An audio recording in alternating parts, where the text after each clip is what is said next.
Recorded Books and RB Digital present Heiress for Hire by Madeline Hunter, narrated by Beverly A. Crick.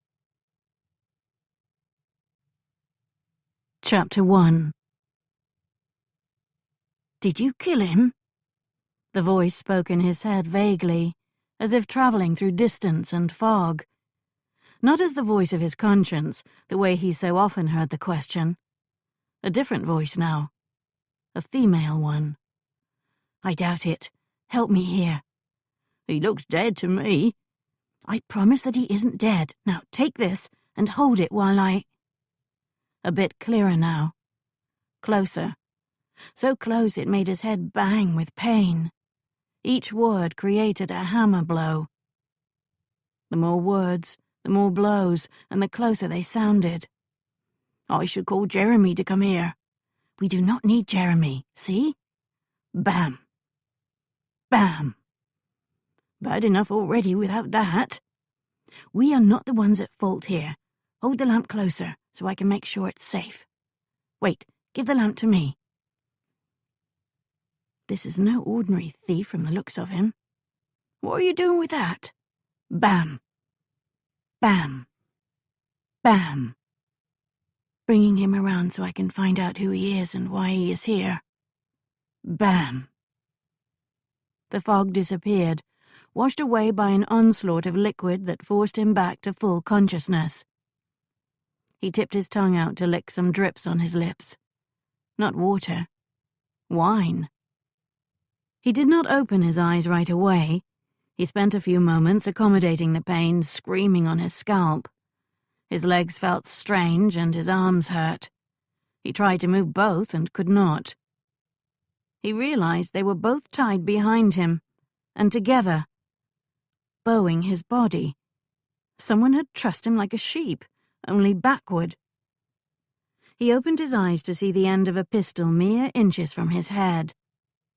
His gaze traveled up the arm that held it until he looked into the furious dark eyes of a very handsome, dark-haired woman. She held the pistol like she knew how to use it. Her bright gaze said she hoped he gave her a good reason to. Hell, tonight was not progressing at all the way he had planned. "He looks to be coming to," Beth said. She raised the bed warmer as if to give another blow. "Put it down. He's tied and I have my pistol." "He looks big. The ropes may not hold him. He may overpower you. I shall be ready just in case." "He will not attack me." He had indeed come to. His long lashes moved. After a moment he strained against the bonds. Minerva waited for him to accommodate his situation. His garments appeared very high quality. Blood now stained a cravat once pristine and crisp. His face might be called handsome if not for the strong bones that made the angles more severe than now fashionable. Something about him made her, in a sense, send out warnings that prickled her spine. He appeared to be a wealthy gentleman and official. Whatever his reason for entering this house, it had not been to steal a few shillings. Various reactions assaulted her while she trained her pistol on his harshly handsome face. Fear. Vulnerability. She experienced a surge of the unsettled spirit that had plagued her for over a year once, and that she thought she had banished forever. Finally, those lashes rose. Sapphire eyes focused on her pistol. Then his gaze moved up until he looked right into her eyes. He again strained at the ties that bound him. "Minerva Hepplewhite, I presume? My name is Chase Radnor. I apologize for the lack of a proper introduction." Beth sucked in her breath. "Odd for a thief to be so particular about etiquette and such." Except he was not a thief, was he? "You can untie me," Radnor said. "I never take chances with pistols, and I'm not a danger in any case." "You are an intruder. I intend to leave you like that while I swear down information against you," Minerva said. "If you do, it will come to naught and will only delay my mission. Now, Untie me. I have something important to tell you that will explain why I am here." She hated how that provoked her curiosity and also her trepidation. He might tell her that the investigation into Algernon's death had been revived. Then again, he might reveal that at long last the poacher involved in that accident had been found. Or he might tell her that he had come to take her to jail. She collected herself. It was foolish to build monsters out of this stranger's presence. There had been nothing to indicate he knew about her former identity and life. "Explain yourself first." She levelled the pistol firmly. "I am not inclined to trust a housebreaker." He gave one furious tug on the ties behind his back. He narrowed his eyes. "I have come to inform you of something that benefits you significantly." "What is that?" "You have inherited some money. A large amount of it." Chase did not like when carefully laid plans failed. Now he grimaced while the servant called Beth dabbed at his scalp to clean the wound of blood. A good deal of blood. He knew from his time in the army that scalp wounds were notorious for bleeding, no matter how minor. Not that his felt all that minor. The hammer still banged. He was sitting on a stool while the stout woman did her nursing. 15 feet away, Minerva Hepplewhite waited patiently. Watching. Lounging, damn it. The pistol now lay on a table next to where she relaxed on a divan. She appeared composed, at ease. Minerva Hepplewhite had a level of self-possession that unaccountably irritated him.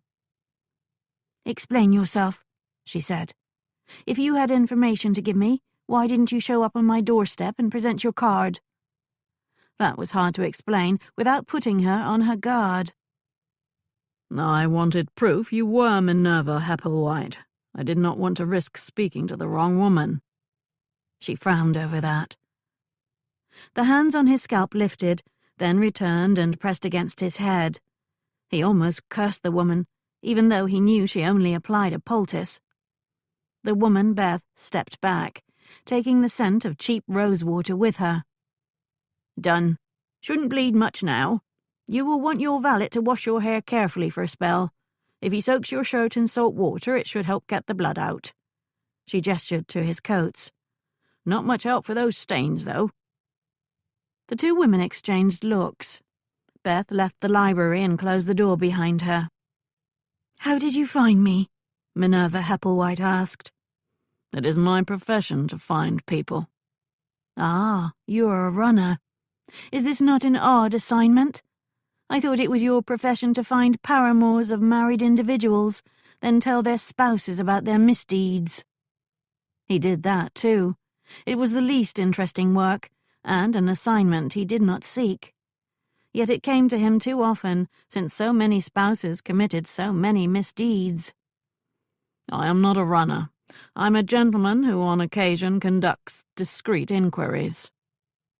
"If the fine distinction gives you comfort that you are not a servant, hold to it." He stood. His scalp gave a few good hammer blows in response, but they were not quite as bad as they had been. "Tell me about this inheritance," she said. She wore an undressing gown. It sported a good deal of frothy lace around her neck and at its hem, but it had seen better days. Shapeless but soft, it revealed her form while she sat there with it billowing over the divan's faded rose toile cushion. "A fortune was left to a woman named Minerva Hepplewhite, currently resident of London by the late Duke of Hollandborough." He took satisfaction in how her eyes widened. Then she laughed. "How absurd! This must be a joke. Why would the Duke of Hollandborough leave me a fortune?" He shrugged. "Believe me, that is my burning question as well. You must be a good friend? A retainer? A lover?" Her frown dissolved, and a broad smile took its place. "A lover?" She swept her hand, an exceedingly lovely hand, he noticed, gesturing at the chamber. "Do I look like I have enjoyed the favour of a duke? Did you see a footman in the entryway? A fine carriage in the yard?" Like that undressing gown, only serviceable furniture populated the library, and none of it was new. This certainly supported what she was saying, for this modest house on Rupert Street would hardly satisfy a duke's mistress, at least so it seemed. Still smiling, she caught his gaze with her own. She had a talent for captivating one's attention with that compelling focus. She appeared to invite him to look into her soul, to learn whether she spoke the truth or not, to discover everything. He was not immune to the lure. She was a damned attractive woman. Distinctive. Unusual. Her disconcerting self-confidence made her interesting. "Mr. Radnor, not only was I not this duke's lover or mistress, but I never even met him." And, with those words, Chase's current assignment suddenly became much more difficult. A fortune. A duke. Minerva tried to absorb the astonishing revelation. "There must be some error," she murmured. Radnor shook his head. Minerva Hepperwhite is not a common name. I found you by putting a notice in the Times. One of your neighbours came forward and pointed me to you." She stood and paced while she accommodated the shock. She all but forgot Radnor stood by the fireplace until she turned to retrace her steps and saw him there. Tall, dark, formidable, a strict posture. Perhaps he'd been in the military. His somewhat craggy features would look good in uniform and giving commands on the field. His blue eyes alternated between deep pools and icy barriers. He exuded power and authority. He was the kind of man that tempted a woman to depend on him for protection and care, and perhaps much more. Oh yes, Mr. Radnor's presence contained that kind of power too. She experienced an urge to believe anything he said merely to obtain his good favour. "How much is this inheritance?" "There is a direct legacy of 10,000. She gasped, her eyes wide, then turned away as she absorbed her shock. "There is also a partnership in an enterprise in which the Duke had invested," he said to her back. "That holds the promise of much, much more." For the very first time in her life, she worried she would swoon. To learn such a thing, and in such a bizarre manner. That sobered her. Her mind cleared and her thoughts lined up the events of this night. She turned and eyed him. "Who are you? Why were you the one sent to find me?" He crooked his elbow on the edge of the mantel and relaxed into a pose of aristocratic nonchalance. "The Duke was my uncle. His heir, my cousin, asked me to help the solicitor find the unfamiliar legatees so the estate can be dispersed in a timely way." His cousin was the new Duke. That made him the grandson of a previous one. She tried to picture him at a society ball, but instead kept seeing him in a Roman centurion's uniform. From the evidence revealed by his snug trousers, he had the legs to look good in one.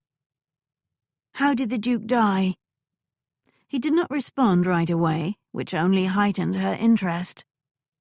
"His country manor house has a parapet at the roof line behind which one can walk.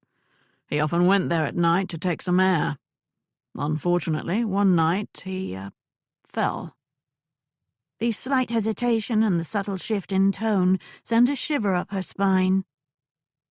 She conquered the alarm and held her composure. "An accident, then?" "Most likely." "You are not sure?" "It will probably be investigated. Dukes have their privileges, even in death."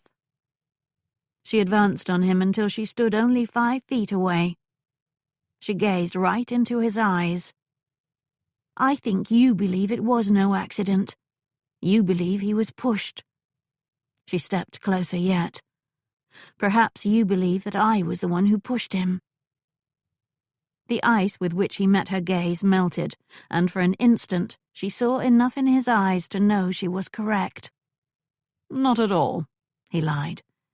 Now, to claim this inheritance, you'll need to present yourself to the solicitor who is serving as executor of the estate. He reached into his frock coat and removed a card. Here is his name and the location of his chambers. He made it sound so simple. Only it wasn't. This legacy would complicate everything and reopen a perilous door. She took the card. I'll show myself out. As he walked toward the door, she stared down at the solicitor's card. Oh, there is one other thing, he said, turning back. The solicitor may ask you about your history to ensure you are the right woman. The will referred to you as Minerva Hepplewhite, previously known as Margaret Finlay of Dorset, widow of Algernon Finlay.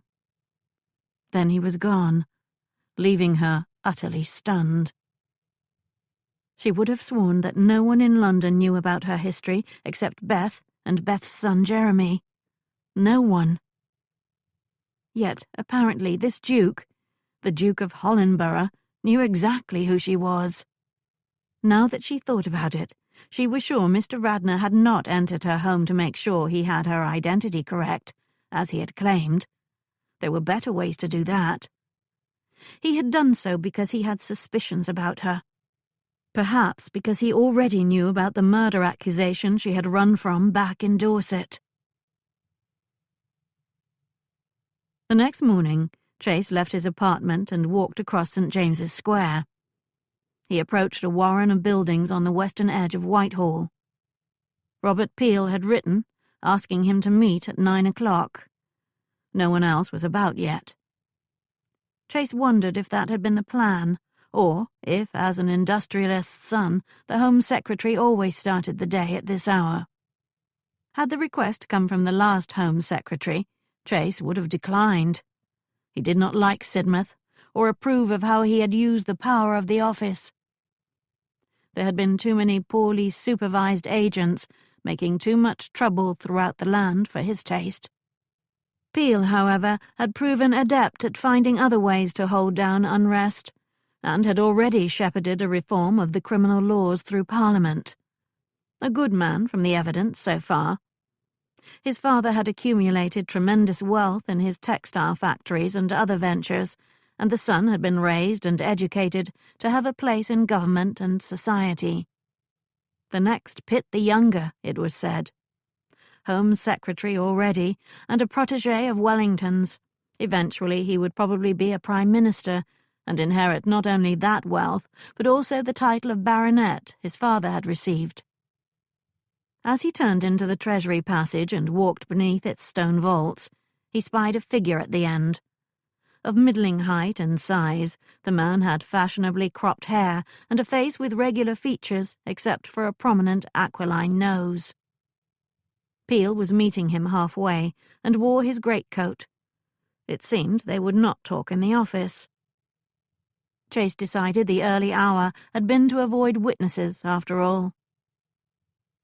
After greeting him, Peel eyed the poultice on his head. "I trust the other fellow fared worse." "No, the woman who did this is both unharmed and unrepentant." He had considered Minerva Hepplewhite long into the night, wrestling with the way she both annoyed him and fascinated him. If he was correct about his uncle's death, however, she remained the most likely culprit. Not only her sudden good fortune said as much, but also the very self-possession that impressed him. She was not one to be underestimated. "It's a small wound. It looks worse than it is." "Walk with me," Peel said. They fell into step together and began slowly retracing Chase's path. "It is my hope that you can solve a conundrum for me," Peel said. "It has to do with your uncle's death." Peel had been among the many at the funeral, as had Peel's father, with whom the late Duke had some business dealings. Had things progressed as they usually do, if his heir received everything, everyone would say, "What a shame he fell," and that would be that, Peel said. "That will of his has got tongues wagging, I'm afraid. So much money, and yet so little to the family. That is common knowledge already, is it? Your aunts and a few cousins have not been quiet about their disappointment. It was his personal fortune to bequeath as he chose. Of course, and yet so many angry relatives, ambiguous circumstances, mystery legatees. It begs explanation. The mystery legatees certainly did. 3 names. 3 women. No one in the family had ever heard of any of them, and Chase had only tracked down one in the past week. In the fury that greeted the reading of the will, a variety of characterizations of these women had been cast down by family members, none of them flattering. What were these women to Uncle Frederick? Minerva claimed she was not a mistress. Perhaps the others weren't either. They may have never met the Duke, just as she said she had not.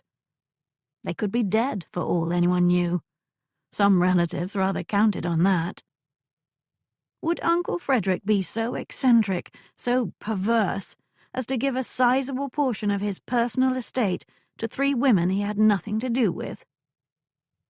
Chase did not reject the notion out of hand, but if that had happened, how had his uncle come up with these particular women? If you say it all begs explanation, I am not going to disagree with you. It is not I who says so. My inclination is to leave it all be. The king, however, says so. The Prime Minister agrees. Other ministers and several other dukes have called on me. My own father, heaven preserve us. I've been getting many earfuls all week. No way in hell he fell, that sort of thing. They continued their slow stroll out onto the street. I assume you went up there and took a look at that walkway and parapet. What is your view of things? No way in hell he fell. I have not investigated sufficiently to have a view. I assumed if anyone pursued the matter it would be your office. Ah, yes, yet to do so would only feed the storm. It would be very public. Everyone would know that suspicions existed. It would be a scandal for your whole family, no matter what was learned. Hence the conundrum. Surely you have someone who can be discreet. It is sure to get out if we launch an official inquiry. Nor are the best agents at my disposal known for being delicate. The insult to your family will be sharp. The destruction of their privacy unthinkable. Beale stopped walking and faced him. You have experience in such things, I believe, from your time in the army and now in society. You are a man to contact if one needs discreet inquiries, I've been told. If you're suggesting that I conduct this investigation for you, let me point out that I am hardly disinterested. I am counting on your being most interested. He was like a father to you. You were a favoured nephew. I'm sure you want to know what happened. In fact, I assume you intended to conduct an inquiry of your own, no matter what we did. Hell, yes, he planned to find out what happened. That was different from acting as an agent of the Home Office, however. My position will compromise whatever report I give. You mean that if the information points to someone close to you, or to a conclusion that casts aspersions on your uncle's good name, you will be tempted to turn a blind eye or handle it the way gentlemen often do? Beale vaguely smiled. Well, yes. Did you kill him? That knowing smile made the question echo quietly in his head. However, your integrity in the matter will never be questioned, Beale continued. You are known as a man of character, even if your methods are at times unconventional. Beale had been talking to people, that was clear. He probably had received more information than Chase wanted to think about. No matter what I find, there will be those who will think the worst. Let us not worry about all the those. My only concern is with the very specific people who want this laid to rest. You would not be in our employ, of course. You would not be one of our agents. Your report would be to me alone and would be private. I, in turn, can then respond to those specific people privately. What if action less private is required? We are talking about a possible murder. Using the word bluntly sounded stark within all this polite chatting. Peel gave him a quick, deep scrutiny. If you conclude justice requires formal and official action, it will have to be taken. They began walking back to the passage. Can I start my day knowing this has been settled? Peel asked. I would like to send a few notes indicating an unofficial inquiry is underway. Chase weighed the offer. Peel had shifted the conundrum onto him. Yet he had fully intended to use his skills to determine just what had happened up on that roof. If he accepted this private mission, at least there would not be some Home Office agent getting in his way. On the other hand, even in an unofficial capacity, his option to turn that blind eye would be seriously compromised. Finding the truth would become a matter of duty, not just one of personal curiosity. Perhaps that would be for the best. You can write your notes to the King and Prime Minister. I will do the inquiry and see it through to wherever it ends.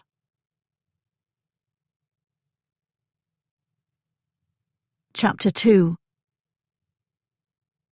2 mornings after hitting Chase Radnor on the head, Minerva poured coffee into 3 cups sitting on the worn wooden table in the kitchen. Beth spooned porridge into bowls, then laid down a loaf of bread along with butter and some cheese. Jeremy, ever polite in his table manners, waited for both of them to sit with him beneath the ceiling beams in the warm chamber. Then he ate with the appetite of the young man he was. Minerva still saw the boy Jeremy had recently been when she looked at him. She at times had to remind herself that he was 21 now. She broke some bread and spooned at her own porridge and watched him devour the cheese. He was probably still growing. She remembered when he was a lanky blonde youth of 15. Now he was a lanky blonde man, filling out but still thin by nature. His hair hung long because he said his mother always made him look like a serf when she cut it. He finally slowed down enough to talk. You should have called me, that's all I'm saying. He picked up a conversation from yesterday when he had learned about Mr. Radnor's unusual appearance. If you hadn't moved into the old carriage house, you'd have already been here, Beth muttered. Not that again, Mum. I'm just saying that with you out back we could be butchered in our sleep and you wouldn't even know. At least he would not be butchered too, Minerva said. We did just fine on our own, Jeremy. He didn't know what hit him until he came to. Now, I want to talk about the legacy. Jeremy grinned. I do too. That's a lot of money. I was dreaming of a fine pair and a carriage most of last night. I'm glad you were dreaming. I didn't sleep the last 2 nights at all. I've been too shocked, Beth said. 10,000 is a fortune. And there's more, you said. Even 100 will be riches I'd never dare pray for. You'll be wealthier than some fine ladies. We'll all be rich, Minerva said. I am still as stunned as you are. It is too astonishing. All the more so since I never met this Duke. I'm sure of it. You must have it sometime and just don't remember, Jeremy said. I'd remember meeting a Duke. Maybe he's one of those peculiar sorts who likes to do odd things like give money to strangers, Jeremy said. You were just lucky. I have no explanation except that. Yet he knew about me, so it wasn't entirely random. Knew too much to my mind, Beth muttered. Minerva chose to ignore that. Someday we will learn how this happened, but I intend to take advantage of the miracle it is. While you dreamed of horses, Jeremy, I was thinking of how we could use some of that money. I have some plans I want to tell you both about. You intend to visit that solicitor and claim it, then? Beth said. I'm not saying it isn't tempting. I've done some dreaming too the last day. I could use some new pots for one thing, and a few new caps. But it seems dangerous to me. What if—" She jabbed her spoon into her porridge. 5 years you've been safe here. 5 years no one knew about your marriage or about the rest of it. Now this could be opening up a door we'd closed and bolted. She gave Minerva a sharp glance. Minerva considered Beth her best friend, so she took that glance seriously. Beth had worked for half wages as a servant in Algernon's home in order to be allowed to have her young son with her. She had become a mother to the young bride Algernon brought home, too. Long before Minerva had found a way to escape that house, these two had become her true family. Beth, rejecting the legacy will not change the truth that my past is now tied to my new name. Both names were used in that will. Stop trying to spoil the fun, Mum. Minerva is going to be rich. Jeremy held up his arms and shook his hands while he laughed. Rich! Rich! You better tell him the rest, Minerva, before he calls me a crazy old woman for worrying so much. The rest? What are you talking about? Jeremy, Minerva said. Yesterday, when I told you about Radnor's visit, I left out a few small details. How small? Not small at all, Beth said. Big. Huge. Why not let me decide which it is? Jeremy had now turned serious. The circumstances of the Duke's death were peculiar enough to encourage inquiries. You said he fell on a roof, an accident. That is the most likely way it happened. You mean maybe it wasn't an accident? His face tightened. You should have told me right off. This explains why Radnor snuck in and why he was in your study. He was looking for something. I can't be certain, but my inner sense says so. If there was a question about how the Duke died, it would be natural to wonder about me. I am unknown to the family, and I am benefiting from his death. Under those circumstances, it should be expected that Mr. Radnor would be curious. If I were in his place, I would be too. How reasonable you make it sound, Beth said. It's like you're making excuses for the rogue. Maybe she was. If so, it probably had to do with dreaming about Chase Radnor last night. She blamed her parched femininity for that. Naughty dreams had plagued her for several months now, ones in which her late husband, Algernon, mercifully did not put in an appearance.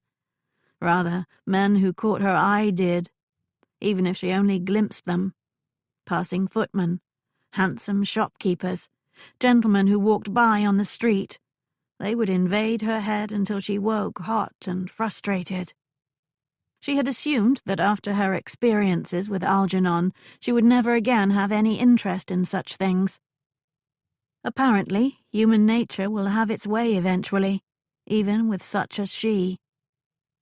Despite the restlessness of those dreams, she welcomed the indication that a dead part of her might be rejuvenating, even if only while she slept. Last night, with Mr. Radnor, things had progressed further than normal. She still had not purged the dream's images from her head. In particular, she kept seeing his naked legs.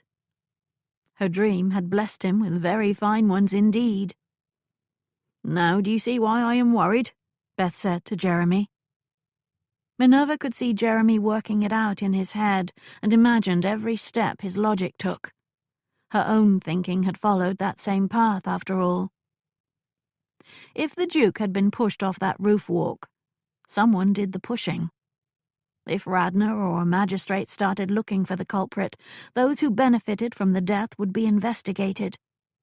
If deep inquiries were made about Minerva Hepplewhite, someone would learn that when she was Margaret Finley, she had been suspected of murdering her husband. Not only would she become an important suspect in the Duke's death, but also Algernon's death might get another look. I say we leave London, Jeremy said. It will be hell to give up a fortune, but it will be safer for you this way. Not only for her, she knew, for her family too, for Beth and Jeremy. She reached out both arms and took Jeremy's and Beth's hands in hers, gripping them tightly.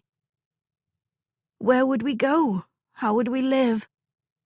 We have managed thus far here because I had some jewels to sell, but they are gone now. It had been a blessing that in the early days of their marriage, Algernon had given her his mother's jewels, and that his creditors could not claim them after his death. I'll find work, Jeremy said. I can too, Beth added. No, Minerva said. We are not packing our trunks and disappearing into the night. I promise you, if it ever looks like any of us are in danger, then we will leave England. Hopefully I will have received some of the funds from this legacy by then, so we will not be doing it with only the clothes on our backs. She squeezed their hands. I swear that I will not be swayed by any fortune to remain if I believe any of us are at risk. But I'll not run until I have good reason to. And I intend to do what I can to ensure we never have to take that step. Beth's brow puckered. Ensure how? Minerva released their hands and stood. Come with me, and I will show you. They went above and entered the little study on the street level, the one where Minerva had hit Radnor with a warming pan. Jeremy and Beth kept exchanging perplexed looks. Minerva went behind the writing desk and opened a drawer. She slid out a large sheet of paper. Yesterday, while she laid her plans, she had worked out the wording now on it, and the layout of the cartouche surrounding them. She raised it up with a ceremonial flourish. Beth's eyes widened. Jeremy smiled. Epplewhite's Office of Discreet Inquiries, Jeremy read. It's a good name. Memorable. Do you think to actually do this? Beth asked. We've talked about it, but not seriously. It was just a dream we played with. It was never only a dream to me. I've been planning it for over a year, Minerva said. We are good at inquiries, very good. It is my one true talent. We proved that with Algernon. We just did that good turn for Mrs. Drabel, and even I was impressed by our skill in uncovering the identity of that thief. We delayed starting this service in a formal way because there are costs, but now I will have the money to pay them. This legacy will enable us to do this up proper, with calling cards and correct wardrobes and transportation when we need it. Not likely you'll leave that solicitor's chambers with 10,000 in your reticule, Beth said. Could still be a long while before we can start. We will use credit at the shops, based on my expectations. That is commonplace enough. It's easy work the way I see it, Jeremy said with a big smile. His mother frowned at him. It isn't a game. It is if you've a knack for it. He did have a knack for it. They all did. They had practiced during a time when having a knack meant the difference between life and death. A person learns fast then. I have it all thought out, Minerva said. I will bring this and have a tasteful sign made to put by our door, a small brass one. Then I'll order cards for all of us. I'm going to call on Mrs. Drabel and ask her to recommend us to others who might have need of our services. However, we already have our first client. Who might that be? Beth asked. Me. The door to the past has been opened, as you said, Beth. There is some risk to me now, I know. I spent the night after Radnor was here in panic, remembering how it felt to live with a noose hanging over one's life. Even now, as she spoke of it, the chill of dread wanted to conquer her once more. However, I have decided I'm not going to hide my whole life. I will meet the risk with action, not running away, not fear. They had moved to the library. Beth and Jeremy sat on the divan. She stood near the fireplace. Brave words, for whatever they mean, Beth said. They mean that the best way to get rid of the risk is to prove I had nothing to do with the Duke's death. And the best way to do that is to prove that someone else did it. However, I would make this inquiry even if the legacy held no danger to me. This Duke was a great benefactor to me. If someone pushed him off that roof, I want to know who. I also want to know why he chose to give me this money." She paced while she explained her thinking and decision. "Don't you want to know all of that, too?" "Of course," Beth said. "Then, as of today, Hepplewhite's Office of Discreet Inquiries is a real enterprise, and finding those answers is our first endeavor. As to establishing ourselves, we will need to find others to help us. On occasion as we get started, but hopefully on regular wages soon. We will require a young woman, for example, younger than me, or a girl. They can be very useful to inquiries." "A fellow who can look like a gentleman would be helpful, too," Jeremy said.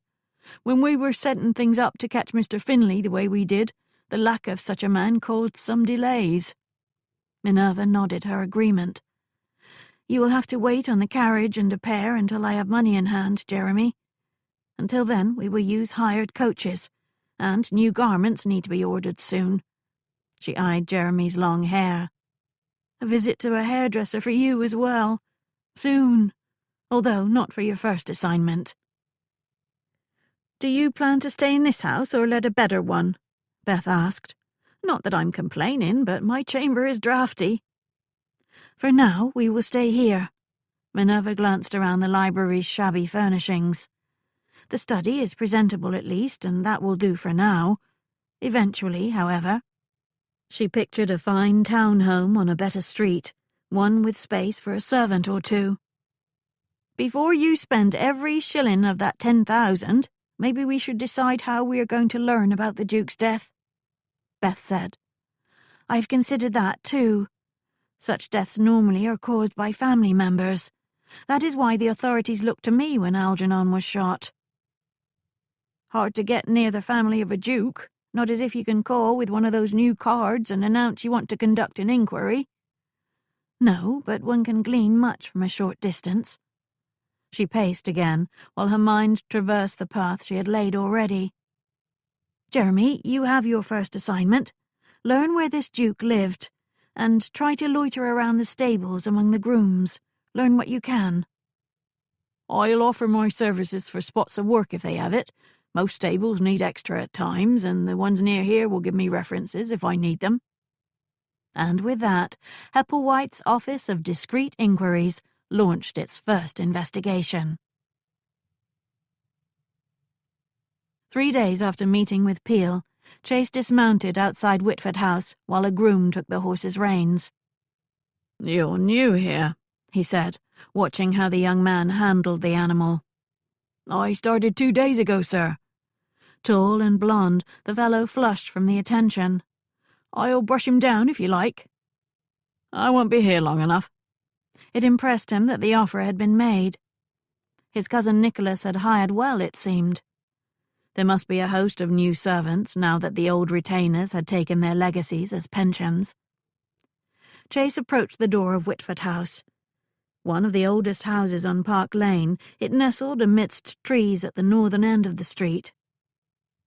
Built as a country villa when this area was still mostly rural, and the nearby western section of Oxford Street was still called Tyburn, it sported extensive gardens. The last Duke had bought the property on a whim, mostly to keep a rival from tearing it down and developing the land. He looked up at the old facade, said to have been designed by Inigo Jones. It bore the stamp of classicism that the architect had imported to England and showed similarities to the banqueting house in its exterior decoration. The interior had not fared as well. The last Duke had a strong eccentric streak, and it manifested itself as soon as Chase walked in the reception hall. No classical restraint here, at least not in the furnishings. The accumulation of a lifetime cluttered the walls and corners, exotic skins and weapons mixed with gilded metal. Jewel-toned upholstery contrasted with pastel walls. He wondered what Nicholas planned to do with all of this, now that he had inherited the property.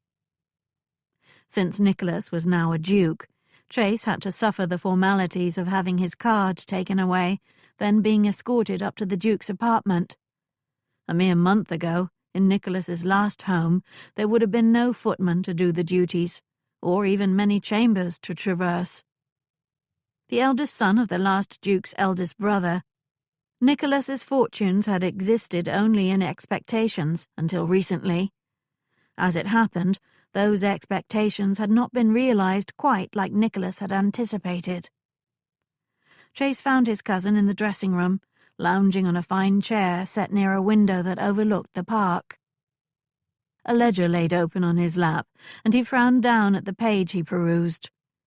Whatever he read occupied him enough that he did not hear Chase enter. Sons ran in the Radnor family, in the last generation as well as this one. The result was the last Duke had 5 brothers, and those brothers in turn had 6 sons. Of all the cousins, Chase and Nicholas had formed the strongest friendship, one devoid of the bickering and arguments that marked so many of the other relationships.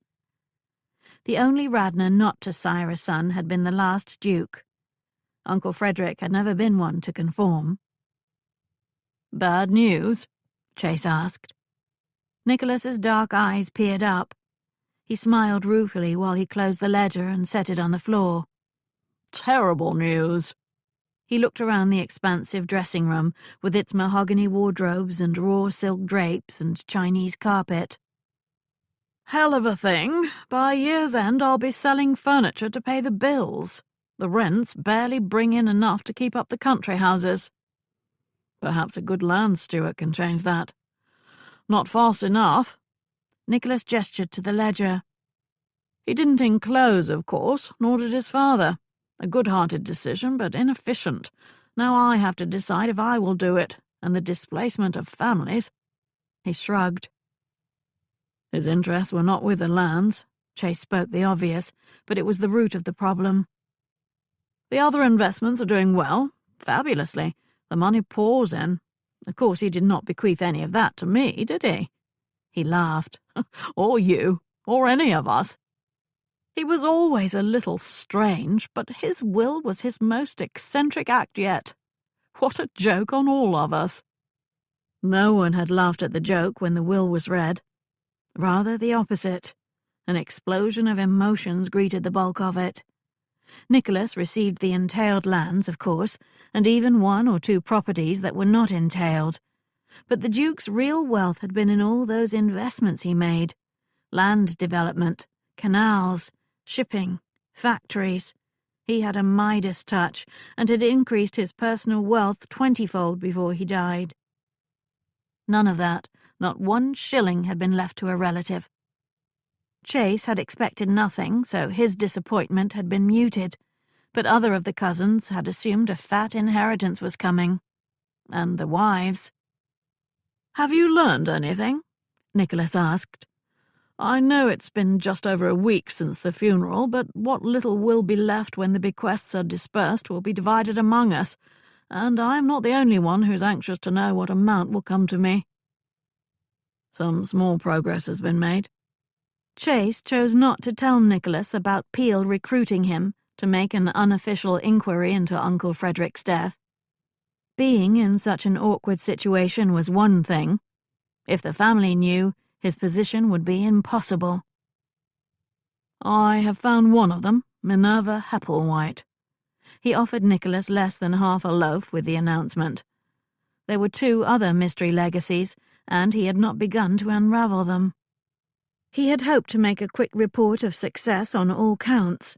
He had predicted that Minerva would know about the other 2 bequests and lead him to those people. He no longer believed she could do that. "Was she his mistress?" "I don't know. She says not." "She's probably lying," Nicholas said, "to avoid gossip and such. Is she beautiful?" Chase did not think Minerva Hepplewhite worried over much about gossip. "She is attractive." "What a worthless word. That tells me nothing." He pictured her sitting on the divan, that soft undressing gown billowing over her curves, while she captured his attention with her compelling gaze. "Very attractive, is that better? Handsome more than pretty. Strikingly so. Whether she was his lover or not, does it matter? The legacy is hers in any case. I can now move on to the next one. Only not right away. That was the devil of it. In agreeing to look into the Duke's death, he would be left with little time to track down these other legatees. He would need to go down to Melton Park in Sussex in order to examine closely where that fall had happened, and talk to the servants there. If he concluded the fall was not accidental, he would need to look into the people with whom Uncle had formed those business partnerships, and discover if anything was amiss. It would take weeks, maybe months, to do a thorough inquiry. Nicholas rose and walked to the window. He looked down at the park across the street. The recent replacement of the park's wall with an iron fence had improved the prospect. I thought I would have heard from someone by now about how he died. The High Chancellor or the Home Office. Do you think they're being delicate or ignorant? I can't be the only one who thinks that fall is suspicious. I expect that if there is an inquiry, it will be very discreet. You may not ever be told it's taking place. I don't care for remaining in the dark. If an inquiry is taking place, I want to be kept informed. If no inquiry is taking place, I want to know why. Once matters are settled with the will, perhaps you'll go down to Melton Park to see what, if anything, can be learned there. If no one else thinks it's a serious matter, I'll do it myself. With your help, that is. Chase said nothing to discourage his cousin's thinking. Nicholas's decision to act would be useful. He wouldn't have to hide his inquiry from at least one member of the family. I'll do that. I'll see what else I can find, if you want. Nicholas emerged from his distraction. How fortunate that my cousin is talented in such things. I would never trust a hired man for matters this delicate. He stretched his arms up like a big cat, expanding his spine. I'll go riding and pretend my life is still carefree. Will you join me? I have a client who grows impatient and must finish the day as I began it. I hope this client is not going to divert you from my problem. You are the client. They walked down together. Aunt Agnes is insisting on a family meeting, Nicholas said. She wants it held here. She said it is because I am head of the family, but I suspect it is so the costs of the meals are on me. I hope she doesn't expect dinners with 18 courses. I'd like you here when they all descend. You can back me up when I explain it will probably be months before anyone sees anything. I don't think most of them comprehend how little is likely to be split up, and how small their portions will be. It is a simple matter of sums and subtractions. Have the solicitor attend to explain it. Nicholas sent word to the stables to prepare his horse and to bring Chase's. Then they walked out together. You will attend? I'll come for the theatre, if nothing else. He would not have Nicholas face them alone, even though he could picture the exact moment when Nicholas, bombarded with complaints and a rising crescendo of accusations, dragged him into the thick of it. None of them would believe that the simplest explanation was the only one. The Duke had written that will that way because he wanted to. His uncle had been a very unusual man, mercurial in his emotions, radical in his politics, not that he did much in that area, generous at times and miserly at others. Very smart, too. On a whim he had learned several foreign languages, not German or Russian, Chinese and the tongue of indigenous Brazil. The Duke was not mad, but very much an original. He might well have given away fortunes to strangers, in which case finding those other two women would be nigh impossible. Chase's horse came around the house, guided by that blonde groom. He slipped the fellow a shilling before mounting. As he peered over the horse's back, something across the street caught his eye. He stopped, one boot in a stirrup, and watched. A woman strolled along the fence that enclosed the park. Her bonnet's brim obscured her face, and her garments appeared presentable but unremarkable. None of that garnered his attention. The edge of a memory did. He was almost sure that she had been there when he arrived, walking in the same direction. "Sir," the groom called for his attention. "Keep him here. I'll return shortly." With the groom and Nicholas exchanging perplexed looks, Chase strode toward the street. Minerva made it a point not to look at Whitford House when she walked past it. While many probably did gawk at its facade, she did not want to draw attention to herself. There were only so many times one could pass her home before one did that, and she was well on her way to the limit. On her way down the lane she had seen 2 men outside. One had looked to be Chase Radnor. All the more reason to remain inconspicuous. She wished she could take one good look, however. Perhaps the other man was the new Duke. Jeremy, who had managed to be hired as a groom here, said the Duke remained in the house most days, but that he often left around 3 o'clock. It was now 3:15. None other than Jeremy himself brought a horse around the house while she passed. From the corner of her eye she could see that attract both men's attention. She took the opportunity to turn her head and give the unknown man a good examination. He stood as tall as Chase, and they shared other qualities such as dark hair. Her quick glance took in his boots and coats, which were of superior quality. The 2 of them had much in common. She continued her walk with more purpose. After 3 to and fros, her time was up. Warmth at her side. A presence hovering. The boots that fell into step with her arrived unexpectedly. She reared back and looked up. Chase Radnor was looking down at her. She had not heard him approach. Normally she knew someone followed her as soon as they came within 25 feet. "Out taking a turn?" he asked. "You're far afield from your home." She stopped and faced him.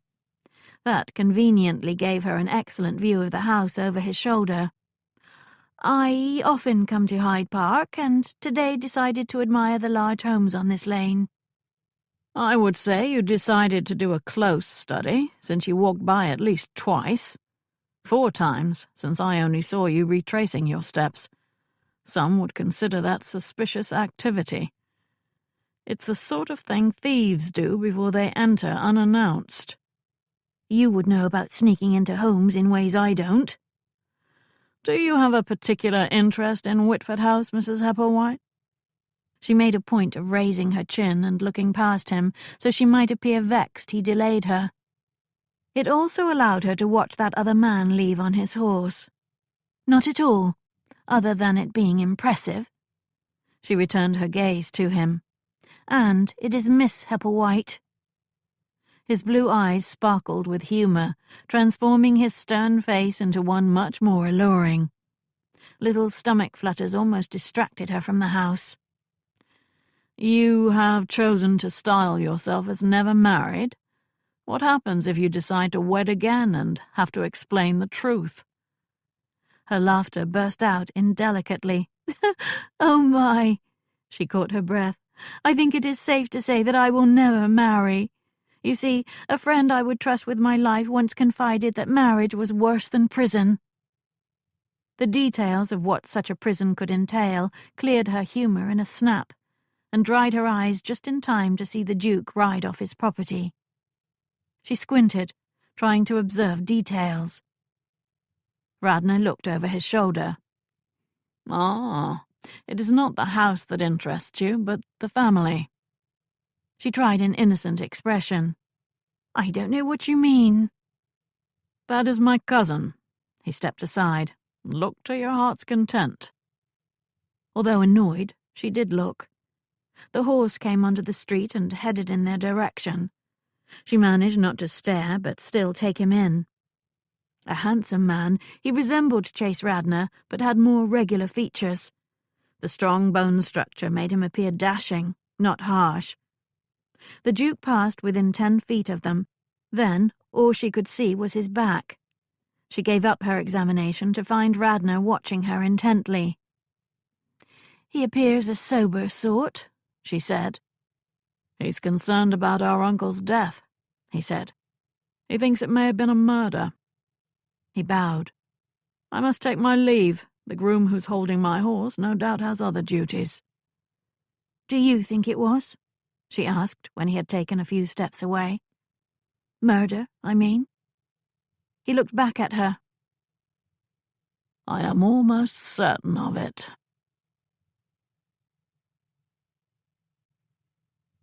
Chapter 3. Minerva waited while Mrs. Drabel considered the request presented to her. Mrs. Drabel fingered the white fichu at her dress's neckline, her slender fingers straying on occasion to the cameo pendant that dangled below her throat. Although at least 50 years in age, Mrs. Drabel appeared younger, due in part to her soft complexion and her vivid red hair. A neighbour for whom Minerva had done a good turn, they had met today for a professional reason. "There is one young woman," Mrs. Drabel finally said. "I think she would do. She currently is without a situation, and I despair of finding her a new one. She is educated enough to write and read, and she has a decent hand. She has, however, no experience in what you describe." "Where is she now? I will visit her if you arrange it." This young woman's experience or education was secondary to her spirit. Minerva required someone with a bit of adventure in her blood. Hepplewhite's office of discreet inquiries would be no ordinary situation. "She just started on a short hire, a week at most. The new Duke of Hollandborough is hosting a family gathering, and the housekeeper asked their usual service to supply extra servants just for that. They are woefully short of staff, due to servants leaving with their pensions." That explained why Jeremy had found work there so easily. He had only hoped to be taken on for occasional service, but had been offered daily work once they saw he knew the labour. Mrs. Drabel sighed.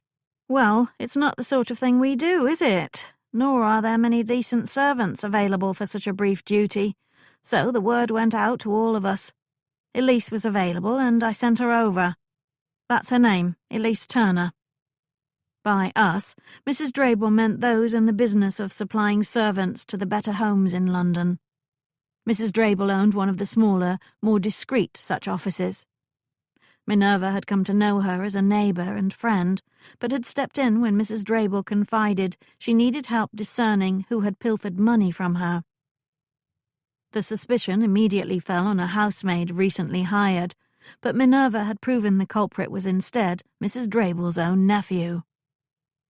It had not been information well received, but Mrs. Drabel was grateful to learn the truth.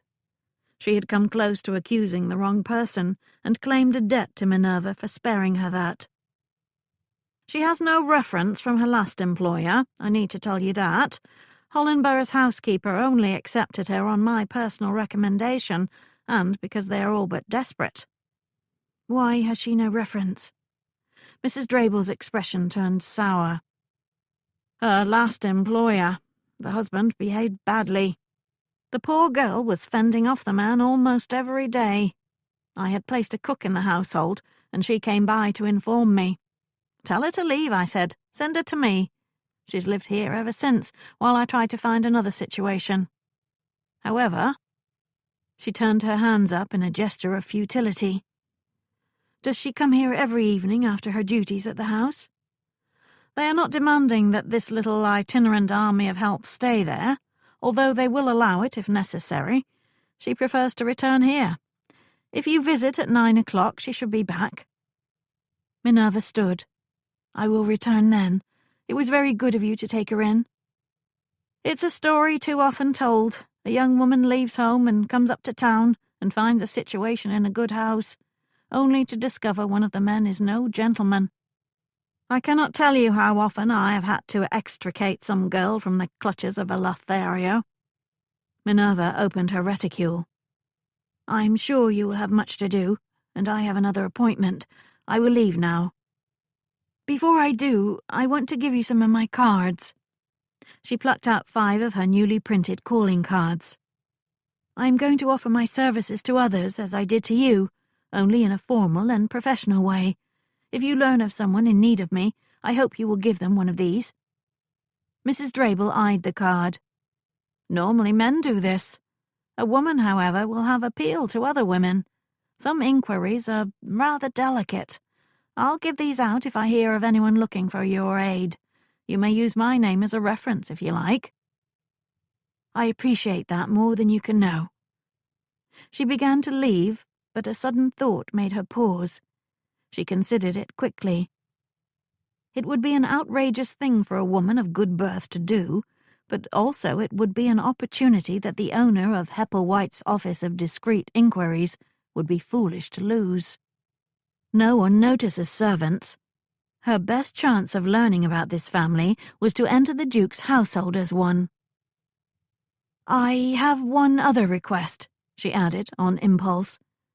"I would like you to recommend another brief hire to Hollinborough's housekeeper." "Who might that be?" "Me. I assure you that I am capable of housemaid duties." Mrs. Drabel frowned at her, then peered at the card. "I expect until this new enterprise gets on its legs you can use the coin, though it is a big step down for you. However, dabbling in service is not the same as becoming a servant forever, is it?" "That is my thinking. If you will do this, I will be grateful, and I will return to meet Miss Turner this evening." Minerva made her way back to the street, with her excitement building. It had been a good meeting, in more ways than she had anticipated. Not only might she have new clients with Mrs. Drabel's help, but she also might have a new employee. Both notions gave her optimism about her plan. What really interested her, however, was the information that Hollinborough was hosting a family gathering. Jeremy now observed the house, but she had just found a way inside it for herself. That meant not watching from a distance, but from a few feet away. That afternoon, Minerva presented herself at the chambers of Mr. Sanders, solicitor. She had changed into one of her best dresses and worn her favourite bonnet, a blue one with crimson lining. Even so, her confidence wobbled as she entered the office the solicitor used with clients. He seemed a kind man, mild-mannered and given to measured speech. Not too young, which reassured her he might know what he was about. Not too officious, which hopefully meant he would not be looking to cause her trouble. After greeting her, he proceeded to question her about her relationship with the Duke. The lack of one did not dismay him at all. "It is possible, of course, that an error has been made. If so, I am abjectly sorry." He flipped through the pages of the will. "Did you once live in Dorset, and were married to one Algernon Finlay?" "I was." "Is there anyone who can support this?" She told him about Beth and Jeremy. "They lived in my husband's house, so they knew me then." "Do you have family in Dorset still?" "My parents have been dead for many years. My relatives, for the most part, emigrated close to 8 years ago, nor did they live in Dorset, but in the county over." "Any others who have known you under both names?" "I don't think so. Although I visited London with my husband, I did not make friends or participate in society." "I suppose a few more notices in the papers here will confirm there are no other Minerva Hepplewhites in London who once lived in Dorset under the name Finlay. I think we can go forth on the presumption that you are indeed the woman in question." He jotted some notes. "I am curious. Is there a reason you changed your name?" She had prepared for this. "My husband died with debts, more than his estate could pay. I chose to leave the area and change my name so creditors will not continue to hound me." "Understandable." He wrote again, then set his pen in its inkwell. "I can imagine you were surprised to receive a legacy from a man you say you never met. Actually, it is more common than you think. In all likelihood, it was your husband who had known the Duke. His Grace, in making his will, felt some desire or obligation to leave the money to him. Since Algernon Finlay was dead, it was left to his widow instead." It sounded almost plausible. Only she found it hard to believe Algernon had met a duke and not told her about it, repeatedly. He was the kind of man who would hang a sign on his home announcing his connection to such a title. How did the Duke know I now live in London? Mr. Sanders shrugged. No doubt he conducted an inquiry. Not himself, of course. Now, I need to describe the details of this inheritance. To her amazement, that was that. Mr. Sanders seemed not the least interested in her past, her present, or how the two had connected. Sanders explained the inheritance. The part that captured her attention was when he spoke about possible challenges. The will has been accepted by the courts as legal and binding. However, someone may still challenge the provisions the Duke made to each beneficiary. If a person is named in the will but does not think he received his due, he may be tempted to do that. If he can claim that he had good cause to think he would receive more due to being a dependent of the Duke's largesse, he may make his case. Is that likely? It is possible. I am confident none will be successful, however. No promises were made to the family members. None qualify as true dependents. He leaned forward. I wrote the will, you see. I did so in a way to make such a claim most unlikely. Must I wait to see if anyone wants to challenge it? He shook his head. As his executor, my role is to do as the Duke requested and laid out in his will. Now, you received 10,000 plus a partnership. The 10,000 was put into a trust almost a year prior to his death and cannot be taken. The partnership, however, it would be wise to let that lie for a while and set aside any dividends or income it may pay. 6 months at most.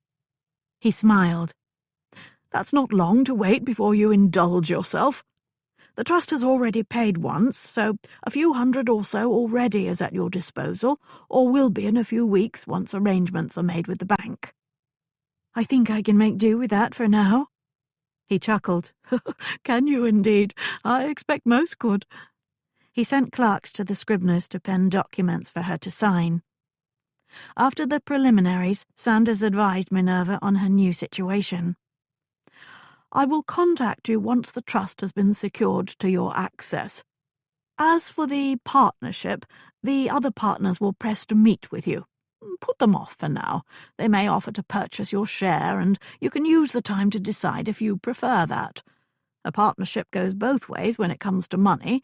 If it is profitable, it pays out. If the business requires funds, you pay in. I may well agree to sell. Do you know what a fair price would be?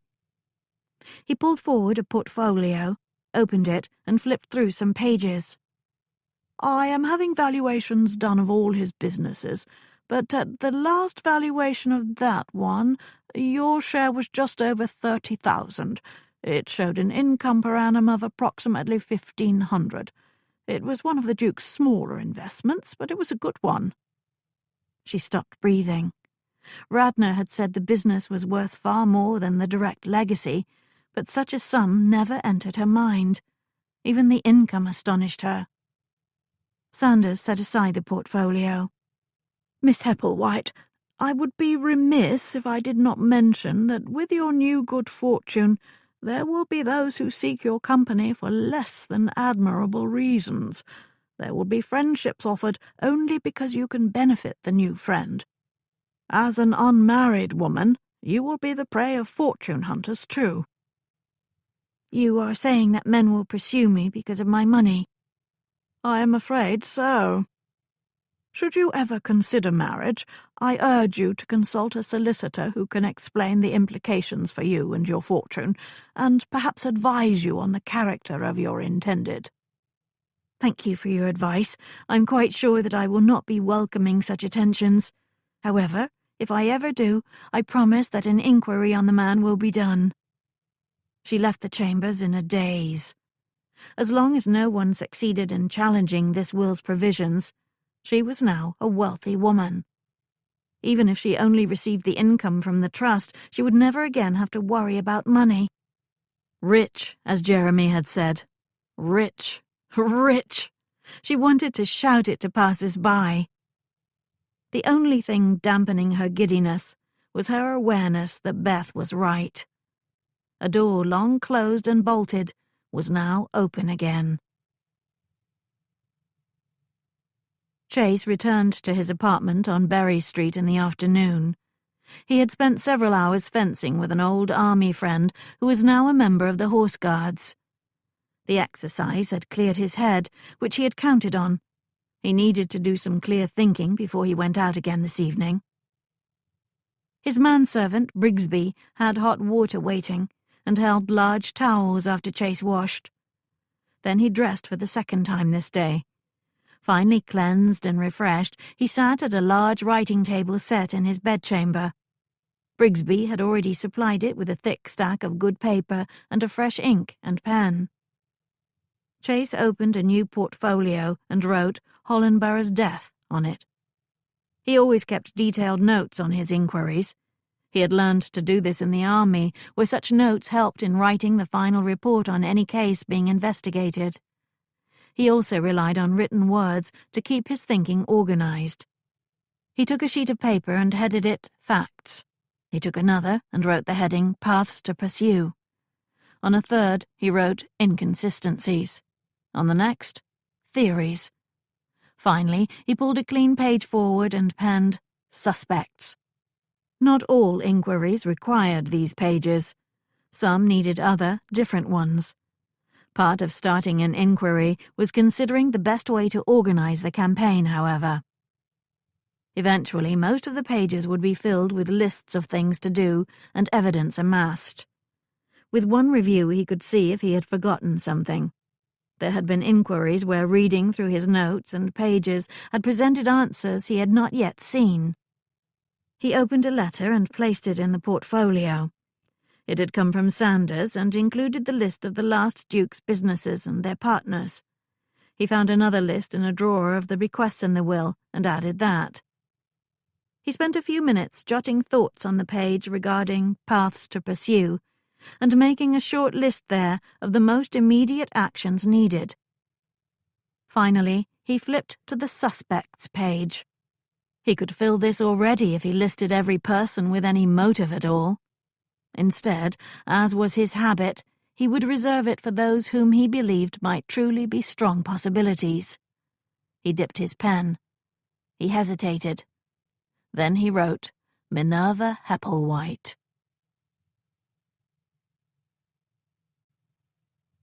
Chapter 4. Chase looked out the library window and watched the carriages line up. Everyone stepping down wore their finest clothes. Even the children had been turned out suitably for a visit to a duke's home. Servants lowered trunks from the back and tops of the coaches, all full of yet more garments with which to bedazzle one another. "Tell me this won't be hell." Nicholas stepped in beside him and gazed out. "Good heavens, that's Dolores. I haven't seen her in a year." Dolores, a middle-aged, raven-haired woman of impressive height, was directing the servants working at her coach. Her voice could not be heard, but her mouth kept moving, and her finger kept pointing, and the servants kept grimacing. "She would never let Agnes have all the fun," Chase said. The two women were sisters, the only female siblings among the men who populated their generation. Chase assumed that both had learned to be forceful in order to be seen or heard among 6 brothers. "There's Kevin," Nicholas said. "I thought he was abroad." "Not any longer, it appears." Kevin strode up the drive, looking too much like a brooding poet with his refined features, deep-set eyes and shock of dark hair. He acknowledged none of the cousins or aunts while he passed their carriages, nor did they call out to him. Chase assumed he had left his own carriage back in line and chose to walk rather than wait. "There will be hell to pay with him," Nicholas muttered. Kevin had not been in the country when Uncle Frederick died. He had not been present when the will was read. His resentment would be fresh. Worse, he had more cause than most to complain. "The will was surprising in many ways," Nicholas said. "Where Kevin was concerned, however, it bordered on cruel." Chase could not disagree. Much as he loved his uncle, there had indeed been a few consequences of that testament that appeared vindictive without cause. "I suppose I should go greet them." "Go to your apartment instead. Let them settle in. See them in the drawing-room before dinner. Arrive last and greet them as the Duke, not as Cousin Nicky." Nicholas laughed. "Sage advice. Do nothing to lose the upper hand, or you'll never get it back. We'll have pandemonium then. I will inform them this evening that there will be no discussion about the estate until tomorrow afternoon. I've told the solicitor to be here at 3 o'clock. Nicholas turned to make good his escape, but just then Kevin entered the library. To Chase's surprise, he beamed a smile and strode forward, the frown now gone. Younger than Chase by 4 years, Kevin had always been a favoured younger cousin, mostly due to his vivid personality and unusual interests. Of their generation, he possessed the most likelihood of eventually displaying the eccentricity that marked his own father and Uncle Frederick, mostly because he had always trod his own path. "It's good that you're back," Nicholas said. "You can help Chase keep them from killing me." Kevin glanced out the window. "Having just come from the solicitor's chambers, I expect they want to kill someone, and Uncle is no longer available." Nicholas paused over that, but let it pass. "I did write and warn you.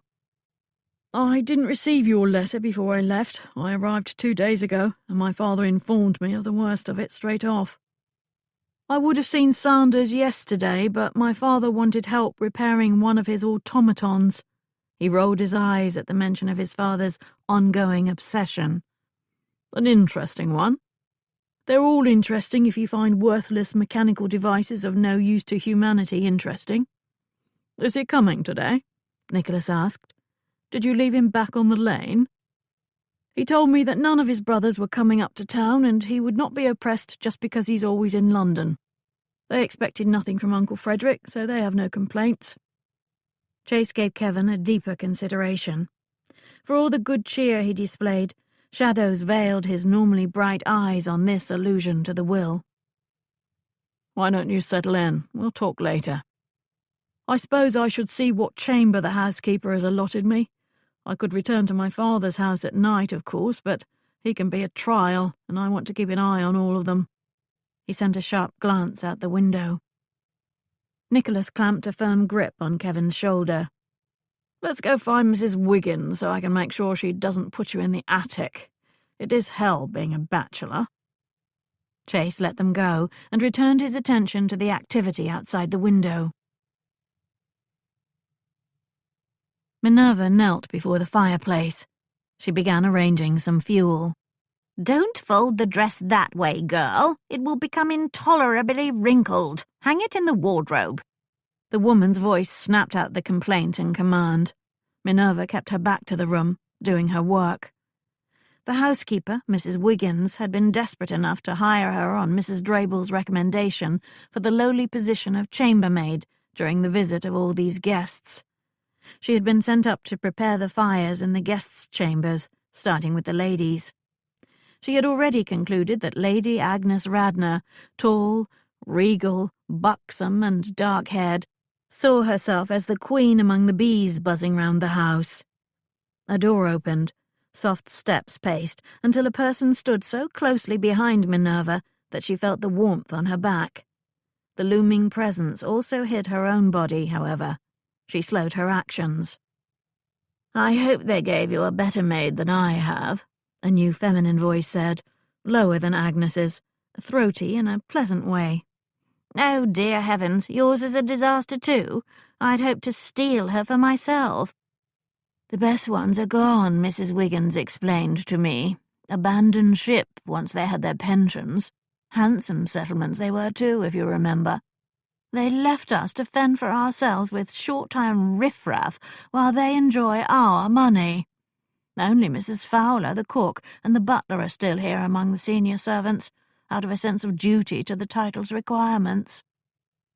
"I assume that once they find their own replacements, they too will go off to grow legumes in the country." "Once more with our money."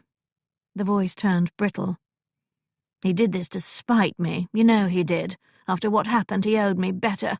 "Enough of that, sister. You are speaking like a mad woman. That was long in the past, and Hollinborough probably didn't even remember it." Silence stretched, thick and full of an unspoken argument. Minerva wished they would continue voicing it. "I think we are wasting our time. We should challenge the will's bequests." Dolores, you know what will happen then. It will be in the courts for years while we become all the poorer paying the lawyers, and in the end nothing will change. Allow me to lead the way in this. We will all meet before that solicitor comes tomorrow in order to devise a plan that will avoid the courts. The body behind her walked away. "Girl, haven't you finished with that yet?" Lady Agnes's voice boomed across the chamber. "The damp in here will get to my bones before you're done." Minerva turned her head sideways to acknowledge the complaint. "Forgive me, my lady. Some of the fuel was damp and would not light. I had to rebuild." "Be quick about it. We're going to live like barbarians here, Dolores. Even the chambermaids are incompetent." Minerva finished quickly, stood, and, face down in deference, made a fast curtsy. Then she left to find the next fireplace. While she did, she caught the eye of the young woman serving as lady's maid, and they shared a secret smile. Chase made his way to a bedchamber in the northwest corner of the house. The door stood open, and once Chase entered, he saw why.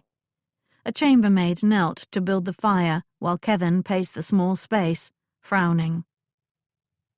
Chase greeted him. Then he surveyed the chamber. Although comfortable enough, it lacked good light and was not much larger than those used by the servants. Nicholas was right, it isn't in the attic at least, but as bachelors we always end up with the smallest and darkest one. Kevin looked around as if he hadn't noticed. "It will do, I've lived in worse." The frown, then, had been about other things. Chase could imagine what they were. "You could stay at your club, or, if you prefer, stay with me." "I'll be damned before I let the harpies out of my sight. Given half a chance, Agnes would leave me penniless. Do you know how she greeted me?" "Oh, you are here, Kevin. I thought your trade would keep you too busy to join us." He imitated Agnes's shrill, imperial tone very well. "She is old-fashioned in her thinking. Nothing new there. She's also ignorant of your achievements." "They all are, except you and Nicholas." "And Uncle Frederick, of course." That stopped Kevin in his tracks. He faced Chase with a furious expression and let fly the emotion he had hidden when he entered the library an hour ago. "Have you any idea why he did it? It was such a betrayal that I can't—" He shook his head in a renewal of disbelief. "To have put forth the capital while I perfected the invention, to have become a partner in the enterprise, then this. I will confess that I am like a man who was hit too hard during a prize fight." Chase wished he could explain their uncle's decision to leave his share of Kevin's company to a stranger. Not Miss Hepplewhite either. One of those other women still to be found. "It could be that she'll have something to offer of which we are unaware, another company that will enhance your progress. Or she might just be some whore he took up with and liked better than the others. Don't look at me like that. I think I'm entitled to state the likely truth under the circumstances. When you go looking for them, try the brothels first.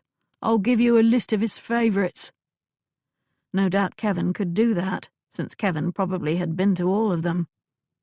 Chase had long ago accepted that this younger cousin, whose intense curiosity led to very thorough investigations when his interest was piqued, had a vast experience in sexual matters.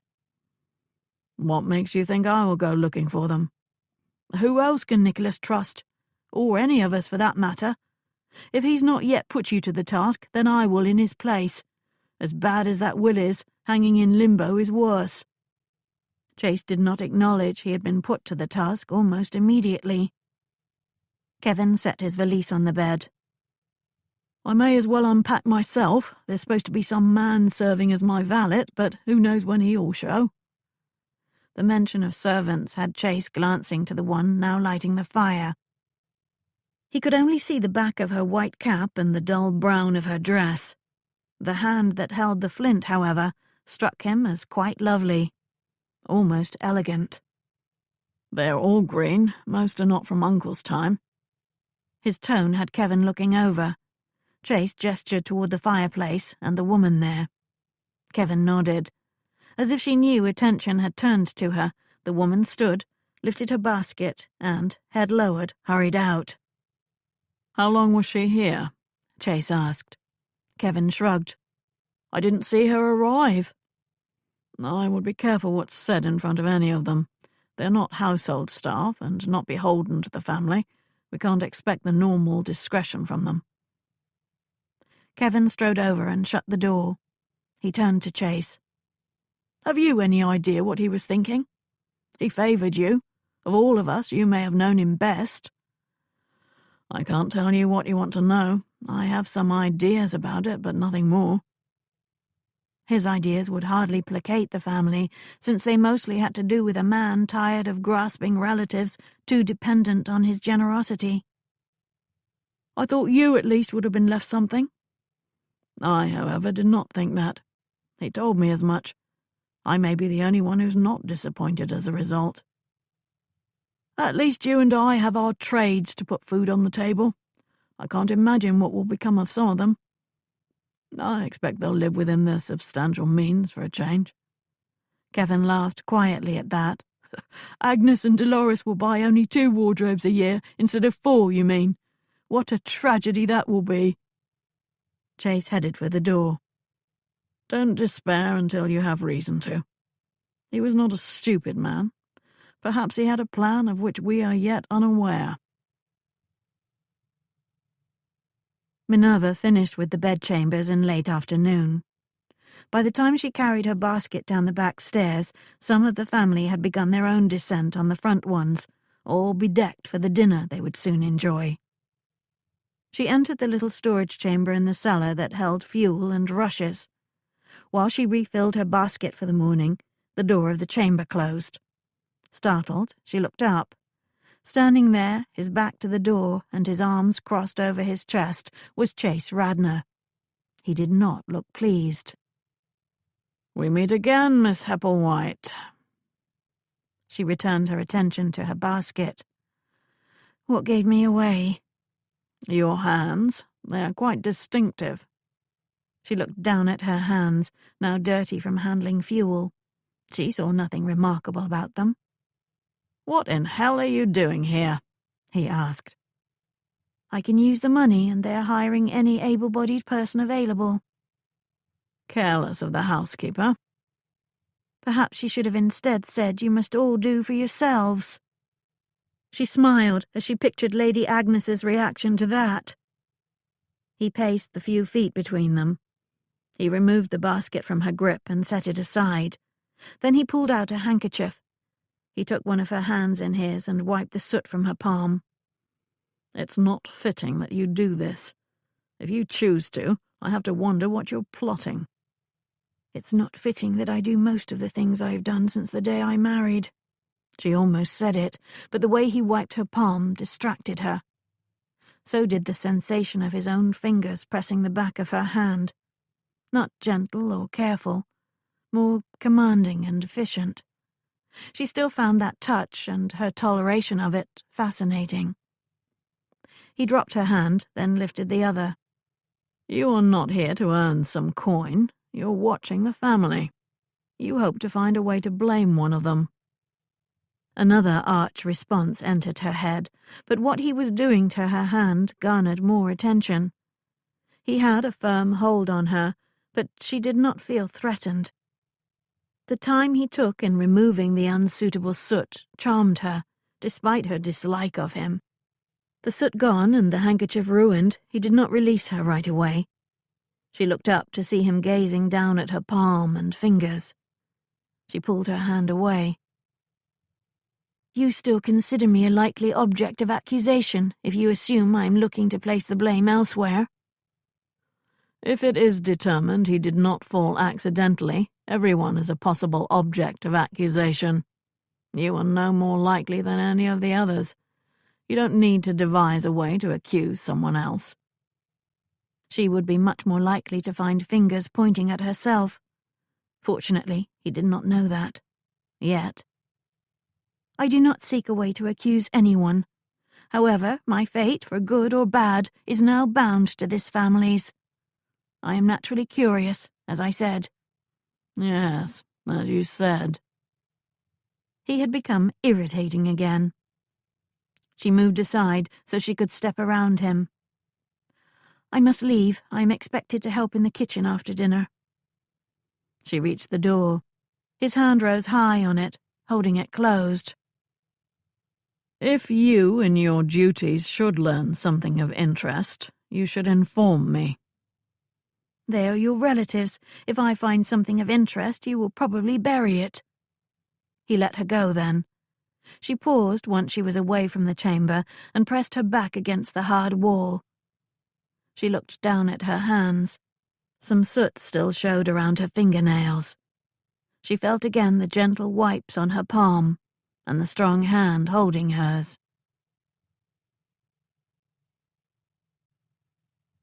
Chapter 5. Chase let himself into Nicholas's apartment.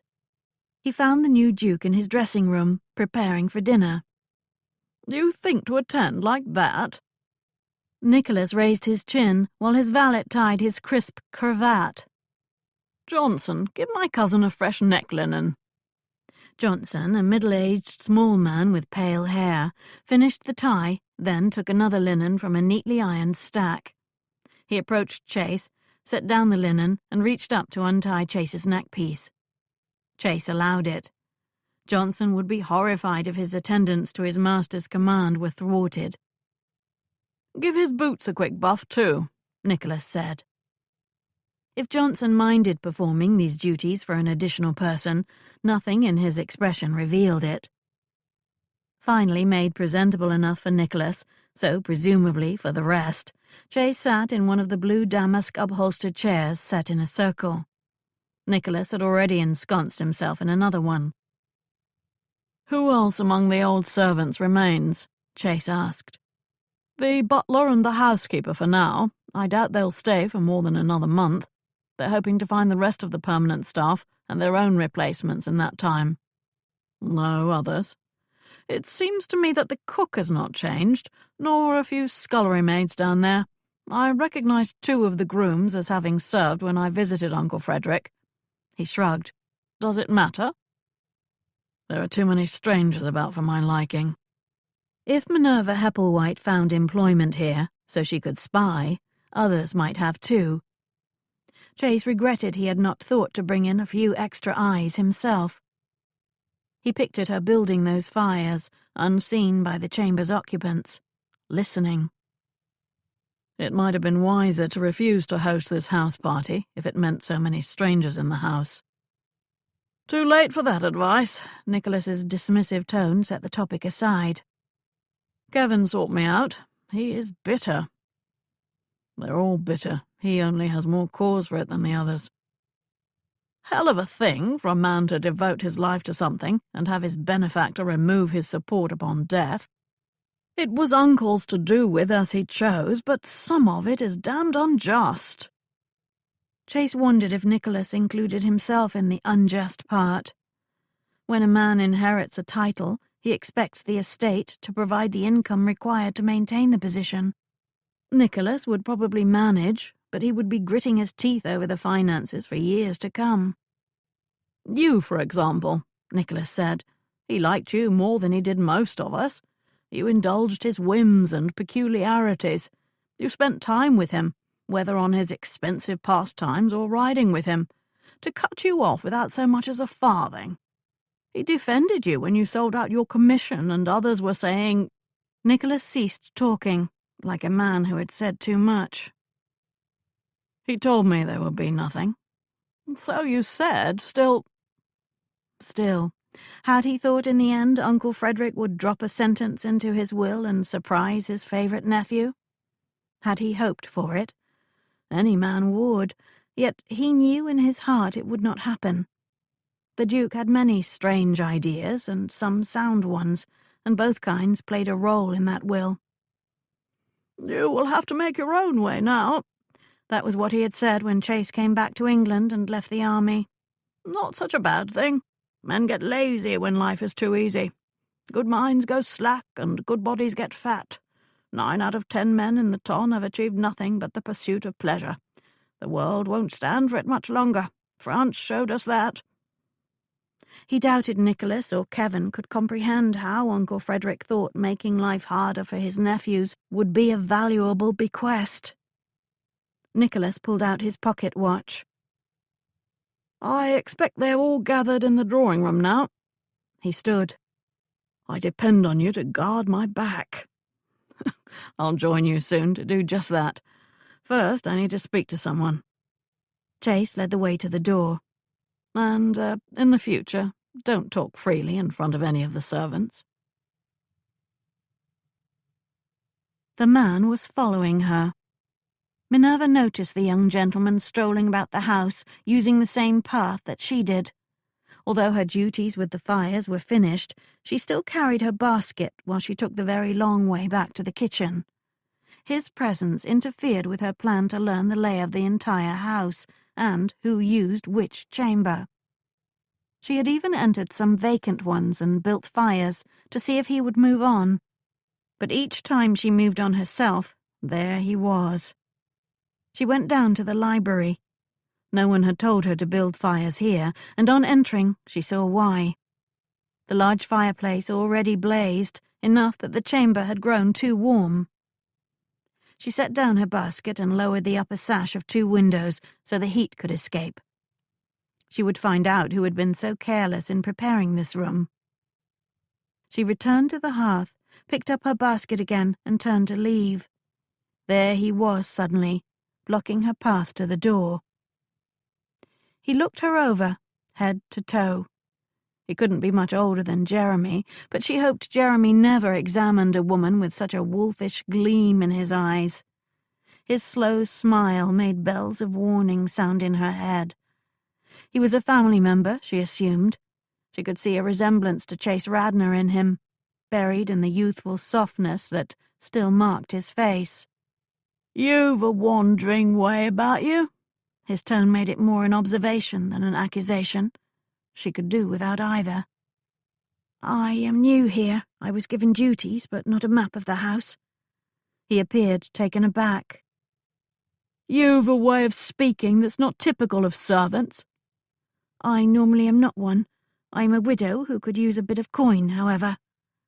She looked down at her basket.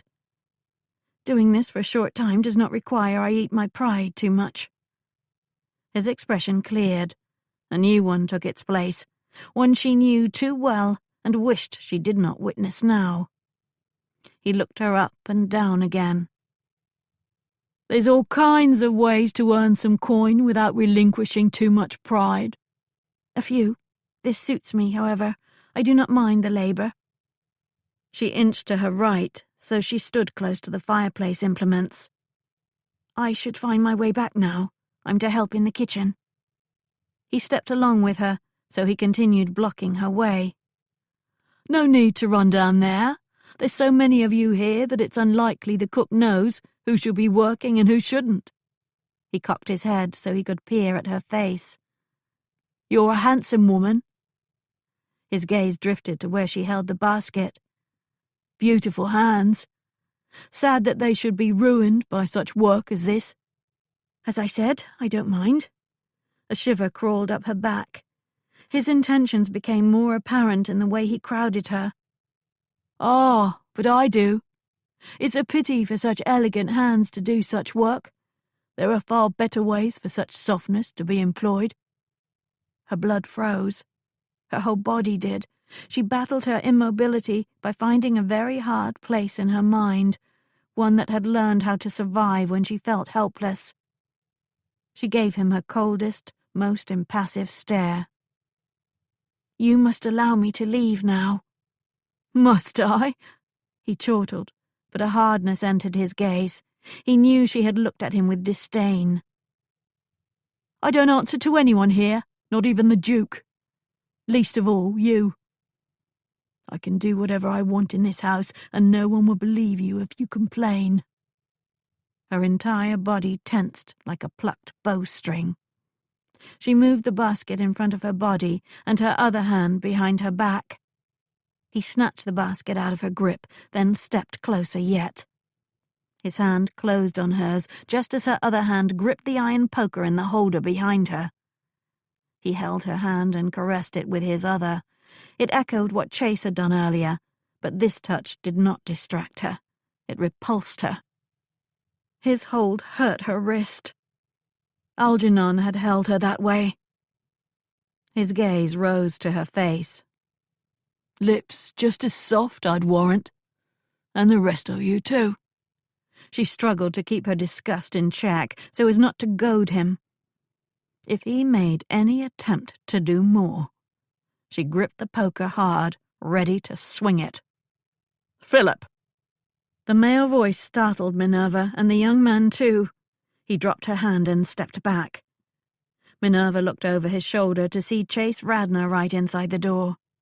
Chase's glare bored into the other man's back. The family is gathering. Chase's conversational tone did not match the furious expression that Minerva could see. You should join them. Philip turned to face Chase. I wondered where everyone was. I thought we were meeting here. No, the drawing room. I'll go there forthwith. He marched away like a busy man with much to do. Chase waited for the door to close. Then he strode over to Minerva and reached around her body. I apologize for my rash young cousin. He gently extricated the poker from her fingers. He had no idea whom he importuned. If you had used this, you might have killed him. Her body betrayed her, limb by limb, bit by bit, until her core shook. Waves of revulsion and fear inundated her. She tried to reach down for the basket, but wobbled.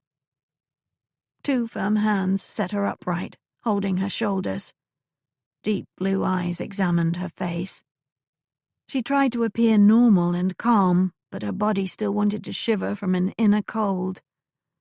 His gaze locked on her eyes. Both curiosity and concern peered into her.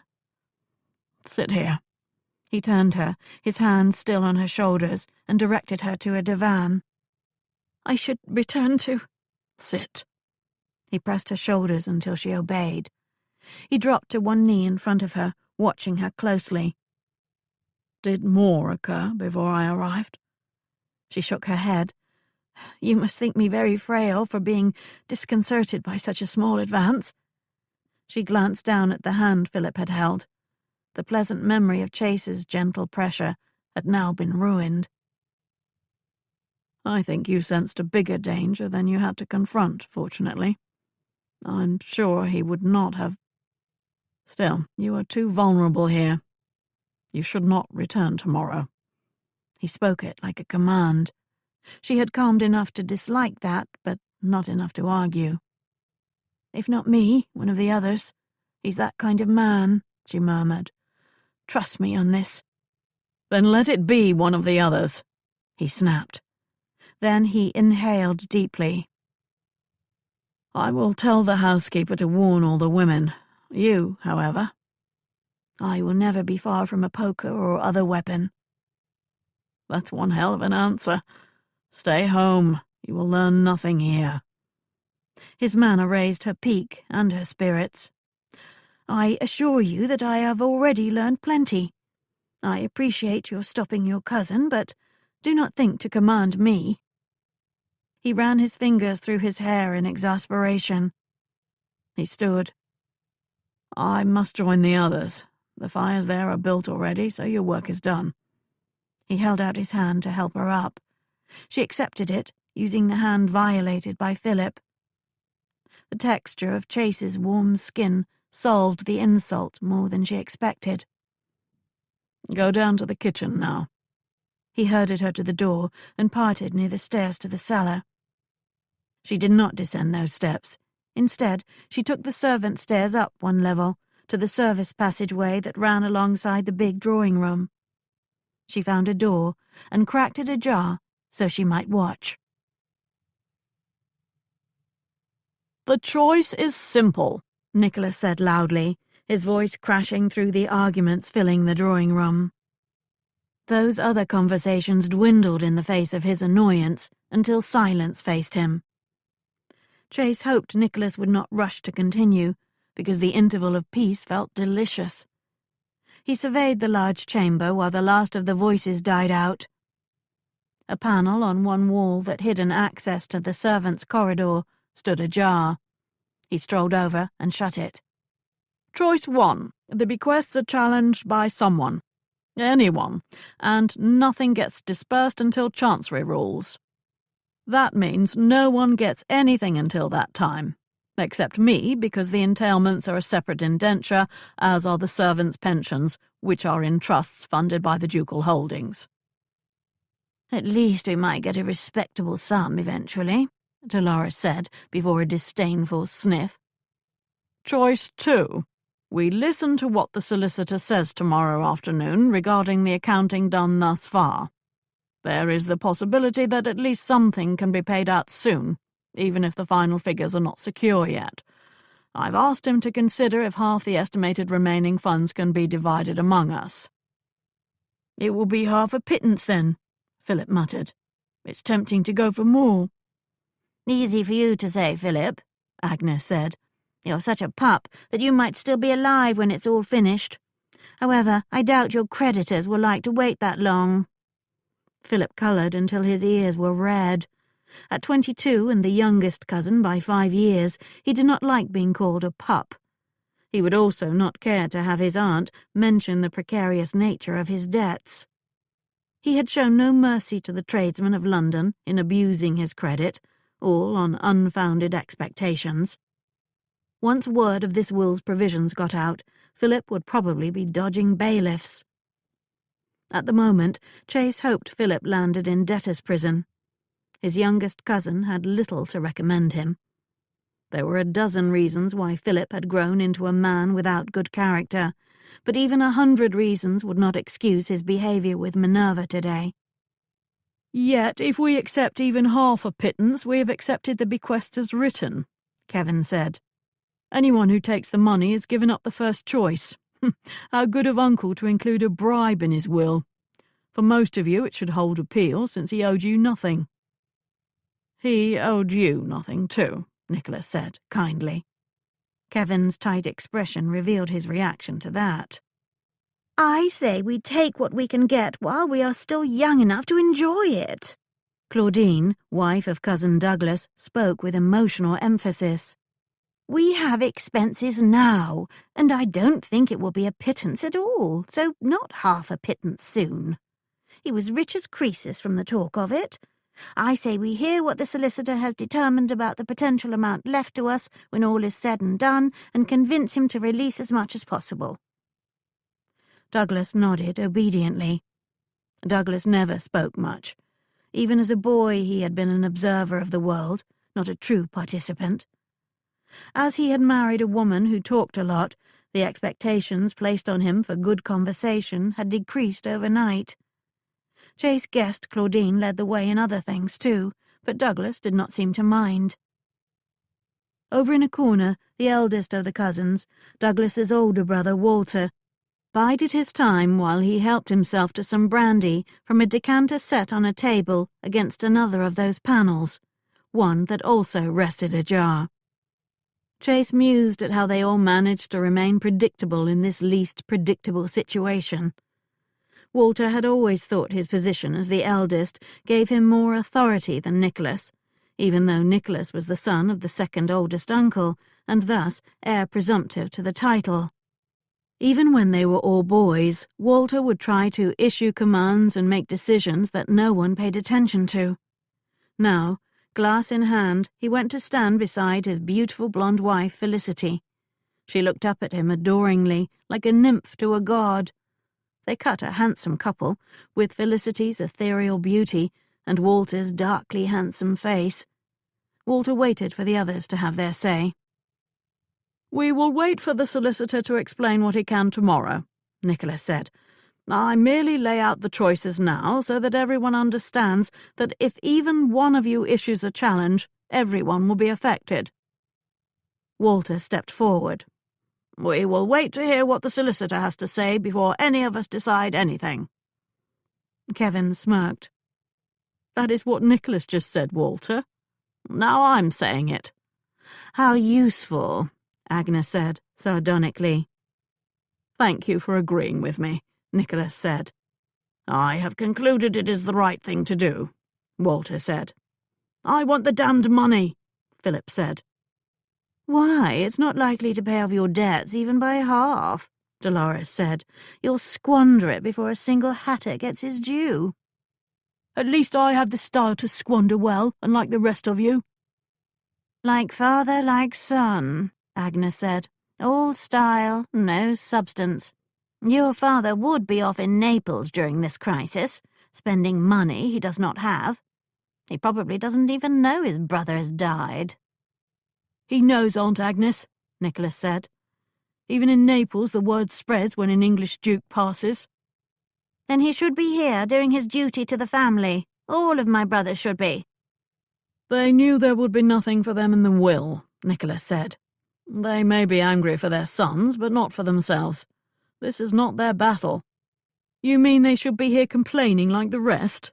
Kevin asked Agnes. I don't see you accepting the will as it stands, Philip said.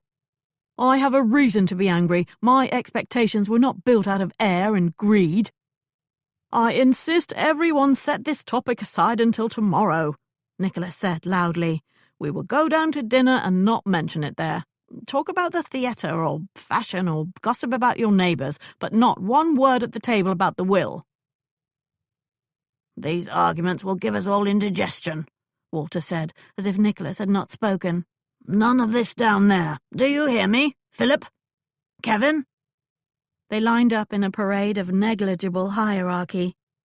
Chase waited until all were in place, then stepped next to Philip. He gripped Philip's arm hard and bent his head low to his ear.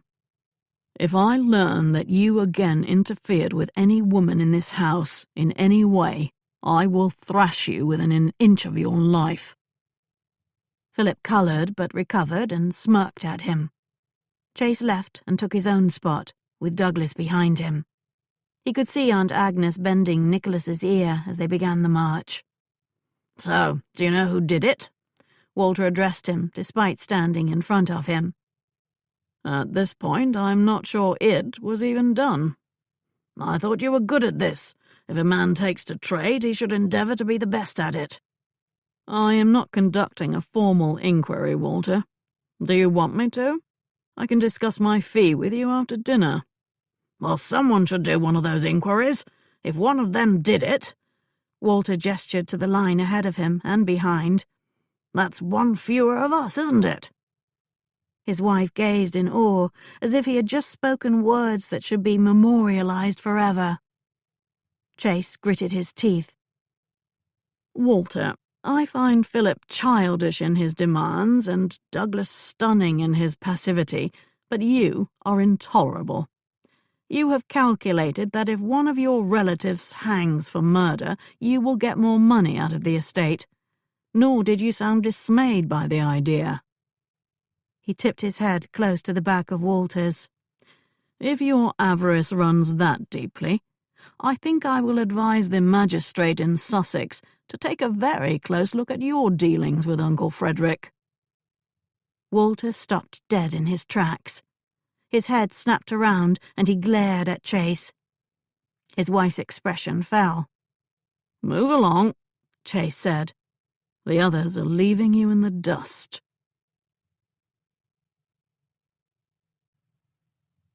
Chapter 6. The housekeeper had a private word with us, one by one. Elise shared the information while she and Minerva walked back to Rupert Street. She came up above to seek us out, warned us about the gentlemen and male servants. That was good of her, not that I need warnings on such things. I received the lesson in the kitchen, Minerva said. It was a general announcement there, since we were too busy for anything else. Her feet ached and her back rebelled at the day's labours. Her hands itched from being in soap too long. She yearned to arrive at her home, where she could rest and find the time to think about the day's events. Since she had to return to Whitford House by 7 in the morning, such reflection would have to wait. Tomorrow she would hire a coach to take Elise and her both ways. This was an inquiry, after all. She would have money soon to replenish the household account that would have to pay for such coaches now, so it wasn't really an indulgence. They trudged along, two women alone, moving from one pool of light cast by a street lamp to another, like they experienced repeated dawns and dusks, days and nights. She could see Elise's soft countenance clearly for a spell, and admire her delicate face and clear blue eyes, only to have a ghost beside her a few yards farther along. Minerva had taken to Elise at once, bright, animated, but also sensible. Elise had acquitted herself well when Minerva met her at Mrs. Drable's house. The idea of doing work for Hepplewhite's office of discreet inquiries excited her. It would be occasional at first, but one day Minerva expected to be able to pay Elise regular wages. Her first assignment had been easy to arrange. Minerva merely asked her to keep her ears and eyes open while she served Lady Agnes Radnor. "It is the youngest gentleman you must watch out for in particular," she said, thinking about pretty young Elise, alone in the chamber where she served as lady's maid. "He is the sort to importune a woman, especially if he thinks she has no recourse against him. His name is Philip. I don't think he would dare enter Lady Agnes's chamber uninvited. If he does enter, you are to leave immediately." She spoke it as a command, which had Elise looking over at her with curiosity, just as another dawn broke. "Perhaps you should not go back," Elise said. "I am capable of dealing with such as he. You, however, watch for him. Do you hear?" "Yes, ma'am." Elise smiled. "Dolores visited Agnes after the dinner while I prepared her for bed. Dolores intends to quiz the solicitor sharply tomorrow. She also shared the opinion that of all of them, if anyone harmed the last Duke, it was probably either Kevin or Chase Radnor, since both of them are of questionable character." "Did she say why she believed that?" "Regarding Kevin, it had to do with his common interests, all that mechanical experimentation. Not even real science, she said. He might as well be a factory owner, she said. It was not Kevin whom Minerva wanted to hear about. She slowed her steps a bit to make sure Elise had enough time to explain the rest. When she did so, she heard a sound behind them. She looked over her shoulder. Nothing. As for the other Mr. Radnor, she said everyone knew the army threw him out. They let him sell out his commission, but the whole of it was highly suspicious, and for her money, he had probably been spared a public scandal only due to the Duke's interference on his behalf. No doubt she had an opinion on why it happened, too. She began saying something about that when Agnes interrupted with a very firm, "We do not talk about that lest we give the scandal wings." I was surprised that Dolores indeed stopped talking and left soon after that. Minerva wondered about the specifics that had remained unspoken. If it could cause a public scandal, and if the family did not even refer to it, something serious had happened. They reached the last lamp before Mrs. Drable's home. The door showed in the dusky light beyond. Elise climbed the steps when they arrived. "Wait, and I'll have the footman escort you home." "No one is about, and it's only another 6 buildings down the street." Elise looked up and down the lane before touching the latch. "Tomorrow morning, then." Once the door closed behind Elise, Minerva continued on her way. Again she thought she heard a sound behind her, a soft footfall. She did not look back this time. Instead, she worked the tie of her knit reticule and extracted the 2 long hat-pins that she had woven into its side. Grasping them like the daggers they could be, she walked up the steps toward her door. As she did so, a figure came out of the shadows. It stood 10 feet away but did not advance. She looked at the silhouette, then turned to it. "You." "Yes, me." "You make too much noise. It's a wonder you can follow anyone in secret." "I did not care if you knew I was there. The other woman, however." "She had no suspicion." "Then I succeeded." She jabbed her pins back in the knitting of her bag. "Why are you following us?" "I wanted to ensure no one interfered with you." Do you worry about Philip accosting women on the street? I hope he's not so stupid as that. I promise I will not kill him if he importunes me again, but I would make sure he regrets it." A low laugh. "I'm sure you would." He moved a few steps closer. "I also was curious. What did you think of the family?" "I have not had the pleasure of meeting all your relatives, so I have formed no opinions." "You have not met them all, but you have observed them all." He knew she had watched them in the drawing-room, it seemed. That surprised her only because he had not stopped her from doing so. If he were the one who had closed the first panel, he had chosen not to close the second for some reason. "Come in, we can hardly discuss this out in the street." She set her key into the lock. No sound behind her. She glanced over to see him still standing in the same spot. "I should not." "Are you worried about my reputation?" "Aren't you?" "When a woman decides not to marry, idle gossip about her carries far less of a threat to her. Now, it's almost midnight, the houses are all dark, and I assure you I won't be the first woman on this street to have a late visitor for unexplained purposes. My feet hurt, so either come inside or I must bid you good night." After what looked like a shrug, he came up the stairs and followed her inside. Far be it for him to worry about her good name more than she did. Chase followed her into the dimly lit reception hall. The normal implications of such a visit made him alert to the warmth of her presence in front of him, and to the subtle scent that wafted while she untied her bonnet. Lavender. He knew she had met with the solicitor. He wondered how long she would remain in this modest home. Soon she could afford much better. "Back finally, are you?" The older woman called Beth peered around a door jamb, a white cap hanging in droopy waves around her face. She saw him, and her eyebrows drew together beneath the festoons. "I am. I told you not to wait up this late." "I was half asleep on the divan. I'll go up now." That frown aimed in his direction. "Unless you want me to stay." "There's no need. Mr. Radnor wants to compare ideas, not interrogate me." "If you say so." Beth did not sound convinced. "I will leave shortly, I promise." He tried an innocent smile. "Is Jeremy back yet?" Minerva asked. Beth nodded. "Came at least an hour ago. Could be more. I was dozing, as I said. I'll speak with him tomorrow, then. Good night, Beth." Beth carried her night candle to the stairs and began the climb. "We can talk in here." Minerva led the way into the library that Beth had just left. "There's sherry in that decanter if you want some." She gestured to a table before falling onto the divan.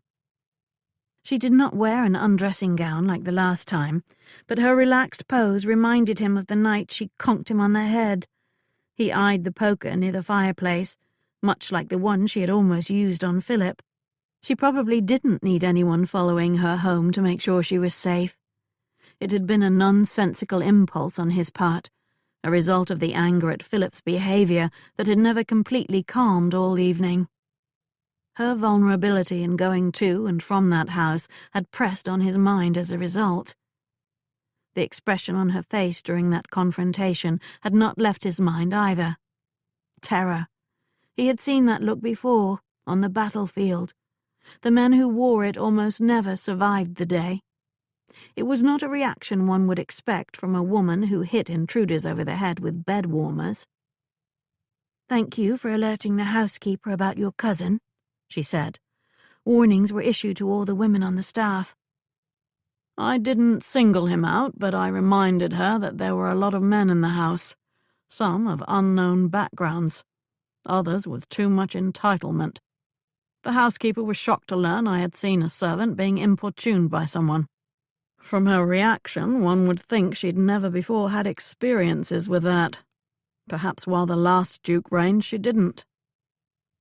"I am friends with a woman who places servants in households, and it is a common story, according to her. The servants do not complain because they do not think they will be believed." She resettled herself against the side of the divan so she could bend her knees and lift her feet onto its cushion. "Forgive me, but I've been standing or walking all day." Her shoes poked out from the hem of her dress. He wondered if her feet were as lovely as her hands. Probably. Delicate and pretty and soft. He imagined a foot like that sliding up the skin of his leg. He killed the fantasy when the smooth caress reached his knee. The low light, the late hour, was sending his mind where it should not go. The intimacy of this library right now sang like a siren song to his masculinity. She appeared lovely on that divan, almost domestic in her ease and informality. "If you want to go above and change into a garment more comfortable, I don't mind waiting." Mild astonishment, then a laugh. "When I said I was not concerned with my reputation, I did not mean that I was so careless with it that I would host you while wearing an undressing gown." "And yet you did so once." "There was no choice that time. You broke into my home in the middle of the night." "A precedent nonetheless."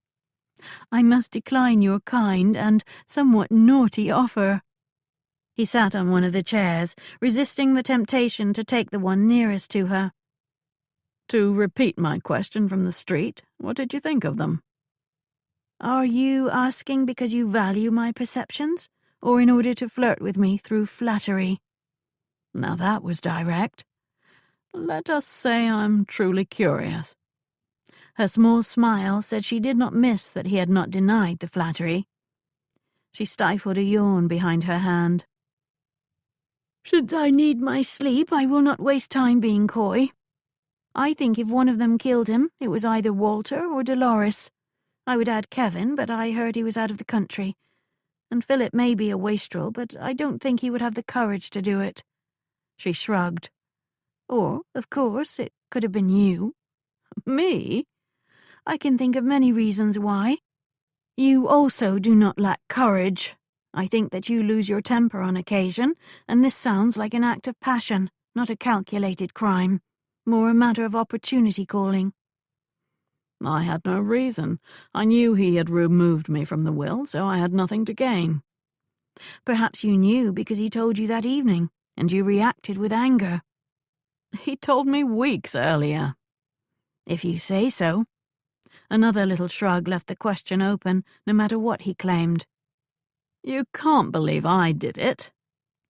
"I said it is a possibility, just as you believe it is possible that I did it. Now, don't you want to know why I pointed a finger at Walter?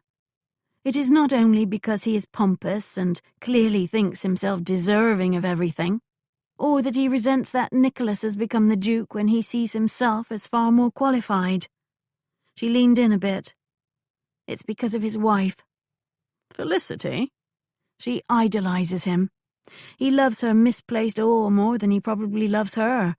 If he has allowed her to have expectations regarding a fortune, and he learned he will have to disappoint her. Also, he is the kind of man who can probably rationalize anything. If he did it, he no doubt has a long explanation that eventually blames his uncle for his own death." It did sound like Walter. He always found someone else to blame. He always had, even when they were all boys.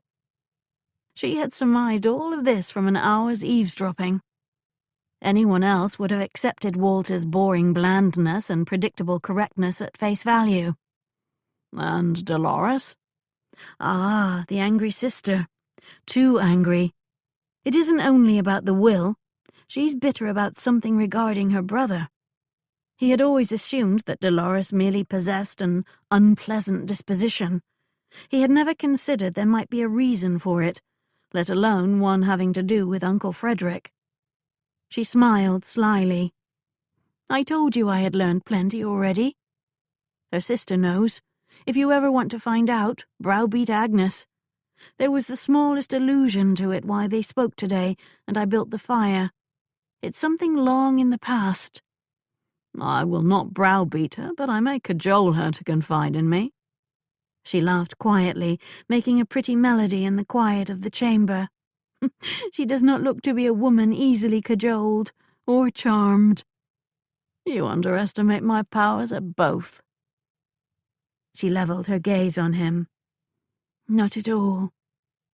She watched him intently, as if she tried to read his soul. He refused to look away, and gave as good as he got. That increased the cosy intimacy hanging between them in the barely lit chamber. When did he tell you about the will? Before or after he had changed it? She asked. It was about a month before he died. I can't be sure, but his words to me implied it was soon to happen. Did he inform each of them?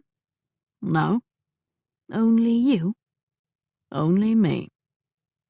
It is not because of that business with the army. I want you to know that. I'm removing all of you from the major legacies. There will be something left to share, but not a fortune for each of you. I think he wanted to make sure I did not misunderstand why he was doing it. He didn't have to explain, and cursed himself as soon as he did. Damnation! The mood in this chamber was putting him at the disadvantage, not her. Perhaps some of the others found out anyway. Someone may have hoped he passed away before a New Testament was signed and encouraged that eventuality to take place. That was his thinking, when he allowed himself to consider a relative at all. How much better if it turned out to be one of those women getting a fat inheritance, like this woman here. The notion did not appeal to him nearly as much as it had when he stole into Minerva Hepplewhite's house, looking for evidence of just that. The night and the mood probably had much to do with that. Come morning, he would see clearly again and realize she was still his best suspect. "Did you tell any of them?" she asked. "Because if you did, then that person may have told another, and so forth." No, I did not. Yes, damn it, he had warned Nicholas. Commendable discretion. Unfortunately, that puts you quite high on the list. Almost as high as you. Oh, not nearly that high. High enough to be a person of interest to any inquiry, however. Meaning hers, he assumed. If it were afternoon and he was speaking to her in an office and the light were not so low and flattering to her face, and the night did not emphasize that they were alone, he might have turned the tables on her and posed his own questions. He might have reminded her that few had as much reason to want the Duke dead as she did, because few had benefited as much. Only the mood right now did not require that, or even want it. Suspicion was not what simmered in him, causing a pleasant heightening of awareness of her sultry relaxation. She had done nothing forward or untoward, but he was well on the way to being seduced anyway. He could not tell if that was her intention, or if she even knew what was happening. What would happen if he went to that divan and reached for her? Their connected gazes, the quiet conversation, the silence of the night all begged for something besides this talk of possible murderers. Her lips parted slightly. Her gaze warmed as if another lamp had been lit behind her eyes. Her examination of him turned both cautious and curious at the same time. She sat upright and returned her feet to the floor. "I think you have what you came for?" Hardly. His allusion was subtle, but she heard its implications. Her expression firmed just enough to discourage that line of thought. He had not held out much hope. It would be a bizarre liaison under the circumstances. She stood, and he did too. "I must get some rest before I take up my servant duties again. You must leave now." He did not want to leave. He wanted to talk all night, or, better yet, not talk at all, but investigate her in all kinds of ways. Of course, that was impossible, for many reasons, not the least being she would never have it. He followed her to the chamber's door and out into the little reception hall. The small space caused a closer proximity to each other. She opened the door to usher him out. "Don't walk to and from Whitford House alone in the future," he said, while he took his leave. "Do you have any other unwelcomed instructions, Mr. Radnor?" He stepped over the threshold. "Just one." Do not have male visitors in the middle of the night. They will get ideas. It's inevitable." The smallest smile formed in the moonlight while the door closed. Minerva felt the smile on her lips. She stood with her back against the door while she reconsidered the last 5 minutes. It had not taken her long to recognize the male interest coming her way from this man. She no longer looked for such things, but the power stretching between them was undeniable. The mood had taken on a familiarity that could only be called intimate, and Chase Radnor had clearly been contemplating whether to explore what that could mean. What had her piecing together her memories was the way she had reacted, not him. Lively sensations had perked through her. His attention had flattered her. She had wanted more of that and more of the intimacy. She relived it all while she stood by the door, fascinated. In hindsight, it did seem that she had been at least mildly— fine, she would call it what it probably was— mildly aroused. She had assumed that Algernon had ruined all of that for her, destroyed her ability to trust a man enough to have such feelings for him. And Radnor? If ever she should not trust a man, it was he. And yet, she looked down at her hands, her lovely hands. His touch had not repulsed her or frightened her.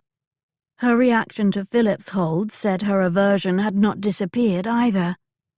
For some reason, however, Chase Radnor was not provoking her usual responses. She would not mind knowing a woman's emotions again. She hoped she did not grow old, still suspicious of every man, but guessed that she would. It would be nice to be touched at times, though, or even held in caring arms if any could be found. It would be strange to consider Radnor's arms appropriate, though. And yet, for a few moments in the library, when that special warmth in his eyes arrested her attention, a fresh breeze had entered her, carrying the promise of spring.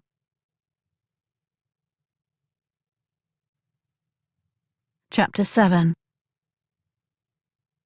The relatives rose late, so Minerva performed her duties late too. She made the rounds of the chambers while the family dressed and prepared for the day. Kevin visited Lady Dolores while her maid dressed her hair and Minerva built the fire. "Sit," Dolores ordered when he entered.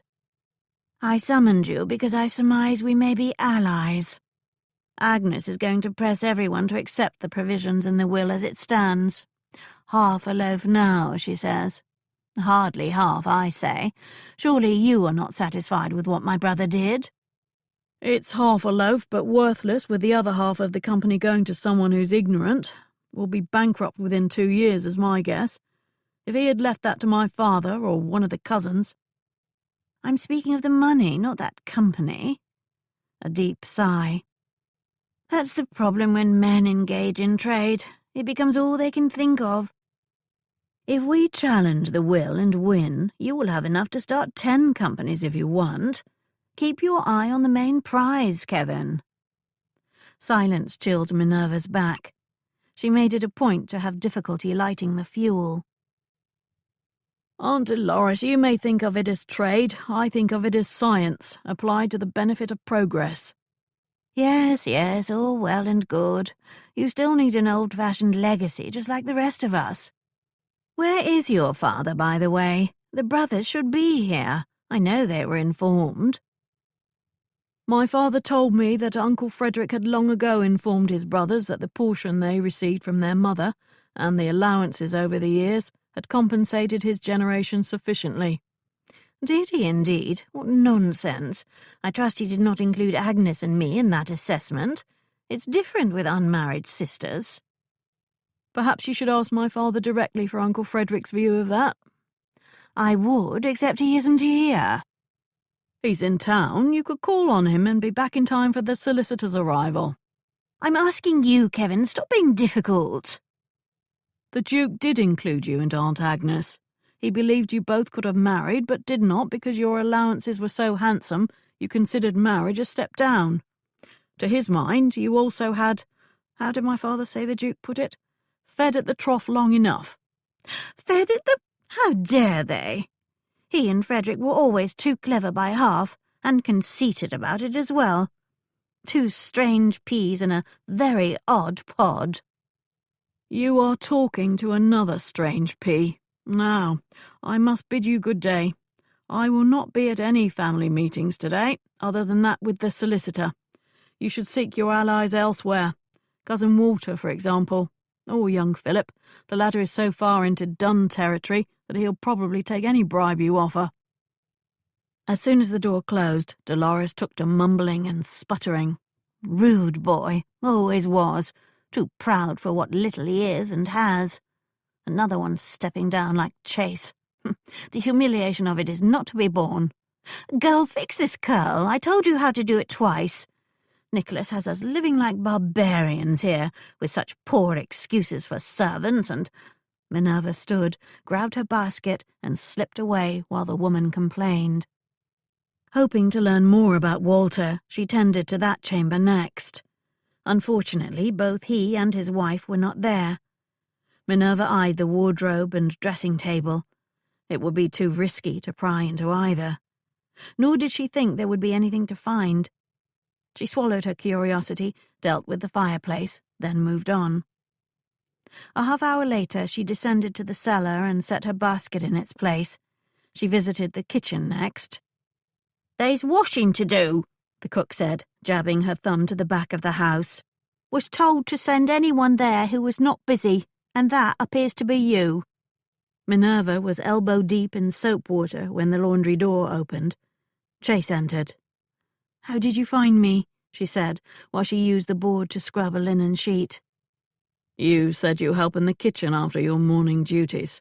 I asked Mrs. Fowler, the cook, where you were. His arrival raised her spirits, which had fallen considerably upon entering this chamber. "Do you want something?" A slow smile formed. Not at all, except reassurance my young cousin does not still pursue you. Her femininity longed to hear other words. Yes, your company, your kiss, your desire. What was wrong with her? "He has been invisible thus far today. Did you warn him off?" I promised to thrash him if he tried that again with anyone here. I had rather counted on having an excuse to do so. A few thrashings would do him good. Perhaps I should reconsider his place on my list of potential good objects of inquiry. I am inclined to agree he does not have the courage, even if he had good cause to be worried and angry if he learned there would be no legacy. He's lived off his expectations for several years now, with impressive self-indulgence. He is not like you, then? Not like most of us. She turned the sheet. Her hands, red and soapy, caught her attention. She paused to check her nails. They looked like a washerwoman's. Not surprising, since she had become one. She began scrubbing again, but noticed that Chase's attention had also been on her hands. "Only one more day," she said. "They will heal." Could you not have found someone to spy in your stead? An awkward question. She scrubbed with determination. Ah, you did. He ambled closer. You have friends here helping you. I thought you might have. I don't need anyone else to do this. I have eyes and ears. But more eyes and ears would be useful. Did you place some friends or employees among the servants? Do you think I did because you did? How clever of you. I wonder if I can guess which ones. She made a display of pondering. The footman Andrew, he is amiable enough to lure all kinds of secrets out of people. If I had placed him here, I would have made him a valet. There's much more to learn in the chambers behind closed doors. Indeed there was. Elise had provided all kinds of information from serving Lady Agnes. He blocked the stack of linen she needed to wash. After dumping her sheet in a rinsing tub, she gestured for him to move. He turned, lifted a towel and handed it to her. The water had cooled too much. She wiped her hands on the towel before dumping it in the vat, then strode to the fireplace where water warmed. Other hands met hers on the big kettle's handle. Strong ones. I will do it, he said. He lifted the kettle and carried it to the tub and poured it in. He tipped his fingers in to test the temperature. Too hot, wait a spell. She all but shoved him aside. She plunged her hands in and found the towel. Interesting that you mention Andrew. I saw you and him together this morning, out in the garden, he said. I assumed you were learning what bits he had overheard, or else just flirting. She had been assessing Andrew to see if he might be a good addition to her enterprise once his short hire here ended. Amiable and not too young, the footman had a manner that put people at ease. Andrew is not one of my friends, so you were wrong. About his helping your eyes and ears, or about the flirting? She stopped scrubbing and looked at him. No teasing smile, no impish sparks in his eyes. It had been a serious question. A ridiculous notion flew through her mind. He is jealous. She almost laughed at herself for thinking it, yet the way he stood there, watching her, waiting for some response. As a well-born gentleman, you would not understand how servants are informal with each other, she said. The best ones watch out for each other, too. He insisted the cook give me some time to rest from my chores, and invited me to join him outside to escape. Why was she explaining? He had no reason to know or care. If she had been kissing Andrew, it would be none of his business. Then I am left to guess who the others are. He smiled sardonically. Only you considered how useful additional ears would be. A fine thing, isn't it? A professional investigator stands before you, and you were more clever than he was. She had not confirmed that she had anyone here. If he thought to trick her into doing so, he would be disappointed. She did glow inside at his praise, though. Since she intended to make this her profession too, it was good to have another investigator call her clever. If I were truly clever, I would have bribed the family solicitor to spy for me. I can think of no way to eavesdrop on that meeting this afternoon short of that. She threw the towel in the rinsing tub. He dropped another linen into her water. I will be there. Of course. I mean that I can tell you what happens. Not spy as such. Simply pass along some particulars. She obscured her surprise by twisting her current linen to wring it out. Why would you do that? Why not? He watched the last linen fly to the rinsing tub. Must you deal with that now? I'm due to check the fires up above. Someone else will have to rinse and hang. He removed his handkerchief from his pocket and opened it. He took her hand and patted it dry. Then he did the same thing with her other hand. In the army, when work made hands so raw that the skin cracked and bled, the men would use cooking fats to soothe them. Go to the kitchen and find some. Even if you wipe it off at once, even if you attempt to wash it away, your skin will be protected and will heal faster. Are you really going to tell me what happens at that meeting? If you want me to. It will be no secret, since so many will be there. I'll pay a call tonight after your return to your house and give you the particulars. He had warned her not to have late callers, hadn't he? Had said men would get ideas if they were allowed over her threshold that late. Yet here he was, inviting himself to do just that. It was no time to get delicate. Chase clearly was conducting an inquiry into the Duke's death. If he convinced the authorities it had been no accident, she fully expected additional inquiries into herself. She might not have much time to find the true culprit behind the Duke's untimely demise. I will leave here at 9 o'clock, she said. If you call at 10, we will talk then. There's only one condition. If I share with you, you must again share with me. She nodded, then left him with the laundry. She would find a few bits to give him. She made her way to the kitchen. Cooking fat, he said. She took some while the cook was distracted.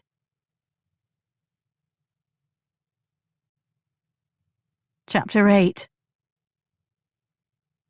They streamed out of there like their rumps were on fire." Jeremy regaled his mother and Minerva in the house's kitchen while they each drank an inch of port. It was a celebration of the end of their duties at Whitford House. Jeremy's pay sat on the table in front of him. The stack of coins would be shared with Beth for a bit of personal spending, but Minerva's pay would go toward household expenses. It was the understanding that they had made when they joined their fates 5 years ago. She paid neither of them, but she maintained the household. For several years, the jewels she sold took care of that. The last year, life became more precarious. Her pay for the last few days did not amount to much, but would help until she could obtain some of the trust's income. Also, she had returned to find a letter from Mrs. Drabel that contained the name of a woman who might be calling to seek out the services of Hepplewhite's Office of Discreet Inquiries. She hoped so, and not only because it would mean earning some money. She wanted to prove this was an enterprise in which she could succeed. "None of them looked happy," Jeremy added. "We were busy for over 2 hours and received many complaints about the wait. Well, only 3 of us getting the horses and carriages ready, so it couldn't all be done at once, could it?" "Who looked the least happy?" Minerva asked. "That young one who favours fancy waistcoats. He was not as angry as some of the others, like that dark-haired woman with the deep voice, but he appeared miserable." "That would be Philip. He needs money. He is profligate and runs up debts everywhere. He could end up in debtor's prison." "If he went to the type who loaned money, he might be worse off than that." Minerva had not considered that Philip's concerns were for his physical safety. That might make him very rash if he thought his uncle was going to change his will. After the way he threatened her in the library, she was inclined to find reasons to move him up the list of suspects. She began to sip the rest of her port, then thought better of it. She already glowed from its warmth and did not want to put herself at a disadvantage. Chase might flirt a little and charm her with his smiles, but he was no friend, and she needed to have her wits about her. "Did you come to know the footman, Andrew?" she asked Jeremy. "We shared a few words when I would bring horses to the front. Friendly sort. That Thompson fellow sent him over. I think they were both hoping he'd be kept on, but I don't think he was. He used to be in service, but for several years was an agent to a manufacturer." "Then he has not been in service for years and probably has no recent references. Thompson placed him, you say?" "I think he mentioned that. At my prompting, I asked if Mrs. Drabel had sent him. I thought it might be worthwhile to know where those servants came from, and if any were like us." Meaning if any had been placed there by Chase or some family member looking for information. Minerva had a high regard for Jeremy's initiative. He possessed a shrewdness that could be very useful. "I wonder if he might take employment from us when we have need of an amiable man who makes friends easily," she said. "My guess is he will take any employment that's legal." Jeremy pointed to the coins before he swept them up. "If this is what they paid him, it won't last long." Jeremy downed his port and left. Minerva rose to leave too. "There will be a caller in 15 minutes, she said to Beth. Beth collected the glasses and set them in the washing basin. "Who might that be?" "Mr. Radnor." She received a pointed glance and frown. "You getting sweet on him?" "Don't be ridiculous. You know I am not." She let it hang there, because of all people, Beth knew just how ridiculous it was. "You know I am no longer capable of feeling that way about a man." It would not do to tell Beth that with Mr. Radnor she had begun to feel very capable. "It's been a long while now. He's handsome and can be charming when it suits him." "I do not need a lecture, Beth." "Don't you? He broke into this house because he's looking to blame someone about that Duke's death. He still is, no doubt. He's dangerous." "I have forgotten nothing. At the moment, however, we have a common goal." "The problem is, he thinks to make you the means to reach his goal. I don't trust him, and you shouldn't either." "I am not so stupid as to forget who and what he is, or the truth of his intentions, but for all I learned from Jeremy and Elise, and saw and heard myself, he is one of them and knows far more. You go up to bed. I'll make sure the front door is locked before I follow." Chase handed his horse to a groom at a public stable 2 streets from Minerva's house. It would not do to have his mount standing outside her home at this hour. She might dismiss the notion of gossip harming her name, but he knew better than most how people like to talk. That thought conjured up memories of the meeting with the solicitor, and how Aunt Dolores, when seeing her battle being lost, spoke the unspeakable about one of her nephews. Him. "I find it odd that you are favouring his counsel, Nicholas. They probably would have shot him if not for my brother's intercession on his behalf." It was the closest anyone had ever come to voicing the belief he had been under suspicion of cowardice in the army. He wasn't sure if that was better or worse than the real reason for his departure. "Did you kill him?" How often had he heard that question in his head, in the Colonel's voice, in Uncle Frederick's, in his own. He had become expert on closing the mental door on that question and the history that provoked it. He did so now with a slam. He walked the rest of the way to Minerva's house, lining up what he would tell her and what he would hold back. Among the latter particulars would be his brief conversation with Sanders after the meeting. While the solicitor was quite sure that the correct Minerva Hepplewhite had been found, the lack of a documented connection to the woman known as Margaret Finley bothered him. "The only 2 people who knew her under both names are in her household," Sanders had explained. "How your uncle knew of her under either name remains a mystery. I am satisfied, but with the mood of the family, it might be best to find another person who is disinterested. You're still advertising for the other 2 women. Why not add a notice regarding her married name?" She opened the door herself when he arrived, backlit by the lamplight in the reception hall. Immediately, the intimacy of their last night meeting stretched between them. As if she felt it too, she backed away from the door and let him enter and close it himself. She led him to the library again, but did not sit. Instead, she appeared unsure of herself. That was unusual and fascinating. "I suppose we could have done this in the park," she said. "It would have been very dark there." "I meant in the morning." "Then it would have been very light. It would be better if all of London doesn't wonder why I'm strolling the park with one of my cousin's temporary servants." "Of course, yes." She sat on the divan in her usual spot. She did not lift her feet onto the cushions. She did not lounge, but remained upright, stiff. He availed himself of the chair near the divan this time. She did not react to that. "The meeting? You said you would give me the particulars." "It began calmly enough. It ended in a rout. I think Sanders, the solicitor, feared for his life." "What changed the tone?"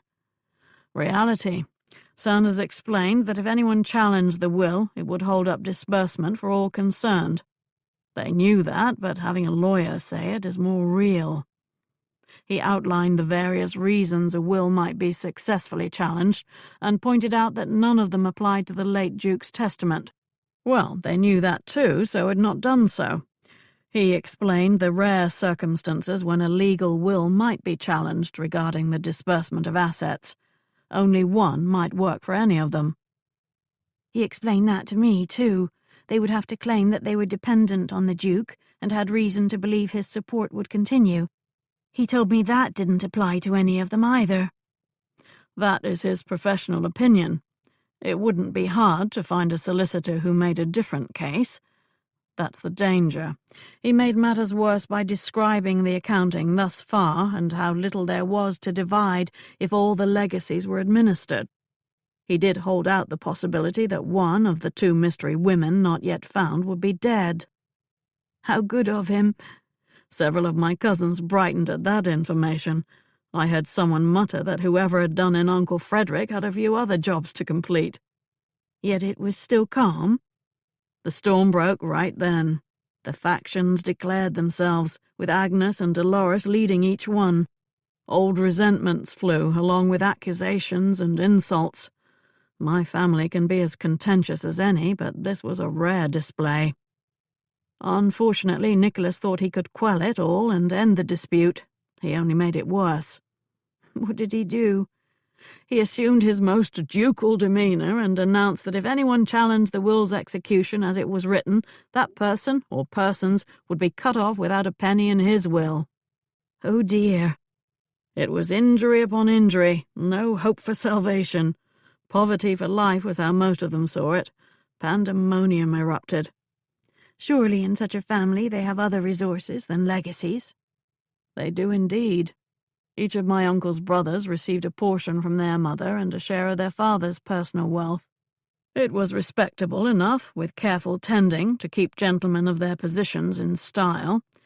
Unfortunately, they could never, as younger sons, marry quite as well, so their own children would have much smaller portions, in addition to dividing whatever survived of their father's legacy. You can see the problem. In several generations, after several divisions, little would be left for each person.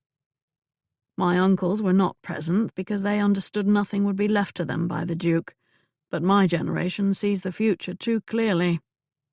Which is increasingly diminished income. Or, heaven forbid, employment. She considered him intently, as if his amiable tone had revealed too much. Do you resent that? Were your own expectations thwarted more than you admit? Are you still trying to build an argument that I killed my uncle?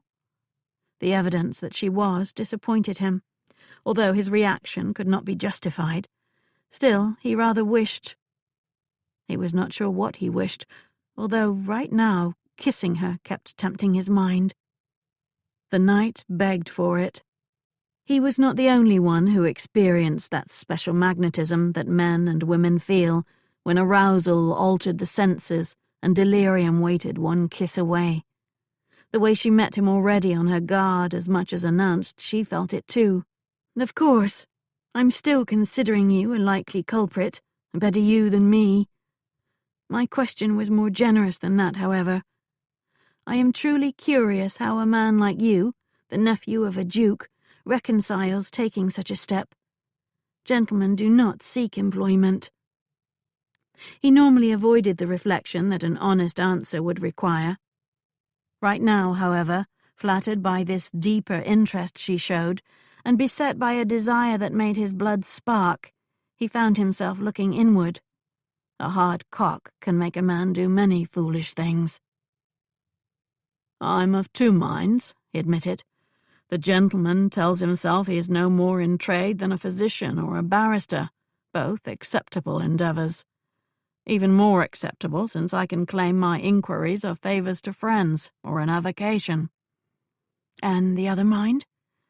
The soldier is grateful for something to do other than gamble and drink. I suppose I could occupy my time investigating some obscure ruin and writing its history, as some do to fill their days, but I prefer more interesting searches. I think your second mind is the one that matters most. You do not really need this employment after all. You could cease it any time you chose. You sound sure of that, when possibly only my next inquiry will keep me from being out on the street. Nonsense. You spoke of portions from your grandmother. Your father received one like the other uncles.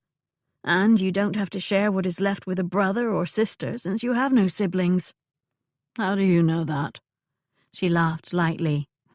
Little about your family tree is not known to the servants who worked in that house the last few days.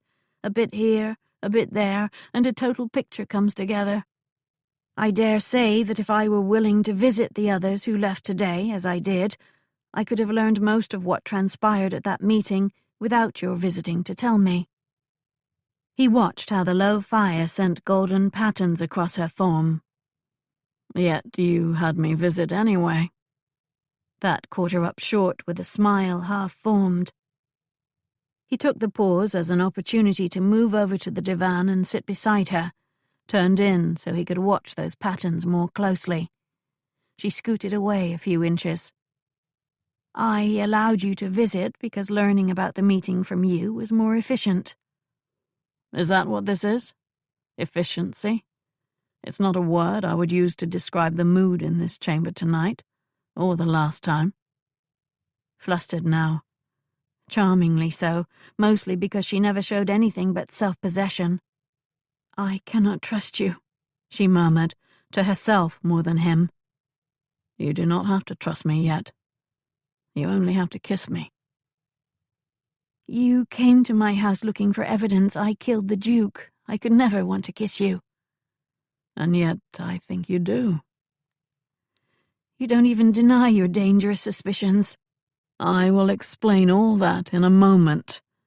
He leaned in, noticing how deeply dark her eyes looked in the low light. Later. He touched his lips to hers, ignoring the inner voice warning of impossible complications. She did not veer back, but allowed it. It entered his mind that she was too stunned to resist. But the softness of her lips and the warmth of their closeness diverted his attention from that idea. He lingered in the kiss, and when she still did not object, he gathered her toward him and into an embrace. She waited for the sad, dull emotions that ruled her whenever she seriously considered intimacy with a man. They did not come. Instead, his kiss enlivened her. She dared not move lest she ruin it. She wanted to both laugh and weep at the irony that this man could evoke excitement with his embrace instead of loathing. It would not last, of course. It couldn't. For a moment, however, she allowed herself to pretend that she did trust him. She ignored all the warnings her mind tried to shout and permitted her body to respond if it could. A quiet bedazzlement that she had known long ago sparkled in her blood, far better than what she experienced in those recent dreams. The girlhood she had lost in every way possible raised one hand above the dank waters that submerged it. Her spirit took hold of that hand and held tight so it would not disappear again. That meant letting the kiss continue. She noted every second of it, every warmth, every touch, how it changed to something deeper, and the way his hands rested on her back and side. She relinquished confusion and just floated in the sensations, amazed. He took her face in his hands and looked in her eyes, not frowning, but with an intensity that made the beauty pause. You have not kissed me, he said. Do you not want to? If you don't, if I misunderstood. She placed her lips on his to silence him. She must have done it right, because he took over again, and there were no more words. It could not go on. Soon it would be ruined. A corner of her mind waited for the moment that would happen, while the rest of her relished the brief rejuvenation while she could. True desire worked its ways with her, transforming her, starting a strange hunger that only seemed to grow. She lost hold of her thoughts, her judgment, herself. His hands moved in a caress that spoke of his own desire and rising passion. That possessive hold should alarm her, but didn't. A part of her awoke to what was happening, however, to the time and place of it and who he was. His dominating presence provoked her vulnerability. Her desire actually enjoyed that. A primitive inner voice urged him on. Rationality spoke louder. How they had met, what he might seek besides pleasure, pressed itself onto her consciousness. Regretfully, she moved her head to break the kiss. Battling a preference to embrace and hold him close, she placed her hands on his chest, stopping him. You should go. He did not cajole or reveal disappointment. Whatever he had thought to have tonight, he seemed to accept that this was all there would be. One more kiss, a sweet one, and he released her. Of course, you should sleep. You were too long a servant and should stay abed until noon tomorrow. Yes, I should retire. Alone. She did not have to say it. She released the hand she clutched above the water and let it sink again. After Chase took his leave, Minerva sat on the divan, eyes blurring, finding herself amidst the chaotic reactions those kisses had caused. It had been stupid to allow herself to taste that which she dare not enjoy in full. She was well along on a good scolding when she realized that his later explanation had not come. Glad to have something to do, she did not weep from disappointment. She marched down the stairs and hurried through the garden to the small carriage house in back. She knocked on its door. "Are you asleep?" Jeremy opened the door. "Have you been crying?" He was still dressed. She stood aside. "Hurry. Radnor just left, and I want you to follow him. His horse was not outside, so it must be at the stable around the corner. You can go through the garden and mews and be there when he arrives, if you're quick about it." Already he had pulled on his boots. "Follow him where?" "I want to know where he lives. Take some coin and hire a horse from the stable if necessary." "Won't need it. Unless he gallops, I can keep up on foot. It will be more obvious if I follow on a horse. He'll hear me for sure then, and there's no shadows to hide in." Still, he swept up the coins on the table from his pay before he ran into the night.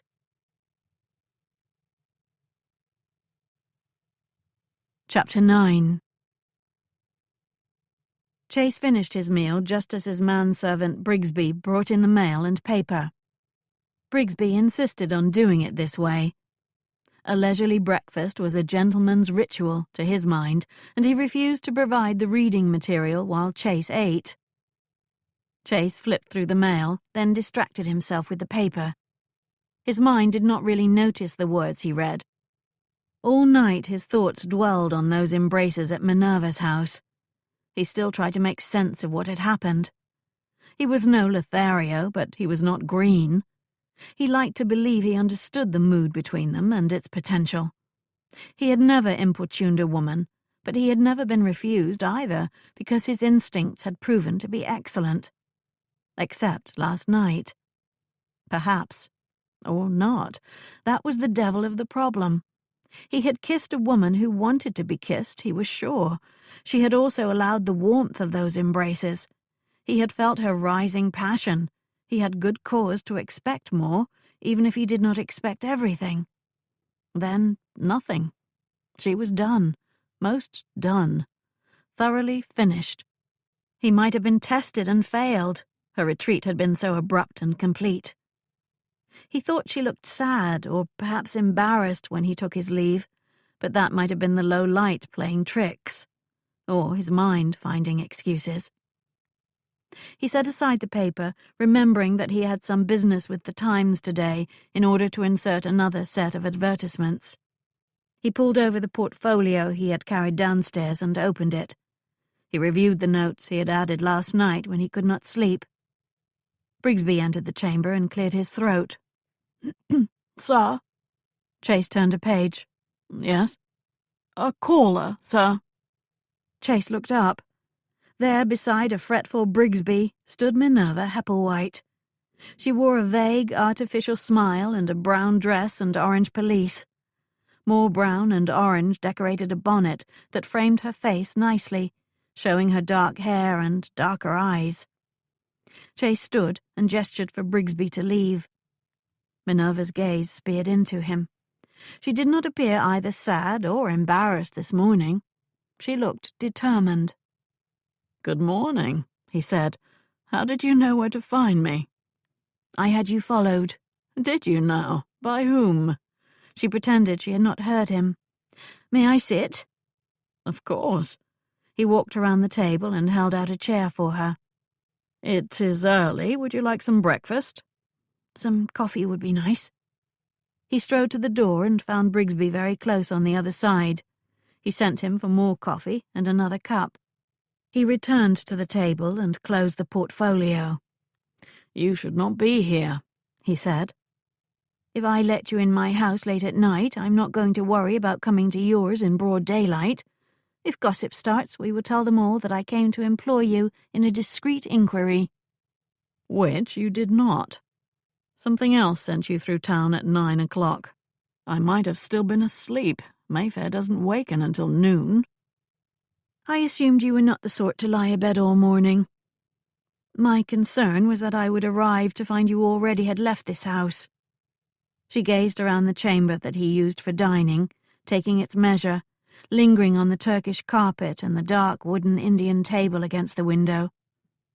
As her gaze returned to him, it first paused a moment on the portfolio. "It appears a comfortable house," she said.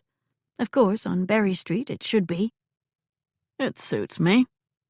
The whole house was not his, but he assumed she knew that, since she had climbed the stairs to his front door. His apartment occupied the 3rd level, which gave him good air and fine prospects of the street and nearby St. James's Square. The coffee arrived. He waited while Brigsby served her. His manservant said nothing, but a worried little frown expressed how irregular Brigsby found the situation. On a few occasions he had served women breakfast, but they had stayed the night. Apparently, Brigsby found that more acceptable than a woman arriving before calling hours. Chase waited until the door closed again. "Why are you here?" "To kiss you again. To apologize for throwing you out. To tear off this brown dress and beg you to take me." He could fantasize, but he knew better than to hope. "You left before explaining." "You want an explanation? Fine. You are a lovely woman. I'm a man. I wanted to kiss you. You seemed agreeable. So I did, and you allowed it.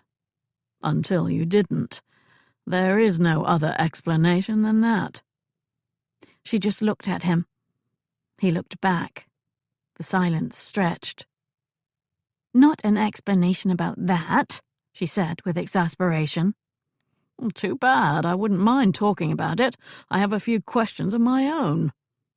That is, just as you were about to... I mentioned that you thought I killed the Duke, and you said you would explain all, later. Only you didn't." "I pride myself on knowing when it is time to leave a party." "I understand, truly, you could hardly... But I want to hear the explanation. So I came here." She must want to hear it badly if she tracked him down and arrived at 9 o'clock. Fool that he was, that flattered him. Only now he did have to offer some explanation that appeased her, or at least satisfied her curiosity. Since she appeared so earnest and attentive, he found himself wanting to give her an explanation that put himself in a very good light. "You are merely one person of a long list of people with excellent motives where he is concerned." "A list that includes you," she reminded him. "I know it was not me, so for my purposes that does not signify." "Have you concluded I did not do it, if it was even done?" Tempted though he was to lie, he would not with her. "I did not conclude that at all. I merely considered it unlikely. I'm counting on the evidence." "Oh, tosh! Evidence!" She pressed forward against the table. "Do you think I did it? Do you? What does your inner sense tell you?" "I do not rely on any sense other than my mind in these matters." "You are so objective." "I must be. One's inner sense, as you put it, is influenced by emotions and other things." Intent, direct gazes, light that reflected intelligence in a woman's eyes, desire to possess. He had learned the hard way to judge important matters without passion or prejudice. Long before he met Minerva and found himself wanting her, intuition had betrayed him, badly.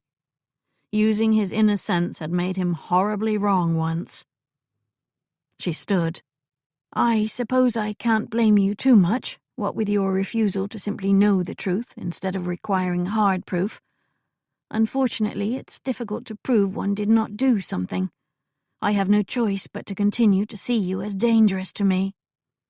In other words, no more kisses." "Do I get to ask my questions now? About last night?"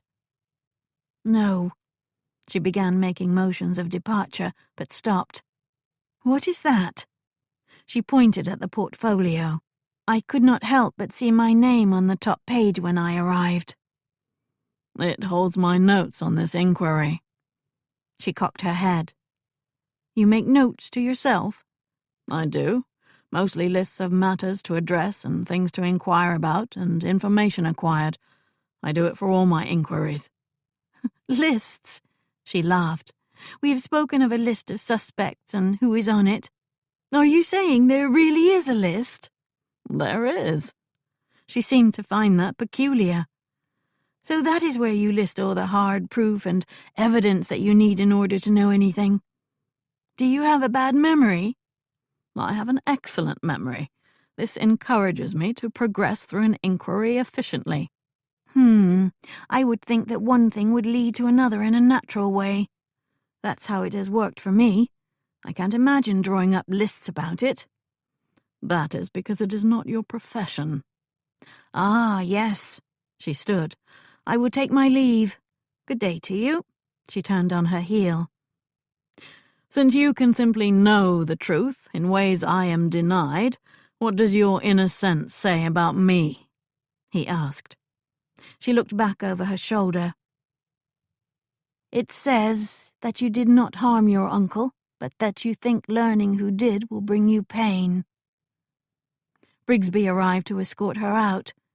Chase heard her last words echo in his head. She was good. Very good. It was kind of you to offer to call on me, but it's better that I see you here. Mrs. Oliver possessed a deep, quiet voice. She sat in Minerva's little study, on a chair placed right where Chase Radnor had stood before the warming pan crashed down on his head. Deep into her middle years, Mrs. Oliver was a buxom, blonde, proud woman with exacting posture. She imposed herself on the small chamber, her body tilted forward just enough to impose on Minerva as well. Mrs. Oliver had been referred to Hepplewhite's office of discreet inquiries by Mrs. Drabel. She was their first paying client. Tell me how we can assist you. Mrs. Oliver licked her lips. It is complicated.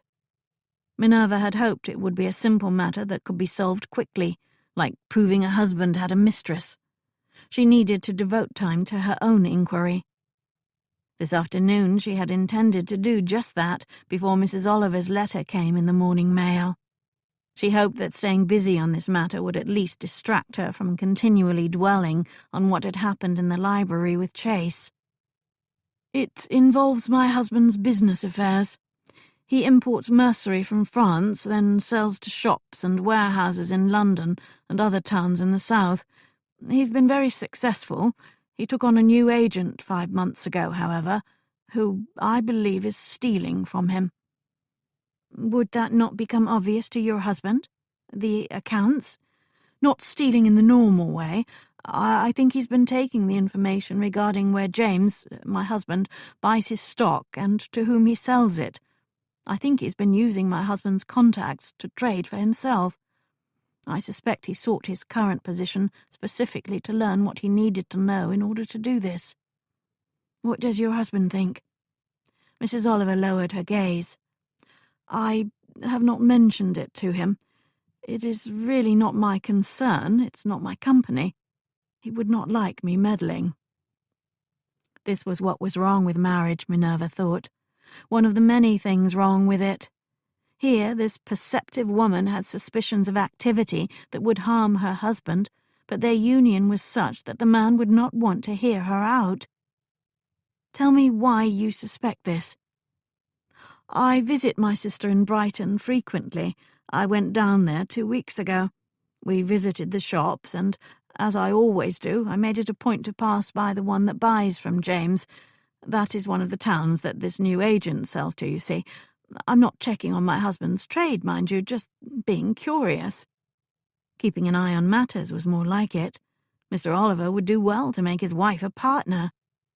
I don't meddle, Mrs. Oliver emphasized. I just pay attention, because if something ever happened to James, I'd have to do it all myself, wouldn't I? There's some money put away, but not enough, and I'd have to live on something. You were telling me about Brighton. So I was down there and passed by his patron's shop and all appeared normal. I kept going, chatting with my sister, when 10 doors down there was a shop that does not buy from James. In that shop there were the exact same lace collars and cuffs that he sells. Identical.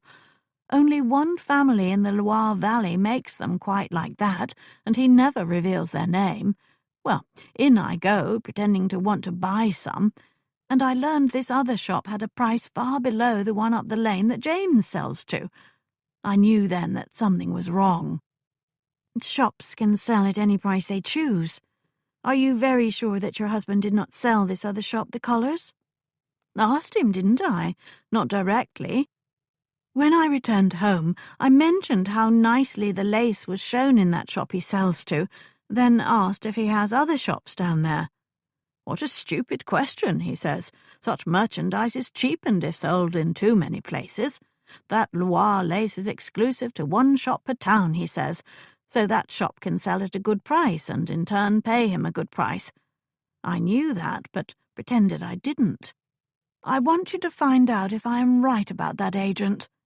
I want clear evidence if it is him, proof that can't be questioned. Then I will bring it to James. Clear evidence. Proof. She reminded Minerva of her conversation with Radnor yesterday morning. Mrs. Oliver already knew the truth, but she needed evidence before she confronted her husband. That conversation had stayed in her mind since she all but ran from his apartment. He had wanted to talk about those kisses and probably about the ones that never happened. What a conversation that would have been. Not that she would ever explain any of that. It would be too humiliating. What could she say? It isn't only that I can't trust you. As it happens, these feelings are so new to me, so unexpected, that I can't trust myself either. I don't think this should take long, she said, forcing her mind to Mrs. Oliver's problem and making plans on what to do. I will need some information from you if you can get it. I want the names of both of those Brighton shops, and I also want the name of the agent and of other shops the agent calls on. I'll write to you this evening. Then we will begin in the morning. Now I must be indelicate and explain our fees. 5 minutes later, she brought Mrs. Oliver to the door where her carriage waited. Leave it all to us. I will give you a report in 5 days and let you know if we are successful or need more time.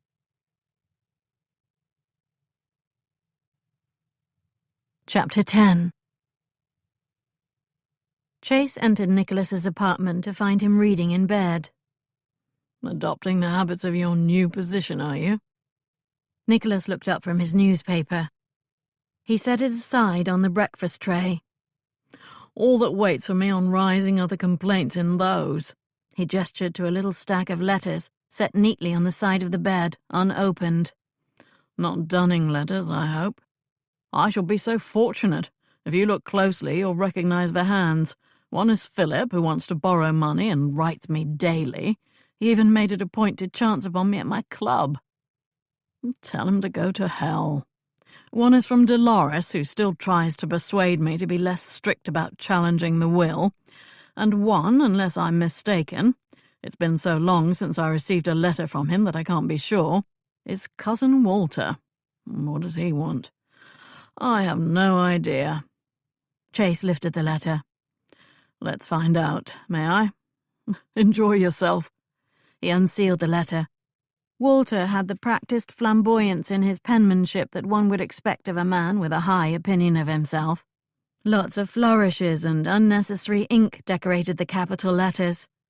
Chase read the one-page missive. I don't care for that, Nicholas said. He won't care for this letter either. Chase waved it in front of Nicholas's nose. He feels the need to advise you on your duties, which he proceeds to do in a very Walter sort of way. In particular, he scolds about your lack of a wife and heir. Odd, since if I die today, he becomes the Duke. Frightening thought.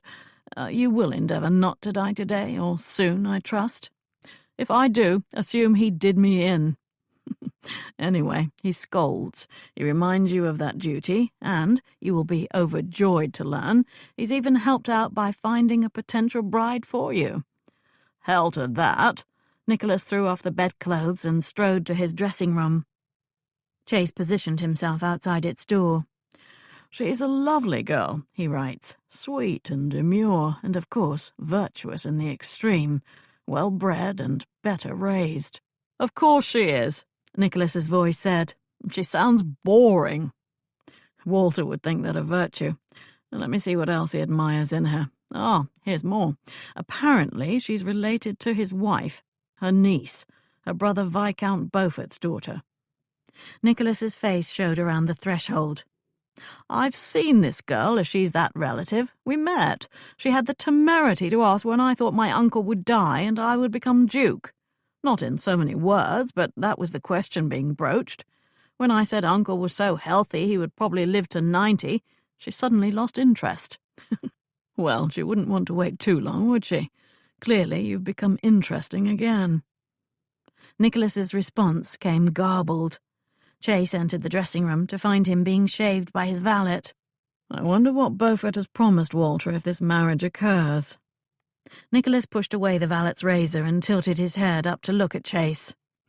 Knowing Walter, I would assume enough to set up a trust that brings him at least 1,000 a year. At least. Nicholas submitted to the valet again. Any news on the inquiry? I've continued advertisements in the Times and added some county papers, searching for the other mystery women. If any by those 2 names sees them, I should hear within the week. Not everyone reads the papers. Most people at least know someone who does. I'm hopeful. In the meantime, I pursue other ways. Face wiped and clothes ready, Nicholas rose. I'll be going down to Melton Park tomorrow. Perhaps you should come with me. I may do that. Chase wandered over to the window. A little row of men stood beneath it, waiting to enter the side door. The butler must be inspecting possible servants today. While he watched, another person arrived and walked right past all of them, then on along the house. Not a servant. Chase aimed for the apartment's entrance. We'll talk again soon. Come to my chambers this evening and we'll go to the club together. Minerva marched past all the hopeful men awaiting inspection, then continued to the kitchen door of Whitford House. Since she would be leaving town for a day or so, she needed to take care of this now. She let herself in. Mrs. Fowler stood with her back to the door, peeling onions. At her footstep, Mrs. Fowler looked over her shoulder. What are you doing here? Not hoping for work again, I hope. You won't do. Too many airs. I'm not looking for work. I was nearby and thought I would call on you. Call on me, is it? I've food to prepare. I've no time for callers. She returned to her onions. Call on me, indeed. Minerva went over and stood beside her, just as the woman wiped her eyes with her apron. I'll cut those if you give me a knife and a board. Then both of us will cry, but be done quickly. Mrs. Fowler shrugged. She set a board and knife in front of Minerva. Strange one you are. I know. Minerva began slicing the onions. Mrs. Fowler inspected them, nodded, and went back to her peeling. You've no one here to help you. The kitchen quaked with silence. Up above they are today, tending to the chambers. Tomorrow more start, so I'll have them back. Plus another. Mrs. Wiggins has been taking on new servants fast. Has she found her own replacement? I fear so. I don't like the woman. Came down here poking around, asking too many questions, telling me my business. Next week she starts. It has been difficult, I suppose, having so many of the staff leave. Of course, with those pensions, one would expect it. Didn't see me leave, did you? I have one too. A nice trust with a good income. What would I do with myself? No point in cooking a big stew for one person. Do you still get to see some of them at times? 2 more onions awaited slicing now. Minerva blinked against the film of tears and kept her knife moving so Mrs. Fowler would keep talking. Most are gone from town. I've a few letters, but that will stop soon as they are settled. It's like family here, but it isn't really family now, is it? She paused and thought. Only one surprises me. Never wrote, and we'd served here together a long time. Of course, he was all but a gentleman himself, what with being valet to the last Duke. I suppose he's living on that spot on the water that he found, and is happy to be done with all of this.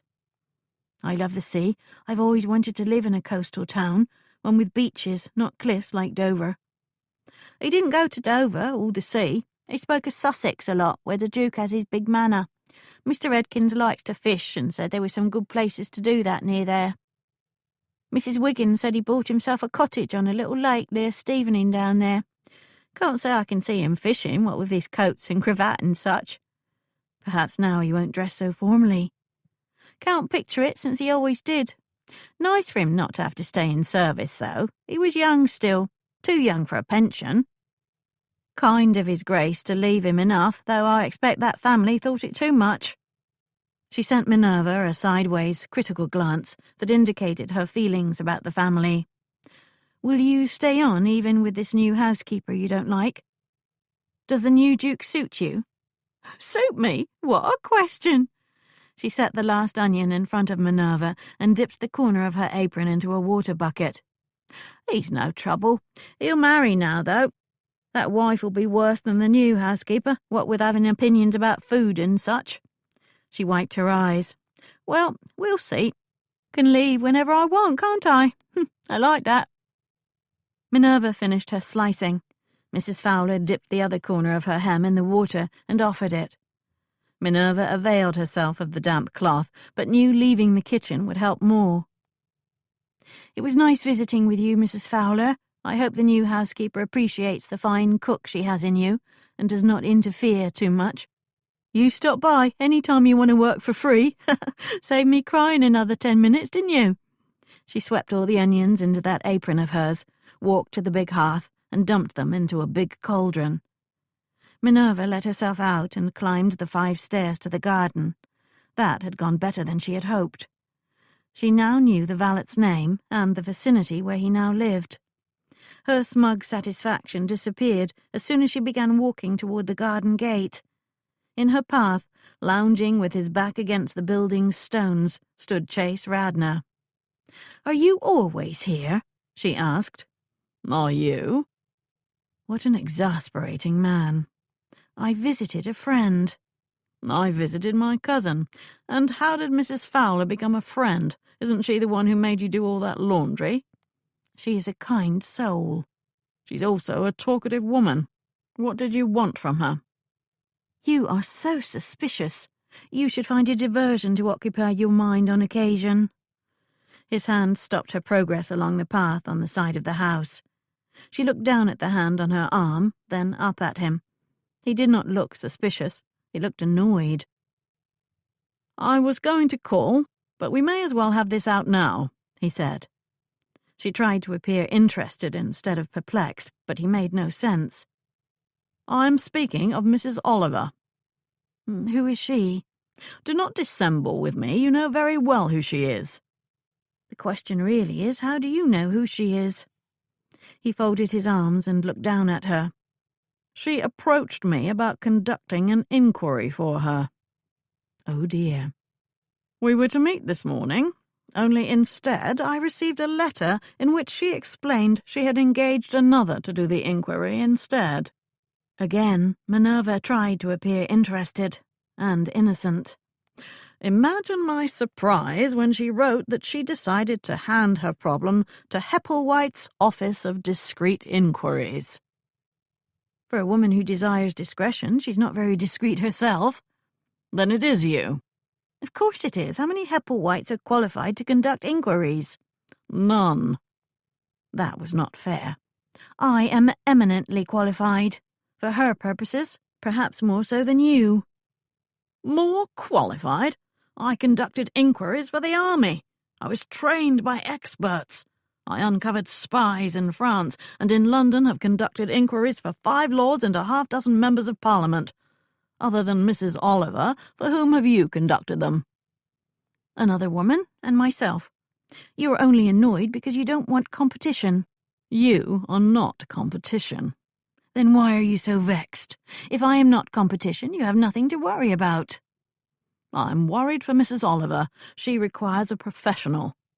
She requires someone who can walk into shops that cater to women and learn information that requires a woman's sensibility and knowledge of fashion. That doesn't sound like you. As soon as you arrive, the shop owner will know something is afoot. Tell me, what do you know about lace cuffs? He frowned harder. As I suspected, you know nothing about them. I am clearly the better choice for Mrs. Oliver, since the path of inquiry goes right through a stack of lace cuffs. She thought so too, it appears. Now, I must ask you to move aside. I'm very busy and cannot dally here chatting with you. He did move, but when she walked on, he again fell into step with her. Is it your intention to try and make a profession of this? I don't intend to try anything. It is now my profession. I even have cards. He looked to the sky in exasperation. Other than a few women who are misguided, no one will employ you. She strode all the harder and turned onto Park Lane. I think many will, especially women. If you were a wife hiring someone to do inquiries on your husband, would you want to discuss such indelicate matters with such as you? Of course not. If you were a woman who had written indiscreet letters and needed help getting them back, would you hire— If I were a smart woman, I would, in every case. Then I will make my living serving the stupid ones. With time, perhaps the stupid men will find me too. I dare say, even if I limit myself to stupid clients, I will be very busy. Again that hold stopping her. Minerva. She glared back at him. He released her arm. She faced him squarely. Do not insult me by implying I am incapable of such simple inquiries, when I have done harder ones very well in the past.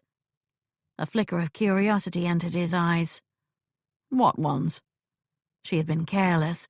She pretended even more vexation with him. Never you mind. Just believe me that I have. His expression softened. As a woman, there are places you cannot go, society you cannot join, people who will not hear your questions. There are those who will notice if a woman follows them. She threw her hand to her forehead and feigned shock. Truly? Oh, my, what a fool I've been not to think of those things. Whatever will I do? She walked on, amazed at the small opinion he had of her. I learned where you lived, didn't I? You had no idea you were being followed. His damned boots matched her stride. The mood pouring off him changed to one of thought. You are not doing this alone, he said after 20 paces. You have others helping, including men. You had others at the house as servants, and now they will aid you in your future inquiries. She just let him chew on that. How long has there been an office of discreet inquiries? Not long. She would never admit just how not long. Let him wonder. I trust you will not be doing anything dangerous. There have been times when I barely got out of a bad situation alive. I would not like to think of you. People can become vicious if they believe themselves cornered, Minerva. Domestic inquiries can be the most volatile. If you persist in this, you must take care. His voice, honestly troubled, touched her. That drained her belligerent indignation. He sounded truly concerned. I will be careful, she said. I doubt I will ever face what you have. Those who need a soldier will seek out a soldier, not Hepplewhites. He stopped walking. His slow smile offered a truce. Let us enjoy a ride in the park. Nicholas will give us a carriage to use, so we can do it right now. She gazed up at the blue sky and bright sun. A ride would be delicious.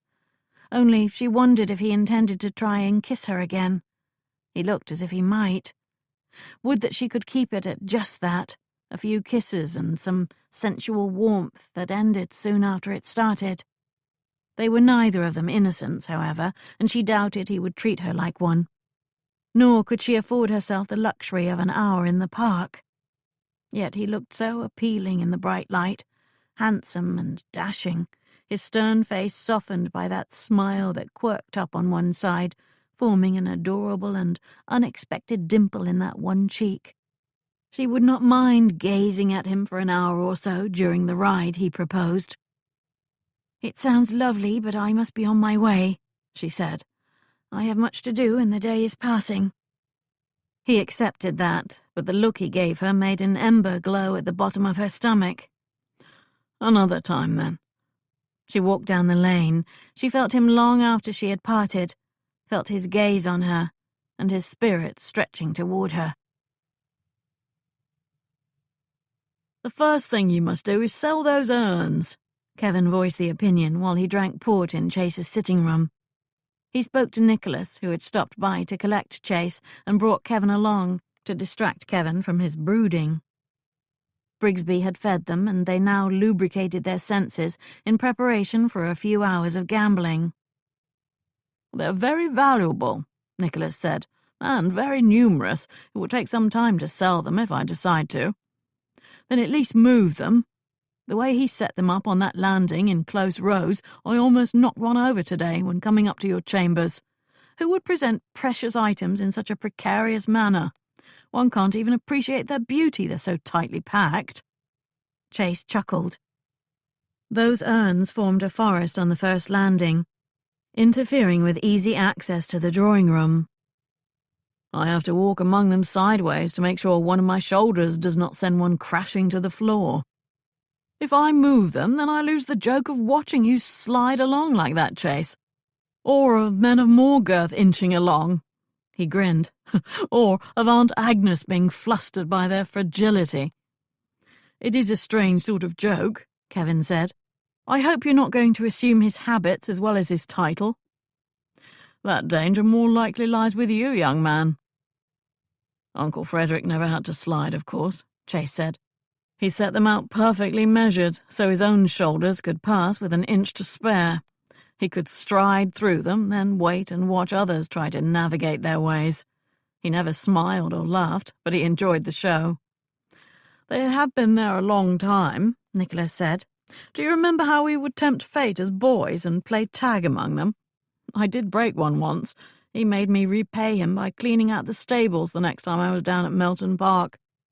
"They came over with the Chinese village," Chase reminded him. Kevin was probably too young then to now remember that. "Not entirely. I have vague memories of many people visiting Uncle at one point, none of whom spoke English. They wore colourful robes." "He decided to learn Chinese," Nicholas said, "and he concluded the fastest way was to either visit China or have China visit him, so he would hear the language all the time. He arranged to have an entire village stay in Whitford House for almost a year." He shook his head, smiling at the memory.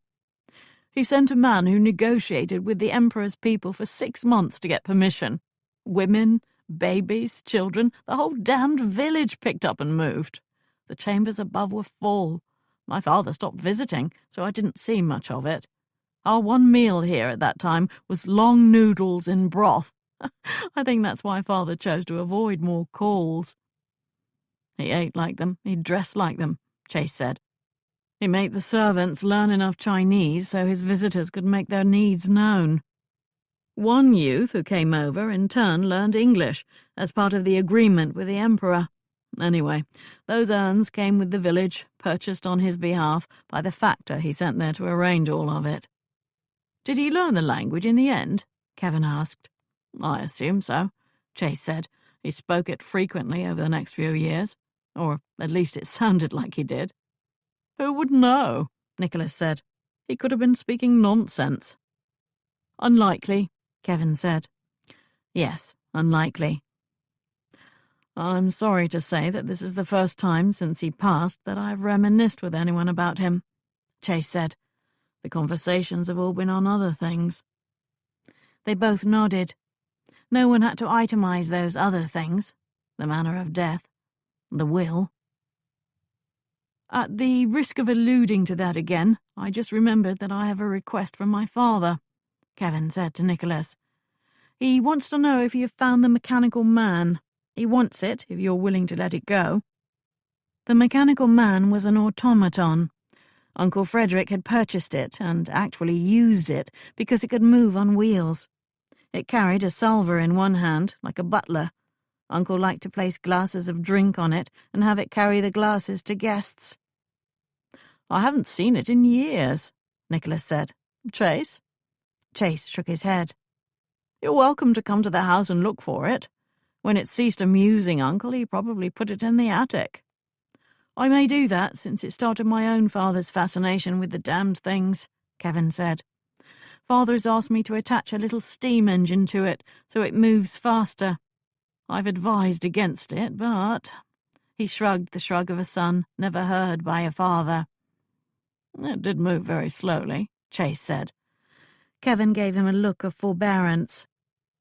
Which meant it stopped if it hit a chair or a person. Imagine it with a steam engine. An automaton stops working if the mechanism unwinds, which happens fairly quickly. A steam engine works quite differently. Nicholas started laughing. I think you must find it and do as your father wants. Please invite me to the demonstration. I'm seeing that little butler crashing about the library like a marauder in high blood. I think a better sight would be among those urns, not a library. Kevin set his glass down. Let's go. The two of you can further distract me from my brooding by losing lots of money to me at cards. Nicholas looked at Chase with mock astonishment.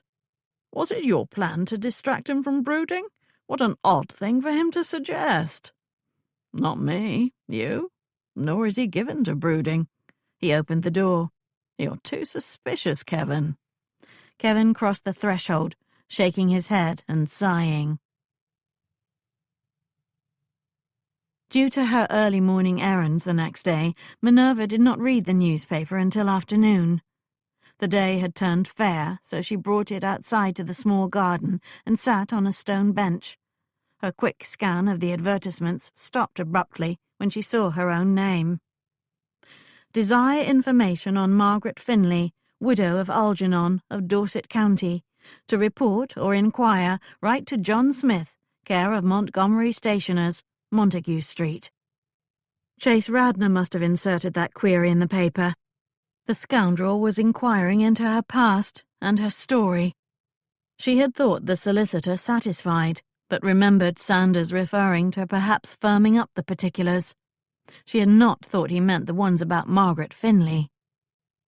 After swallowing her dismay, she noted that 2 other notices, with 2 other names, followed the one regarding her. Her mind immediately lined up who, if anyone, could respond to the notice. Beth and Jeremy, of course. No one else, since she had never been Minerva Hepperwhite while living in Dorset. She had become Minerva Hepperwhite while they journeyed to London. The only possible connection between the 2 names might be the hired coachman who took them from her home in Dorset and brought them to the coaching inn, where they found transportation. If he had dallied at the inn, he might have heard her new name used. It had been 5 years ago, however, and she doubted anyone would remember something hardly worthy of note to begin with. The kitchen door opened and Beth came out to her. Elise Turner is here. Send her out to me. I still think it is I who should go with you. Beth renewed a contentious conversation from the night before. I need you here in case Mrs. Drabble sends anyone else to us. I can hardly ask Elise to do that. Minerva did not want to hurt or insult Beth with the real reason she preferred Elise. Her young friend would simply be more plausible entering shops and examining lace cuffs. Jeremy could do it. If women came looking for a business run by women, it would hardly do to have their first meeting be with a man. Beth pursed her lips. I hope you don't expect me to only open doors and such with this office of inquiries, or sit at that desk listening to possible patrons. I want to have some of the fun too. There will be many times when only you will do, Beth. Times when I can only depend on someone I trust with my life. Flattered and a little chagrined, Beth returned to the door and opened it to allow Elise entry to the garden. Minerva had asked Elise to wear her best dress so she might see just how good that dress might be. Examining the blue muslin now approaching, she mentally added her own fawn pelisse and dark blue bonnet. She bade Elise sit with her. Are you currently engaged in any employment? Mrs. Drabble tries, but so far nothing, not even another short-term hire. I have something that should last a few days. I'll bring it to Mrs. Drabble if, after hearing about it, you're interested. First, I need to see if you have the temperament. I'm considered very even-tempered, if that's what you mean. Not entirely. In this assignment you will have to act. You must be someone other than you are. I want to see if you can do that. I'll ask you to show a mood or emotion, and you try to do it." Elise nodded, but her puckered brow indicated she thought this very odd. "Good. First I want you to show sadness." Elise thought about that. Then she closed her eyes. When she opened them, she threw back her head and began wailing, loudly. Her moans and cries rang through the garden. Minerva veered back, startled. Beth threw open the kitchen door. A head poked out the upper window of the neighbouring house. Jeremy came running through the garden. Elise continued wailing so loud the whole street must have heard. Minerva half expected the girl to tear her hair and rend her clothing. Minerva grasped Elise's shoulder. "Not like that!" Elise quieted. "You said sad." "Yes, but not grieving sad. Disappointed sad." She waved for Jeremy to go back to the carriage house. Beth closed the kitchen door. "Let's try this instead. Pretend you are a lady of high breeding and I am a shop owner. Ask me if I have any better muslin than you have seen." "Am I rich?" "Fairly so." "Am I conceited?" "No, you are nice." Elise thought about it. She smiled vaguely. Kindly, but a bit patronizing. It was not the smile one gives an equal. Her eyes sparkled with good humour, but also expectations of deference. "These muslins are quite nice, but do you have anything better? With primrose sprigs, perhaps?" Minerva was impressed at how well she transformed herself. Elise Turner was a natural actress. She would do very well. "I'll speak with Mrs. Drabble."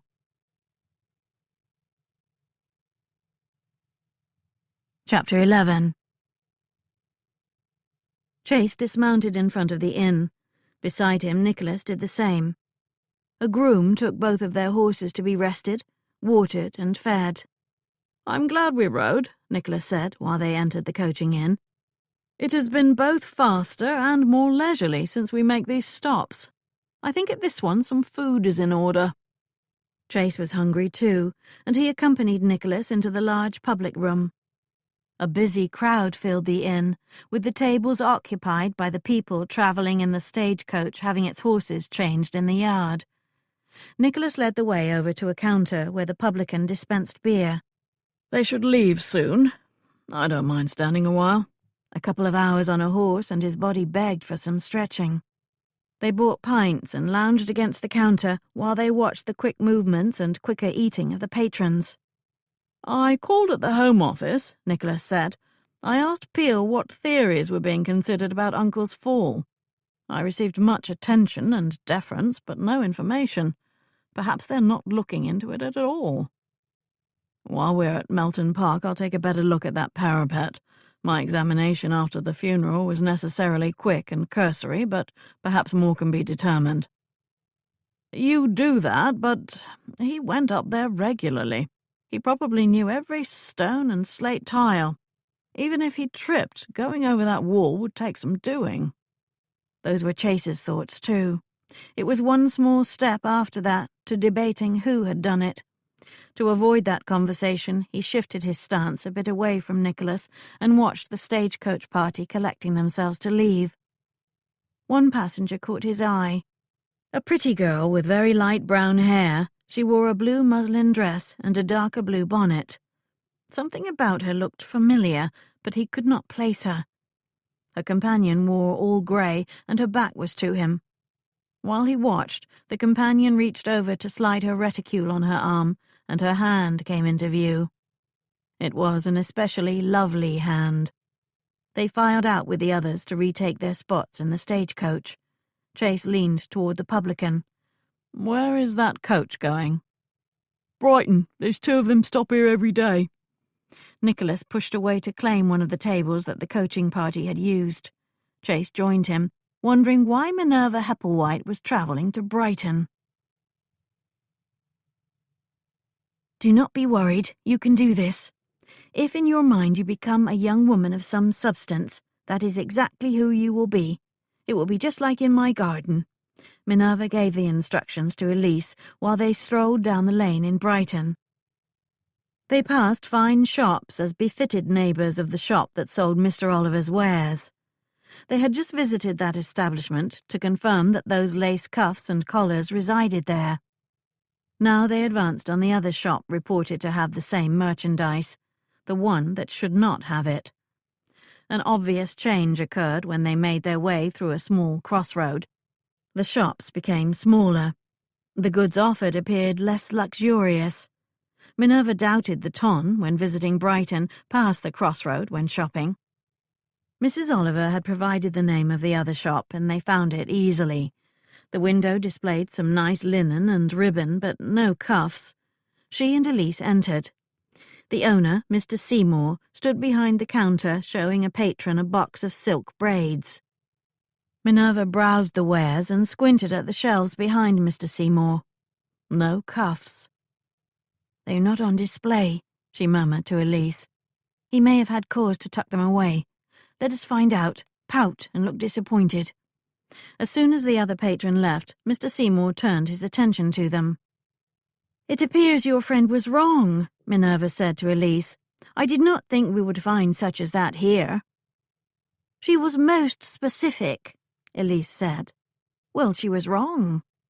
"Can I be of service in some way?" Mr. Seymour nipped out from behind the counter. "My friend Mary said that you had lace cuffs here, beautiful ones," Elise said. "Are they in a drawer, perhaps?" "I regret they are not." Mr. Seymour beamed while he gave the bad news. "They were all purchased. The last sold 3 days ago. There was a line waiting to buy them. Some very fine ladies availed themselves of my stock in order to obtain them, so even some of my usual patrons were disappointed." Elise pouted all the more. "I wish we had come down from town last week."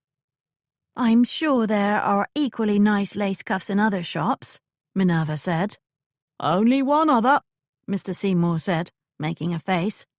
"You'll pay far higher there, I'm afraid. Same cuffs, same lace, all from the Loire Valley and imported. Only the price is different." He gave Minerva a meaningful look. "Very different." "We can't buy what is not available to buy," Minerva said to Elise. "We will find something just as good in London." "But I had so wanted to get the cuffs for myself, and cuffs and a collar for Aunt Charlotte." Elise looked ready to cry. Minerva saw that with alarm, remembering the whales in the garden. "Well, not quite just as good," Mr. Seymour said. "As I said, these are from France, exquisitely made, and—" He leaned closer to share a confidence. "I had one set that even a certain other shop did not have. A new set that proved very popular." "You'll have her in tears soon," Minerva scolded. "My own disappointment I can accept, but you know how young women can be." "Your own disappointment? Did you intend to purchase some as well? We're talking about 3 sets?" Minerva shrugged. "If the new ones are as good as you say, I think it would be 4 or 5. Unfortunately, you do not have them, and we leave for town tomorrow." Mr. Seymour chewed his lower lip. "The man who brings them to me is expected this afternoon. I should have more tomorrow if you can—" As if distracted, Minerva fingered some gloves on a table next to where they stood. "We leave soon after breakfast, I'm afraid." More chewing. "Could you, if you came by this evening, say at 6 o'clock, I think I would have what you want by then." Elise brightened. "Oh, could we?" she begged Minerva. "We would be back well before dinner, and surely Lady Talbot would give us use of the carriage again." Minerva chewed her own lower lip. 6 o'clock, you say? "I am confident I will have all that you want then." "I suppose so. I hope this lace is as wonderful as you say, since this will be a lot of trouble." "You will think it's some of the best lace you have seen." Minerva nodded at Elise, who grinned and clapped her hands. With the appointment arranged, she and Elise left the shop. "We will return at 5:30 and hope that we see that agent here." She looked over at Elise, who had played her role very well. "Lady Talbot." He seemed impressed with the way the lace had brought him finer patrons. I think he would wait all evening for our return now. We've both come up in the world. I suppose now I will have to hire a carriage too, since you said we would arrive in one. You probably should. Are you enjoying this assignment, Elise? Oh, yes, very much. Thank you. That night, washed and dressed for bed, Minerva sat at her chambers writing desk in the coaching inn outside Brighton. In the reflection of the looking-glass, Elise sat on the bed, brushing her long hair. She dipped her pen in ink and began writing a letter to Mrs. Oliver. I have all the proof that you will need to convince your husband that his agent is betraying his trust. I saw the agent myself at Mr. Seymour's shop when he delivered at least 20 sets of cuffs and collars. Mr. Seymour sells them for 2 shillings and 5 pence, which is far less than the 3 shillings up the lane. I bought 4 sets, including one that your husband does not import. This indicates that the agent is importing on his own or has found another wholesaler of which your husband is unaware. I will provide a full report, along with the purchased sets upon my return to London. She remembered how Mrs. Oliver kept saying she was not interfering. Mrs. Oliver might need more than a written report to garner her husband's attention. He would probably mock her if the proof were not overwhelming. She wished Mrs. Oliver did not have to live with a man who did that. Algernon used to mock too, any time she voiced any kind of opinion. The nasty sarcasm meant that in a short time she never spoke to him unless he asked her a question. It took several years to realize that had been his goal all along. She continued writing. If you desire it, I will also meet with your husband to describe my visit here and what I saw and learned.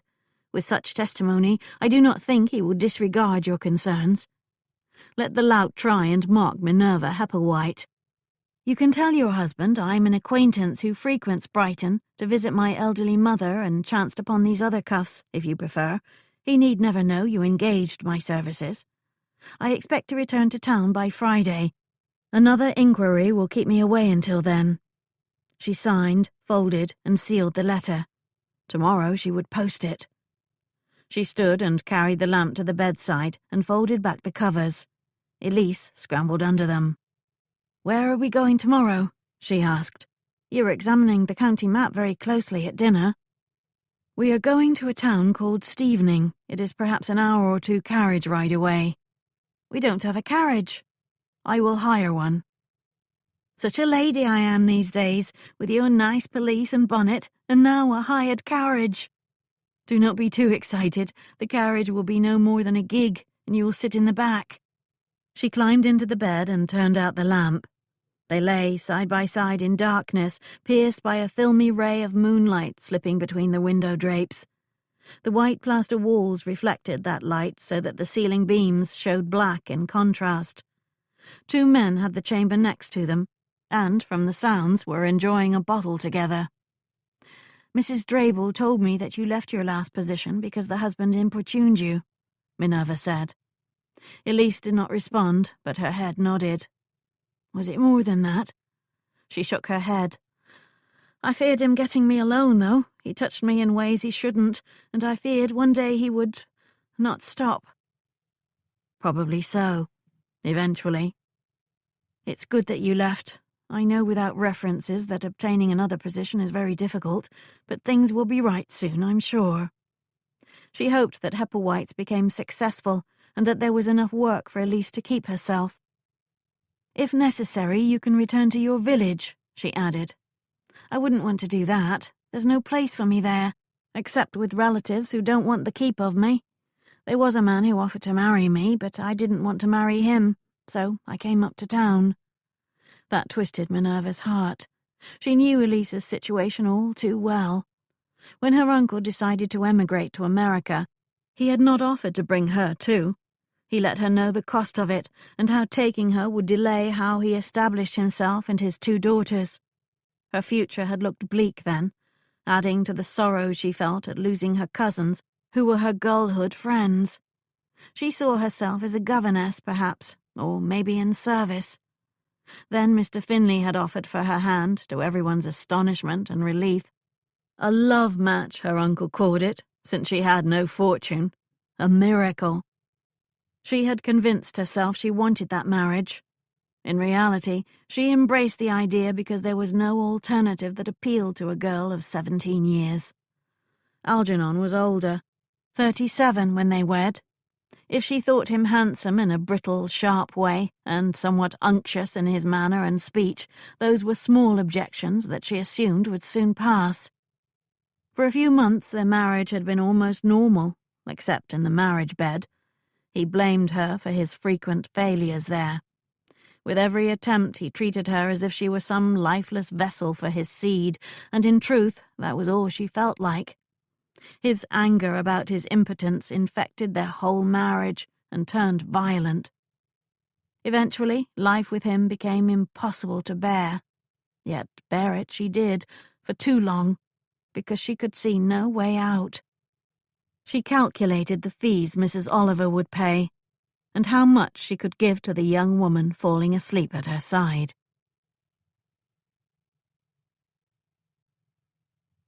Chapter 12. After 2 days at Melton Park, joining Nicholas while he rode through the farms and otherwise performed Lord of the Manor activities, Chase decided it was time to pick up the duties that had brought him down from town. Since the day was fair, he rearranged the list in his head to take advantage of the bright sun and dry roads. He called for his horse and sent word to Nicholas that he would probably not return until morning. Before he left, he drew the butler aside. "Has the local magistrate been here since the funeral, to investigate?"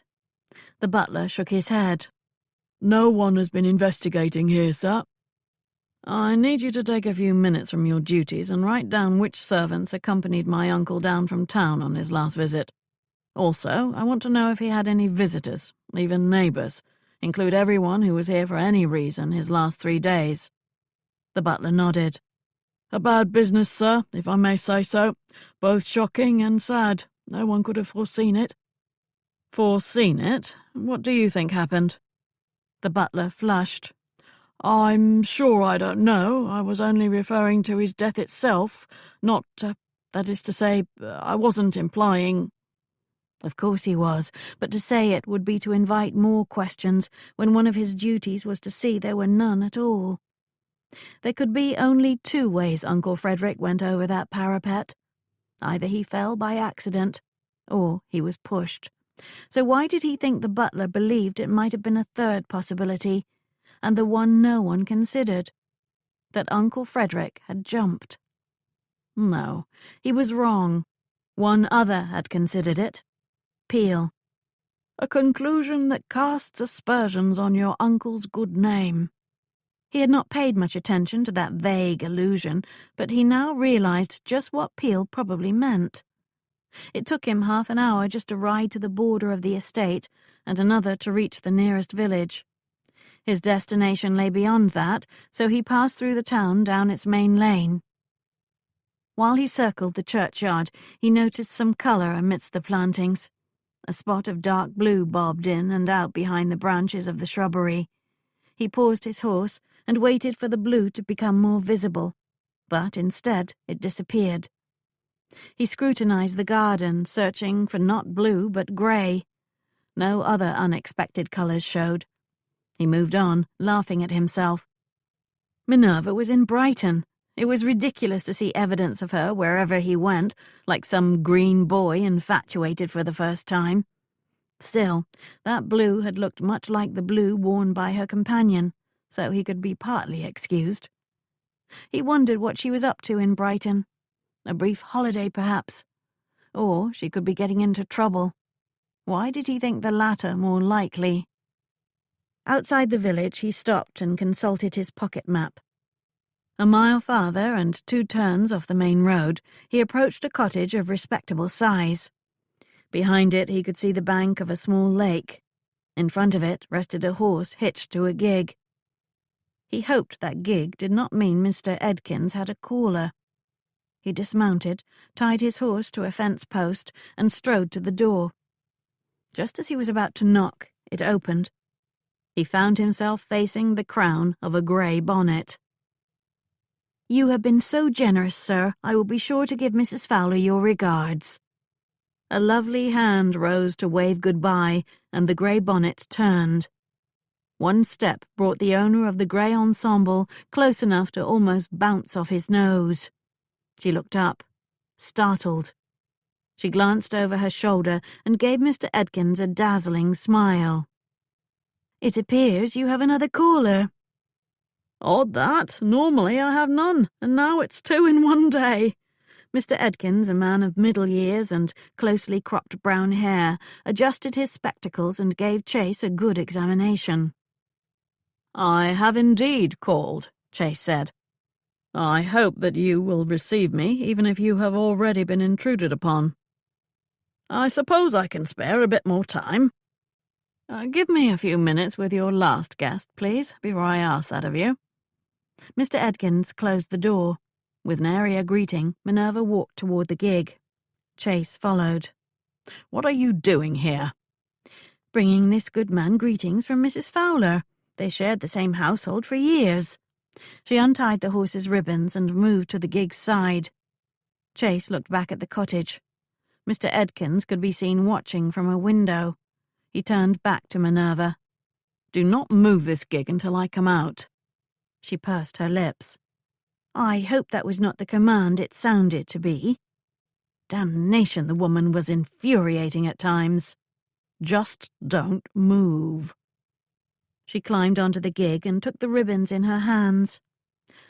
"I think it will look very odd to Mr. Edkins if I sit in this gig for however long you are in there. There was a nice sunny spot near the last crossroads, beside a pretty stream. If you ask nicely, and do not dare command, I may wait for you there." He gritted his teeth. "Would you be kind enough to wait so I may have a few words with you?" She began to turn the horse. "Perhaps.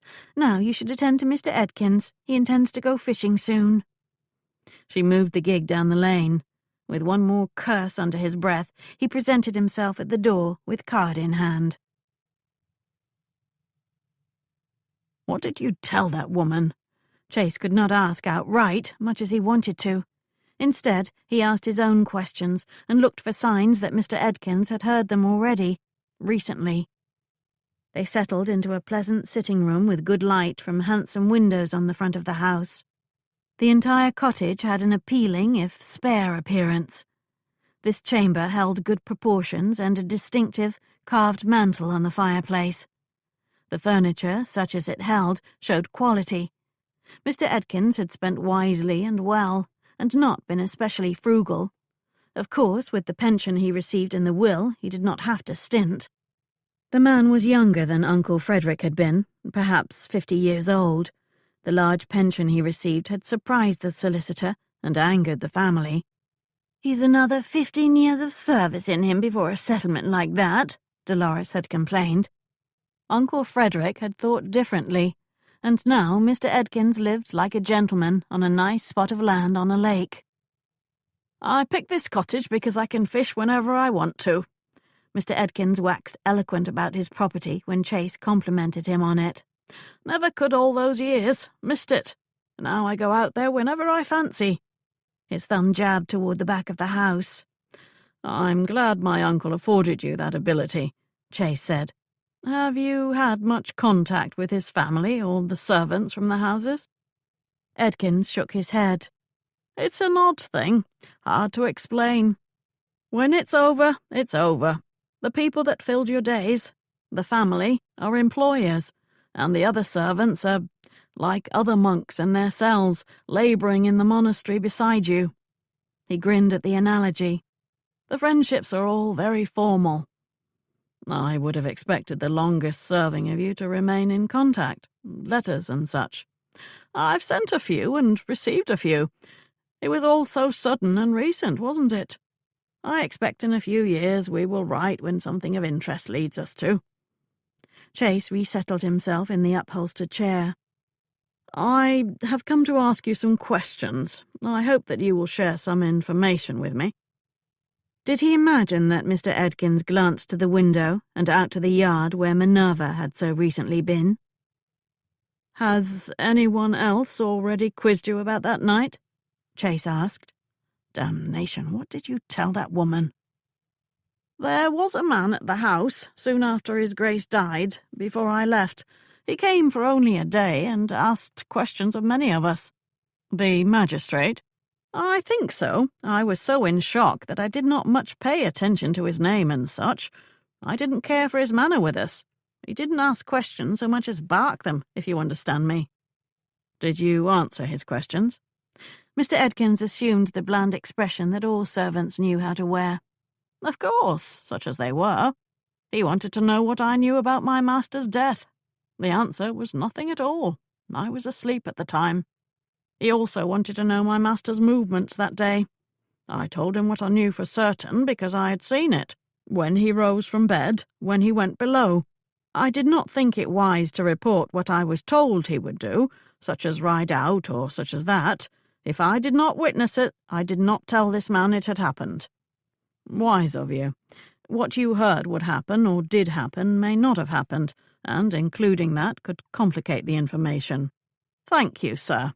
Although I confess that I did it out of pique at this man's manner, I admit that my goal was to give him as little as required. Chase stood. Will you show me the lake? If you want to fish, you can. My questions will not take long, but they may be more specific than the magistrate's. Mr. Edkins led the way through the house. He removed a rod and some equipment from a tall holder near the garden door. Together they exited the garden through a back portal and walked the 50 feet to the lake. Edkins set about preparing his rod, while Chase took in the peaceful scene. The valet cast his line. Chase sat on a large tree stump. Mr. Edkins, were any family members at Melton Park that day, or during the 3 days before? I saw none and heard none. The butler would know better than I. The Duke may have mentioned it while you tended to him, however. Edkins moved his lure in a long, deep circle. He mentioned no relative's name to me. The man was answering the way he had answered the magistrate. Guarded. That alone piqued Chase's curiosity. Had Minerva received more forthright answers? She had no standing to ask, which alone may have garnered her more. Did anyone visit? Anyone at all? A neighbour, perhaps? A business associate? Even if you did not know the name and did not serve them in any way, were you aware of anyone like that being on the property? He could find no other way to cover all eventualities. Edkins studied his line. He made the lure bob. He appeared not to have heard the question. One, he finally said, that afternoon. I looked out into the garden and saw His Grace with someone. A woman. One of his sisters? I can't say. I don't think she entered through the house. I think perhaps she came in the garden from the back. I couldn't see her well. I only know it was a woman from the bonnet and such. They were among the trees in back, strolling. Do you think he expected her? I wouldn't know. He talked with her, though. He did not make her leave. A woman. Damnation. Have you ever seen someone who you think was this woman, in London, for example? He added the last to appease his conscience that he was not really asking if Edkins had seen that woman a half an hour ago in his own sitting-room. I can't say that I have, sir. That was not the same thing as saying he hadn't. That evening after dinner, did the Duke return to his chambers? Did you serve him? No, I was in the dressing-room dozing, as was my habit. He came up very late most nights. I rarely prepared him for sleep before midnight. Then suddenly it was morning and he'd never come. We soon knew why. Sadness flexed his expression. He squinted behind the spectacles. What do you think happened? I think he fell. It's not safe up there. That wall would not protect him much if he slipped. I don't know why he went up there at night like that, with it so dangerous. He went because up there at night nothing existed except him and the vast night sky. Uncle Frederick had not been an especially spiritual man, except for his habit of taking walks under the stars. Chase could think of nothing else to ask for now. He stood to take his leave. Just then the line tensed and dipped down. With a big smile, Edkins began pulling in his catch. "It will be a small one," he said. "Small lake means small fish, but I don't need much for my supper." "I will leave you to it. I'll see my way out. Thank you for seeing me." He let himself into the garden and strode to its front portal. A woman had visited the Duke on the day he died. Hell. Minerva let the horse eat grass while she sat on a felled log and watched the stream bubble past her. In spring, this spot would be lovely, with wildflowers making broad ribbons of colour. Now some yellow and orange felled leaves kept the growth from being only barren branches. She heard the horse coming toward her. She probably should not have stayed the way Chase had demanded. She would not have either, except she hoped to discover if he learned more than she did, or even quite as much. Mr. Edkins had not been very forthcoming, but then her questions hardly were pointed enough to get good answers. Unlike Chase, who probably announced he was conducting inquiries, she had used her friendship with Mrs. Fowler the cook as a pretext for her call. She'd had to weave her curiosity about the family and the Duke and the death into general chatting and gossip. That might not have been such a bad thing, however. The one bit of useful information that emerged from Mr. Edkins had slipped out. A startling piece of information. She debated whether to share it with Chase. The horse stopped near her gig. Chase dismounted and tied the reins to the back of the conveyance. He walked over to her and offered his hand. "I'll bring you back to the village." She allowed him to help her to stand. "What makes you think I need to return to any village?" "I saw your companion there. I assume you need to collect her at least." He handed her into the seat, then took the reins and climbed in beside her. They rolled down the lane with his horse in tow. "What are you doing here?" he asked. "What are you doing here?" A sigh of strained forbearance breathed beside her. "I came down to Melton Park with my cousin for a few days." "The Duke is in residence?" "He is." How inconvenient. Her plan to ask the housekeeper for a tour of the house no longer would work. She might as well return the gig and find transportation back to London. "What did Edkins tell you?" he asked. "Very little. We mostly talked about old times and his memories." "Memories of what? How old?" "Fairly old. Mrs. Fowler and his master. He admired the last Duke an inordinate amount, seeing as how as valet he would see him in very human terms, what with bathing and such. He told me the man was a genius. That was the word he used. Eccentric, quite odd at times, but a genius who did not suffer fools gladly, and most men in comparison were fools." "My uncle was very kind about that. Fools rarely knew he thought them as such. Did he talk about my uncle's businesses?"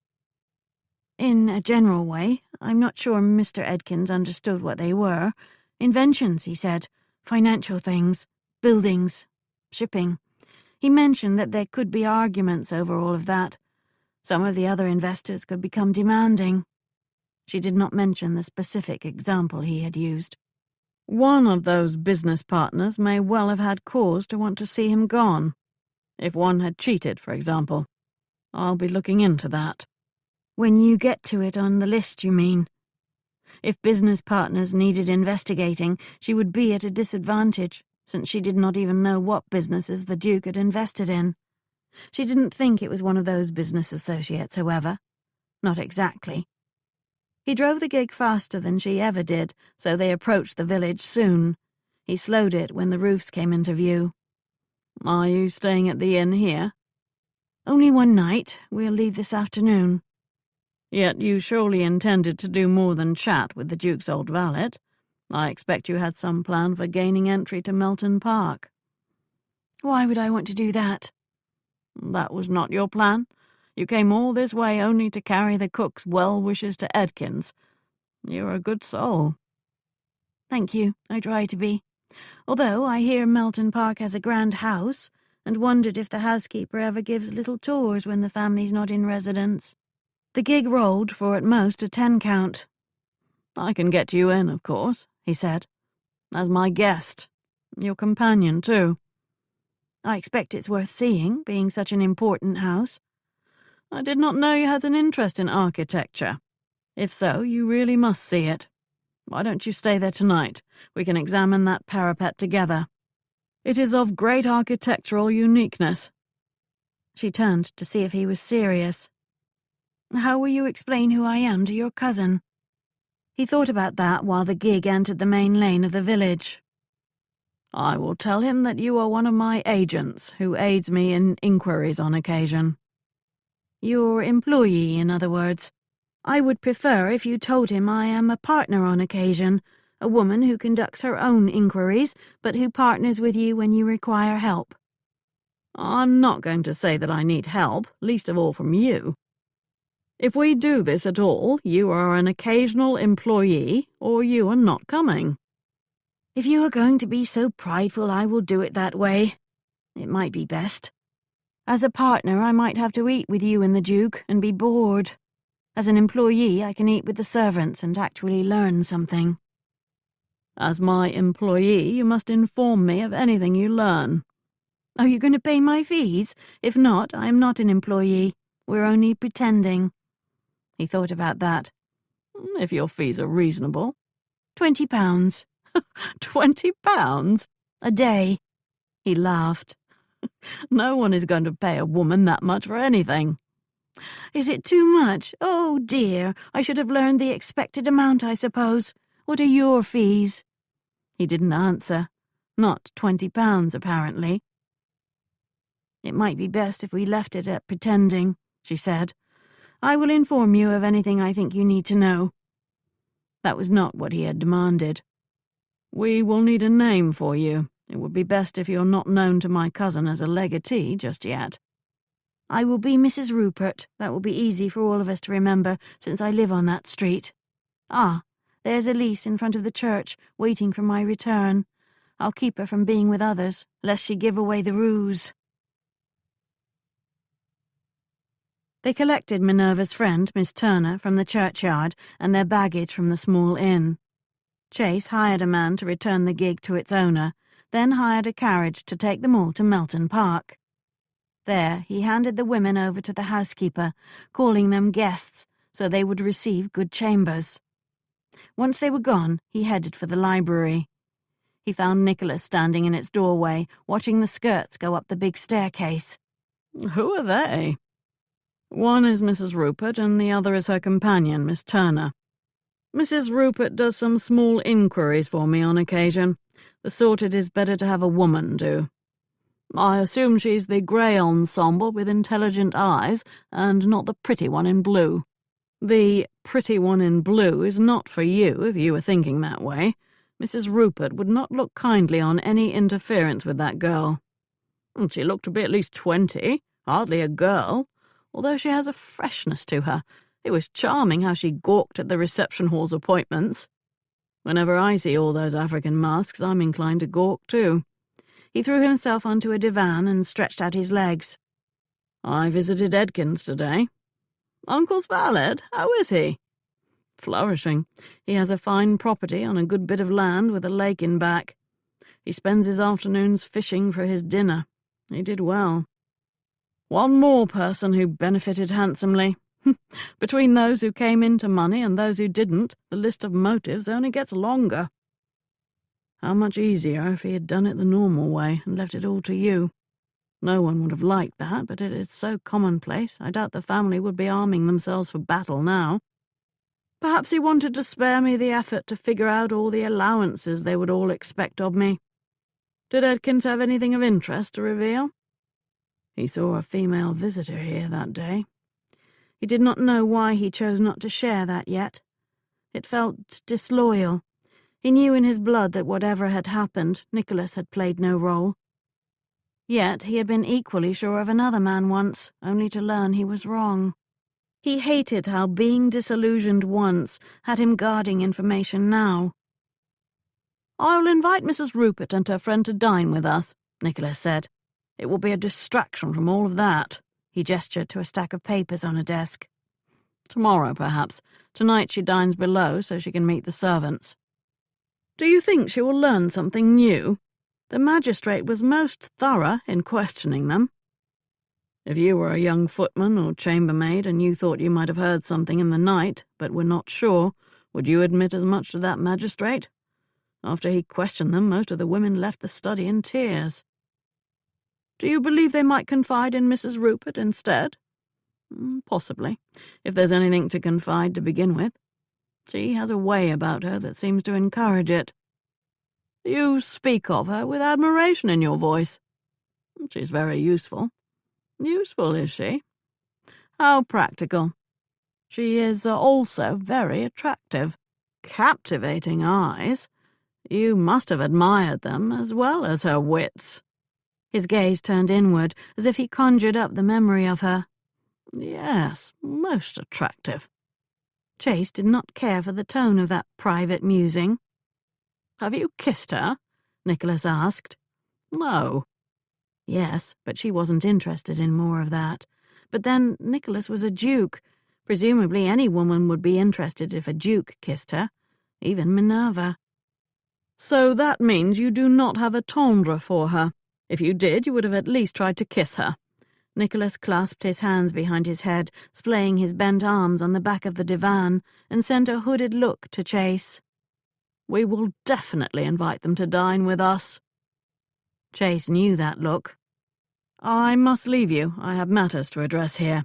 By all means, invite them to dinner. Tomorrow night. Nicholas just smiled. Chase went to the door.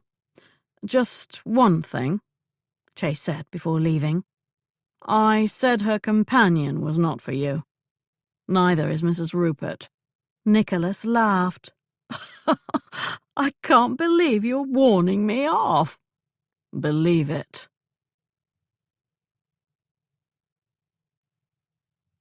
Chapter 13. Minerva tried not to gawk the way Elise did, but it proved difficult. Algernon had been well-to-do, even wealthy by most standards, but dukes lived a different existence from what that old life had experienced. Not only was the house impressive in size and appointments, but Chase's uncle's own taste had crowded it with strange, exotic items such as she had never seen before. The masks and spears on the walls of the reception hall were only the beginning. A zoo of stuffed animals filled the first landing. A tiger, a giraffe, an animal she did not know the name of. The finest taxidermy she had ever seen growled and strode. The housekeeper, Mrs. Young, noticed her attention. Most of them were once alive here. He had a section of the park for them. The last duke was very fond of such exotic creatures. Not so much the usual kind, except horses. So when one of them died, these sort, not the horses, he had them made up to stay here. It sounded almost sentimental, as if the late Duke had truly cared for his menagerie, and it had not been merely the indulgence of a man who could buy anything. She wondered if he had named each one. I trust this will suit you, Mrs. Young said, when she opened the door to Minerva's chamber on the 3rd level. They had reached the 2nd story, and this door was tucked into a nook at the back. Your companion will have a similar one on the other side. Mr. Radnor told me to put you here, not above. Above would have been fine, Minerva said. As an employee, I am accustomed to making do and eating with the staff. He said here. Not a servant as such, are you, even if you are in employment? The housekeeper gestured, and a girl slipped in. This is Sarah. She'll serve the two of you. She has a way with hair, even if she's not a lady's maid. Sarah beamed a smile before assuming a demure demeanour. I'll leave her to settle you in. Mrs. Young turned to Elise. If you come with me, I will show you your chamber. Minerva waited until they left, then gave the high mattress a subtle press. Very nice. She peered out one of the windows. A bit of garden showed below, then a paddock, and beyond that some fields. Sarah lifted her valise and set it on a stool. Minerva noticed. I'll unpack myself. There isn't much here. She had only planned to be gone from town 3 nights, so she had few garments. Would you like me to prepare a bath or help you undress for a rest? She wanted the maid to leave so she could look through the house while she had the chance. "No, but I'm sure Miss Turner would enjoy that bath. Tell her I said she should rest afterward. Also, while I dine with the servants, Miss Turner will take her meal in her chamber." Sarah left. Minerva was just about to check that the landing was clear when a knock sounded on her door. She opened it, expecting Elise. Instead, a footman stood there. "For you, Mrs. Rupert." He offered her a folded paper. Minerva opened it. "There's a back stairs behind the doors at the end of each landing. Take it to the top. I'll meet you there. C.R." "Do you want to send a reply?" he asked. No. Minerva waited until the footman was well gone. Then she slipped out to find the back stairs. From the parapet walk one could see for miles, even beyond the low hills that flanked the estate's land on the north. Dark clouds gathered there. They appeared to be moving east, not south, and Chase doubted storms would ruin this fair day. He kept one eye on the door that gave way to the interior of the house, wondering if Minerva would come up here. He assumed so. She would want to see the spot where Uncle Frederick had gone over. It was the only reason she had left London. She had not liked hearing Nicholas was in residence. She had probably planned to ask the housekeeper for a tour. He imagined the housekeeper showing two young women the public rooms and not much noticing when one of them loitered to admire the appointments. He pictured Minerva rejoining the tour 20 minutes later, apologetic about getting lost or distracted. That would give her enough time to find the stairs to the roof, run up them, examine the parapet, and run down. She was resourceful, he had to give her that. Clever. He wondered what the valet had told her while she visited, and chatted about old times in his master's home. If Edkins had mentioned that woman in the garden, she would be on her guard. After all, she could have been the woman in question. "Did you kill him?" He did not think she had. She was going through too much effort to try and determine if anyone had, and if so, who. He could simply ask her and assess whether he thought she spoke the truth.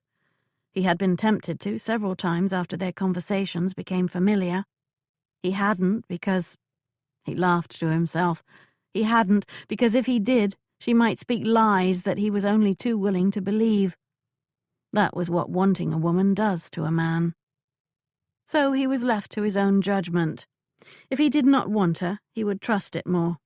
He would not suspect he found excuses for her or put too much faith in his intuition and instincts, his inner sense, as she called it, instead of hard facts. Any investigator became worthless when feelings trumped information. "Did you kill him?" He all but heard his uncle's voice that day 7 years ago, up here behind this parapet, while they looked down on the land and discussed some new investment the Duke had made. Right in the middle of a small pause, as if it were part of the conversation, the question had come. He'd been waiting for it. If anyone had the right to ask, it was Uncle Frederick. No, not exactly, but also yes. There had been no choice but to explain it then. He found some relief in doing so. Perhaps his uncle had known he would. "It took me a long time to find the door to the staircase. It is well hidden." The voice sounded right by his shoulder, pulling him out of the reverie. He had not even heard Minerva arrive. Behind her, the door to the stairs stood open now. "Where did it happen?" He propped an elbow on the parapet and looked at her. She still wore her grey ensemble. It did not flatter her, but it didn't hurt her either. If anything, its lack of colour and decoration allowed her own presence to dominate. Instead of noticing some bright hue or embroidery, the only thing to admire was the woman herself. He allowed himself a moment to do so, watching her dark eyes light with interest while she gazed out over the land below and beyond, distracted now from the mission that had brought her up here. "What makes you think I invited you up to see where it happened?" She tore her attention away from the vista. "There could be no other reason, and you did say you would get me in." "There could most definitely be another reason, and you know it." Her gaze went back to the vista. Her cheeks took on some colour. "Come with me," he said. I will show you." He led her along the parapet to a place above the back of the building. "You can walk all the way around," he explained. "As you can see, the walkway is narrow, but not precarious. It was built to be walked upon by members of the household. Since my uncle came up here frequently, he ensured it was kept in order." "There are even these benches here for viewing. That must be pleasant on a summer night." "At parties, young gentlemen often invite young ladies up here for that purpose, and others." "It appears secure and well maintained. I do not feel in danger of tripping over loose stones. Was the weather wet that night? Was there snow or ice?" "It was fair." "Have you been up here before?" "On occasion." "With him?" "At times on my own." "Or with a young lady during a party?" "That too." He stopped. Someone had painted a thick line on the parapet wall above where the body had lain. Probably the magistrate. It had been done that day before they moved him. He looked over the wall. His mind imagined his uncle's body and blood. Minerva peered over too, but being shorter could not see much. She rose on her toes and stretched her neck. He stepped around her, grabbed her waist and lifted her until she sat in the crook of his arm. She turned her body so she had a good seat and held on to his shoulders while she peered down, which brought her breast onto his face. "It's a long fall." She veered back as if noticing her own vulnerability, or perhaps the position of her breast. "You can put me down now." He did so. She smoothed her skirt, then stepped away from the wall and gave him a good look. "Was he as tall as you?" "Almost." "That wall is far less protective of someone your height than it is of a person like me. I'm very secure behind it, but while it ends at my chest, it ends at your waist. It's a critical difference." She frowned. "I don't suppose I could entice you to see if it would be possible for you to fall over." "Entice me how?" "Excuse me?" "You said entice me. I'm curious how you would do that." "With reminders that you want to know as much as I do." "Oh, how boring." He turned to the wall, pressed against it, and tested his balance. He hung his arms over, as if trying to catch something that fell. He leaned farther, seeing if he even felt insecure, as if one more inch would send him over. Suddenly, the edge of the wall slammed his body, and he found himself desperately grabbing it, while his feet lost contact for an instant with the walkway. A weight dragged him back. He took a deep breath, staring at the ground below while panic subsided. He stood upright and the weight disappeared. Furious, he swerved around. "What the hell?" She dared to look innocent. "You were in no danger. I had hold of your coat the entire time." "As if a woman of your size could stop a man of my size from going forward." "I did not push you nearly hard enough to send you over the wall." "Why did you push me at all?" "So we would learn what we needed to learn. We now know it is possible to push a man of your size over. No fisticuffs would be needed. No struggle. No need to hit him over the head first. Just one good push when he's at the wall, and it could happen. Oh, it might require a bit more help, but a push alone would move his weight forward enough to unbalance him and make it possible." "You could have informed me of your experiment first, damn it." "We also know," she continued as if she did not notice his anger, "that a woman alone could probably manage it. I say probably because if I had really wanted you to fall over, I think I would have had to help more, and I don't think I would be big enough. A woman with more weight and height and strength than I have, however." She just let that hang there. "You had no idea whether your little push might be more effective than you supposed. I could be dead right now, and you would be looking down at my body thinking, 'Oh dear, it appears I pushed too hard.'" "I would not be thinking that at all." "No, you'd be thinking of how to convince the magistrate that it had not been deliberate." That sapped the confidence out of her expression. "That is not true. I would be too distraught to recognize my own peril. However, you are correct. I should have warned you. You would have been on your guard then, and it would have been a much poorer experiment, but at least you would not believe that I put you at risk with nary a thought about it." She appeared very sorry, so much that he felt bad about scolding her.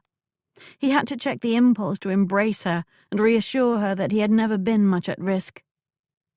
"We also learned something else," he said, by way of appeasement. "We know that it is most unlikely that he could go over without that push. There's no chance that he tripped, say, and lost his balance and plunged over." No chance at all, it seems to me. In other words, the Duke's death had not been an accident. She walked away from the spot, taking the long way in so she would navigate the entire roof before returning to the door. He trailed right behind her.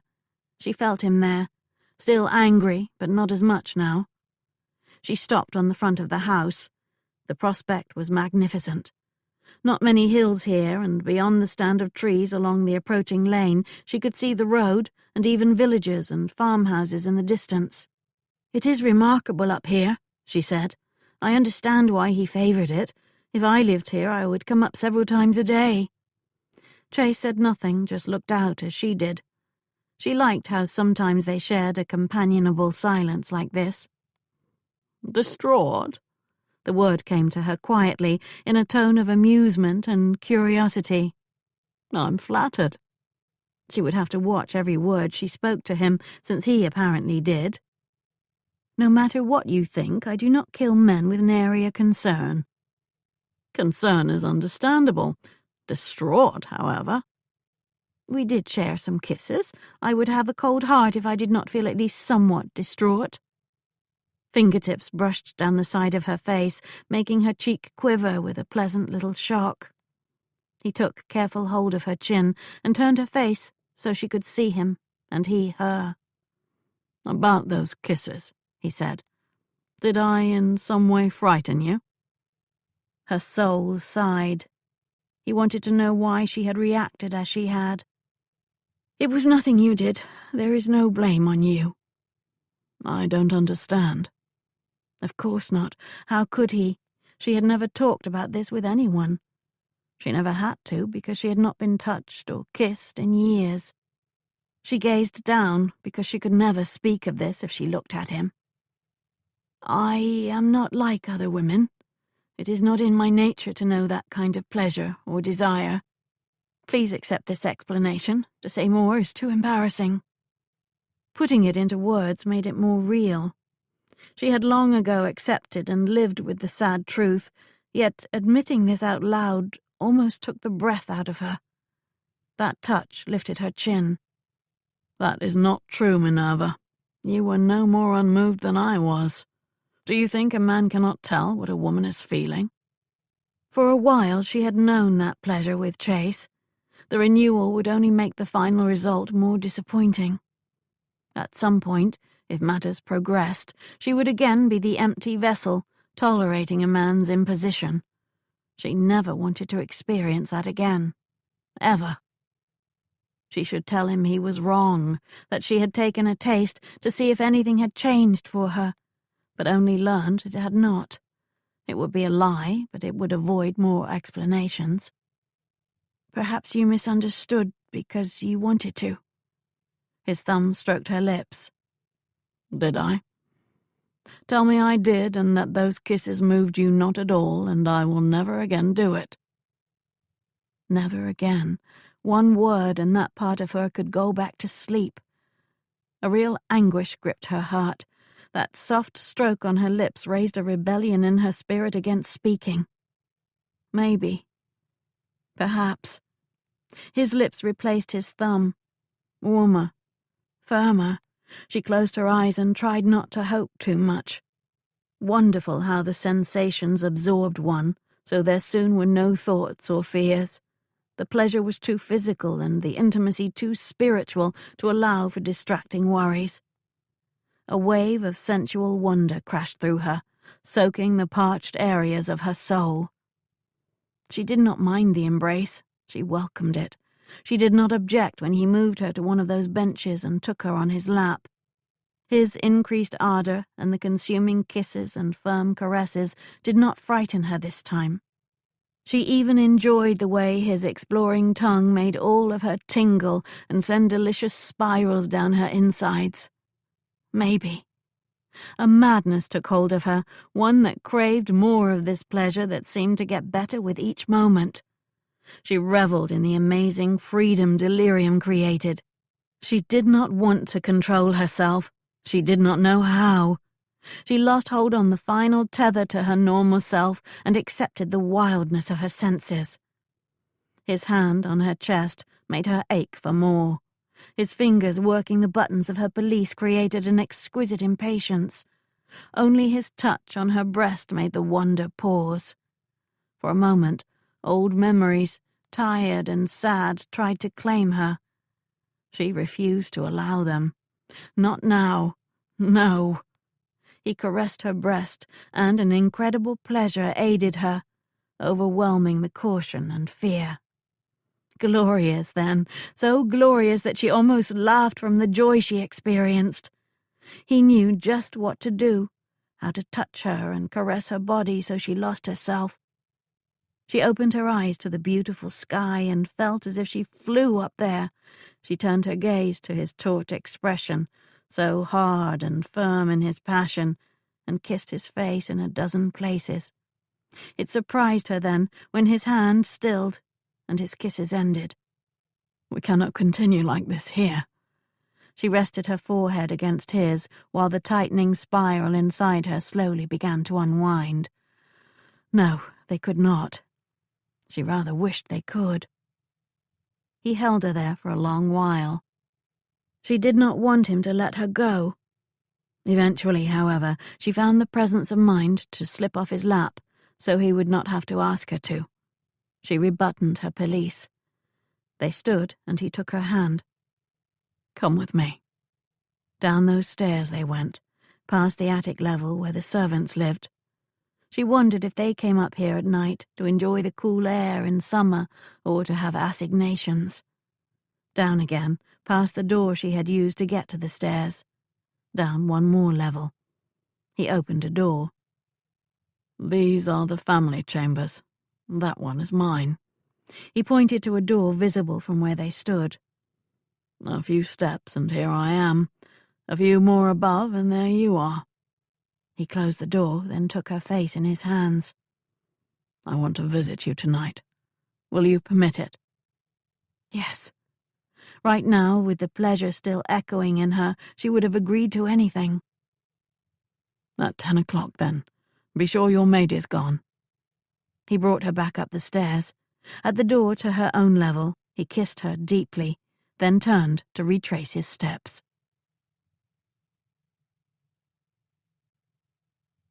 Chapter 14. A most unfortunate accident. Mrs. Young kept saying that whenever Minerva raised the matter of the Duke's death. It proved effective in ending the topic for a spell, until she raised it yet again. Between failed attempts, she chatted about the grounds, the manor building, and other simple topics. It kept her from thinking about tonight. The sensual stupor had passed over an hour ago, leaving her to question whether she should have encouraged him. Could she do this? Should she? The usual cautions about pregnancy and heartbreak did not occupy her mind. What did was the chance for horrible disappointment in herself. Her own failings might be overcome by courage alone. The man she had chosen for this initiation was the bigger question. Even now, sitting at this dinner, she had to force her mind not to dwell on the questionable wisdom of taking such a step, with him of all men. The housekeeper's quelling look at the other servants sent them back to their dinners. Silence reigned. Minerva was losing her patience, so much for trying to glean information through casual chatting. More directness would be required. No one is sure it was an accident. How likely is that? The walkway up there is wide enough and in good condition. The wall is high enough. The weather was fair. The Duke was familiar with that roof walk and not going to do something stupid that would make him fall. Big eyes turned on her, shocked that she pursued the subject. "We don't speak of it," Mrs. Young said sharply. "Perhaps you should. Eventually there will be those who demand you do. I'm sure the new Duke would want you to cooperate with them." We were all in bed, Sarah said. "Were you all asleep? Did no one hear anything? Your chambers are right below that parapet. Whose are on that side of the building?" More determined eating. She looked at them in turn. One red-faced blonde girl finally raised her hand. "Mine is. Joan and I are right there." Joan, a dark-haired woman, barely paused in her meal. "I was asleep, as was you." "That's true, Mrs. Rupert. I was asleep too. I heard nothing until there was all the noise in the morning down there. I looked out and—" Her eyes teared. "That is enough, Susan." The housekeeper speared Minerva with a glare. "We do not talk about it. You can see how it upsets the servants. I will thank you to show some respect for the dead and not insist on treating this tragedy as a bit of common gossip."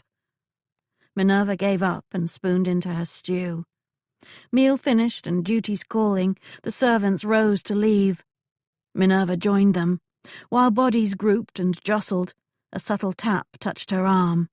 Beside her, Joan averted her eyes but gestured toward the storeroom. Both of them lagged behind the others. With Mrs. Young gone and the kitchen empty of all but the cook and her helpers, Joan nipped into the storeroom. Minerva followed and shut the door. "I wasn't asleep, like I said," Joan whispered. "Did you hear something? An argument or altercation?" "Not that, but maybe I heard something. I may have seen something too." She licked her lips. "I've been walking out with one of the footmen, and sometimes we go up there when it's dark. To talk." Minerva nodded encouragingly. "Everyone knows the Duke was fond of doing so too. So we go much later than he would.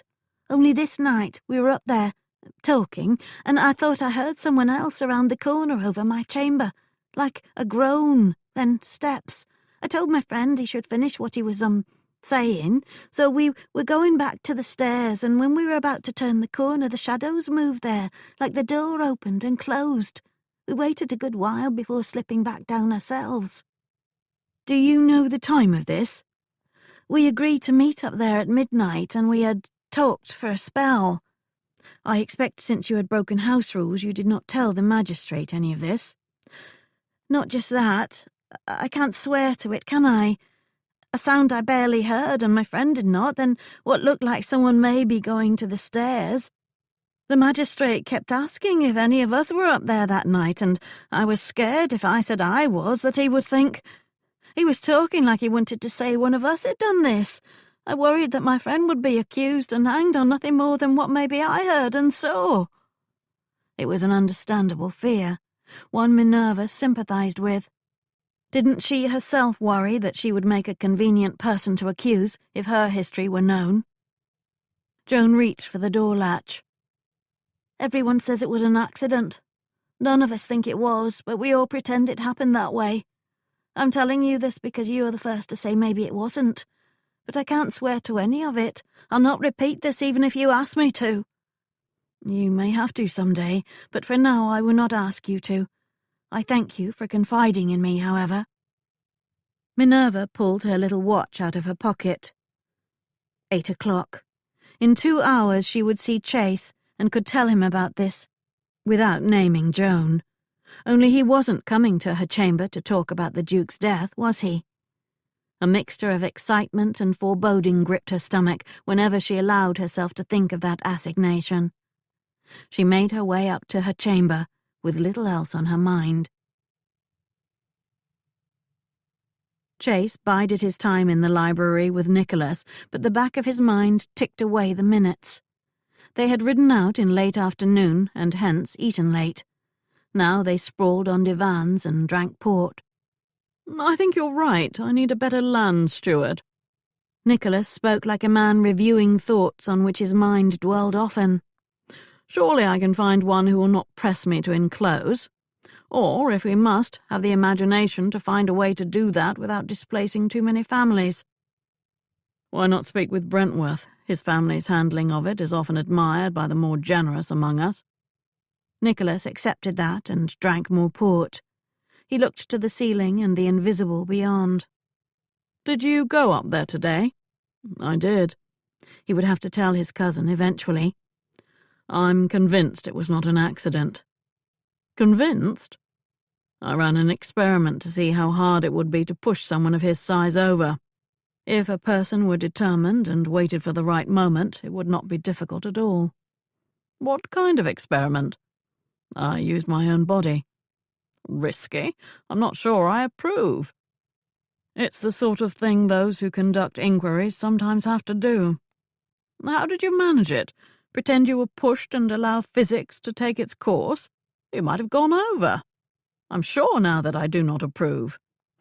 I was never in danger. I had help. Someone held on to my coat to counterbalance the forward movement. Did you drag a footman up there? He might have done it wrong. Not a footman. Mrs. Rupert aided me. She pushed me herself, damn it. He glanced to the clock on the table. 15 minutes past 9. Any residual annoyance he felt about the experiment disappeared, while his anticipation rose several notches. You trusted a woman's strength? That was not risky, it was reckless. You must promise me that you will never try anything like that again without having me present. There'll be no need to repeat the exercise. As I said, I'm convinced it was possible. He would have to be caught unawares, though. If he saw it coming, it would never work. I suppose anyone in the house could have done it. Or anyone who entered the house unseen. The family has not been removed from the list. How hard would it be to slip in? He would have to check tomorrow. Not tonight. 25 past 9. Nicholas downed the rest of his port, then sank low in the divan's cushions. Hell of a thing. I look around this house, amazed it's mine. I assumed he would eventually remarry and sire his heir. Everyone did. The reason you inherited still weighs on you. With time, I'll long for simply being a man about town without all these obligations and responsibilities.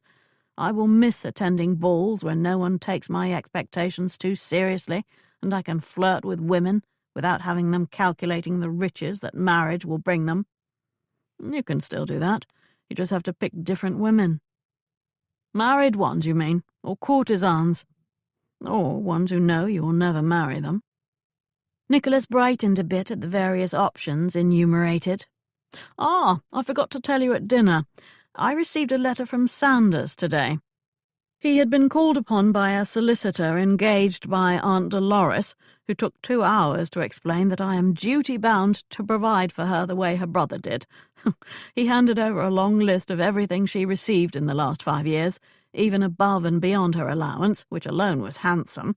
It was down to the shilling. You're under no obligations. Nicholas laughed, as if you would be so brave as to say that to them. I'd be brave enough to explain that my situation did not match Uncle Frederick's, so my generosity could not either. 35 minutes past 9. Dolores will never listen to reason of that kind. You'll find a way to settle with her in a way she accepts, I'm sure. Deciding about the cousins will be harder. 40 minutes past 9. Chase set his glass down with finality. He stifled a feigned yawn and added a stretch for good measure. I think I'll retire. There are things I must do in the morning. It's early for you. I hope you're not getting too old to drink the night away with me. If I am to pursue inappropriate women, I will expect your company. No, merely tonight I keep yawning. So some sleep is in order. You aren't planning any more experiments with Mrs. Rupert tonight, are you? He asked, ever so blandly, but his eyes glinted with humour. No need, we're done with that, Chase said, just as blandly. Well, I trust you'll have a good night. Chase took the stairs 2 at a time. He threw open the door to his apartment and strode into the dressing room. Hot water already waited. He cast off his coat and made use of it. Then he sent away the servant assigned to act as his valet and checked his pocket watch. 50 minutes past 9. They were the longest 10 minutes he had ever experienced. He kept seeing her standing by her door, flushed and bright-eyed from passion, still vaguely amazed. He heard her deep sighs and felt her tentative kiss. He was half mad by the time his watch showed 10 o'clock. Up the back stairs he walked, reining in the desire that wanted to break in him like a tempest. 10 o'clock. Minerva braced herself. It had been a hellish hour, one of introspection and relentless rationality. She so wanted to be some other woman right now, a woman with a different history or at least a different desire. Was there anything more cruel than to want something after years of not wanting, and to know you cannot have it? The deciding factor had been picturing it, seeing him here and imagining being in that bed with him. Only it had not been Chase whose face hovered over hers, it had been Algernon's, and her whole spirit turned cold at the memory. After that, the madness of even considering this overwhelmed her. She wiped her eyes. Stupid to have cried over this. Childish. Ridiculous to have allowed herself to let matters get this far. She had lost her mind. The rap on her door came softly. The temptation not to open it almost won, but she rose and walked over. She would not be a coward now, when she had learned never to be in matters that really counted. He stood there in the dimmest light, his shirt glowing and his face plains of shadows. Handsome. Strong, but in good ways. His strength never frightened her. He never used it the wrong way. She saw him take in that she still wore the grey ensemble. Then he looked in her eyes. His stance altered slightly. He knew. She walked back into her chamber. She thought he might not follow, but he did. She looked out the window into the dark because she found she could not look at him. She felt him there, though.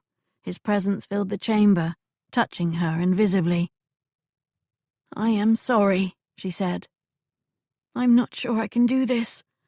I regret letting you think that I could." It was not how she had rehearsed it. She had planned to say something absolute.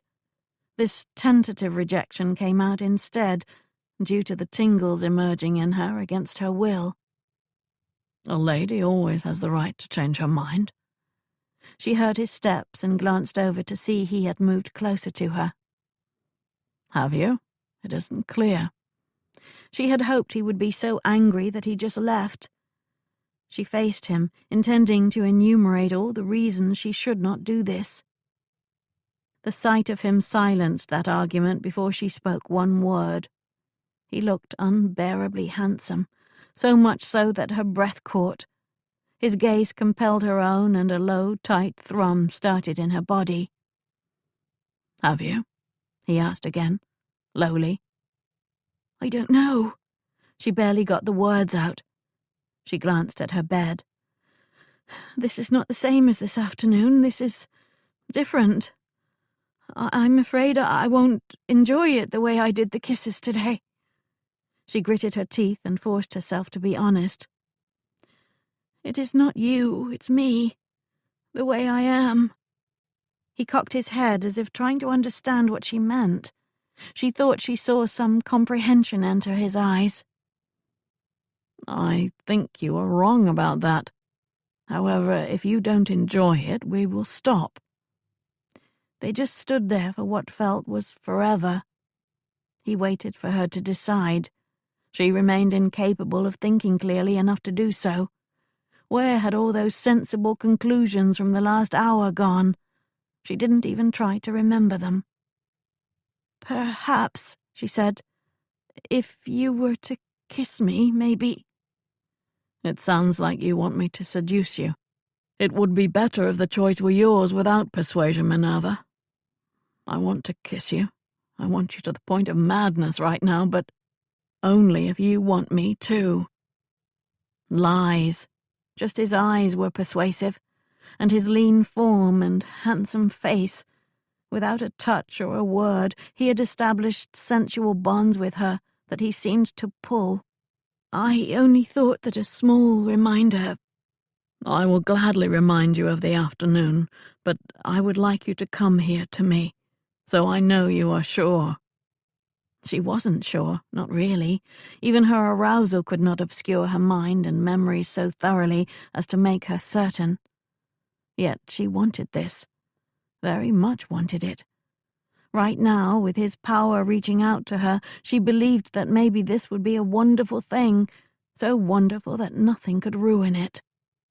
Nervous, she took one step. She took another, and, oddly, much of her trepidation disappeared. Resolve took its place. He had asked her to make her choice explicit. Had he guessed that doing this would exhilarate her? More secure with each step she walked to him. With one long stride he intercepted her before she finished and pulled her into an embrace. The first kiss was careful and sweet. The next one less so. Excitement spun through her, and she was glad when their embrace tightened and their passion brought more kisses, dozens of them, shared and separate, while they released some of the madness descending. Somehow, while still holding her and kissing her, he shed his shirt. The sensation of his warmth, of his skin under her hands and lips fascinated her so much she had to press kisses on his chest just to experience it again. While she did, he kissed her neck and brought one hand to caress her breast. One note of reality plucked in her. One instant of hesitation followed. He must have sensed it.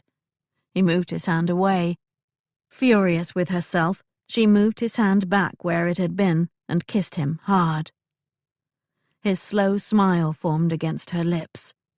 He caressed her breast. The sensation had a rising on her toes. The most subtle touch, yet her whole body responded. Titillating pleasure trickled down her core, more compelling than an overwhelming onslaught. It increased slowly, absorbing all of her attention. She wanted to moan from how good it felt. "It's better if stays, petticoats, and dresses are not in the way," he said in her ear while he nibbled and kissed it. "We will have to stop. I don't want to stop." She dared not stop. "We won't stop. I'll do it." "I hope you know how to—" "Oh, I see you do." Her dress loosened. She had not noticed his hand at work back there.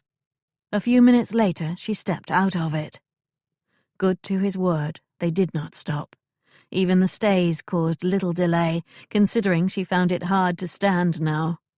One touch on her bare breast, and she did moan in an exhale of wonder. She did not remember actually moving to the bed, but then they were there, his caresses moving down her body, his mouth finding her naked chest and breasts and stomach. Nothing could enter the small place she existed in. Nothing in her head or her past. Only he and she and astonishing sensations lived there. And joy. Each new pleasure brought a smile to her spirit. "Come here." He rolled onto his back and brought her with him so she was above him. She straddled his hips, feeling his phallus between her thighs. She gazed down at his face, then bent to kiss him. He took her breasts in his hands, then moved her forward and used his mouth. She was relieved that she would not have to worry about the moment he covered her and imprisoned her with his body. It entered her besotted mind that sparing her that might have been his intention. The position caused his phallus to prod at her suggestively. "Do people ever, like this, the way we are?" "Yes." "Perhaps—" "If you want. When you want." She bent her head and looked down between their bodies. "I don't know how I—" "I will help, but you will control it. You can stop if you want, if you find that you don't enjoy it." When she nodded, he lifted her and positioned her body so he began entering. The sensation intrigued her. She had never welcomed that fullness before. Her body ached to absorb more of him and bind him to her. She slowly lowered herself more, then more yet. He exhaled deeply when finally they were joined. "That was too slow for you, wasn't it?" "Tonight is not about me. The rest is up to you, too." She nestled down so he was deeper yet. She pulsed where he stretched her, making her squirm. His expression tightened. Her movements created profoundly deep pleasure that kept increasing. Her sense of herself narrowed only to that demanding sensation. Soon she was rising and falling in an effort to take him deeper yet. Her whole body ached for more, even though surely there could never be more. Her mind stretched toward something just out of reach, something frightening in its power. He grasped her hips and helped her rise and fall. The fury engulfed them both. Time and place disappeared until she tasted a rare moment of bliss before her spirit gave up the quest. He pulled her into his arms and held her while her deep breaths feathered his ear. They lay entwined while he became aware of time again. He luxuriated in the press of her body on his and the silken strands of her hair on his shoulder. Her head moved. He opened his eyes a slit and realized she was looking down at herself. She shifted slightly. "Are you uncomfortable?" he asked. "Not uncomfortable, just very naked." He moved her aside, sat up and rearranged the bedclothes so she would be covered. For good measure, he got up and grabbed her chemise, in case she wanted that too. He turned back to the bed with the garment in his hands to find her wide eyes examining him. He returned to her side and tucked the covers around her. "You've never seen a man undressed before, have you?" "Not totally." "And yourself?" "Not totally." "If you had not wanted—" "I rather enjoyed your undressing me and being like this. I liked feeling you against me. It seemed a bit wicked, and since I'm being naughty, I thought I might as well get full benefit of it." "That was your thinking, was it?" "When I was thinking at all." She rose up on one arm so she could see his face. "Of course I am thinking now, quite a bit. Your restraint on my behalf was heroic. I did not even know men could hold back like that. I just assumed their need required quick resolution." He did not know what to say to her. Not what his mind cursed out, that was certain. It sounded as if nothing more than quick resolutions occurred in her past. He had suspected as much. Her claims of not being normal when it came to sensuality had made no sense, since the evidence showed she was very normal. She had merely not known pleasure because no man had given her the time or made the effort. She poked at his side.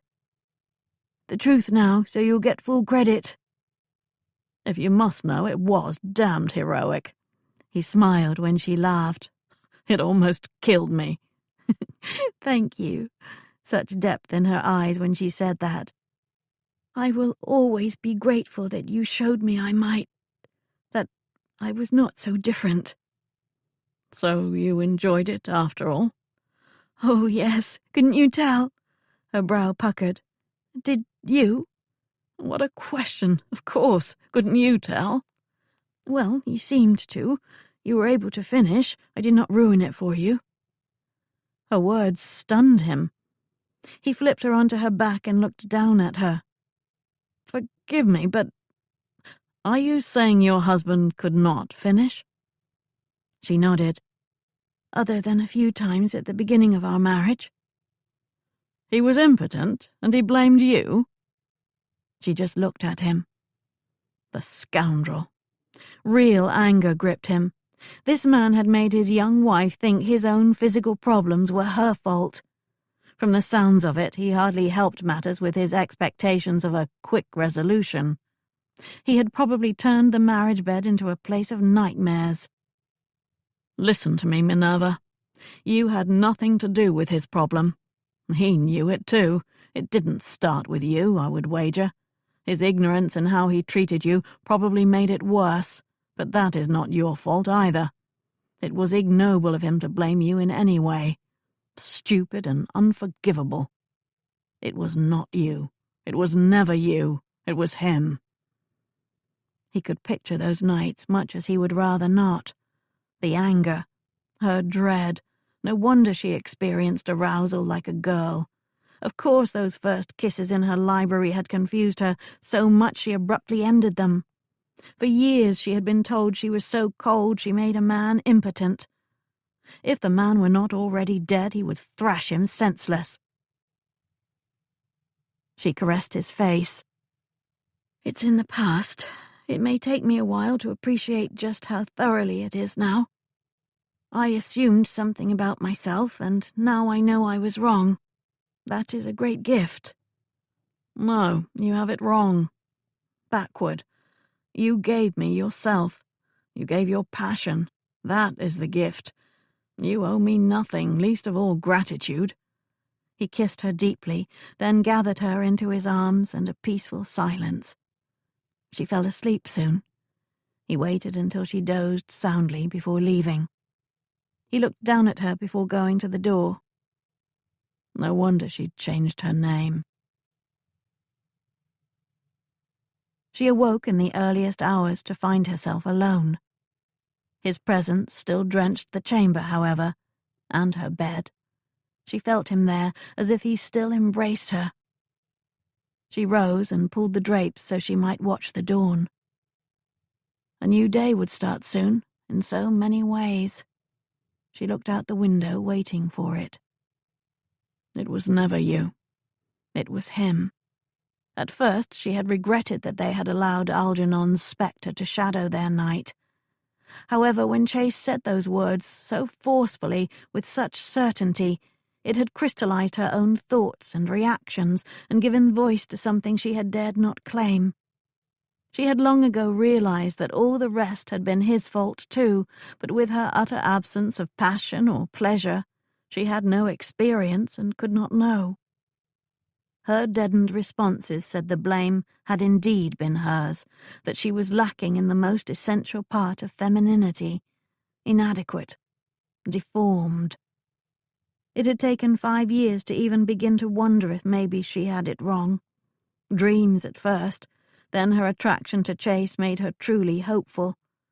Now she knew for certain. Algernon had robbed her of many things, but this had been the worst. This was the one repercussion of that bad marriage that she had not been able to escape on her own. She had not lied. She would forever be grateful to Chase.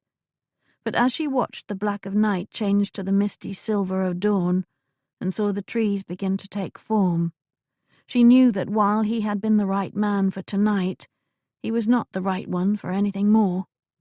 Not even another tonight. All those arguments against him that passion had obscured presented themselves again, fully clothed in their rationality. Worse, he may now be curious about her marriage and ask her about it. Or ask others. Any chance that her old life would escape inquiry had just become less likely. She left the drapes open, but returned to her bed to await the sunrise. She inhaled what was left of his scent, imagined his embrace, and dwelled within the night's magic for a few minutes more. Chase wore the happy mood of a man well sated when he descended the stairs and entered the morning room. Nicholas looked up from his mail upon his entry. "You've risen early," Nicholas observed. "My excuse is I barely slept. What's yours?" "I retired early, remember?" Chase examined the sideboard, then filled a plate. Coffee already waited when he sat. Nicholas continued perusing his mail. "Early though you are, you're too late to see off Mrs. Rupert. Rude of you. However, I took your place. I promised her that dinner when I returned to London." The news caught Chase while he was raising his cup. He paused a second, surprised.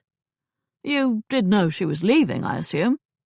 Of course, just not so early." "She sent her maid down to ask for a carriage to be hired and brought for her and her friend. The butler had the sense to offer one of mine instead, so off they went." Nicholas turned another letter. "She said she had another assignment waiting and could not dally here, since her assistance to you was finished." "She said all of that, did she?" Chase dug into his breakfast. "Well, I asked. Her departure seemed hasty to me, and I was planning that dinner tonight." Nicholas set the stack of letters to one side. "She was most emphatic that we not disturb you, the way I suggested. I would suspect the two of you had a falling out, except she appeared not the least bit vexed. In fact, she looked very contented, as did you when you entered this chamber." Chase kept eating. Let Nicholas probe, in his unsubtle way. Minerva's assistance was over, for all intents and purposes. She had met with the servants. She merely had not told him what she had learned. And they had both concluded the Duke had not fallen accidentally. In short, Melton Park no longer was of interest to her. She had learned all she probably would ever learn from it. It thus made perfect sense that she had left. So why was his contentment much diminished now, replaced by a sharp annoyance? He had expected, he wasn't sure what, a few words at least. A secret smile. If she needed to leave, a note perhaps. Hell, whom was he lying to except himself? He had expected far more than any of that. Another night at least. Additional contentment for both of them. Perhaps talk of even more once they returned to London. He had no right to expect any of that, but it had seemed to him that one night was not adequate, to say the least. He looked up to find Nicholas watching him. He set his fork down. "I'm going to make some of my own inquiries of the servants today. I should get to it." He made to leave. "Sit a moment longer, if you will. You see, the oddest thing happened while they were leaving. I had handed them both into the carriage, and the young one, Miss Turner, examined the carriage's appointments with those pretty blue eyes of hers. 'Oh my,' she said. 'Have you ever seen anything like it, Minerva?' Nicholas leaned in. 'What a coincidence that Mrs. Rupert's given name is the same as one of our legatees, the one you have found. It is not a common name. It's not an uncommon name either. If the name were Polyhymnia or Terpsichore, that would be a most peculiar coincidence. Now, I must be on my way so I can— Not yet. Please, indulge me lest I wander all day.' Chase settled back in his chair. 'Was that, in fact, Minerva Hepplewhite?' Nicholas would ask bluntly and leave no room for dissembling. 'Yes.' 'Ah.' Chase began rising again. Nicholas again gestured for him to sit. 'Why was she here?' 'She has a pointed interest in Uncle's death, understandably, since it affected her so completely. If it was not an accident, she might be seen as a likely object of inquiry herself, I assume.' 'That, too. So she wanted to see for herself where it happened.' 'And you arranged that? How good of you. Here I thought you had brought that woman here, no matter what her name, so you might seduce her. I thought perhaps she had not departed this morning so much as run away from your intentions. I do not importune women, if that's what you're saying. I'm not Philip, damn it. No, you don't. Her contentment, and yours, convince me that no importuning was involved. I'm relieved. I have some responsibility to women under my roof. I'm not sure I like that you're taking up with one of the women from the will, though. I am not taking up with her. She left, didn't she?' 'She did indeed.' 'Then we're done here.' Chase stood and gave his cousin a quelling frown. 'For someone who conducts inquiries, you do not like one when it's aimed at you,' Nicholas said. 'Is that what you call this? It sounded to me like a drawing-room matron's idle curiosity. Leave the inquiries to me, cousin. You lack finesse.' He strode out, not at all contented any more. "'Are you feeling well?' Elise asked. "You appear sad and have been silent since we left the estate." Minerva had been dwelling on the night before, fixing the memories securely in her mind. She was not sad so much as wistful. She gathered her emotions so she might not show them so much. "Let's pass the time discussing what we learned at that house. You can tell me what you saw and heard." "I'd rather talk about the house itself. Such space and luxury. I don't think I'll ever see the likes of it again." She indulged Elise for an hour, then they retreated into their own thoughts. She rarely spoke again, all the way back to London over the next 3 days. She accepted by the first evening that it might take a while to overcome her feelings about Chase and what she had briefly known and now rejected. As soon as the coach stopped in front of her home, she sought out her own chamber. "Are you ill?" The question pulled her out of a reverie in which her time at Melton Park repeated over and over. She looked behind her to see Beth closing the door. The image proved filmy. She had not even realized she'd been weeping. "Elise said you've not been yourself." The emotion started rising in her body, almost taking her breath away. "I've been very foolish, Beth." "That man, did you let him kiss you?" To admit it had been more than kisses would only upset Beth. Do not blame him. Beth sat beside her on the edge of the bed. Not the best choice on your part under the circumstances. Not the right man to try that with. I know that. Not a man to get sweet on, I told you. You did, at that. An arm came around her. Well, there's no sense to these things, is there?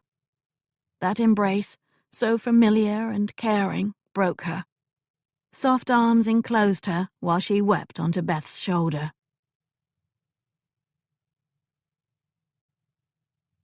Chapter 15. Chase remained at Melton Park 2 more days.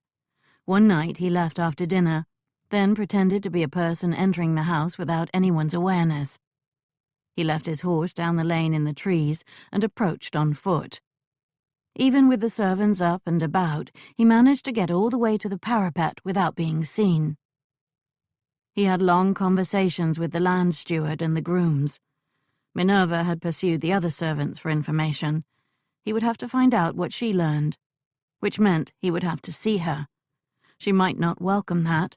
He could all but hear her putting it into words. We should not have done this. Probably not, but he did not regret it for a minute, no matter what complications it brought. She might, however. No matter what drew them together, the situation meant they should stay apart. He knew that, damn it, but what existed between them had nothing to do with reasoning. He still simmered when he thought about her. Even upon his return to London, she was not far from his mind. His 3rd morning back in town, he left his chambers to go claim his horse in the stable in the nearby mews. As he approached the stable, a tall, young blonde man blocked his path. He looked the fellow over. I know you, he said, searching his mind. You're one of the grooms at Whitford House. Was one for a few days. Have you taken employment here? He shook his head. I'm to give you a message from my mum. She said to meet her in Portman Square today at 3 o'clock. She wants to talk to you. Who's your mother? She is Miss Hepplewhite's housekeeper. He meant Beth. This was Beth's son. I'll be there. The young man slipped down the mews and seemed to disappear. Chase went into the stable to get his horse. This fellow had been another one of Minerva's sets of eyes in Whitford House during the house party. He wondered how many there had been. He found Beth strolling along the park's perimeter. He recognized the big cap with its deep brim even before he saw how her stout form fit his memories. He swung off his horse and approached her. She looked around. I guess we can talk here. Not too many others about right now. They walked a few minutes in silence. I'm of 2 minds about this, she finally said. Minerva came home in a state I've not seen in years. She blames herself. I blame you. I accept the blame. Do you now? Won't do much good, will it? She walked on, her steps heavy plods on the path. That husband of hers ruined her. She didn't tell you that, did she? She told me some of it. He was a brute. He got cruel when he drank, and he drank a lot. I only stayed in his service because of my boy. Not many houses will let you have a young boy with you. He reached out and touched Beth's arm, so she stopped walking. He looked down at her. A brute, you said? He hit her. Hit her? He beat her. He brought this innocent girl home as his wife, and for 2 months or so it was normal. But then... She lifted a corner of her apron and dried her eyes. Innocent and all but orphaned, no family to turn to. Finley went looking for a victim. That is why he chose her. She blamed herself. She tried to please him. She became quiet and fearful, shrinking away like a dog that's been kicked. Nothing would stop him, though. I would go to her and find her all bruised, weeping. Then one day she stopped crying, like that part of her had died. She told me she believed he liked to see her crying and pleading, that he enjoyed it, and she would not give him that satisfaction. He only got worse after that, but she didn't seem to care. His mind recoiled at what she described. His jaw clenched so hard he couldn't speak. If Finley were not already dead, he'd... She grew up fast, Beth said. It changed her. not all to the good. Then the miracle happened. Miracle? One night when we were in London, he rarely brought her up here, and even then never let her go out. We were up here, and he got drunk and took after her. I feared he would kill her. The next day, after he'd left the house, a boy come to it, asking for the woman of the house. She was in no condition to be seen, but she went to the threshold, and this boy hands her a box, then left. It contained money, gold coins. We neither of us could imagine who sent it. We waited for someone to arrive and say there'd been a mistake, but no one ever did. If that weren't a miracle, I don't know what one is. And so she left? As did I and my boy, as soon as we returned to Dorset.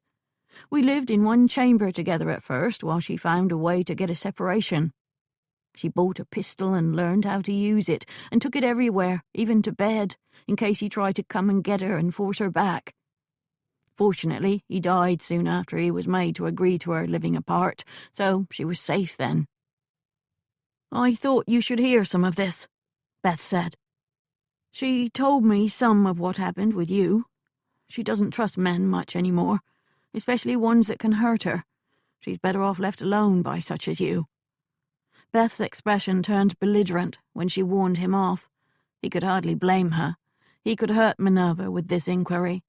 He had broken into her house to see if he could, hadn't he? Minerva knew that when one got down to it. Her inheritance made her an excellent suspect. High on the list, as she put it. That she had permitted their passion was a testament not to his great skills as a seducer, but to her indomitable spirit that even now wanted to be free of that horrible time completely. "Is she at home now?" he asked. She'd think it odd that I went out if she were. She left to go to the city, had to visit some office about ships. "Do you remember which office?" Beth shook her head and began retracing her steps. She mentioned it, but I don't remember. In the city, though, something to do with packets. I thank you for telling me this.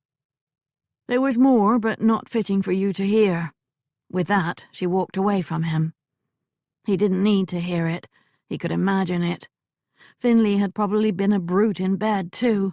A man looking for a victim would not stop at that. He remained where he stood for a long time, looking out over the park, but seeing nothing. Anger came in waves, and each time he had to force control on it. He should have known this, should have guessed or at least suspected, especially after she told him about her husband's failures in bed. If Minerva had been timid or fearful or other than the self-possessed woman she was, he might have at least wondered. Instead, she had defeated the mouse that Finley had tried to make her and turned into a tigress. Margaret Finley had indeed become Minerva Hepplewhite even before she assumed the new name. He swung up on his horse and turned it toward the park's gate. She was looking into ships. Packets. Hell, maybe she was planning to leave England. Minerva closed the tome and sat back in her chair. Normally she was excited when an inquiry yielded the results she expected. This time she hated it. She should tell Chase about this. She would not, however. Soon enough he would look into where everyone had been that night the Duke died. He would want to confirm their stories. Then he would learn what she had just learned, that Kevin Radnor had not been in France that day. He had been right here in England. She could not spare Chase that discovery, but she did not have to be the person who told him, either. She thanked the clerk who had aided her and stood, brushing the dust off her dress and pelisse. She removed her bonnet and gave it a good shake. She made her way out of the building, only to find her way blocked. Standing just outside the portico, his arms crossed and his face set in an expression of concern, stood Chase Radnor. He saw her emerge and stepped up to where she had paused. His presence made an exquisite, sad yearning flutter inside her. He looked down at her, his blue eyes dark like lapis lazuli, his rough features refined by the patrician angles they formed. His gaze demanded her entire attention. "I don't think you had anything to do with the Duke's death," he said. I know this as surely as I know I'm standing here. Yet you have no proof of it, and some evidence that disagrees. I know, Minerva. I have no doubts about it. He did know. She saw the truth of that in him. Her throat tightened. To be believed by anyone was not something she ever counted on. Come with me, he said, offering his hand. I would like to talk with you, if you will permit it. They strolled along the city's streets until they arrived at Lincoln's Inn. The gardens there offered some privacy, and they sat on a bench. Barristers walked by in their robes, and clerks hurried back and forth. He took her hand, discreetly, so anyone walking by would not see. Glove on glove, their interwoven fingers nestled between their hips on the bench. Beth spoke with me. I wish she had not. I'm glad she did. Everything she told me fit with what you had already let me know. I was just too stupid to see it. He squeezed her hand. Again that frown and a troubled expression. Beth said he hurt you badly. To speak of it, to give particulars, would revive memories she had learned to forget. All the same, a chill ran down her back like the old days. We both feared one day he would go too far. It seemed a high price to pay for the satisfaction of knowing he would hang.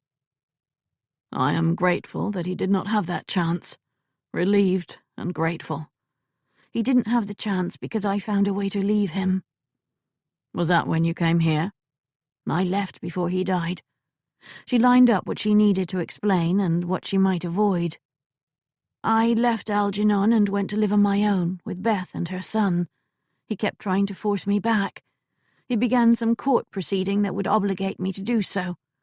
I decided I could not accept that, so I found the information that would stop him. You conducted an inquiry? My first. Beth helped. Even Jeremy helped, boy though he was. We learned that Algernon was not always impotent.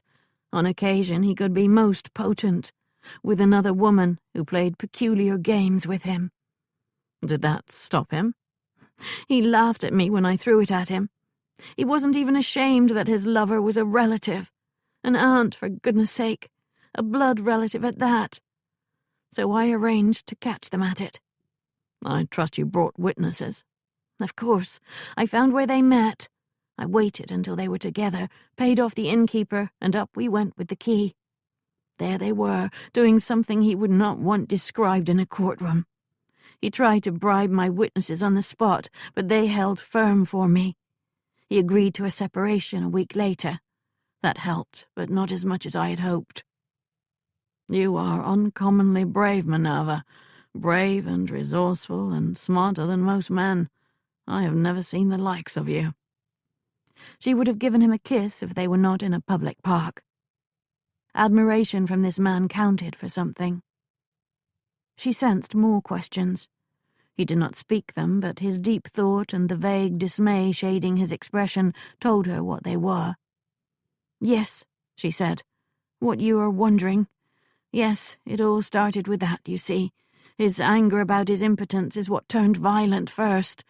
Eventually nothing between us, no conversation or any connection, was not touched by violence. The only way to survive was to feel nothing at all. He closed his eyes. If I had known, I would never... You would have never kissed me or touched me. She did kiss his cheek then, and I would never have known that he had not completely ruined that part of me. He raised her hand and kissed it. Let us spend the rest of the day doing better things than talking about this.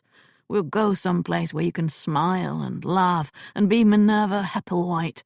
Only Minerva Hepplewhite. He smiled. I'll even go shopping with you if you want. I was planning to order a new ensemble. Perhaps you know of a good modiste. I know of one or two, so that is what we will do. They strolled through the gardens and back to where he had left his horse. He hired a carriage and tethered the horse to it, then climbed in with her. She hoped that this modiste would take the commission based on her expectations. He appeared so pleased with his idea that she didn't want to ruin it by being practical, however. It was an exorbitant self-indulgence. Minerva voiced her thoughts while the carriage took them toward her house. The self-scold could not blight the fun of buying not one, but 2 ensembles. She smiled whenever she thought about it. "It was not a self-indulgence at all," he said. "The owner of Hepperwhite's Office of Discreet Inquiries requires a suitable wardrobe. It was a pity you did not order that dinner dress as well." "It was too expensive." "You forget that you're an heiress now." "You should not have told Madame Tissot that. It was very bad of you." The modiste had been merciless after learning that, tempting her with luxuries, like that dinner dress. She saw that dress in her mind, raw silk with a subtle shimmer. The hue reminded her of primroses. Pearls bedecked the neckline and waist, and more discreetly studded the lower skirt's floral embroidery. The cost of it all would have left her too dependent on her expectations, however, and for a dress she might never wear. "The wool ensembles will be enough for now," she said. Their purpose and rationale had her mind returning to her inquiries. She tucked away the one she had pursued today, and raised another. "I never had a chance to tell you, but something was revealed to me at Melton Park by a servant," she said. She repeated what the servant Joan had said to her about being on the roof and seeing and hearing someone. She said she could not swear to it, but I think that was her way of trying to avoid ever being asked to. "It might have been another servant, of course." "It might have been, but I don't think it was. Do you?" "I don't know yet. Nor do you. It's one more piece of information that might one day form a link in a chain, however." "Something to note in your portfolio, you mean? To put on a list?" "Yes, the possible evidence list, not the secure facts list." They had almost reached her house. He made the coachman stop 2 streets away. When he turned back to face her, she knew they would no longer speak of investigations. He reached over and lightly caressed her face. "I want you to come to me, Minerva. Send me a note first, if you like, but pay a late call or an early one or any time you want. We can sit and talk or go out about town again if you like. We'll do this however you want, darling, and at no time should you ever feel obligated, even by your own words or agreement." He told the coachman to move on. A few minutes later the coach stopped at her own door. He jumped out and turned to hand her down. She gazed at his face and at that hand reaching toward her. She screwed up her courage and leaned out. Before stepping down, she quickly kissed him. He smiled and helped her down. "Beth is watching from the window." She looked past him and saw the bright white cap at the glass. "Her son is watching from the garden alley." She noticed Jeremy's blonde hair amidst the shrubbery beyond the garden portal. "I suppose I may have some explaining to do." At the door she looked back to see him untying his horse from the carriage. She remained out there, watching, until he rode down the street and the carriage went on its own way. Then she went inside to have what would probably be a long talk with the only 2 people she had dared trust for 5 years.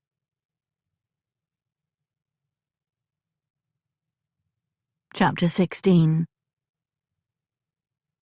Foils whistled. Men lunged. From behind his mask, Chase eyed his opponent.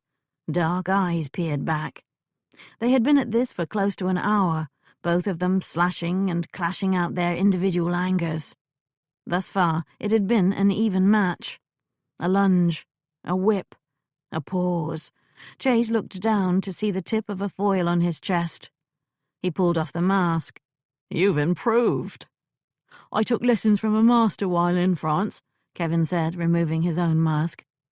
"This is an art there." They started unbuckling equipment. "If it had been sabers, you would never have won," Chase said. "Only it wasn't, so I did," Kevin said. "I appreciated this match, but it is not your weapon." "It served its purpose."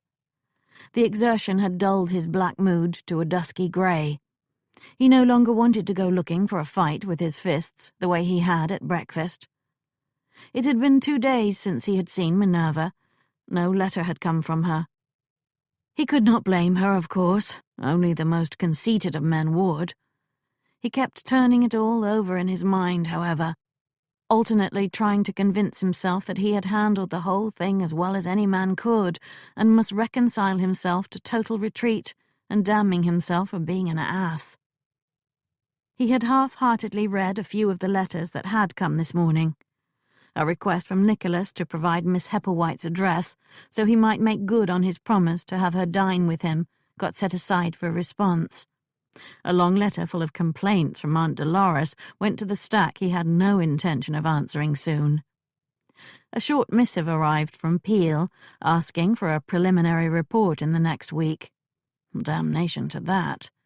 He and Kevin went to wash and dress. Chase noticed that Kevin's attire appeared a bit unkempt, as if he had dressed himself and done it carelessly. "You weren't at home last night? What makes you ask that?" Kevin worked at a cravat that had already been tied twice too often. Chase glanced pointedly at the neckpiece and the wrinkled shirt. Kevin shrugged.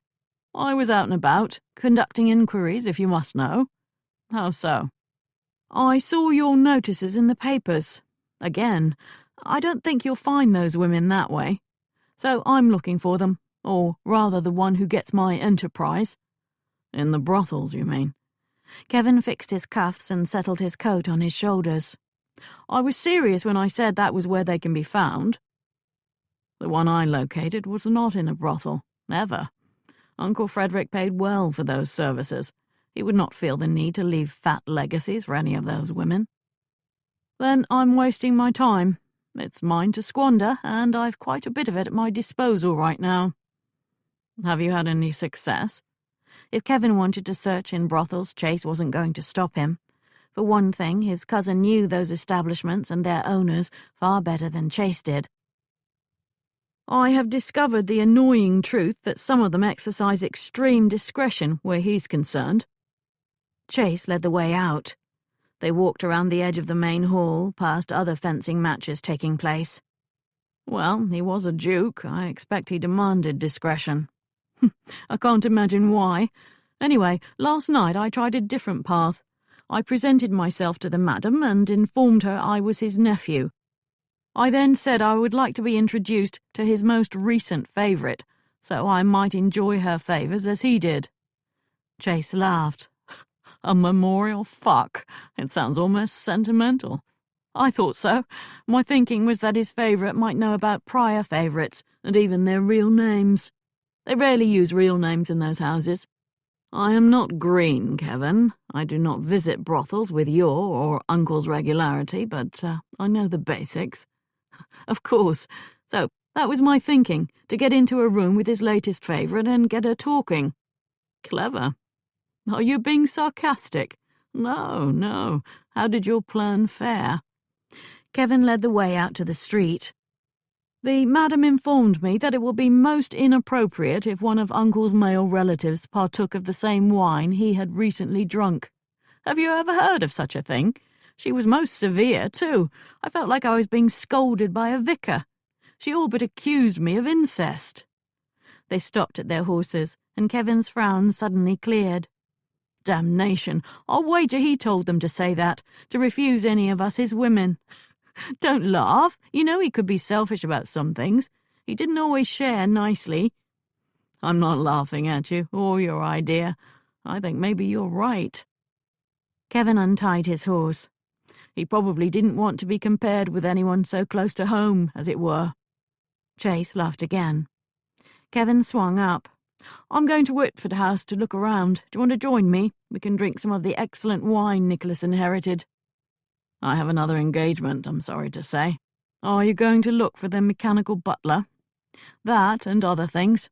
Our conversation about it conjured up many other memories." He turned his horse west.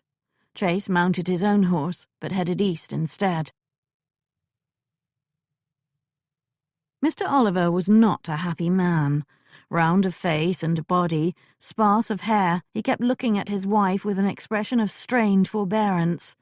Minerva sat with her across from him at the dining-room table at their house, untying the thin package she had brought. "Miss Hepplestone, my wife should never have wasted your time." Hepplewhite. I think that in a few minutes you will be most grateful she did. Unlikely. Women have no head for business, nor any ability to conduct it. That is why I do not tolerate their interference." "It was not interference as such," Mrs. Oliver said. "What do you call it, then?" he snapped. "Your wife noticed something was amiss," Minerva said. "She asked me, as a friend, to confirm what she suspected. I do not seek to interfere any more than she did. If you would prefer to be robbed and have your affairs compromised, just say so and I will take my leave." Robbed raised an expression of alarm in him. Compromised brought forth a deep frown. He did not tell her to leave. She described what she had learned in Brighton. She laid out the lace cuffs she had bought from Mr. Seymour's shop. She explained how she was told that they came from a town in the Loire Valley, and that the owner of the shop was well aware that he sold something that in the past had been available exclusively at a competitor. "Quite smug he was," she said. "Furthermore, he had already sold out his stock and was getting more." She lifted one of the cuffs. "I arranged to be there when he did, and I saw your agent enter his building. A half-hour later I procured these cuffs. I thought this one unusually fine." He snatched it out of her hand. He put on his spectacles and bent low over it. "Hell and damnation!" He looked up with a chagrined smile. "My apologies. Only this is new. Not one of mine." He was very proud of that one. He anticipated much profit from it. He rested back in his chair, fingering the cuff. "The thief!" he muttered. "Who knows what else he's done?" Minerva stood. "I will indeed take my leave now." "I will see you to the door," Mrs. Oliver said. At the door, Mrs. Oliver leaned in and whispered, "Well done. Write and let me know what I owe you for today." "You owe nothing. This is part of my report." She looked toward the dining room. "He's not the sort to somehow turn this around to blame you, is he?" "In 2 days my role will be forgotten and the entire discovery will be his doing." Of course, what other choice did he have? Admit that his wife had been right to involve herself. "And delivery," Beth called. "A big one." Minerva went to the stairs to see a large rectangular bundle hovering above the middle step. The package was too large for Beth to carry. It all but tipped her over and obscured her sight. Minerva rushed down and helped her bring it up to her chamber. Beth poked at the unbleached muslin and ribbon tie. "A gift?" "I expect it is my new ensembles. They finish them very quickly." Minerva plucked at the ribbon, and it fell to the sides. She unfolded the muslin. Her woolen ensembles were not inside. The luscious dinner dress, the one she had not bought, glimmered up at her. Beth's sharp intake of breath filled the chamber. "You said day ensembles, not this." "A mistake has been made. The woman must have not heard me correctly." She lifted the dress. The simple raw silk far surpassed the more elaborate fabrics available. A subtle sheen rippled over it when she moved it in the light. "What is this here?" Beth reached for the package and moved another piece of the muslin wrapper. Minerva had been so distracted by admiring the dinner dress that she had not noticed something else had come with it. Beth lifted the garment high. An undressing gown unfolded, and its hem dropped down. She had admired this at Madame Tissot's too, and only declined it after much thought. Beth peered around the white lace, suspiciously. "I will send it back with the dress," Minerva said. Beth laid the undressing gown on the bed. "It's very pretty. The one you have has been mended 5 times over." "It is lovely, isn't it?" Beth ran her palm over the very fine lawn fabric. "Maybe it wasn't a mistake. Perhaps that dressmaker just wanted you to have it." "Dressmakers do not make gifts of such as this to patrons such as me. Pack it up and I'll ask Jeremy to—" "Could be that Mr. Radnor wanted you to have it as compensation for all the help you've given him." If she had given him much help at all, she might convince herself of that. Still, she joined Beth in gazing at the garment. "If he did, it would be inappropriate for me to keep it." "Very inappropriate." Beth fingered some lace, rubbing it. I never thought to call such a thing delicious, but the word fits." Minerva marvelled at the tiny pearl beads on the neckline of the dress. "Sad to return them, but I must." Beth gave a subtle shrug. "That all depends, doesn't it? You listened to my long scold about having no more to do with him and seemed to agree, but you didn't actually do so, nor have you avoided him like you should." Minerva felt her face warming. She doubted her old friend would place a wager on how matters would develop with Chase. Minerva had no idea herself, especially now. Last night she debated at length with herself, weighing her ache for intimacy against all the reasons ever going to him would be a mistake. For both of them now. "I don't blame you," Beth said. "I just wish he were a merchant or a fishmonger or doing anything other than these inquiries that seem to touch on you." "As do I, Beth, as do I." Beth lifted the undressing gown and carried it to the wardrobe. "Why not wait a few days and see if that dressmaker writes to tell you they were sent by mistake? If she doesn't, you can always send them back next week if you choose to."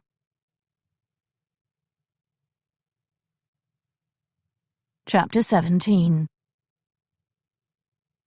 The letter from Chase contained one terse sentence. "I demand that you explain why you had cause to inquire as to my cousin Kevin's whereabouts last month." Nothing indicated when and how she was supposed to provide that explanation. By letter, presumably. He had reached the point on his list where he checked his relatives' stories, apparently. On learning about Kevin, he had realized her own reasons for visiting the packet office. Their conversation after he found her there had not been one that any decent man would conclude with an interrogation on her reasons for that visit. She rather wished she had blurted the lie she had devised as an explanation, should he ever ask about that. "I was wondering if I could find out where my uncle and cousins landed when they left England." He would never know that she had looked into that when she first came up to London 5 years ago, to no good conclusion. She sat down to write him, but after a few jottings her pen paused. How cowardly to give bad news this way. She was about to hand him a problem worse than he imagined. He had a right to ask his questions and have quick answers. She pulled forward a clean sheet of paper. "I will call at 8 o'clock this evening to tell you what I know." She sent Jeremy off to deliver the note, then tried to concentrate on the rest of her day. A new client called, sent by Mrs. Oliver.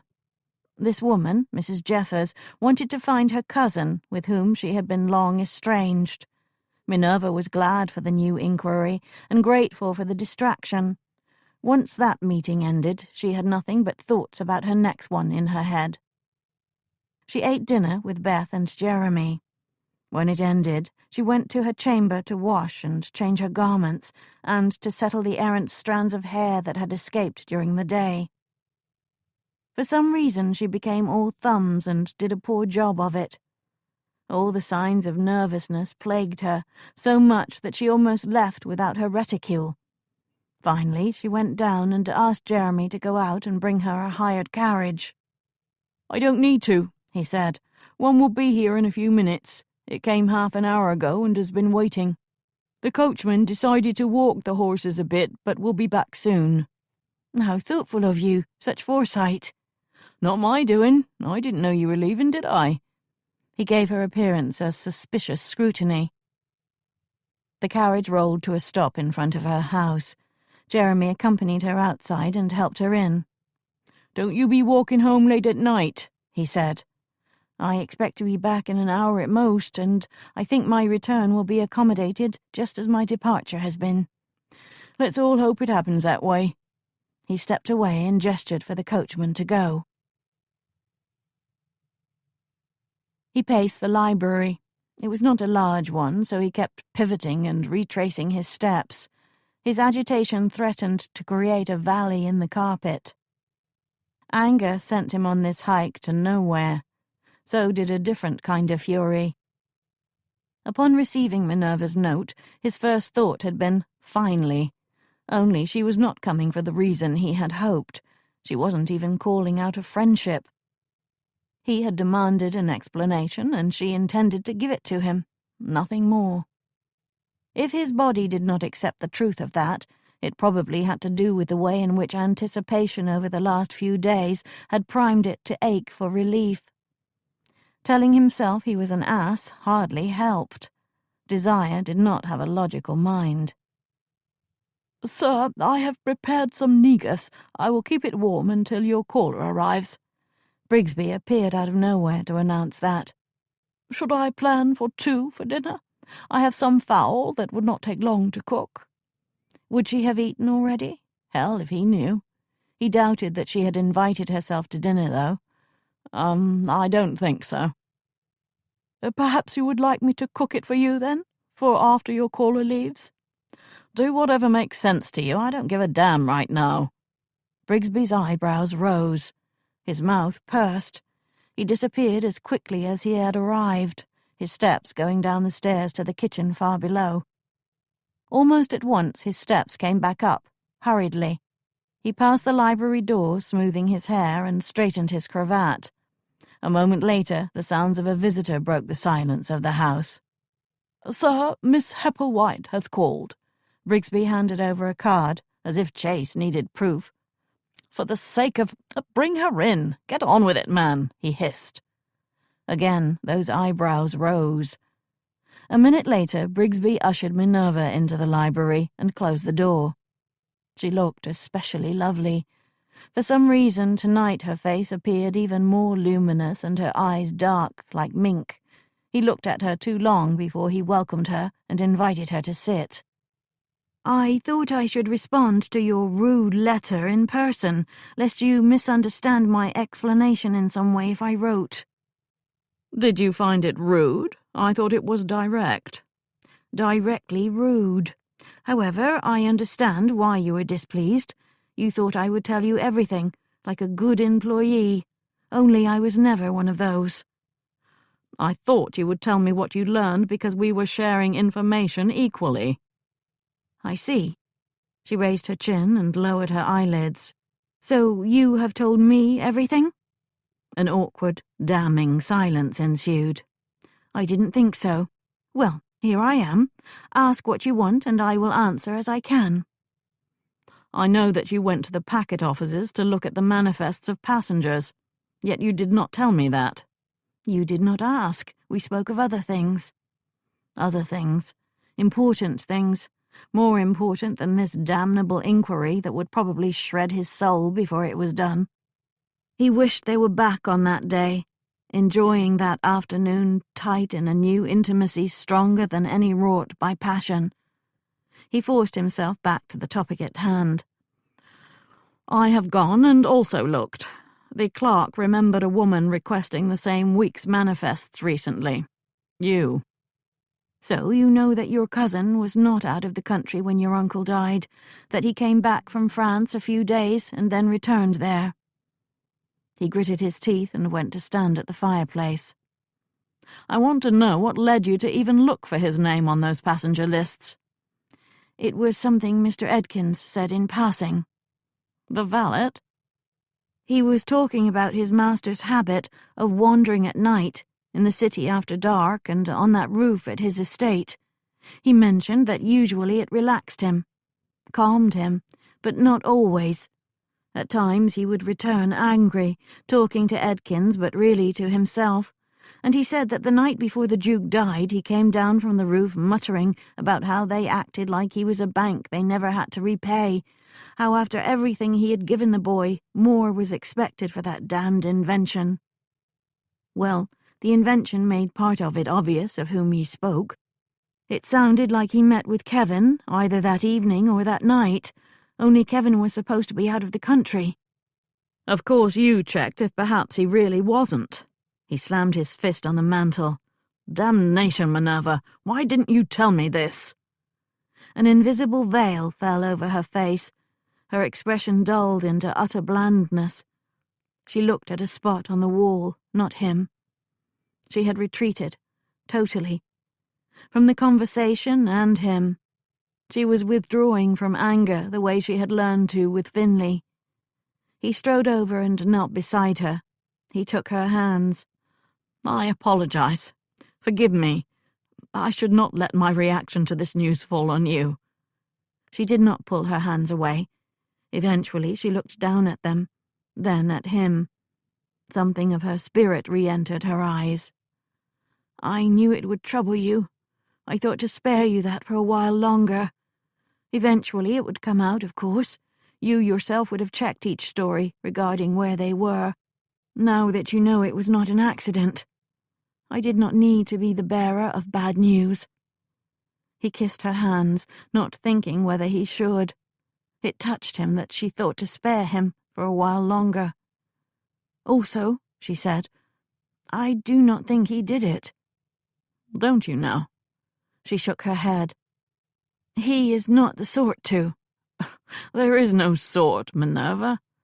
"I disagree." She leaned forward, close enough to be kissed if he chose to, which he didn't, much as he would like to. "Now, as long as I have you on your knees and feeling bad, you can tell me what you did not share with me." He would have laughed, except that she was very serious. "A small detail." "How small?" "A spot of information, nothing more." "I will decide if it was a spot or a large blotch." He rested back on his heels. Not that he expected a blow to come, of course. "Whether Kevin visited him is yet to be confirmed. However, he did have a visitor." "He did? Who?" "A woman. That is all I know and all that was seen. Not her face or even much of the rest of her." "Who told you?" "Edkins." She frowned. "He didn't tell me that." "Did you bluntly ask? Sometimes that works best." "My way worked quite well. However, perhaps in the future we should plan it so that I chat with them and get unintended droppings, and you bluntly ask and get your kind of answers." He slid onto the divan beside her, still holding her hand. "That's a good plan." Their proximity, their clasped hands, caused a change in the air. He did not much care about Mr. Edkins' revelations any more. She turned to look at him right in the eyes. "You did not tell me, because the woman could have been me." "I knew it was not. I did, however, worry that you would believe I thought it was you." "How did you know it wasn't me if no one saw her face?" He raised her hand and kissed it. "I just knew." Minerva had no illusions that Chase expected the night to end as it began. If the exquisite anticipation tightening her core was any indication, she had better make her decision soon. A nervous jumpiness descended on her. It seemed to spread from her blood out to the chamber they occupied. She felt it in him, too, although nothing in his body or face revealed it.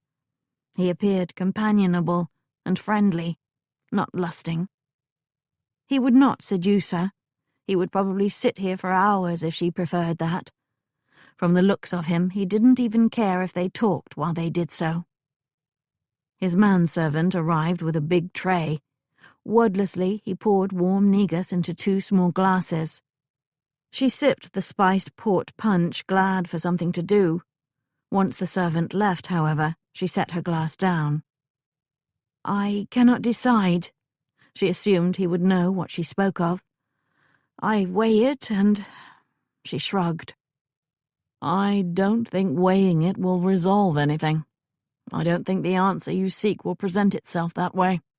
Nor do you need to decide now, or next week, or ever."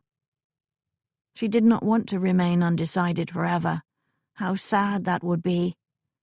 If she lived the rest of her life the way she had lived the last years, it should be a choice. If she denied herself that part of being a woman, after experiencing that fulfillment once, she did not want it to be because she lacked the courage to choose another way. He spoke not at all, just sat beside her, his warm palm cradling hers. The nervousness she experienced hung thick between them, like a palpable excitement waiting to burst forth. She looked at him, hard. Beth said not to trust him. She should sever their ties for his sake as well as hers. Only she didn't want to. She had done nothing wrong, and was tired of being a slave to the fear that no one would believe that. She swallowed hard. "I think you should kiss me now." He pressed his lips to hers so fast that the last words came out muffled, and with that connection the dam that had been barely holding back her want of him sank out of sight. He turned to her and took her face in his hands and showered her mouth and face with kisses, some careful, others less so. His quick passion said he had not been nearly as blasé the last half hour as he had appeared. He embraced her and kissed her neck, her shoulder, the bit of skin visible above her pelisse. She knew these pleasures and relinquished herself to them. She enjoyed the sly titillations perking in her blood, and the joyous freedom the sensations gave her. Even while they kissed, he managed to shake off his coats. She felt his body then, strong and hard beneath his shirt. His cravat disappeared, and she ventured a small kiss on his neck. He held her there, asking for more, while his hand went to the buttons on her pelisse. She looked down at that hand, then around the chamber. "Do you think to do this here?" Calmer kisses. Soothing ones. "Not unless you want to." The carpet, while expensive and thick, did not appear very comfortable. "I do not think it wise." One deep look in her eyes, and he lifted her by the hand. "Come with me." He did not lead her far. His chambers spread over one floor of a house, so his bedchamber could be found nearby. They passed a back stairs and went a little farther. He opened a door, then released her hand while he turned and worked the latch. It was a nice chamber, masculine, large enough but not excessive, just right for one person, she thought. A little old in style, with dark wood panels coming up half the walls and also forming the bed. Shadows tried to rise in her memory when she looked at that bed, but she filled her gaze and thoughts with other things. Simple white drapes framed the windows and bedposts.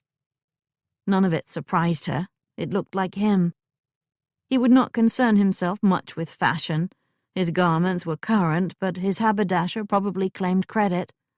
He closed another door. She saw beyond it enough to know it was his dressing room. "Do you want me to undress?" she asked. "Just stay there." He took a key off his writing table and locked the dressing room. Then he stripped off his cravat. They faced each other across the chamber. The bed loomed. The one lamp's glow turned the white drapes golden. Her heart rose to her throat. He appeared so handsome there, with the low light flattering his face and form, strong and deliciously masculine. "Now you can undress," while he watched, apparently. She had worn a police dress with little buttons down the front. She worked at them, wondering if buried desire had made her choose such a convenient garment. It took a long time to finish with the closures, due to her fingers trembling. Finally, she let the dress slip off her shoulders and down her body. His gaze followed its descent, then slowly rose back up. She went to work on her undergarments. The longer it took, the more nervous she became, and the more clumsy her actions. He enjoyed it, she realized. That made her slow enough that her disrobing might appear more elegant. She also discovered a pleasant sensuality in revealing herself like this, layer by layer. Down to her chemise and hose, she bent to untie the latter. "I would prefer if you saved those for last." That meant becoming naked before she was done. Blatantly so, and not while in bed or even being embraced. She steeled her courage and let the chemise drop. She looked at him, so he might think her braver than she felt. Desire had tightened his expression and fired his eyes. His gaze captured hers, and a thrill spun down her body. Then another. Like rockets, each one created an explosion of arousal that sent exciting sensations raining down. He glanced down, reminding her of the hose. She stepped over to a chair to prop up her foot, untied one, and rolled it down. The implication of her pose, of her raised leg, stirred her deeply. While she set her foot down and raised the other one, she noticed he had moved slightly to where he could view her exposure better. So aroused that she could barely stand, she untied the other stocking and began removing it. Suddenly, he was there, on one knee right in front of her.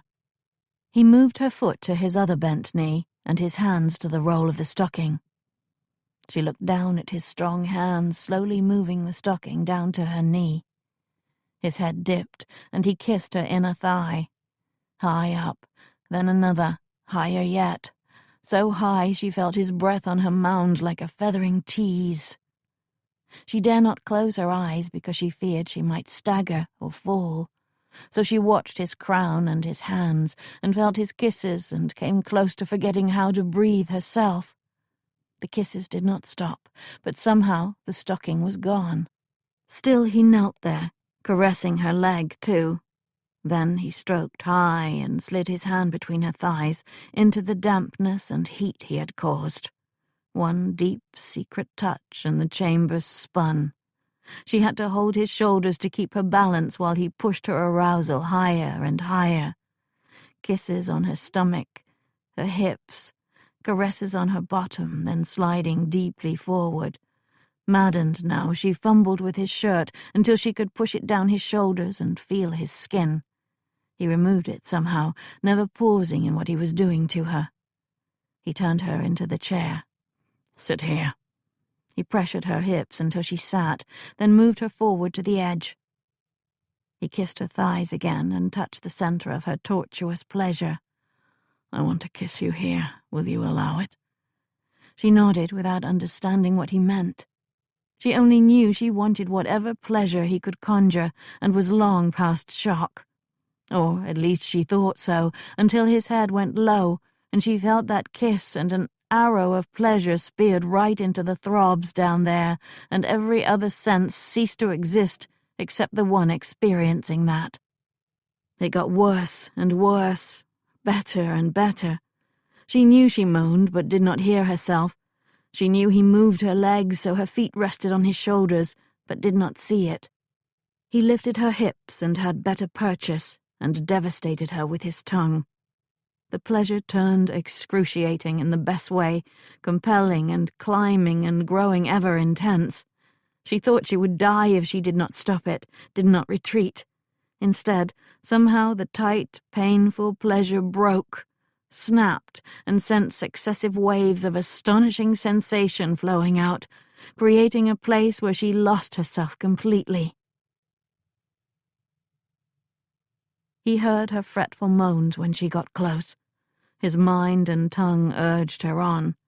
When her screams sounded and her release flexed her body, he knew an exultant sense of victory. He stood and watched her face while he undressed. She looked ethereal in her bliss, almost girlish in her total contentment. He gathered her into his arms and carried her to the bed. She murmured something he could not hear or understand. Once on the bed, her eyes opened a slit. She scrambled atop him, straddling him like the last time. Sultry and still astonished, she looked down at him. She bent low and kissed him deeply, then sat up again. He took her breasts in his hands and caressed lightly, lest she be too sensitive still. She smiled and threw back her head and leaned into it so he might use his mouth. She moaned freely as he pleasured her, and soon squirmed on his hips. Again she sat back, a little wild-eyed now, magnificently erotic. She looked down at his swollen cock and ran one finger up its length. He had to fight to maintain control. Proud of herself, she did it again and again, then experimented with a firm caress. Having jumped off the mountain once, she could enjoy a leisurely second climb. He, however, could not take much more of this. Another time he would let her play as much as she wanted. He lifted her hips.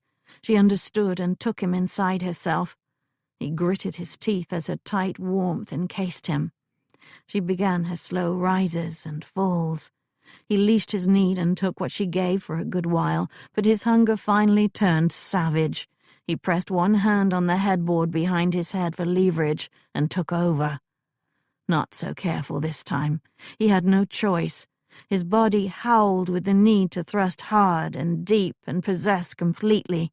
His mind saw future takings in other ways, and those images only drove him on. The release, when he finally accepted it, proved cataclysmic. She fell on top of him, into his arms, kissing his chest and neck, gripping his shoulders.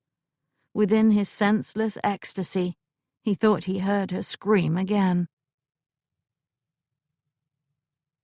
They lay in silence for a long time. He was glad she did not need a lot of chatting. The quiet held an intimacy that words might destroy. Finally, however, she rose up on her elbows and looked at him. "Thank you." Such a depth in her eyes when she said that. "I think you were heroic again in a different way, not so careful." "Did I hurt you?" She shook her head. "I liked it. Next time I don't think you will have to be careful either." He had avoided thinking about a next time, since he had no standing to expect one. A new contentment settled on him with her words. She sat up, unconcerned with her nakedness this time, glorious in it, her breasts soft now that passion's firmness had passed. He looked at her, and felt himself stirring again. "It is time I left," she said. "Leave if you want, but you answer to no one." "Beth."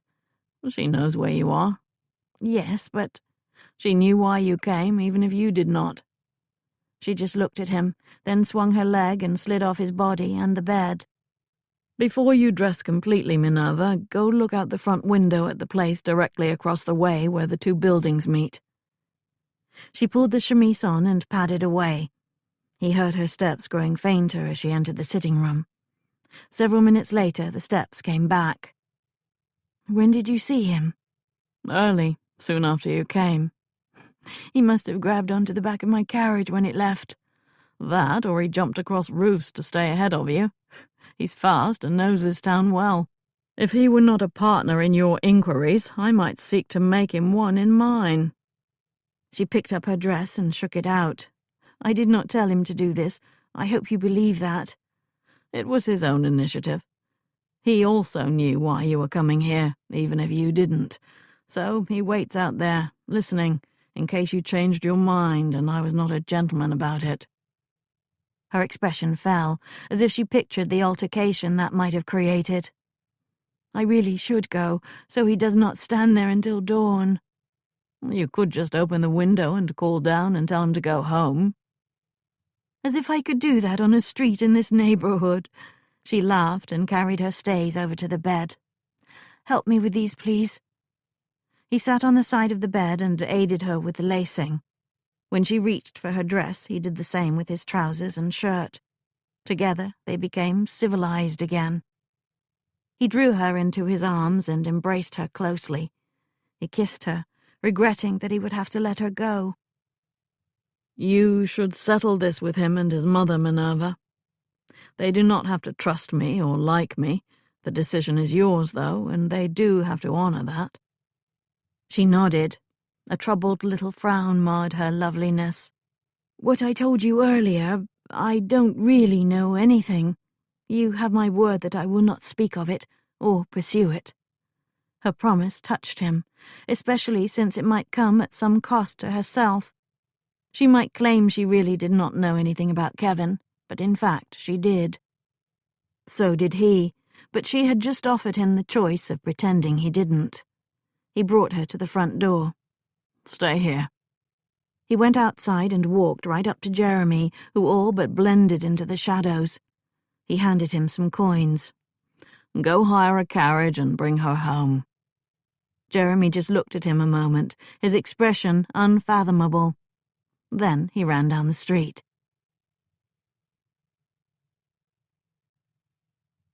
Chapter 18. Minerva found herself useless the whole day. She wandered around the house in a sated daze, her head full of memories of the night. She had always known there were women who said they enjoyed physical intimacy. She had thought those claims hollow and more than passing strange. Now they made sense. Really made sense. Who wouldn't enjoy that pinnacle of sensation?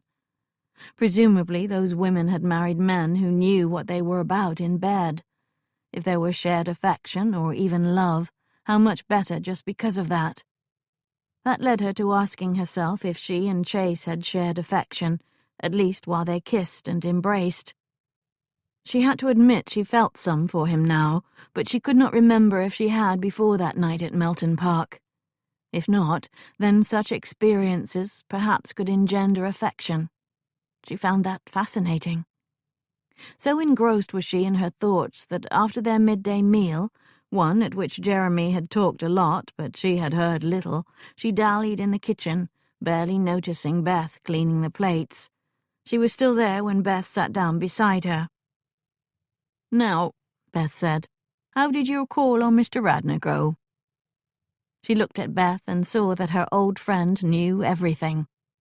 Jeremy must have told her how long he stood outside, and how Chase had come out in dishabille and sent him for a carriage.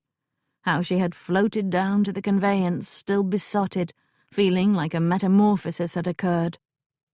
"Our discussion went very well," she said.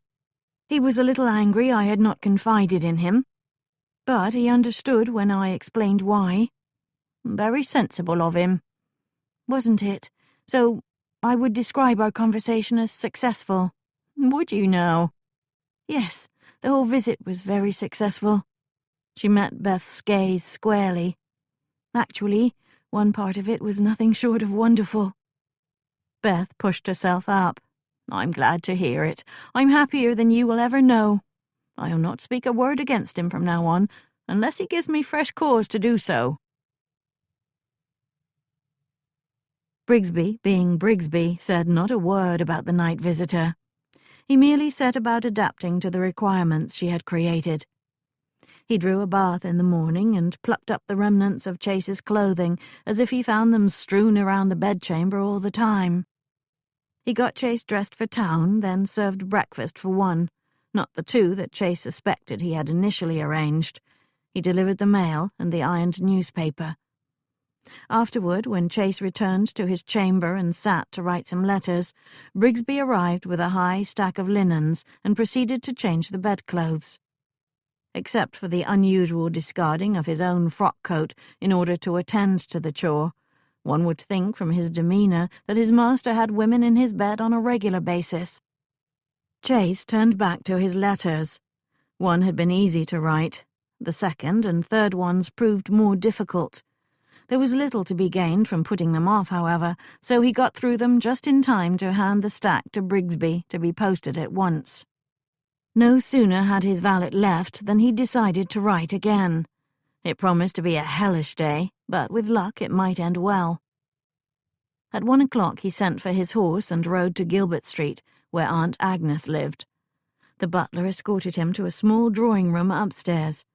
In it he found both aunts sitting on opposite ends of a large divan.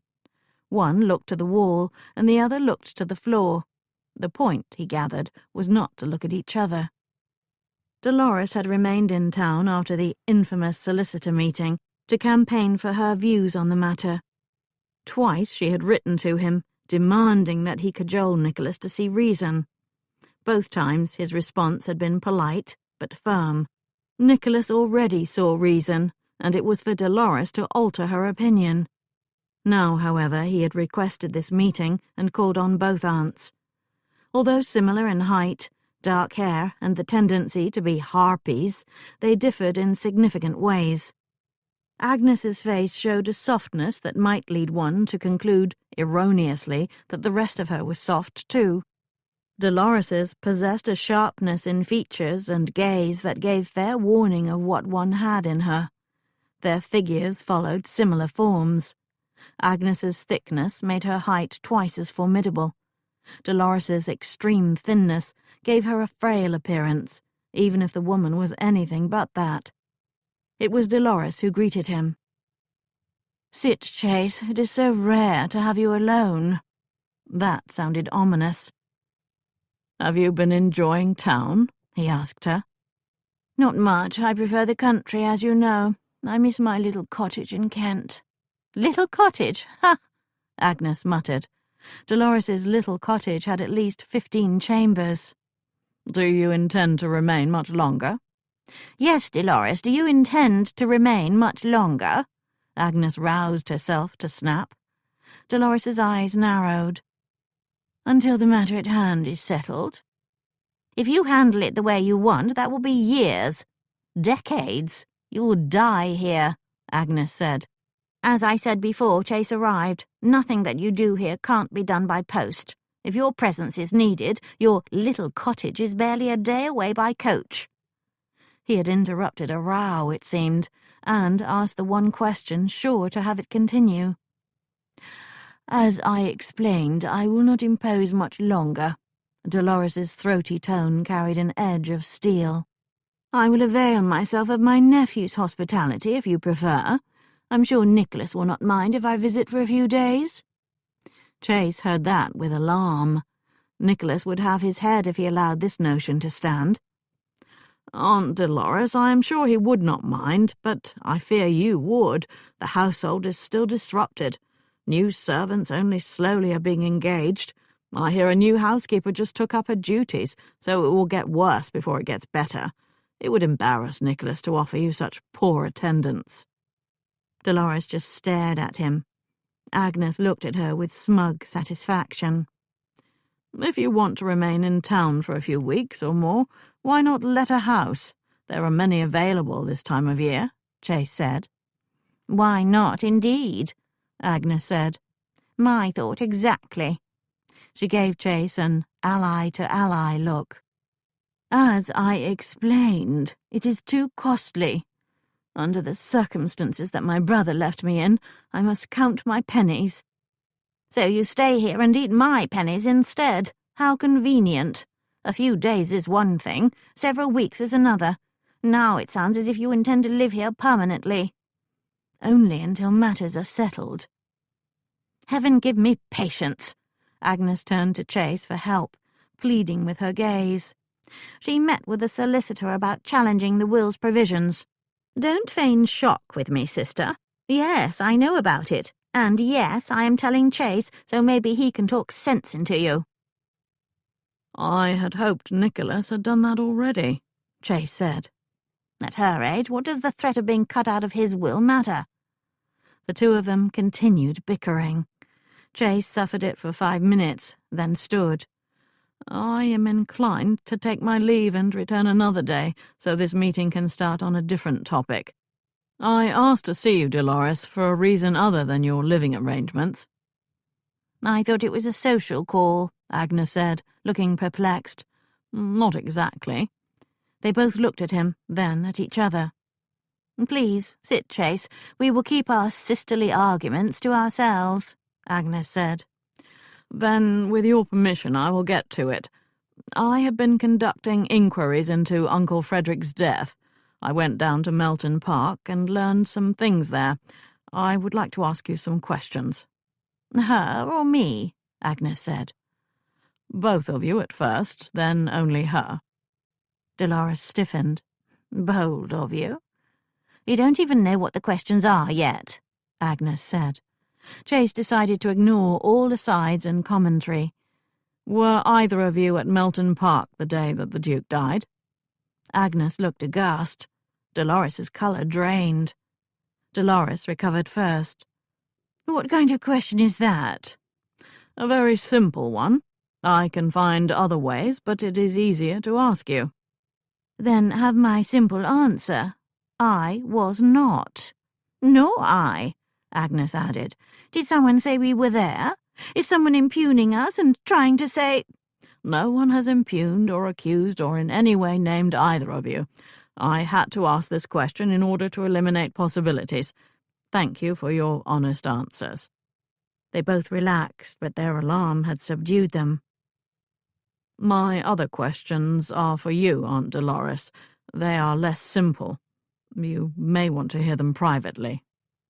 "I will go," Agnes began rising. "Don't," Dolores blurted. She reached out her hand.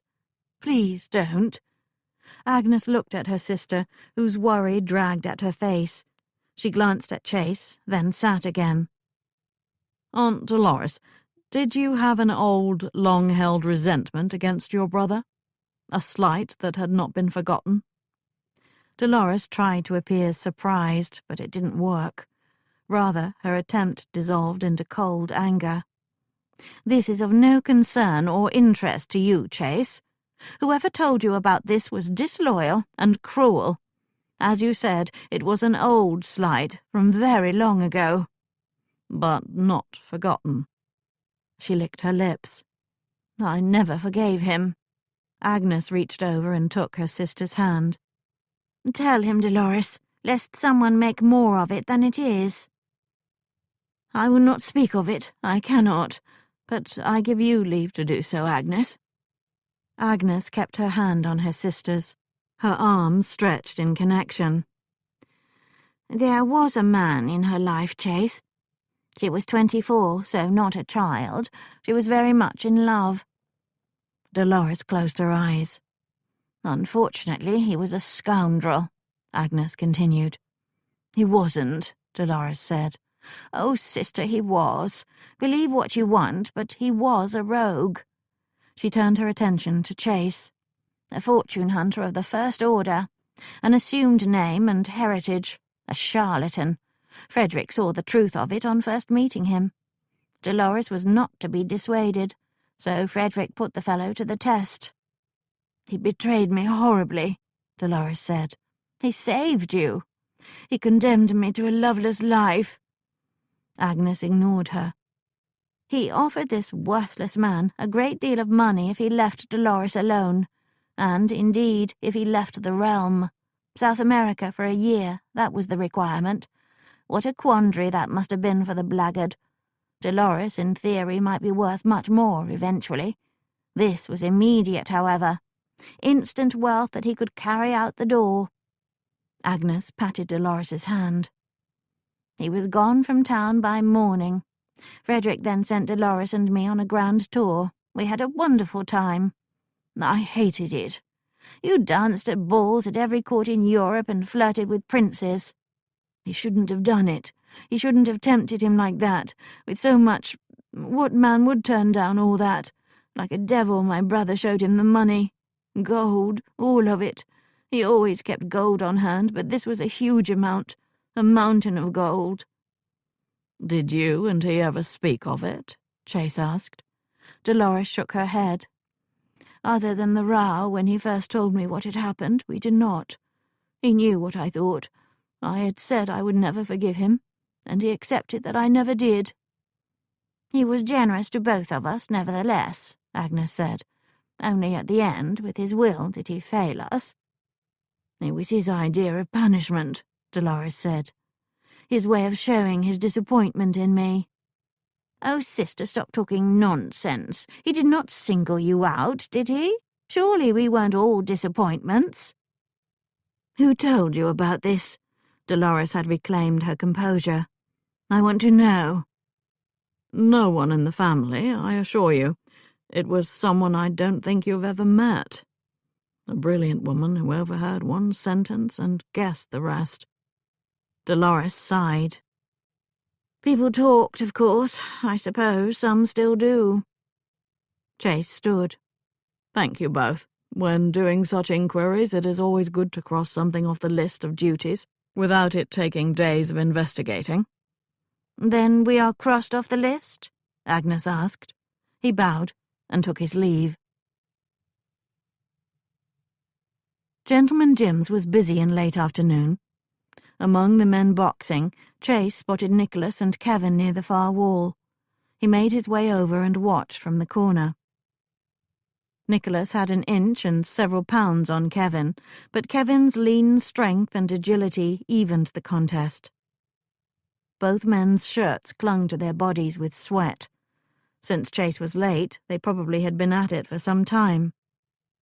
Nicholas saw him and signalled an end. They both walked over. "You're looking too tidy, considering we're here by your invitation," Nicholas said, taking a towel from an attendant and wiping his face and neck. "Off with those coats, and Kevin here will go around with you. He still has plenty of boyish excess in him, even after 2 bouts with me." I had to call on the aunts, and it took twice as long as planned because I had to learn all about their grievances against each other. I'm surprised Agnes has not killed Dolores by now, Nicholas said. She's come close, but has decided that throwing her out will work just as well. Tell your father to lock the doors, Kevin. He's the only brother in town, Nicholas said. She thought Whitford House would suit her better, Chase said. Nicholas froze with the towel in the middle of a wipe of his face. He looked over its edge, like a man just sentenced to the hulls. I will go rusticate and leave the whole house to her if she invites herself to stay.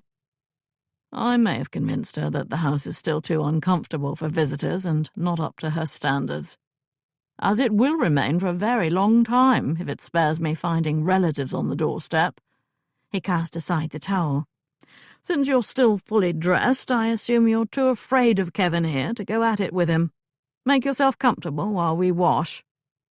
They aimed for the dressing rooms while Chase strolled around the perimeter of the room, watching fists fly and bruises rise. He regretted he had arrived too late to participate. He felt out of sorts when he did not regularly exercise. Last night with Minerva had removed the worst of that edge, but he still would have liked a round or two. When his cousins returned, both had been scrubbed and dressed and looked none the worse for their bouts. Kevin had a big smile on his face. A splendid idea, Chase, even if you missed it yourself, he said. Chase had arranged it as a way to get them both together without being too obvious. That it had distracted Kevin from his preoccupation with the will was an unexpected boon. A tavern or a club? Nicholas asked while they left the building. A tavern, Kevin said.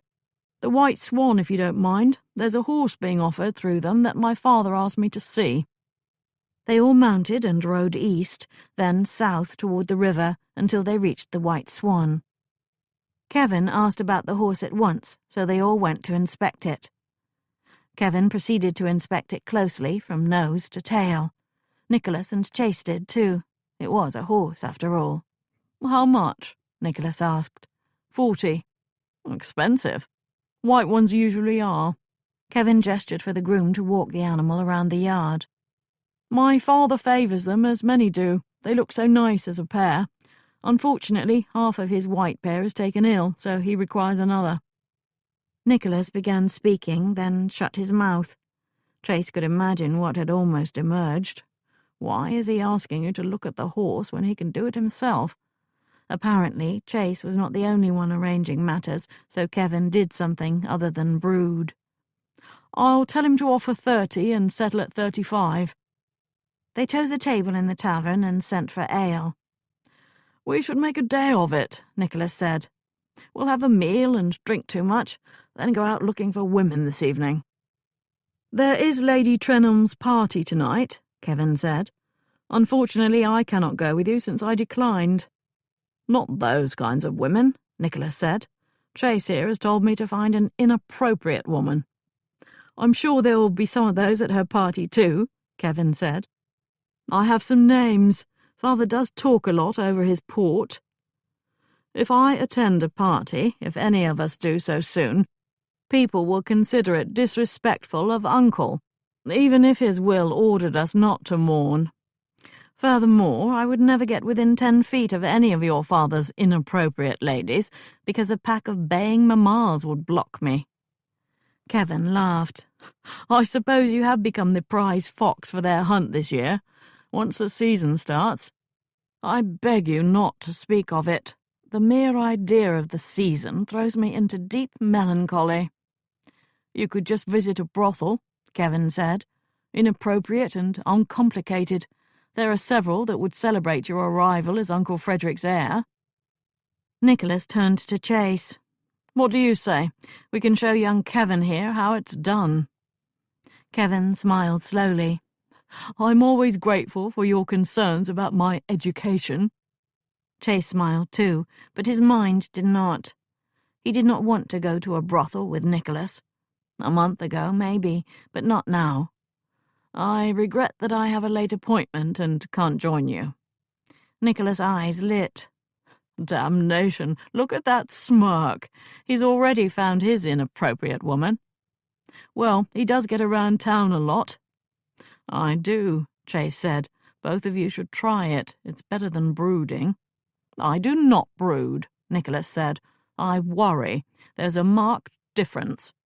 Yesterday I spent the day reading letters from men offering to be my head land steward for all the properties. I require a new one. Any who seemed worthy? Chase asked. Hell if I know. Nicholas laughed. How does a man who's never farmed know if another man is good at farming? I'll have to rely on references from other men who've never farmed. They were back to the will.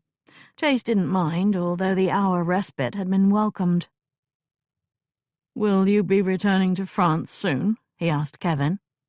Kevin shook his head. The reason for being there has disappeared under current circumstances. How so? Nicholas asked, truly interested. It will bore you. Not at all. Kevin leaned in. You know that I've been developing a small piece of machinery that increases the pressure and velocity of steam put out by a steam engine.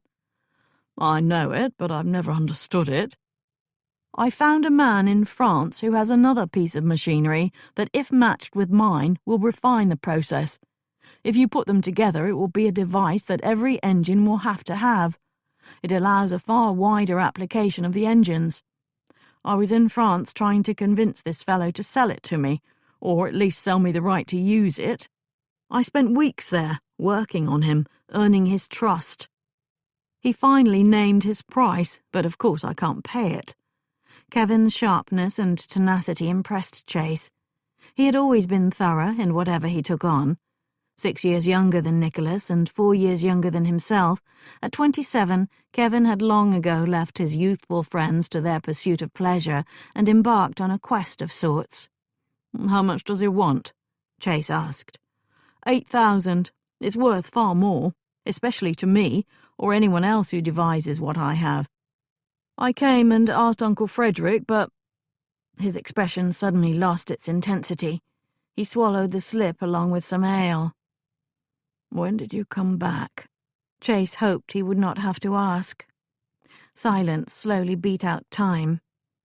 Finally, Nicholas made a display of stretching and yawning and raking his hair. Now, about those inappropriate women, he began. No, Kevin held up his hand. You may as well know. It's bound to come out. Once I had that calibrator in my sights, I hopped on a packet and came back. I met with Uncle Frederick. He was not convinced. He said I could have it created again here for a fraction of the cost. That may be true, but what was saved in money will be lost in time. I had also made promises not to steal the design. Still, he would not agree. It was a disappointment to me, of course. So you returned to France? Kevin nodded. I hoped to salvage something of the arrangement. However, the price remains the same. It's just a matter of time before someone else finds him. He knows he has something of value. When did you return from France that first time to speak with Uncle? Nicholas asked, sparing Chase the question. 3 days before he died. I went to Melton Park when I learned he was not in town. I sent a note when I arrived and asked to meet him in the park. He blinked hard. We had a bit of a row out there among the naked trees. I started back to town that evening. It's understandable that you did not share this widely, Chase said. It would be best if you continue not doing so. I didn't harm him. I sure as hell did not go up on that damned roof that night. I was gone by then. We had met the evening before. True, but you were there and not where it is thought you were. Do not speak of this with anyone else. Kevin looked him in the eyes. As for the money, can't you find another source? Another partner? Nicholas asked. Oh, you know my father dislikes my involvement in such things. He was furious with his brother for encouraging me. His stupid automatons are all fine and good, but heaven forbid a machine has a purpose other than amusement. Nor do I have the right to take another partner now. The company is in limbo until my current partner is found, and her agreement is required for everything. If she isn't found, all of you will be my new partners, and I will require all of you to agree to every step I take. I'll be explaining machines to Aunt Dolores and, God forbid, Walter. Now that is a special hell that no man deserves, Nicholas said. You would know, wouldn't you? I do indeed. Nicholas looked around the tavern. I'm hungry. I remember they have acceptable meat pies here. He gestured to the proprietor and sent for 3 pies.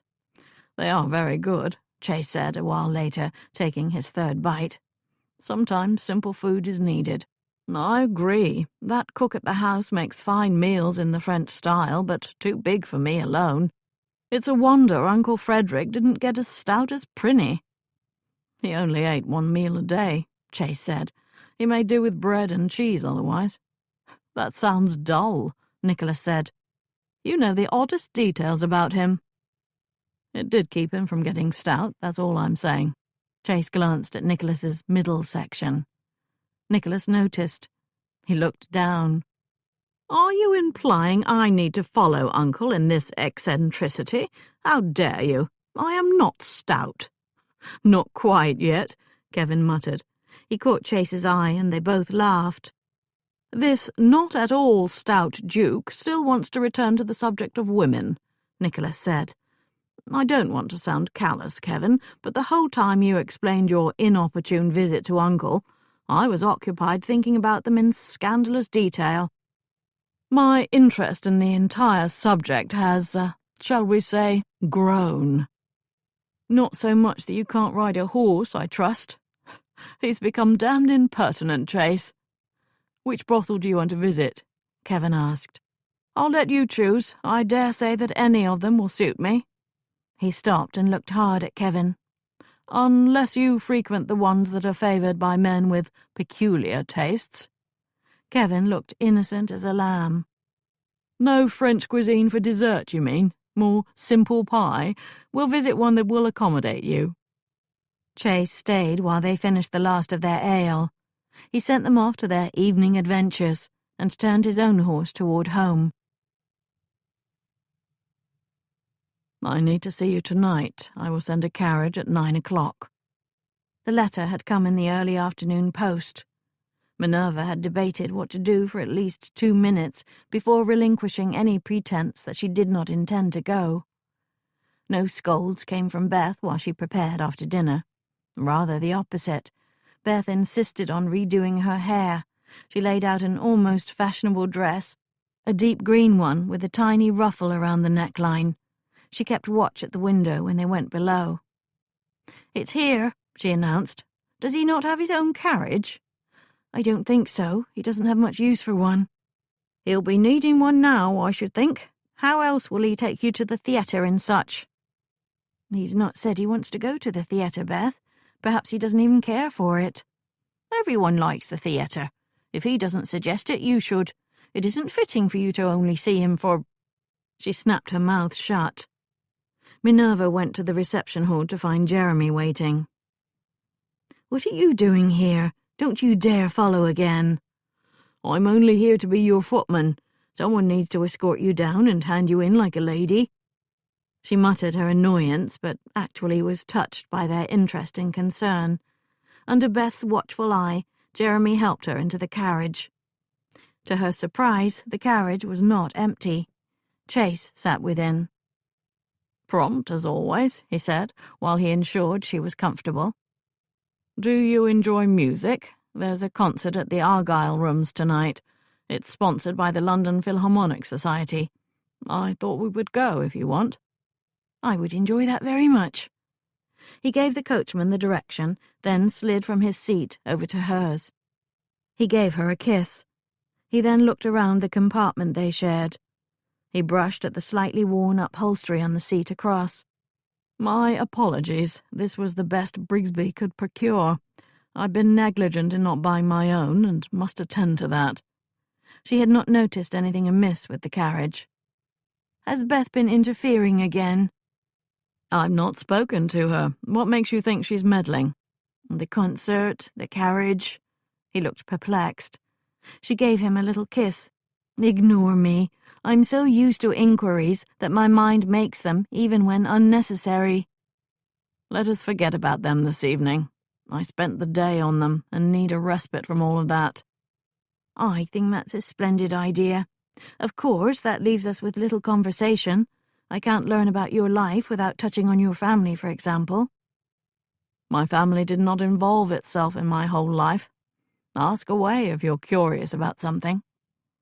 She decided which of her many questions to pose first. Was your father in the army? Did you follow him in choosing that life? My father was a scholar, a very good one. He translated ancient Greek literature. He wrote books about it, too. I'll show them to you someday. I was not a scholar. Far from it, least of all in those topics. All young gentlemen are taught Latin, so I stood for that. He, however, wanted me to learn Greek, too, as he had, and that was going too far. Did you join the army to avoid learning ancient Greek? Of course not. I did make it a point to fail miserably at the task, though. Given the chance, he would have had me sitting for hours in a library with him, poring over those old texts. I much preferred running and riding and fighting and sport. Fighting? When you dine with Nicholas, I'll have him tell you about the fights we had, either with each other or as comrades in arms. You'll receive an invitation in the morning, by the way. He has not forgotten.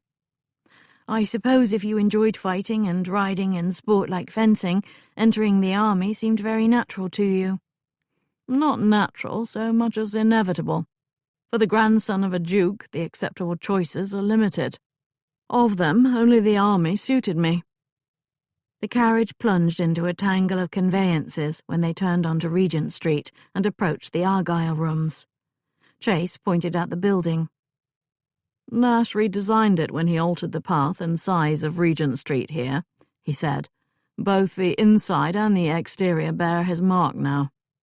Isn't this where the Cyprian Ball is held? You know about that? Everyone knows about it. Did you ever attend? Most gentlemen about town do, at least once. It wasn't nearly as scandalous as I had hoped. What a disappointment for you. The coachman manoeuvred their carriage very close to the entrance before he stopped. Chase hopped out and offered his hand to her. Once she alighted, he spoke to the coachman, palmed him some coins, and they entered the building. I have subscriptions, but we'll use the Duke's box, he said, guiding her up to the salon, then to a door. Will he be attending too? He's otherwise occupied tonight. The Duke of Hollenborough possessed a very fine box, one of the best. Below, the musicians had already been seated, and they plucked at their instruments. A beautiful harpsichord stood to one side on the stage. She took a seat in the second row of chairs, hoping to avoid being on display the way the women in the other boxes were. He sat beside her without comment on her choice.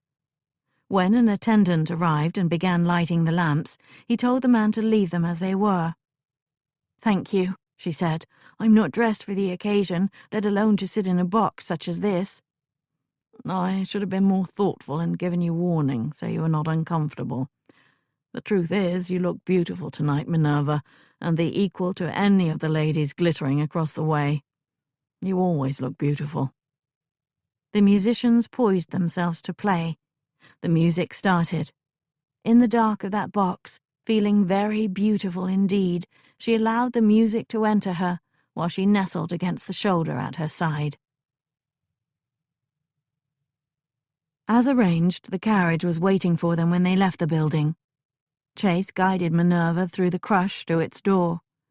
Her expression in the lamplight reminded him of the one yesterday when she was leaving, astonished, transformed. "Have you never heard music like that before?" he asked when he sat beside her and the carriage began nudging away from the other conveyances. "Not quite, not like the last piece. The first ones I've heard something similar in church."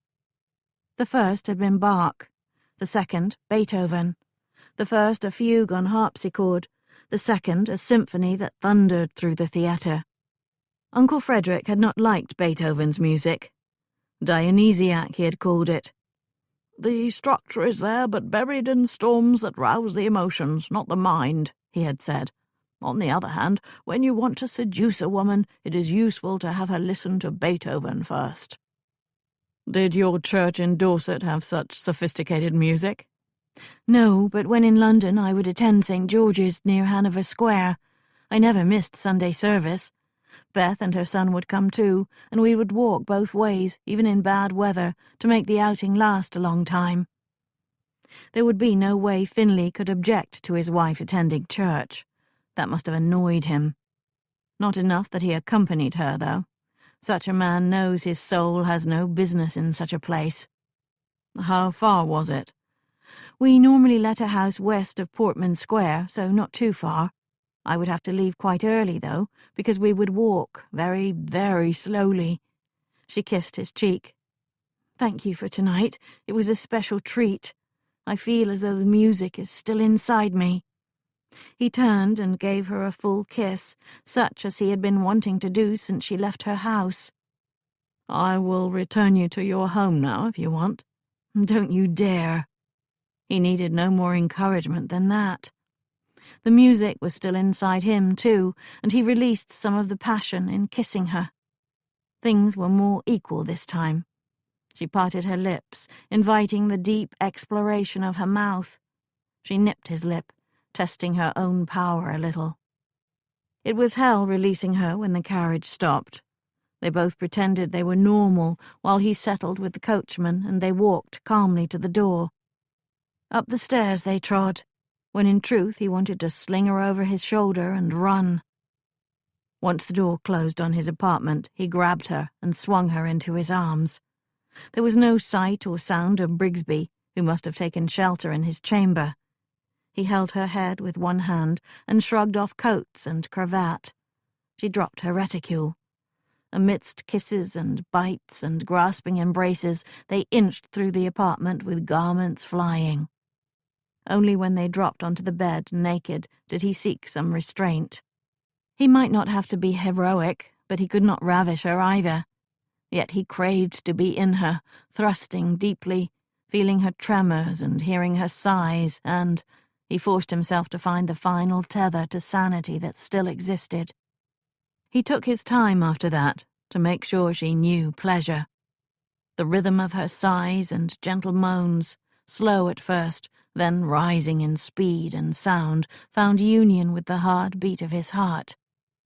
She abandoned control fast, like a woman more than ready. He put his hand to her mound while he used his mouth on her breasts to push her further into delirium. He gently pushed at one thigh. "Open, darling." He slid a finger down her cleft while he spoke. Her mouth fell open and her back arched. He almost pulled her atop him then, but instead again resisted. He touched her more purposefully. The intensity had her cry out. She moved against his hand, seeking more. Her cries turned loud and desperate. A series of small tremors shook her, and with each one she stopped breathing. He circled his touch around the edge of her passage, then brought it forward to the nub. A series of frantic cries ran through the chamber. Then she screamed, and even as she did, she scrambled atop him and took him inside herself. She came down hard, absorbing him. She looked glorious and perfect, and he wanted her only more now. He gritted his teeth and restrained himself, yet again, so whatever she experienced would not be interrupted. It seemed like forever they remained like that, with him throbbing inside her, hot and demanding, with his whole body tight as a bowstring. He was about to give up on heroics when she opened her eyes and looked down. She leaned forward, kissed him, and began moving. She soon joined him again in frenzied passion. The coil of pleasure tightened, increasing his hunger and pushing for more. He thrust hard again and again. His release came in an explosion of pleasure that buried him. She sank down on him, her fingers gripping his shoulders and her breathing hard and short. He wrapped his arms around her back and bottom so they stayed together a while longer in every way. She remained with him as sensations slowly gave way to thought. Even then he kept her there, because most of those thoughts wandered around her. He finally loosened his hold. She rolled off him and onto her back beside him. He figured out how to cover them both with the tangle of bedclothes they had created. He embraced her with one arm so she came closer. "I am speechless," she said, lowly, into his ear. "I have no way to know for sure, but I think you are probably a very good lover." He enjoyed her flattery to a ridiculous extent. She nestled down closer and deeper. "You spent the day on inquiries, didn't you?" "I did. You were correct about Dolores. There was an old resentment over a man that my uncle warned off most effectively. He paid the fellow to disappear. She's still angry." He was going to let it rest, but found himself adding, "And Kevin admitted to me that he indeed returned from France earlier and met with Uncle Frederick. They had a row." She didn't move or speak for a long time. "Not on the roof," he felt obligated to add, "and not that night, but the evening before." "Well, that's different, isn't it?" "It is, if he's telling the truth." Damnation. For hours he had not been turning that over in his head. Inevitable that it would all start again, though. "It is difficult to investigate one's own family. Perhaps you should wait for an official inquiry. If there isn't one, you can take it up again if you think you should." He watched her profile and the way the low light limned it. The tangle of her hair spread out over the pillow, its silken strands feathering his face. He had not told her, or anyone, that his inquiry was the official one. It had crossed his mind to tell Peel to find someone else to do it, though. Only then he would have no control over it, no ability to turn that blind eye or avoid ferreting out information on people he did not think required investigation, like Kevin or Minerva. He had wondered when she would go to this topic. Right now had been a good choice. Their intimacy allowed more honest talk than daylight ever required. "If it is someone in the family, I would want to know first," he said. "So you could tell that person to purchase packet tickets?" "Something like that." She turned her head to look at him. "Have you ever done that?" "There was one time when I might have. I was too trusting of the person's innocence, however, until it was too late." "I hope you did not blame yourself for trusting, no matter what it meant to the direction of events." "It was a mistake that I paid for dearly, that's all." She peered at him as if trying to see his thoughts. When he said no more, she looked away. There was no hurt in her, from what he could tell. She merely accepted that he chose not to share the story with her.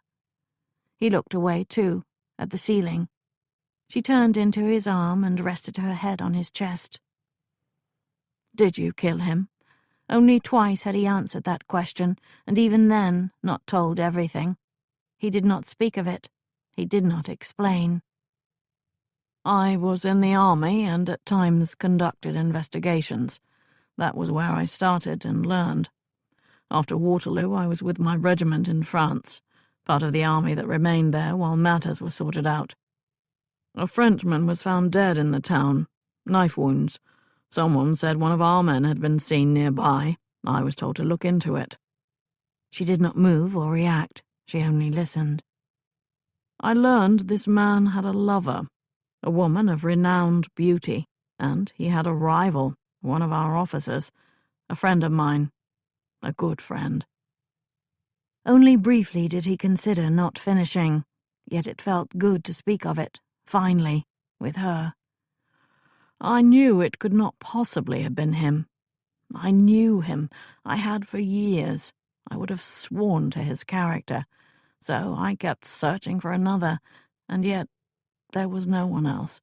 I did not accept the truth until they arrested him. One of her servants came forward and admitted she had seen it all. An argument over the woman. A crime of passion, the French called it. The British Army claimed jurisdiction, however, and we have no provisions for such an excuse. He was sure to hang." "How terrible for him, and for you if he was a friend." "It meant an ignoble death and the loss of his good name. An embarrassment to his family and all who claimed him as a friend." He was there again, hearing the damning evidence and knowing all that it meant, even beyond death. He could see the fear in his friend's eyes, worse than any seen in battle. "Did you do it?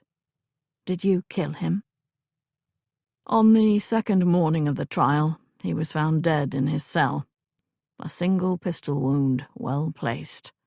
A suicide wound, it appeared, but no pistol was found. She turned her body so she looked up at him. "Did you kill him?" Brave woman. Braver than he was. He had never asked her that question, after all. He admitted his guilt to me, then asked me to. Begged me to. I refused. I gave him my pistol, however, and stood aside, outside the cell, while he used it. Then I took the pistol so he would not, in fact, be a suicide. He only got it out by speaking without pause, by forcing down the emotions of that dank dungeon of a jail and the friendship that led him to such a choice. No one could prove a thing, but they guessed. Few thought the less of me for it. "I would have done the same," one senior officer confided, even though I had admitted nothing. When asked if I killed him, I said I had not. "You hadn't?" "Not officially, but in a way I had." "Is that why you left the army?" He smiled into the dark, ruefully. "You are good at inquiries, aren't you? It was recommended that I sell out my commission. It was the kind of story that follows a man throughout his career. As for now, and the rumors even in my own family, there is no good way to explain it, is there?" She kissed his chest, gently. "There is no blame for you in this sad story. I hope you don't tell yourself there is." If I were not so trusting of my knowledge of him, I would have known sooner. I might have had better choices then. "Such as telling him to run?" He stroked her crown. She stretched up and kissed him. "So now you only trust evidence and proof that you can list on paper, because when it mattered, your deeper knowledge of a man got it all wrong. Yet I think you did know back then.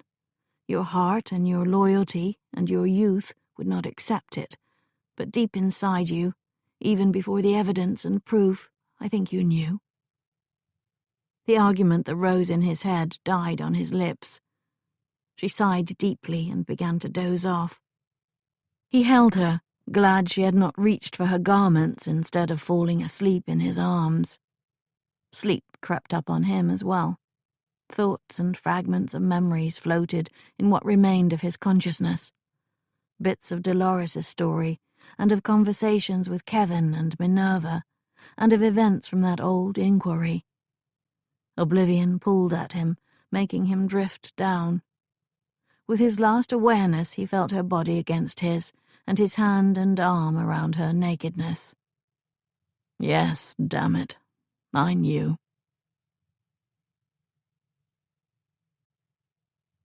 Chapter 19. I've been thinking.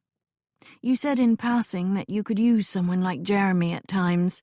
If you meant that, you have my permission to offer him a situation, as long as I don't lose his services. They were in a carriage riding to her home in the grey light of dawn. Not that anyone at her house would be unaware she had been gone all night.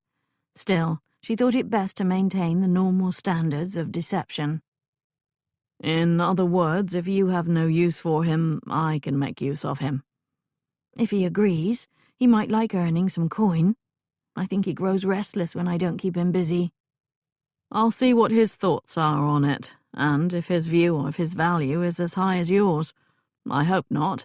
Will you loan me Miss Turner, too? She is still a little green, but holds much potential. In a few months, perhaps. He went back to kissing her, which her comment about Jeremy had interrupted. He didn't stop when they arrived at her house until she gave him a gentle push. "He'll be awake by now if you want to speak to him," she said. "He's lived in the little carriage house in back the last 2 years. At his age, I expect he was getting under foot here with you two ladies." It was all his idea to move out there. Beth was too aware of his movements when he lived in the house. There had been some rows about that, with Jeremy letting his mother know that it was time for her to mind her own affairs. At first, the house seemed empty without him, and less safe, but he was close by in that carriage house, and by nature watchful. "What will you do today?" he asked, dallying at the door, his hand resting on her arm as if he did not want to stop touching her. "First I will sleep." He smiled wickedly at the meaningful look she gave him. Among the other things she had learned in that bed, to her amazement, was that people on occasion did that more than once in a night. The pleasure had been quieter the second time, even languid, but no less moving. After his revelations, their closeness seemed even deeper, as if they had absorbed parts of each other. "Then I will start on my new inquiry."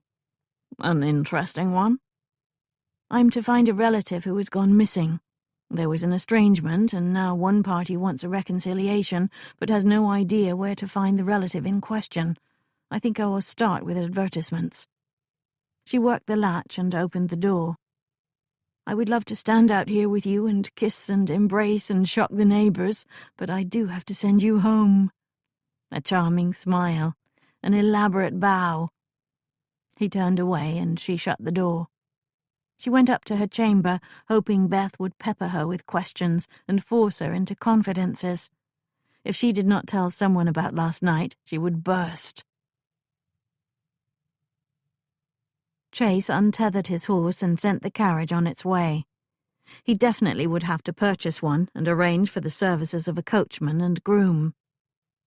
He tied the horse to a post, then strolled to the side garden portal. If Jeremy was awake and about, he might as well see if Jeremy had the same view of being shared as Minerva had of it. The narrow house had a narrow garden with old walls separating it from the neighbor's property. The carriage house way in back looked to have a new roof, but Chase doubted a carriage had lived there in many years. He walked around to the front and rapped on the door. "In here," Jeremy called. Chase entered. It was a small place, but had been made comfortable.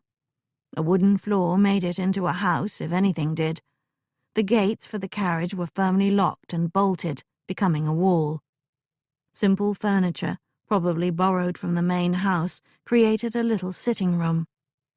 Another door gave off from this one, and he walked to it. On its threshold he saw that it was the bedchamber.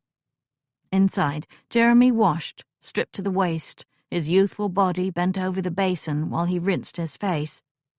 He heard Chase and glanced over. Smiling, he stood and faced the door while he pulled on his shirt. Then he opened the door fully and came out.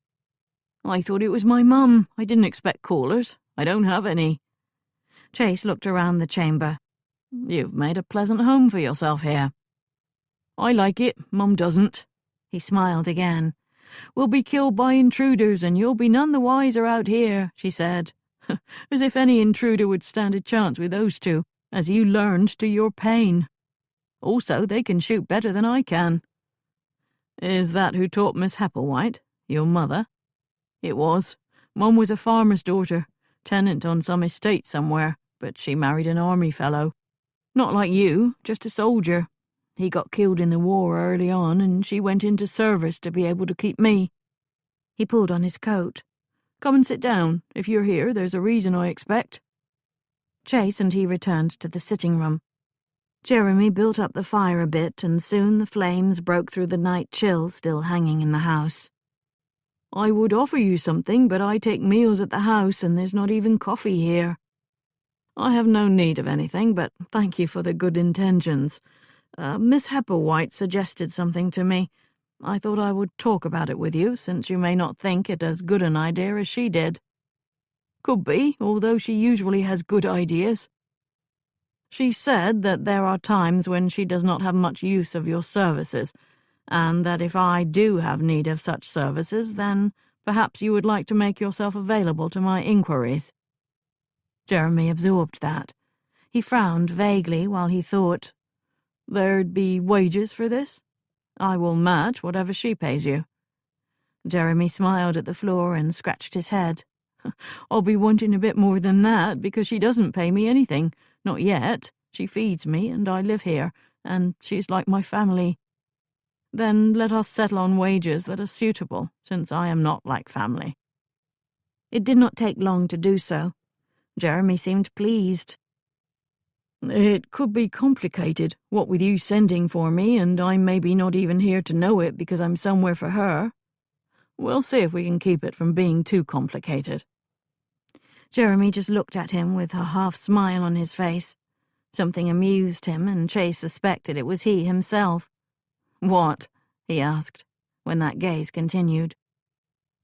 "I'm just thinking how Minerva is the smartest person I know, and you seem to have your wits about you too, but neither of you can see it." "See what?" "Hell, if you're going to share workers and you're going to share a bed, why don't you just share a business?" The notion had never entered his mind, yet it made some sense, especially because their methods complemented each other. Ridiculous, of course. He could name 5 reasons why it would never work, and might well ruin too much. Still, he had to give Jeremy some credit for his own wits. "I will go now. Oh, I had a question on another matter. When you would visit London with the Finleys, where was the house they let?" "Old Quebec Street, up a ways off Oxford. It's near Portman Square." Chase left Jeremy to go get his breakfast and let himself out the side portal. The image he had seen when entering the bedchamber held steady in his memory while he mounted his horse. Before Jeremy had pulled on the shirt, while he bent to the basin, marks had been visible as raised lines on his shoulders. He had been beaten at some point. Chase had seen marks like that often enough in the army, only deeper and wider, on men who had been whipped. These scars had healed better than most. Time had gone far to fade them. That meant they were quite old, and the back on which they were laid had been young. The mere act of growing up had changed them. Finley had been a brute with more people than his wife, it seemed. The caller came 2 afternoons later. Chase was not expecting anyone, least of all this man. Mr. Martin Munro, the card said. Private inquiries. Munro entered the sitting room and looked around, as if taking its measure and assessing its worth. Chase waited for him to do the same thing with the apartment's owner. A big smile beamed on Munro's florid face. In his early middle years he had thickened around the middle, and a few grey hairs salted his dark hair. The smile made balls form on his cheeks. The blue eyes, however, showed more shrewdness than his bonhomie manner suggested. "I've come on a professional matter," he said, once they had greeted each other and he had sat. "Professional courtesy, actually. I'm told you and I share a calling." "You've been conducting inquiries into me, I see." "Well, I saw you at the concert and asked my friend who was that there, and he told me. He's not a friend of yours, but he knows that box and the family that uses it." It all sounded innocent, but Chase heard the architecture behind the facade. "Why did you ask about me?" "Ah, that is the whole of it, isn't it? I've some information that may be of use to the man in that box, and needed to know his name. Imagine my surprise to learn it was a duke's relative, and one whose days are spent much like mine." "Of course, if what you know is of some use, I will be grateful to hear it. Perhaps you should inform me of your fees before you share the information itself." Munro was not insulted. He was in the business of information, after all. Still, his smile demurred before his words did. "No fees as such. My thinking is that if I do you a good turn, professionally speaking, that some day you will return the favour. Our sort needs to stick together, right?" Apparently, Mr. Munro had sought him out with the best of intentions. "I have been remiss as a host. Let's share some brandy while you visit." Chase went to the decanter, poured 2 glasses, and brought them back. Munro sipped his, expressed delight, then set it down. "So, here it is. That woman you were with at the concert, I know her. And, to be honest, I'm wondering if you really do." "I think so." She uses the name Hepplewhite now, but she was not 6 years ago Margaret Finley. That's her real name. Married she was to one Algernon Finley. I am aware of that. Are you now? Do you also know she killed the man? Came within an inch of hanging for it. Chase kept his reaction in check, but astonishment slowed time for a solid 10 count. Monroe saw his surprise, despite his efforts to hide it. I know of what I speak. This is not idle gossip. How do you know? I was in Dorset on another matter. When it finished, I stayed on a spell and did a spot of work for her husband, an inquiry into her. Algernon Finley wanted your services regarding his wife? He did indeed. She'd left him, and he was sure there was a lover behind it all. Had me looking into that. Not the sort of work I much care for, but there I was, and I thought it would be an easy assignment. I was wrong. The woman was sly. She guessed I was watching, and that lover never came to her house. Sometimes she would get out somehow without my seeing, and she probably met him then. I was working my way into a friendship with a neighbour who might know something, when Finley turns up dead. He went riding in nearby hunting lands on occasion, and one day he got shot there. Hell, Finley had not merely died, he'd been shot. A hunting accident, most likely. So the coroner eventually said, but no man who dies by an accident ends up with a lead ball directly to the heart, does he? Hell. Pistol ball, mind you, not a musket. Who hunts with a pistol? Almost no one. She carried one, tucked into this shawl she wrapped around herself back then. I saw it once. She said she was in the market at the time it happened, but the market people didn't know just when she was there, seeing as how it was so busy. Could have been then, or earlier. I had learned about how she left and knew her husband assumed the only way she got the money to live was from another man. I saw how that lover could have helped her, or done it for her. I swore down that information. Minerva had told him most of this. Not about the pistol wound to the heart. Not about Monroe looking for a lover. She had to know she was being watched by Monroe, though. She was too good at inquiries to miss when one had her as the object. Why was she not accused and tried? Monroe took another sip of his brandy. Evidence too thin, the coroner said. No proof he was murdered at all, and none that she was in that forest. Then it turned out he left nothing, was in debt, so any motive fell apart, since I had never found that lover. But I'm telling you that she did it, as sure as I'm sitting here drinking your very fine brandy. Telling you unofficially, of course, and only due to our common profession. I know all about criminal libel, and am making no actual accusations. I thank you for all of this. I know it was imparted with the best intentions. Tell me, do you often work out of London? Chase managed to keep an even tone, despite his silent cursing. Never do. I'm here on a family problem. For all the good it will do. Normally I'm in the Midlands and such, and the northern cities. Liverpool at times, Manchester. Business inquiries, financiers and industrial men. It's more interesting than domestic matters, and for all their ruthlessness, cleaner. They aren't gentlemen for all their money, but at least you don't feel like you're pawing through someone's underclothes. He began to sip again, then stopped, as if a thought had dawned. One inquiry touched on your family, now that I remember. The last Duke. How interesting. You must tell me about it if it would not be an indiscretion. Chase rose and retrieved the decanter while he spoke. He refilled Mr. Monroe's glass, to the man's surprise and delight. I can tell you a bit, since we are colleagues of a sort, I suppose. He enjoyed the brandy a moment before continuing. Was up near Manchester. There's a canal up there, and them that own it were thinking of widening it. Only one of the partners would not agree. He said doing so would only benefit factories owned by two other partners, and not bring in enough to pay for the work or show a profit.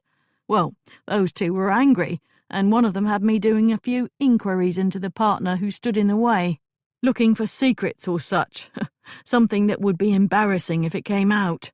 It was the late Duke I was trying to learn about. He was the stubborn partner. The rogues had wanted to blackmail Uncle Frederick. Did you learn anything of use? Nah, first it's hard to do inquiries on a duke. Then I learned that he didn't much care what was said about him, so what little I did find would not embarrass him. A taste for whores, for example. Common enough, but there's those who would be mortified if the whole world knew. It was clear he didn't hide it at all. I guess being a duke makes it all different.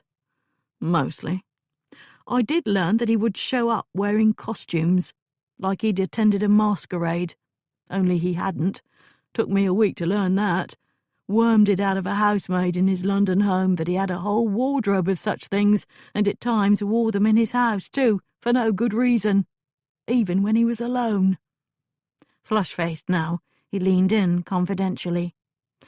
I confess I wondered if maybe he was a little mad when I heard that. Not mad, only unusual. Those balls had taken permanent residence on Munro's cheeks above his big smile. He chortled and firmly put down his glass. Enough of that, and I thank you. Now I should return to my sister's house and have some dinner. I'm glad you received me, sir. I hope I've done you a good turn, as was my intention. You have. I look forward to returning the favour. Chase still expected a request for payment of some sort. When it did not come, he felt very cynical. He accompanied his guest to the door. As the man started down the stairs, Chase asked a final question. Who had you investigate the last Duke? Munro paused. Well now, I shouldn't say. I understand. Munro stood there a minute, then came back to the door. Excuse me, I've remembered that I need to write a quick letter to post when I leave. Do you mind? Not at all. Make use of the writing desk. Munro entered the sitting room, went to a writing desk, and used the pen on a piece of paper that he blotted, folded, and slipped into his frock coat. As he returned to the door, the paper fluttered to the floor. With an innocent farewell, he went down to the street. Chase picked up the paper that had accidentally been dropped. He read it, then tucked it away in the writing desk. He looked out the window and watched Munro walk down the street. Jaw tight, he barely managed to contain his anger with himself. He had been negligent. With his mission, with his duty. Hell, with his honor. He should have made hard inquiries into this mystery woman who inherited so much of the Duke's money. Instead, he had engaged in a flirtation with her and become entangled. He had allowed desire to interfere with learning even the most basic information about her past in a timely manner. Small wonder Minerva was so cautious with him, and so interested in the Duke's death. Not only her inheritance put her high on the list, but so did her past. If anyone learned she was once suspected of murder. I know you did not kill him.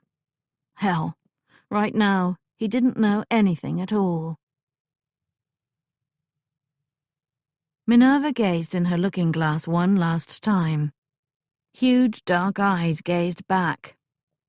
The Duke's invitation to dinner had arrived last week, and she had swallowed any trepidation until this evening.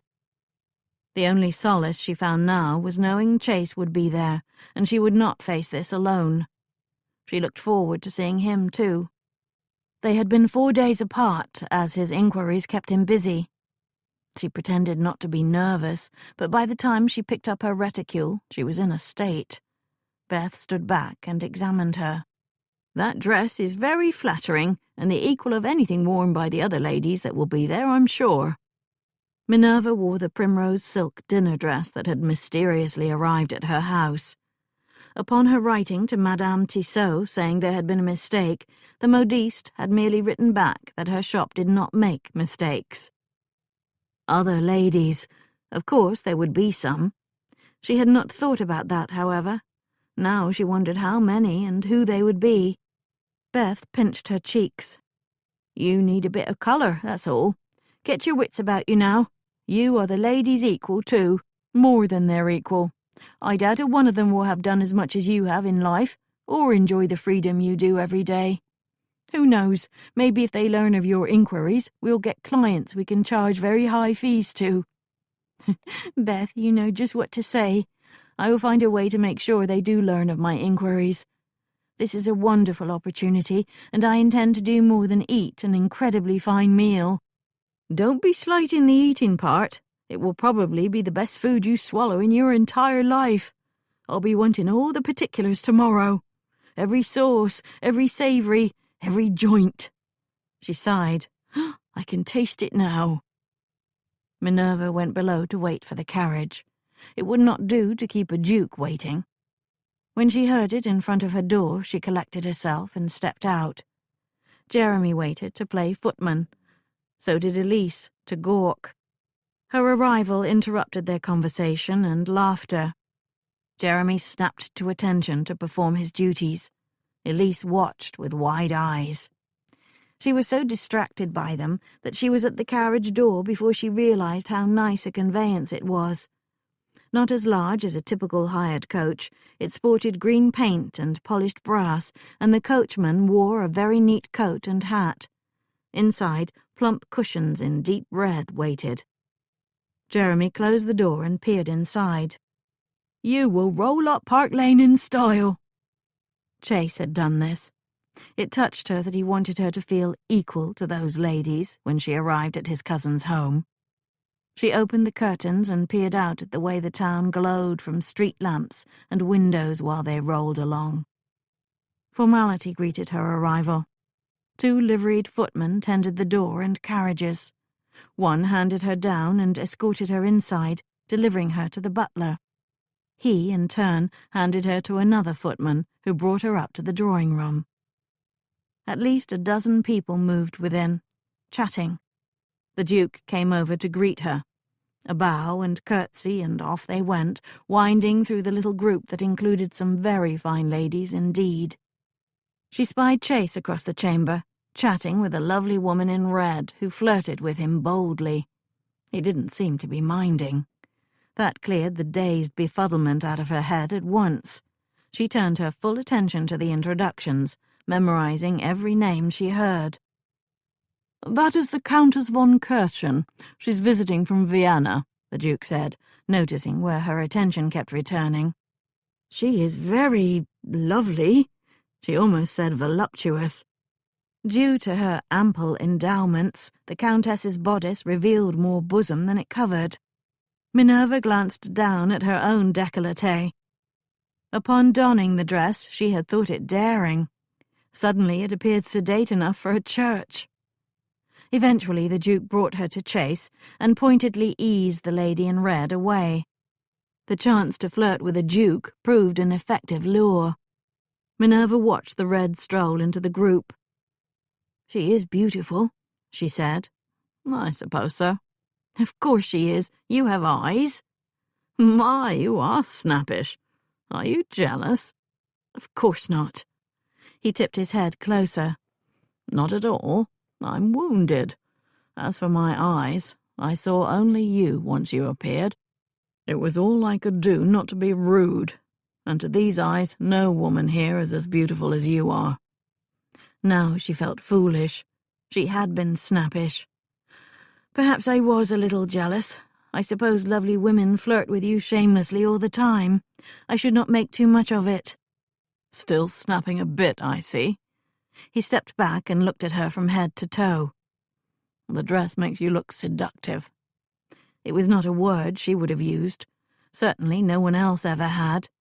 Yet his calling her that made her feel seductive.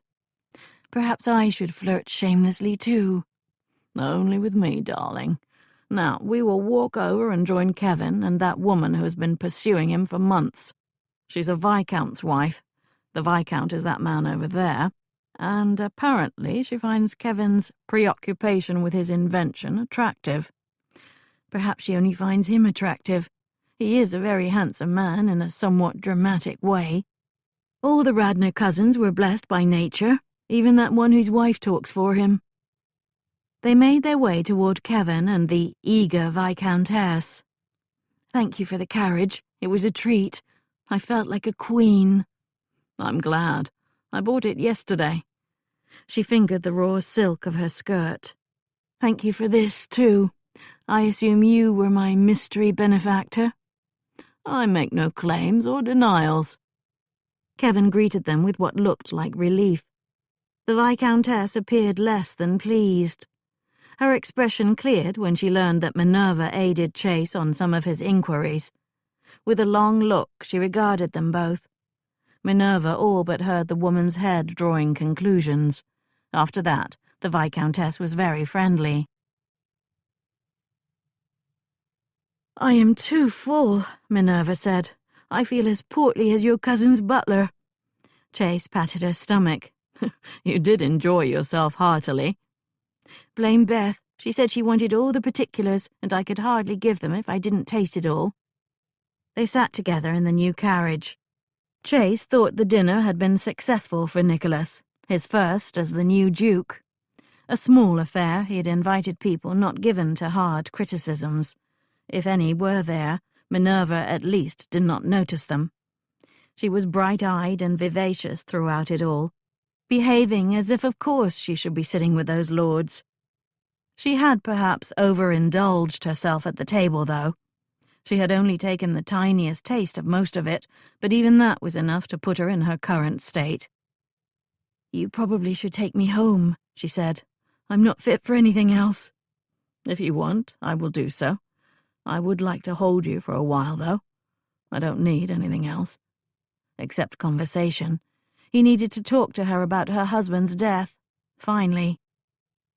It had been a bad 3 days for his conscience. He had engaged in more self-reflection than he normally embraced. The conclusions he had drawn about her and himself and their liaison had surprised him. Nor could he ignore that once his anger subsided, the strongest reaction became an urge to protect her, not investigate her. You can visit at my house if you want, she said. I would feel better there in case I... He told the coachman where to go. You will feel much better in an hour or so. You drank a fair amount of wine, and that's only making it worse. At her house she went above for a while. When she returned, she wore the new undressing gown. Her expression suggested that just removing her stays and dress had helped. Won't Beth mind? He asked, embracing her shoulders when she sat beside him. It is my house. Of course. She lolled her head on his arm. It was a wonderful dinner party. I'm sure in the morning I will relive every magical moment. The flickering lights, the silver and gold, the food. Oh my, the food! Your cousin's friends were very gracious. A few of the ladies asked about my inquiries with interest. I think 1 or 2 will be asking for my help in the future. Good for Minerva. Probably good for the ladies. Not so good for him. A day ago, should they want an inquiry, they would have called on him. Rather suddenly, with one dinner party, she had become a competitor, thriving in his own garden. He had competitors already, some good ones, one other who moved in the same circles. Minerva, however, presented a special appeal, one which he could not match. She was a woman. If an inquiry touched on any matter that could be called delicate, another woman would be most likely to seek out Hepplewhite's. I spoke with Jeremy, he said. He was agreeable with your idea. I'm glad. He could use the work. It suits him far better than some of the things he does to earn some coin. He said you do not pay him. I don't pay Beth either, or myself. He lives here, he eats here. However, if the inquiries keep coming as I anticipate, I intend to give him wages soon. And, of course, in due time, I will have some of the trust's income too. He did not mind that those wages would derive from inquiries he should have had instead. Not at all. He did not really need the income. And yet, he looked at her. Head back, eyes half closed, hair mussed. She looked ravishing in her dishabille. Now that she had one toe in society, he did not doubt she would build Hepplewhite's quickly. He was happy for her, truly. Some day, however, he would probably give Nicholas hell for inviting her to that dinner. When we were talking, Jeremy said something provocative. That got her attention enough that she raised her head. An odd word, provocative. Are you saying he made you angry? Not at all. He said he didn't understand why we don't share a business if we are going to share workers. She turned her body so she faced him. How was that provocative? It provoked thought. Are you saying you would want to do this? I'm only saying that it makes some sense. You have abilities I don't have. I have some you don't have. I can hire a man with your abilities. You can hire a woman with mine. We could even hire each other. True. Clumsy, but true. Her eyes narrowed. You're not suggesting that I become a regular employee, are you, with wages and such? It was a topic he had not considered much. While being provoked to thought, he had not really done much thinking. You tried that at Melton Park, calling me your employee, even though I wasn't one. I found the deception useful there, but I don't care for the notion. I had no intention of suggesting such a thing. The look in her eyes made that the right thing to say, no matter what he might one day think when he thought. That mollified her. Whose business would this be, then? Mine, of course. There was no alternative that would pass muster in the world. Men would never engage them if she were the owner. Women would engage him if he owned a service in which a woman supplied some of the services. It certainly couldn't be hers. That would make him the employee. A gentleman who conducts inquiries was one thing. A man who works for wages was another. Her mind must have been travelling the same paths, because she shook her head. I don't think it would be a good idea. Probably not. He eased her back into his arms. He could not avoid the next topic any longer. I need to tell you something. A Mr. Monroe called on me. Her eyes opened wide. She sat up and turned to him. What did he want? He saw you at the concert. He came to tell me about you. He thought I should know about your history. That nuisance of a man. He was always there, following me, poking his nose into my life, watching my home. He was hired to find evidence of a lover. She lowered her eyelids. How like Algernon. First he accuses me of being cold and less than a woman. Then he decides I'm engaging in orgies with another man. There was no lover, of course. Monroe was wasting his time. And, as I said, being a nuisance. He said Finley was shot while out riding, that it was not a normal death. He said the magistrate speculated on your involvement. He said you carried a pistol. He said it was a pistol ball to the heart, which is an unlikely accident. He swallowed the new revelations while he looked at her. Did the army officer doubt her? Did the man who conducted private inquiries? If not, there was no reason to insult her with questions about those details. He wished he could say he did not think she could ever kill. There were those who couldn't. Even the army had some, and they died on the field fast. Minerva was not such a person. Given the right circumstances, to protect herself or her own, he could see her doing it. Was her danger from that husband of hers reason enough? She was eyeing him sharply now, watching him while his mind worked.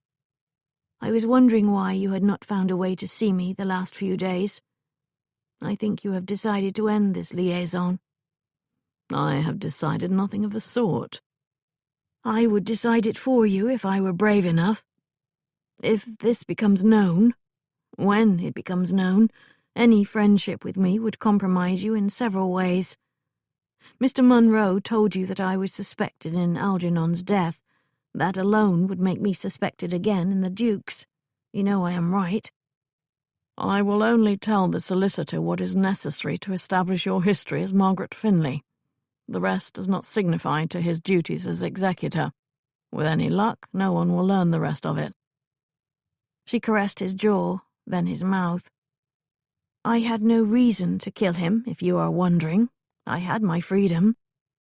The separation probably saved his life, until someone else did the deed, that is. Damnation, she had just admitted she might well have killed her husband but for the separation. You may not be able to protect me if you are thinking that way," she said. That remains to be seen. He thought he could, though. These revelations had altered his view of many things. Like seeing a battlefield from high ground suddenly, he had realigned certain evidence like so many troops. The path to victory would require some inquiries she would not like, however, and a retreat of sorts, for now. She leaned closer and gazed right into his eyes. "Chase, you once told me that you knew I had not killed your uncle. You just knew. Are you that sure that I did not harm Algernon?" He took her hand in his. "Minerva, I don't think you did this, but I do not know it the way you speak of a better sense knowing. The devil of the truth is this.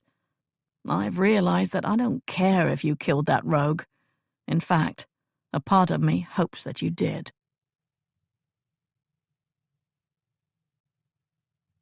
Chapter 20. Chase left Minerva's house at dawn and rode to Park Lane. He went up the stairs of Whitford House and entered the Duke's apartment. He strode over to the sitting-room windows and drew the drapes. A silvery mist hung over London, obscuring most of the rooftops. A few lamps still glowed, not yet extinguished. Down below the gardens and mews showed as little more than blotches of greys. While he watched, however, the sun's slow rise began defining the forms more, etching trees and houses. The mist slowly thinned. He gazed to the northeast.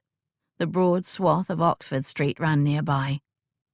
A few streets beyond it, an opening in the building's rooftops showed Portman Square's location. A little to the southeast, the much larger opening of Grosvenor Square loomed, and beyond it, Berkeley Square. "What in hell are you doing here?"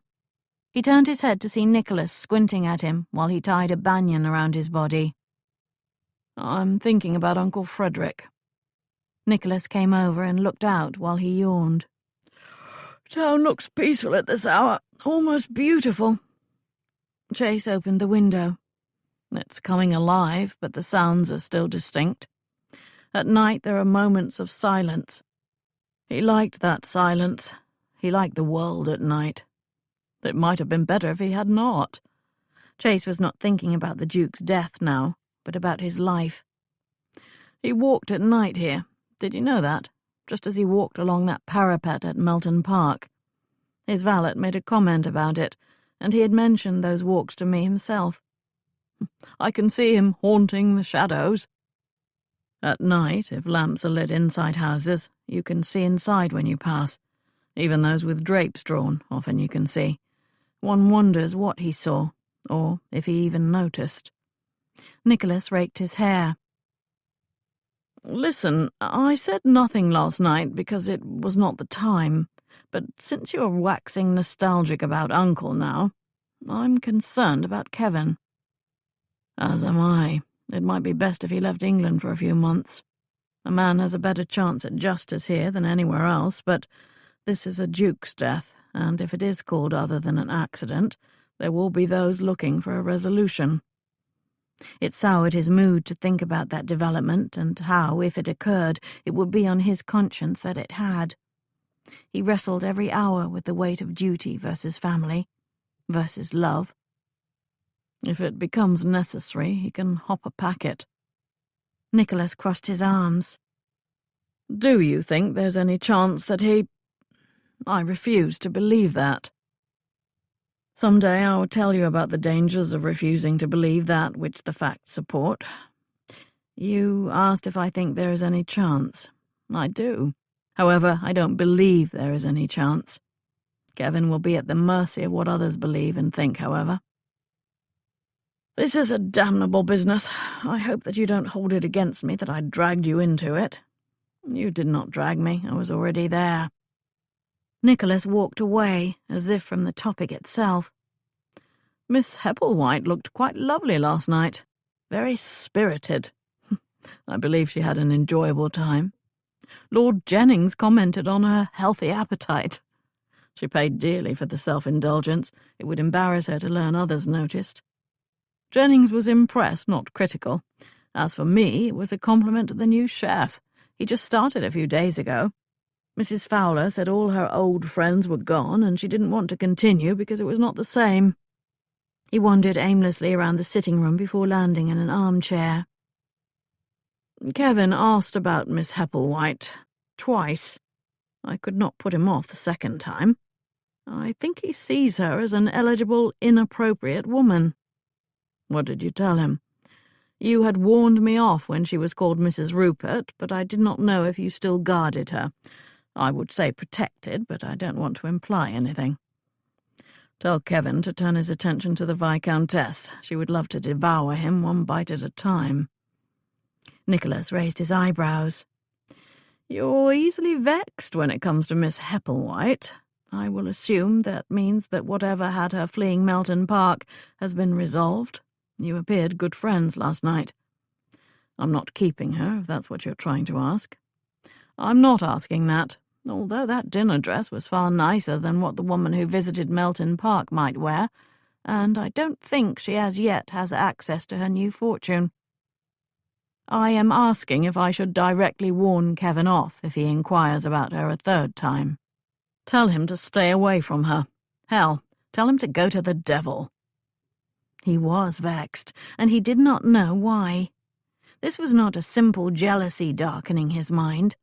The temporary nature of their affair ate at him. They shared pleasure and a deep familiarity. They shared confidences, and, he liked to think, a mutual affection that touched on the profound at moments. She was his lover, but not his mistress, and he had no rights where she was concerned. None. He did not even have the right to warn off his cousins, or to protect her in other ways. Nicholas headed to his dressing room. I'll have the valet send down word that you'll be at breakfast. I have a question before you start your dressing. Nicholas turned, waiting. Did you find any gold in the house? Coins? Nicholas looked surprised, then grinned. Damn, you are good. I discovered a large stash at Melton Park the day after you left. I opened a drawer in an unused wardrobe off his dressing room, and there it was, behind a false back. Guineas half filled it. I enjoyed an hour of exultant relief before I started to wonder if I had to inform the solicitor and turn it over to the estate. You inherited the ducal houses and their contents. That was part of the contents. So I concluded. It was enough to balance the accounts for at least a year. How did you know about this? Dolores mentioned something about it while telling me an old family story. A fortune that he could carry out the door. On hand, at the ready. Uncle might have brought gold in, just for the bribe, but Chase did not think so. I'll be in the morning room when you're ready. He gestured to the chamber. There's probably more here somewhere. It shouldn't be hard to find. Minerva's advertisement on behalf of Mrs. Jeffers produced results immediately. A letter came that very afternoon, an anonymous one. It said the man she sought, Douglas Marin, lived on Lichfield Street. Grateful for something to distract her from her worry over what Chase had learned, the next morning she dressed in her serviceable grey, tied on her bonnet, slid her reticule over her arm, and set off on foot. Lichfield Street was not very far from her home, although as she walked east the neighbourhood quickly changed for the worse, reflecting that she neared the 7 Dials. Mrs. Jeffers' cousin must have been down on his luck if he lived here. He would be glad to learn that his cousin sought him out and wanted them to make amends. There were times when conducting inquiries could result in good things for people, and it raised her spirits that this would probably be one of them. Finding Mr. Marin's building did not take long. A boy playing in the street pointed it out before running after his friend. She approached the front steps while a woman came down them. "Pardon me, but are you Mrs. Marin?" The woman burst out laughing. As if I would marry such a man. There's enough worthless drunkards in the world without going and marrying one of them. The man drank. She would have to get him sober before he met his cousin. He does live here, though, am I correct? The woman pointed over her shoulder. Right there, first door to the right after you enter. Have your handkerchief at the ready, the place stinks. She walked down the street. When a woman who lived in this neighbourhood said a chamber stunk, Minerva did not argue the point. She loosened the drawstring on her reticule so she could reach her handkerchief quickly. Then she mounted the steps, opened the front door, and found the first one on the right. She hoped Mr. Marin had risen by now. If he drank, perhaps he hadn't. But then, if he drank, who knew when he would be awake or asleep? She rapped on the door. Sounds came from within. Scrapes and thuds, and at least one curse. The door opened a crack, and red-rimmed eyes peered at her. Mr. Marin looked younger than she had expected, even if bad living had aged him before his time. Blonde hair hung around his head in tangles, long and ungroomed. He stood a little taller than she did. Mrs. Jeffers said they had played together as children, but she must have had at least a dozen years on him. "Oh, are you? Some reformer lady?" No, do I look like one? "A bit. No need for you here. You go above. There's a man there with 2 women who need saving. They make too much noise all night." Mr. Marin, I'm not here to save anyone. I have come— "How do you know my name?" He eyed her suspiciously. I have conducted inquiries in order to find Mr. Douglas Marin, and I have succeeded, I believe. If you open the door another few inches, I will gladly explain why. It is in your interest to hear me out. He made a face, thought about it, opened the door wide, and walked back into the chamber. Minerva followed. The odour assaulted her so badly she almost reached for her handkerchief. Instead, she braved it out and picked her way amidst the alarming trash covering the floor. She stopped 10 feet into the chamber and noted with some relief that the door remained open, letting in better air. "In my interest, you say?" Mr. Marin faced her from the end of the chamber. "Unless you know of an inheritance, there's not much you can say in my interest." That is not true. You will perhaps be astonished to learn that your cousin, Mrs. Jeffers, is looking for you. She wants to reconcile. She smiled brightly and waited for his joy to break forth. His eyes narrowed. "She sent you?" She did. She engaged me to find you. "Wasn't enough to ruin me. Now she has to run me to ground, eh? What if I don't want to be found? Ever think of that?" There are times a person does not want that. However, this is family. Surely having family again is better than this. She gazed around the chamber in dismay. "Suits me." He paced, agitated and angry. "You're a troublemaker, nothing more. Trouble for me, that's certain. My cousin is not looking to grasp me to the bosom of family, woman. She's hoping to finish what she started and what brought me here." He was not making sense, but clearly he did not welcome this intrusion. The drink had all but deranged him, and she would only make it worse. I will leave you, since you are content as you are.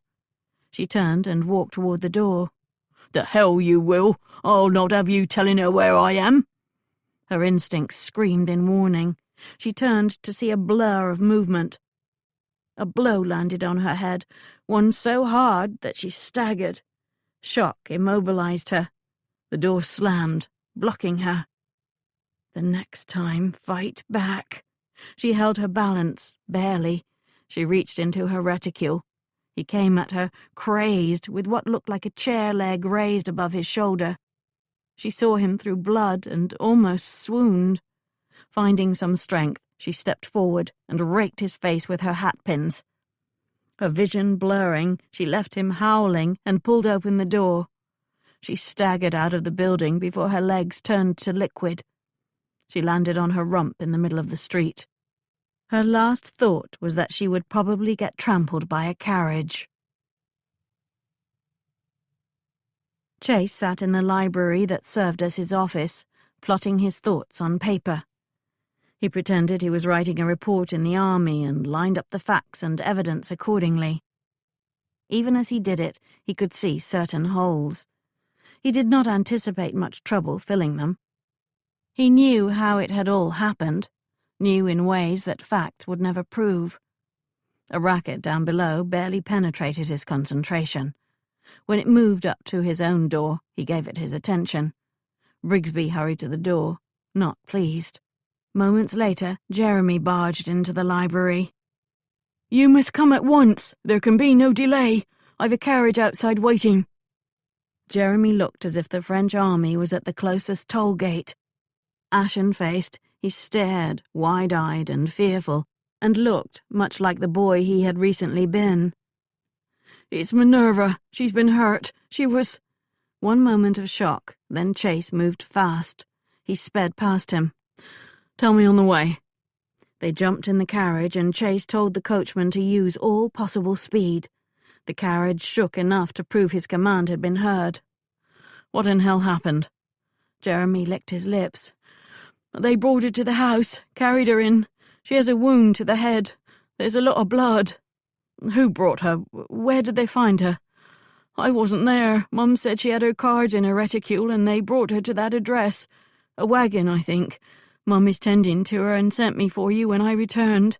Said to tell you she was attacked while on an inquiry. He opened the trapdoor and told the coachman to go faster. She was on a dangerous inquiry alone? Why didn't you go with her? I wasn't there. I was helping at the stables today. They asked me to come because of one of their men, so I wasn't there. Mum said she received a letter in the post and set out soon after breakfast. An easy end to it, she said to Mum. She didn't think it would be dangerous. She wouldn't have gone alone if she did. The worst danger was when you don't expect it. Who did this? Is the letter still in the house? I don't know. Jeremy steadied his voice and his gaze. She isn't stupid or careless. If you think to upbraid her, you can get out now. Was this pup scolding him? He almost snarled back a curse, but caught himself. None of them, least of all Minerva, needed him with his blood up. That could wait for another time, and another person. All that matters is that she has the best care and recovers. The coach careened down streets and around crossroads. He and Jeremy swayed. When it finally stopped on Rupert Street, they both were out in an instant. "Wait here," Chase called to the coachman over his shoulder. "Where is she?" Chase asked while they ran up to the door. "Library." He paused outside the library, calming himself so he would not look like a madman. He turned the latch and entered. Beth sat by the divan, looking down on its cushions. He walked around its back to see Minerva lying there, pale and half undressed. A bloody bonnet had been thrown to the floor, and a ruined grey pelisse draped a nearby chair. A compress covered her forehead, and a bowl of water rested in a little puddle on the floor. "Head wound," Beth said. "They bleed a lot. I've stopped it and put on a poultice. I expect there'll be a scar. It was a bad wound, Mr. Radnor. Ugly, like someone had taken a club to her." He pulled over a wooden chair and sat beside Beth. Jeremy hovered behind the divan. "Where did they find her?" He touched Minerva's limp hand. It felt too cool. "Out on the street, smack in the middle of it. She was seen sitting there, then she fell over. They thought she was drunk until someone noticed the blood. She still had these in her hand." She reached to the chair with the pelisse and lifted 2 long hat pins. "Must have used them on whoever did this to her and gotten herself away." He gazed at those tiny foils. "Good for you, Minerva. Has she opened her eyes?" "A bit, a few times. I think she's sleeping, not unconscious. She recognized me. I take that to be a good sign. Them that brought her said she seemed unconscious at first, but stirred while in the wagon." Head wounds could be dangerous, with the damage invisible. The blood on Minerva's face and clothing was the least of it. "I'm going to send for an army surgeon, Beth. They see more of such things than anyone else. I'll have a physician come too." Beth removed the compress and dipped it in the water again. I thought I was done with this. I thought I'd never see it again. He grasped her shoulder by way of comfort, then went to the writing table. He jotted off a hurried note and called Jeremy over. "Take the carriage outside and bring this to the Duke of Hollandborough on Park Lane. Make it clear to the servants that it is from me and that he must receive it at once. Wait to see if he needs you. If not, when you return, tell the coachman to wait again." He plucked some coin from his pocket. "Use what you need with him." Jeremy ran out. Chase returned to the divan. He raked his memories for images of men hurt this way in battle. What had the surgeons done? "Help me to raise her head a bit, Beth, then draw the drapes. We will wait for the doctors before moving her to her chamber, lest it not be advised." Together they made Minerva as comfortable as possible. She opened her eyes a slit while Beth added pillows under her head and shoulders. She looked down her body, then at Beth. "My dress is ruined," she murmured. Beth almost wept. "That is of no account." "How did it happen?" She grimaced and pressed her fingers on her forehead. "I have a headache." Chase knelt beside the divan and looked in her eyes. "You were hurt, Minerva. Do you remember?" She shook her head. "Then don't try to. Not now. Close your eyes and rest." Beth made up the compress and laid it on her head. Minerva sighed as if that felt good. Her hand went out blindly. "Will you stay here a little while, Chase? It hurts badly, but if you are here, I can be brave." He folded her hand between his. "I will stay, and you do not have to be brave. Not for me, darling. Not for Beth." Tears leaked out from under her lids. "Dear Beth. Poor Beth, such a trial I am for her. She should have gone." Beth stiffened. Her face went slack. "Like my daughter you are. No one else will tend you if I have a say." Chase held up his hand, asking for Beth's silence. "She wants to take care of you." Minerva vaguely nodded. "Not fair to her, to Jeremy, to live under the roof of such a man so as to take care of me." She was not talking about now, and this hurt. "You got them away from that. What you feel now was done by another man," Chase said. Minerva frowned. She opened her eyes a little and looked at him. Her dazed mind seemed to be trying to sort it out. "Rest now. Sleep if you can." He stood, leaned over, and kissed her. She seemed to doze then. Beth went to work on the compress once more. "She'll come through fine," she said belligerently. "Been through worse, hasn't she? She'll be right soon, you'll see. Not some fool, delicate woman." "Do you have any soup made, Beth? There should be something for her as she'll eat." Beth set her hands on her knees. "I had only started cooking. I could make soup, though. Only I'm needed here." "I think she'll sleep for a while. I'll sit with her. I promise to call you if you're needed." Beth's hesitation said she was of two minds. She finally stood. "The water's still cool, so you wet the cloth again every 10 minutes or so. If she wakes, you plump those pillows again. And call me, and I'll help. Don't you go kissing her or anything either. Not the time or place for that." He let her lecture him on a few more points before she plodded to the door. He sat and tried not to spend every second of the next half hour scrutinizing Minerva for proof he did not have to worry as badly as he did.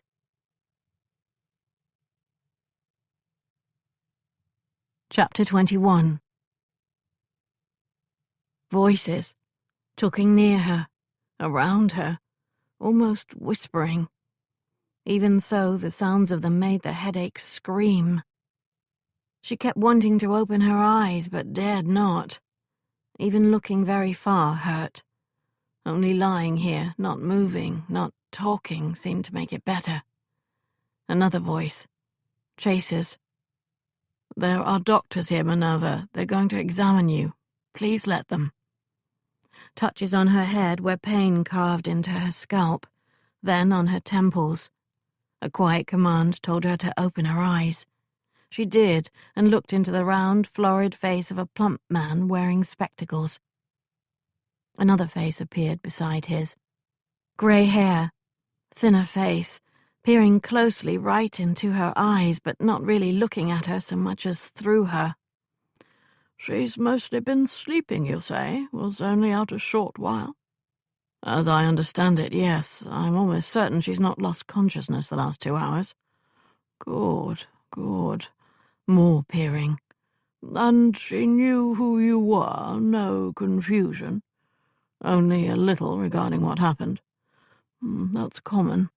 In a few days she will remember more." The two faces pulled away and became heads attached to two bodies. Those heads tipped to each other. More whispers. The bodies turned, and the plump man addressed someone else who stood behind her head. Since no one seemed to care if she kept her eyes open, she closed them again. "She's been fortunate. A taller man, a stronger one, and the attack could have been fatal. Even so, she must rest. A week at least, in bed. No reading, low light, as little noise as possible. You can move her from here if you're very careful while carrying her. If she's not recovered in a week, we'll have another conversation." The sounds of footsteps walking away. "It was wise to call for him. You did not need me with his experience at your disposal. He has seen the effects of artillery, swords and musket butts." "I thank you for coming anyway." "When a duke sends for a royal physician, the physician normally complies." A pause. "His woman?" "No." "Ah, lest it not be obvious, I need to say that there should be no sexual congress this week of rest." They walked away, and she heard no more.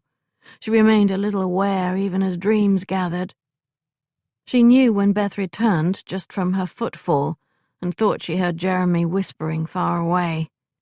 Two arms slid under her. Her body rose. She forced her eyes open and saw Chase's face near hers, and felt her head resting on his upper arm. "I feel much better when you hold me," she whispered. He smiled down at her, but his brow remained furrowed, and his eyes stern. "I was careless, Chase. I did not inquire sharply enough about why Mrs. Jeffers sought her cousin. I assumed it was for a reconciliation he would welcome, only he did not want to be found." "Don't think about it now. Don't think about anything." She really did feel better in his arms like this. She closed her eyes again and floated in the strength of his support. Chase waited in the library while Beth undressed Minerva and tried to feed her some soup. He fingered a small piece of paper and a card, impatient for Jeremy to return. He had sent him to Berry Street to fetch his own carriage. Once it arrived, he had something important to do. Beth came down the stairs just as Chase heard the horses outside. From where he sat in the library, he saw Jeremy enter, then stand aside. Beth stopped in her tracks and stared. "He insisted on coming," Jeremy said. "Refused to hear my explanation of what was wanted." Beth crossed her arms. "Who might you be?" "Brigsby. I'm here to attend to my gentleman." With that, Brigsby took the steps forward that brought him into Chase's view and almost nose to nose with Beth. Brigsby had donned his most supercilious manner. Beth looked like a woman who saw a man who needed taking down a few pegs. "Did your gentleman tell you to come here?" "No, he did not. I heard clear as a ringing bell what he sent Jeremy to do, and it was not to fetch you." "The request as given by this young man made no sense. Send a valise with clean shirts. As if that is enough for a journey." He lifted a valise hanging from his right arm. "I will make sure this is sufficient, and if it is not, I will return and—" "He isn't going on a journey, you fool man. He just isn't going home. You give him that valise, then go back where you came from so you aren't underfoot." She walked away, shaking her head. "As if we need valets and such here." "I am not a valet," Brigsby said to her back. "I am a manservant, and skilled in many responsibilities. If necessary, I can perform your duties better than you can." Beth stopped, straightened, and pivoted. Brigsby looked down his nose even when not trying. Now he did try. I am a cook, for example. I also attend to my gentleman's household. All that he requires I do for him." He lifted the valise high and moved it up and down. "Please show me where his chambers are so I can settle him in." Beth walked back toward Brigsby with murder in her eyes. Chase thought it a good moment to cough. They both turned their heads, startled. Brigsby recovered first. "Ah, there you are, sir. I have what you will need." He carried in the valise while Beth disappeared. Jeremy lingered at the doorway, caught Chase's eye, and gestured to the street. Chase let him know to bide his time. He opened the valise. He had indeed sent an incomplete list with Jeremy, since his thoughts had been on little besides Minerva. Brigsby had packed the shirts, but also a stack of clean cravats, an extra waistcoat, small clothes, and grooming implements. It was enough for a journey of 5 or 6 days, not a night or so in a house right in town. "Your pistol and some lead is under it all," Brigsby said quietly. "You usually take it with you when you travel, so I thought I should bring it too." "I don't think I will need it, but you would not know that, so your forethought was understandable." He closed the valise and set it aside. "That woman appears to think I should leave, sir." Brigsby appeared as bland as ever. "If that is your request, I will now do so." "That will have to wait until I return. I need the carriage for a few hours." "If you tell me where your guest quarters are, I will unpack for you while I wait." "I have no idea where they are. Perhaps right in this library. Ask Beth. She's the woman you just spoke with." Brigsby's mouth pursed. "Am I to address her as Beth, sir?" "It might be better, considering your first meeting, to call her Mrs. Shepherdson. She's down in the kitchen now. She would rather be above with Miss Hepplewhite, so you can offer to make some supper for the household in her stead. She may decide you are not a nuisance then." Brigsby's eyebrows rose a fraction. Chase walked around him and strode to the door. "Come with me, Jeremy. We have a small errand to address." Jeremy caught up at the carriage. "If we're going where I think, you might take that pistol." Chase climbed in. "If I take it, I'll probably use it on the rogue. Get up with the coachman and make sure he doesn't dally." "So the Duke sent for a royal physician. Who was the other man here, the one with the long, skinny face?" "Useful to have a relative who is a duke. I could use one." Beth chatted on, her spirits rising with each minute. Minerva watched from her bed in the room lit by only one lamp. Her headache was almost gone, but Beth insisted on laying damp compresses on her brow every few minutes. She could feel the pull of the poultice on her head, somewhere on her crown above her left eye. There had been no fresh blood, even when she demanded that Beth help her to sit more upright. She finished the last of the soup and bread and lifted the tray. "It was delicious, thank you. Tomorrow perhaps I'll eat something more substantial. I am somewhat hungry." "Soup wasn't all mine. That valet finished it." "Where are your herbs?" he kept asking. "Where is your cream? Where is your pepper?" I left him to figure it out himself, since he's so special." "If Brigsby is here, where's Chase?" Beth stood and took the tray and turned to set it on a table. She fussed with the dishes. "I expect he'll be back soon. Maybe he went to talk to his cousin." After a very long while facing that table, Beth returned to her chair beside the bed. She reached into the bowl for a newly dampened cloth. "No more, please." Minerva removed the cloth, still dripping water onto her nose. "I don't think I need these anymore.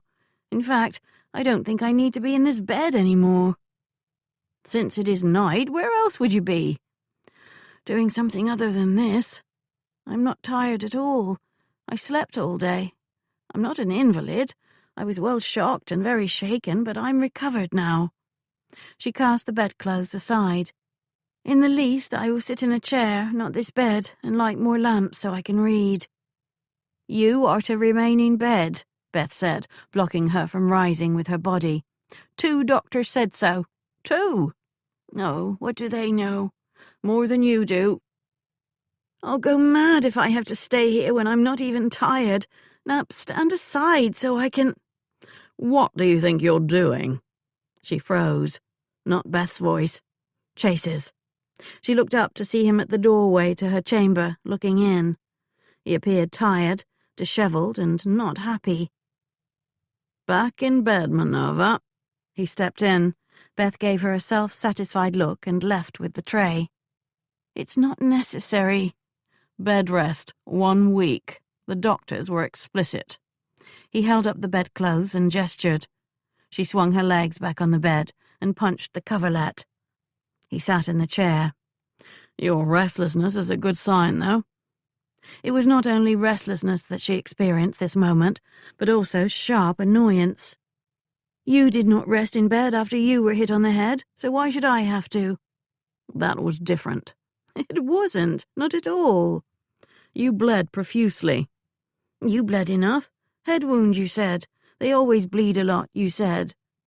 He tried to appear sympathetic, but only looked stern. "You were unconscious. There could be damage inside your head."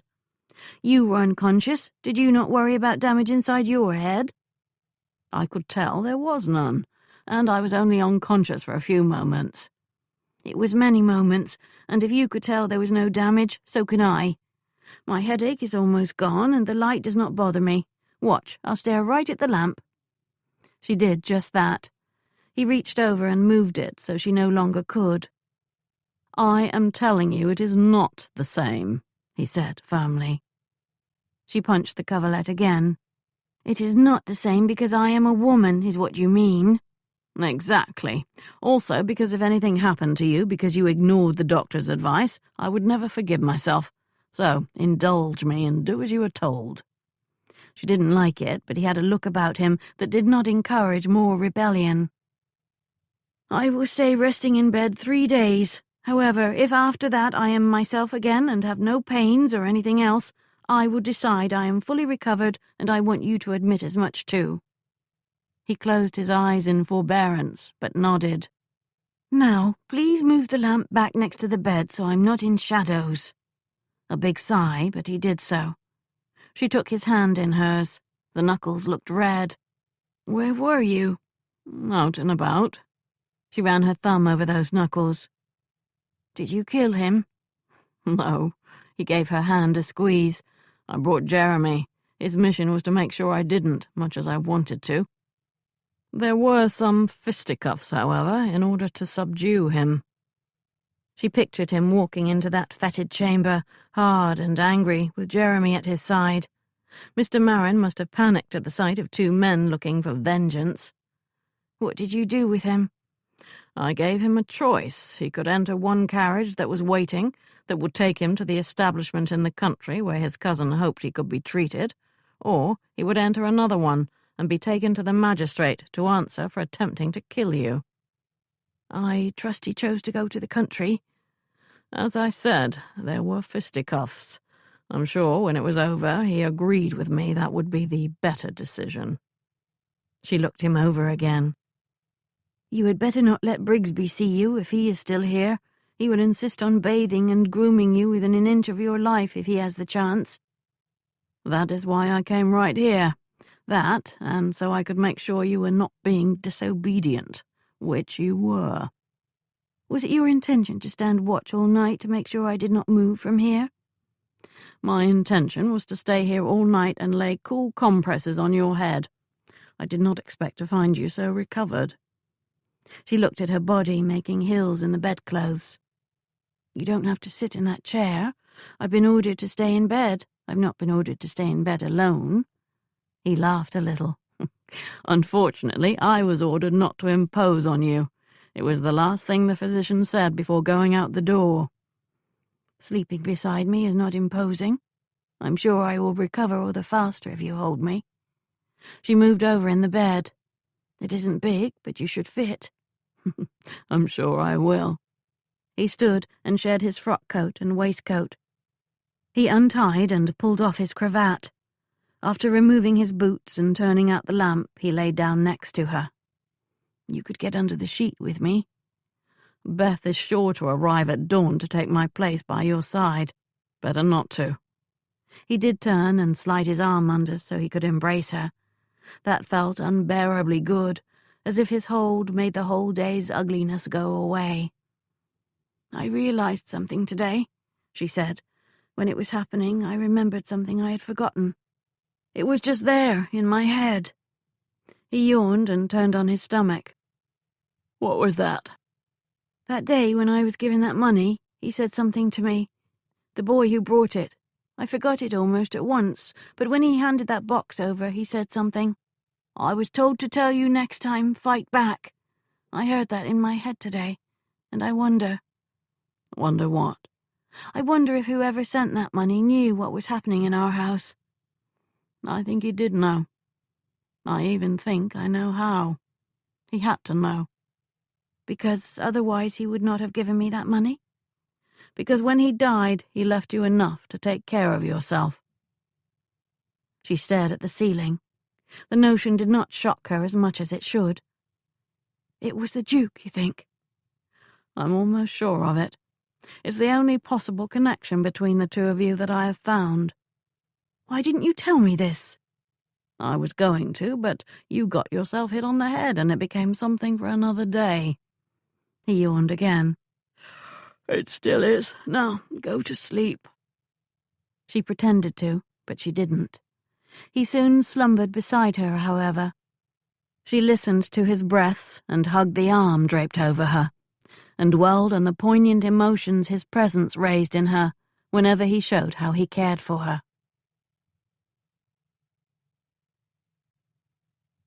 Chapter 22.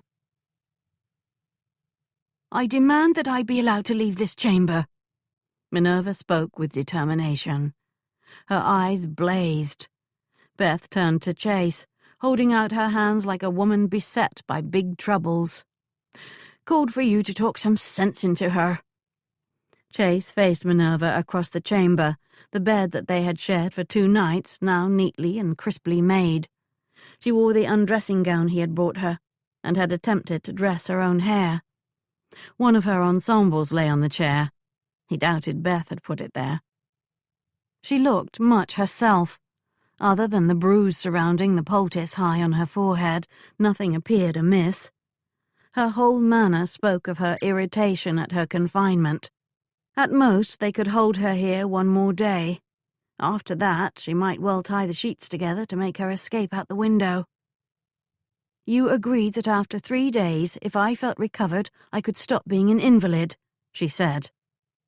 "I lied to ensure you rested at least 3 days. However, if you promise to do it my way, perhaps you can leave this chamber for a short while."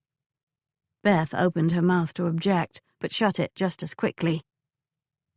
Minerva eyed him as if to see if he was trying to trick her. "What is your way?" "You will only go down the stairs with me. You can take some air in the garden if you dress warmly, and you can go for a carriage ride with me this afternoon and a short walk. If you swear you will admit when you get tired, or if at any time you are in distress of the slightest amount." "Your way doesn't sound like much fun." "The alternative is we lock you in."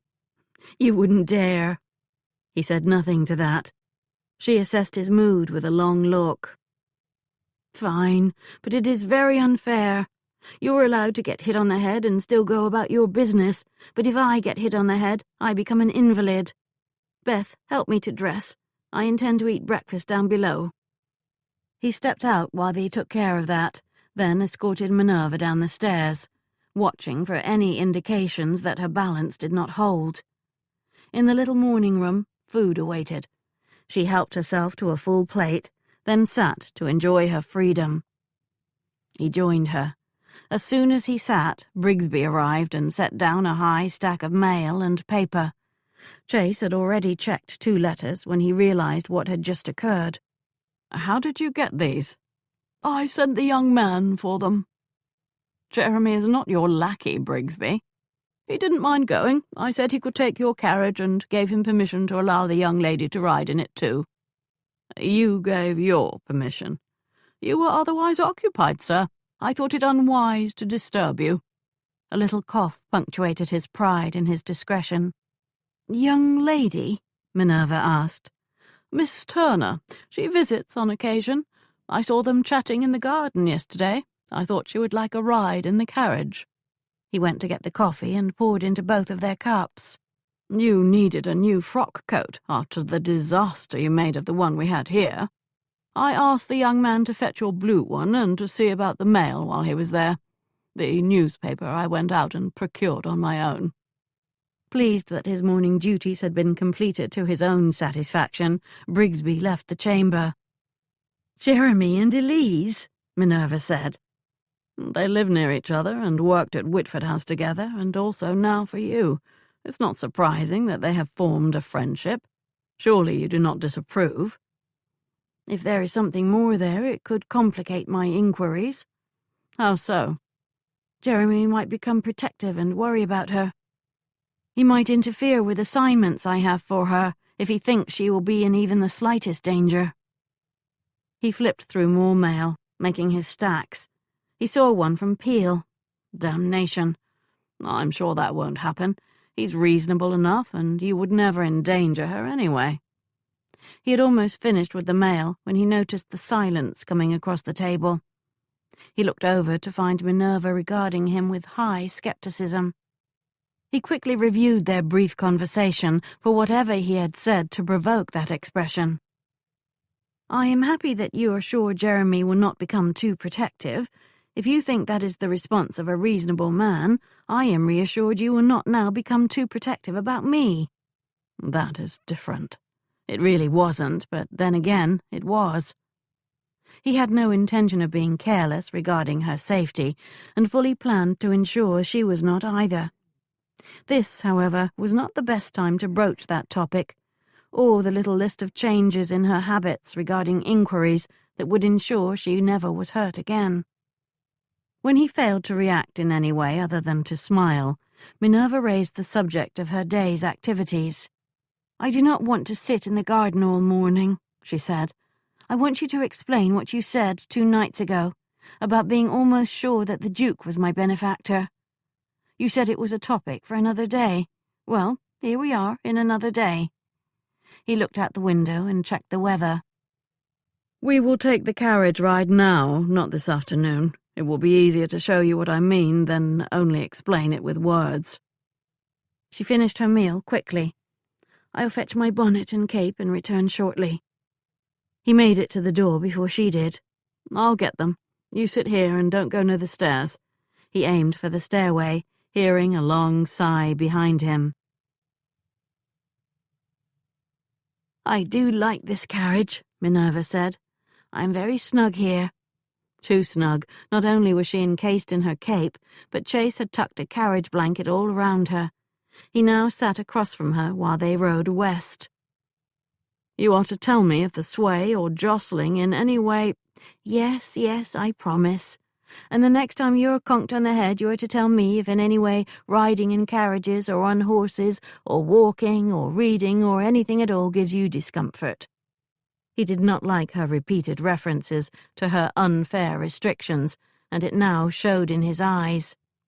She only returned to the topic because she was sure that he was going to be a problem now and attempt to issue edicts on her movements and decisions.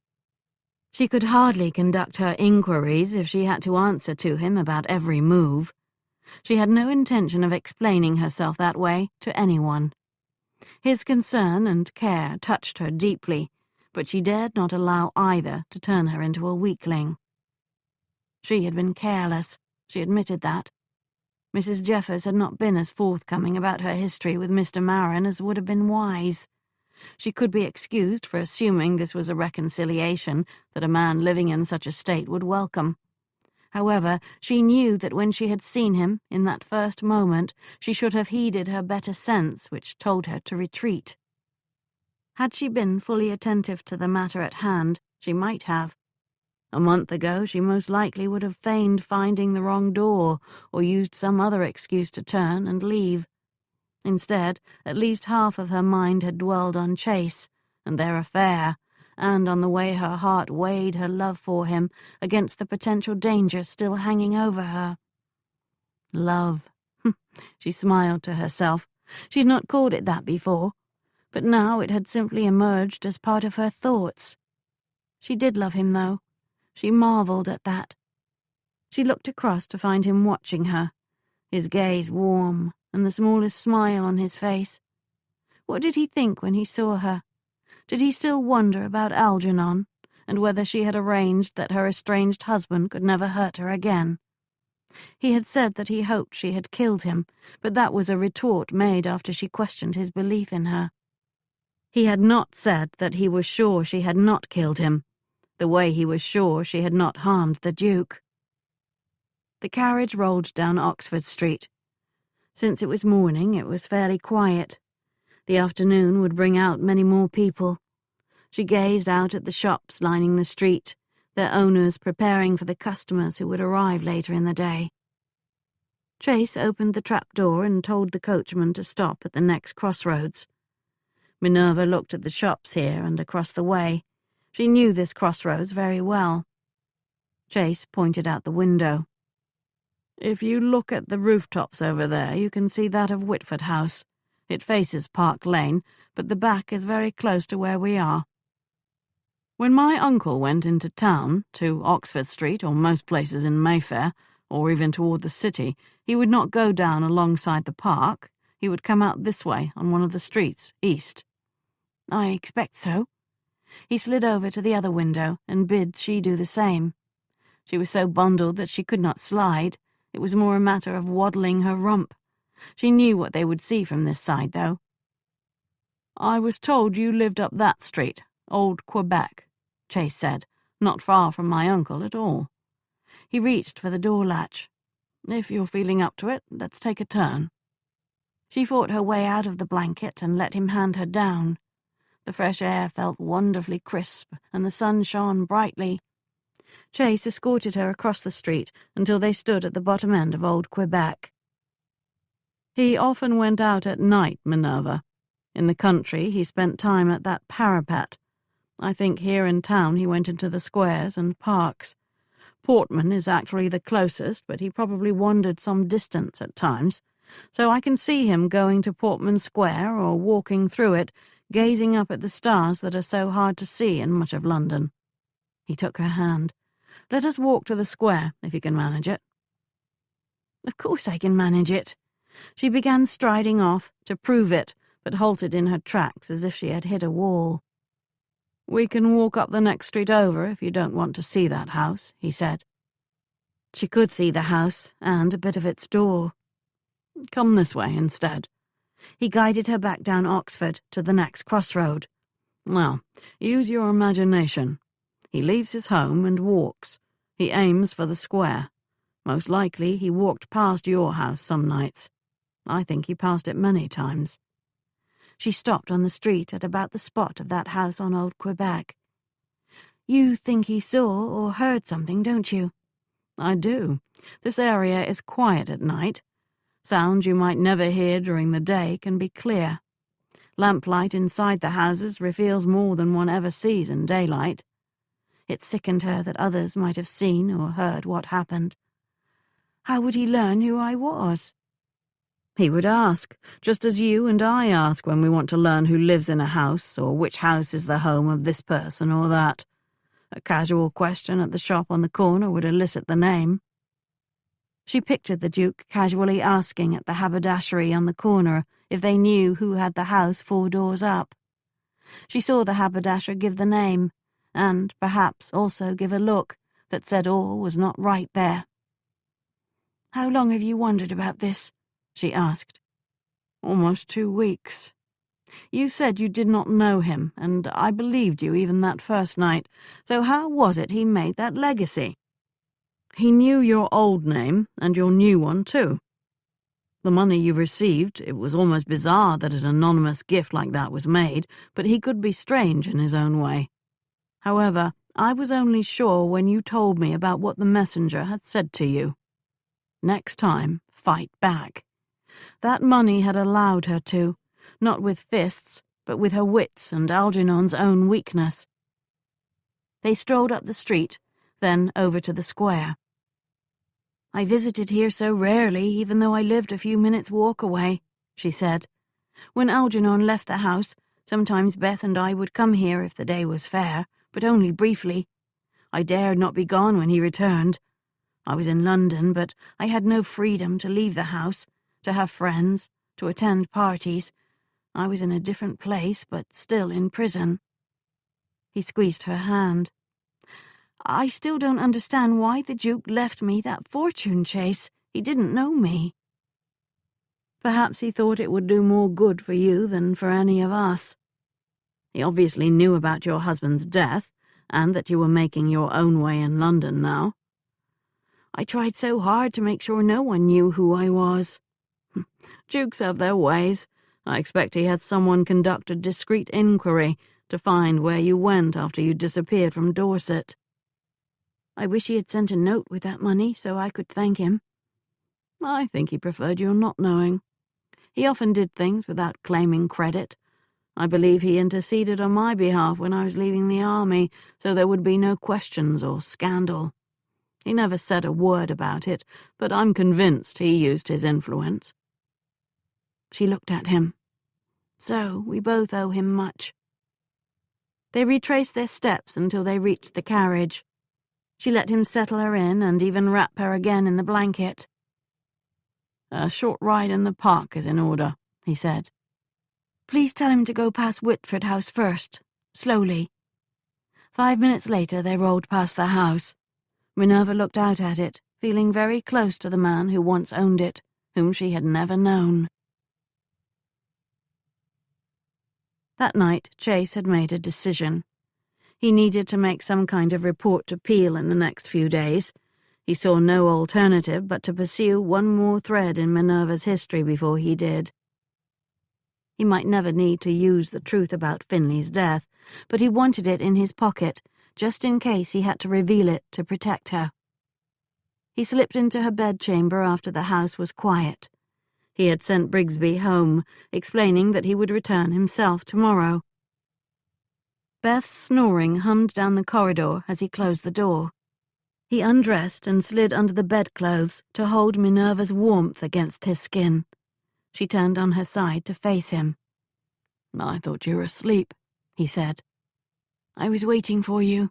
I sleep better when you are with me. He pulled her close and pressed his lips to her crown. She placed her palm against his chest, over his heart, then slid it down his torso. Your skin does not feel like mine. The surface is soft, but what it covers is not, so it is very different. Her continued curiosity about the simplest things charmed him. She did a bit of pressing and exploring to see just how different it could be. What are you doing now, Minerva? Her hand had lowered considerably on his body. Seeing if I can seduce you? I promise you can. However, the doctors said, whatever they thought would convince your cousin that they took a duke's charge very seriously. One of her fingernails etched a line up his phallus. I see that did not take long at all. I have sworn not to impose on you while you recover, much as I would like— Stop that! An unexpected tweak on the tip of his phallus sent lightning through his blood. Didn't you like that? I'm sorry. I liked it very much. However, we cannot— You cannot, seeing as you were so foolish as to swear not to. I swore nothing. You will not be doing any imposing. I will not need your help, so just lie there and be true to your word. No embraces, no caresses. She rose up on her knees and drew her nightdress off. Only don't fall asleep. As if that were likely. A stronger man would leave the chamber at once. He didn't.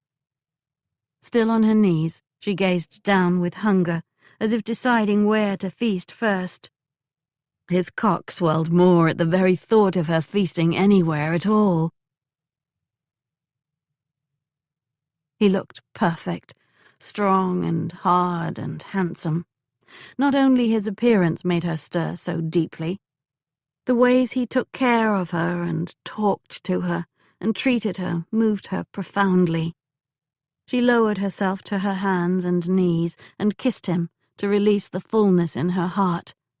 Then she moved her lips to his shoulder and his neck, to his arm and his chest, praising him, thanking him with her passion. He accepted it as if he knew she meant it when she said she did not want his participation. She wanted to express her own emotions this way. She needed him to just accept them. He did, not embracing her, not taking over, just skimming his body with her breasts aroused her. She needed no direct caresses. Inhaling his scent made her heady. Licking his skin began driving her mad. She could tell he liked it all. His body showed her that, and his gaze, and finally his low sounds of pleasure. She sat back on his thighs and caressed him fully, all along his chest, wondering in the feel of him, admiring his beauty. Lower then, following the taper of his body to the hardness of his hips. She circled her finger around his phallus, then caressed it more purposefully. He closed his eyes then. His hard jaw and tense expression made her feel wicked and powerful and seductive. He looked down his body at her with a hooded gaze. "Are you feeling brave?" "Invincible, like a warrior." "Then move up here so I can use my mouth on you." It took her a moment to sort out what he meant. She moved forward on her hands and knees. He slid down enough to take her breast in his mouth. His kisses alone had her halfway to insanity, but the way he licked and sucked her breast made her tremble with need. The first tensions of her release started tightening, and he had not even really touched her. She started moving back so she could take him into herself. "Don't lose your courage now. Move forward. Keep coming up here." She did come close to losing her courage. She wasn't sure she wanted to wait, for one thing. She sensed this was something he wanted, however. The pleasure would not really be hers alone. She inched up, moving her knees forward. Eventually, she had no choice but to kneel upright. She grabbed onto the headboard and looked down at how his head was positioned right below her body. He gently pushed her knees apart, then lifted his head. His first kiss caused a sharp, deep pleasure to shriek through her. What he did after that left her grasping the headboard for support. The intensity of the sensations caused her mind to spin. She was sure it could not get more astonishing, but it did, again and again, until she lost all sense. She heard herself begging for him to stop, but also for more, in the same breath. Finally, a release split through her violently. Somehow she moved again. No, he moved her. She found herself bound to him, connected and deeply joined. He filled her like never before, stretching her so she felt his power inside her. She hovered over him while he thrust hard and long and even, so she would have wanted more if he could give it. His finish came so forcefully that it took her breath away. She collapsed on him, utterly spent. She lacked the strength to move. He wrapped her in an embrace and held her tightly while their deep breaths met in the night. "You are perfect, Minerva. Magnificent and beautiful." She believed him. She felt magnificent and beautiful with him, because of him. Nguyên vẹn trong đêm bão sông, giữa hoang tàn lãng quên, nơi cuối con đường có em, riêng chờ đợi anh.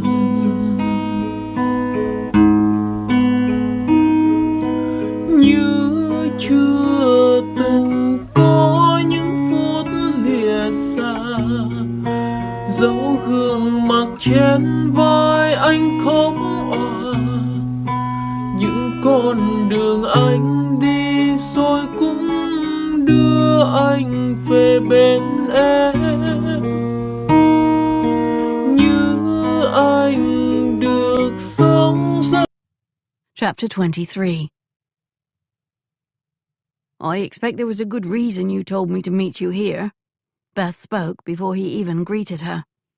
She did not look at him, but at some tiny shoots of growth under a tree, heralding the coming spring. "It was a long ways for me to come just to chat." "Meet me at the same place when you go out to shop." That was the note he had slipped her after breakfast.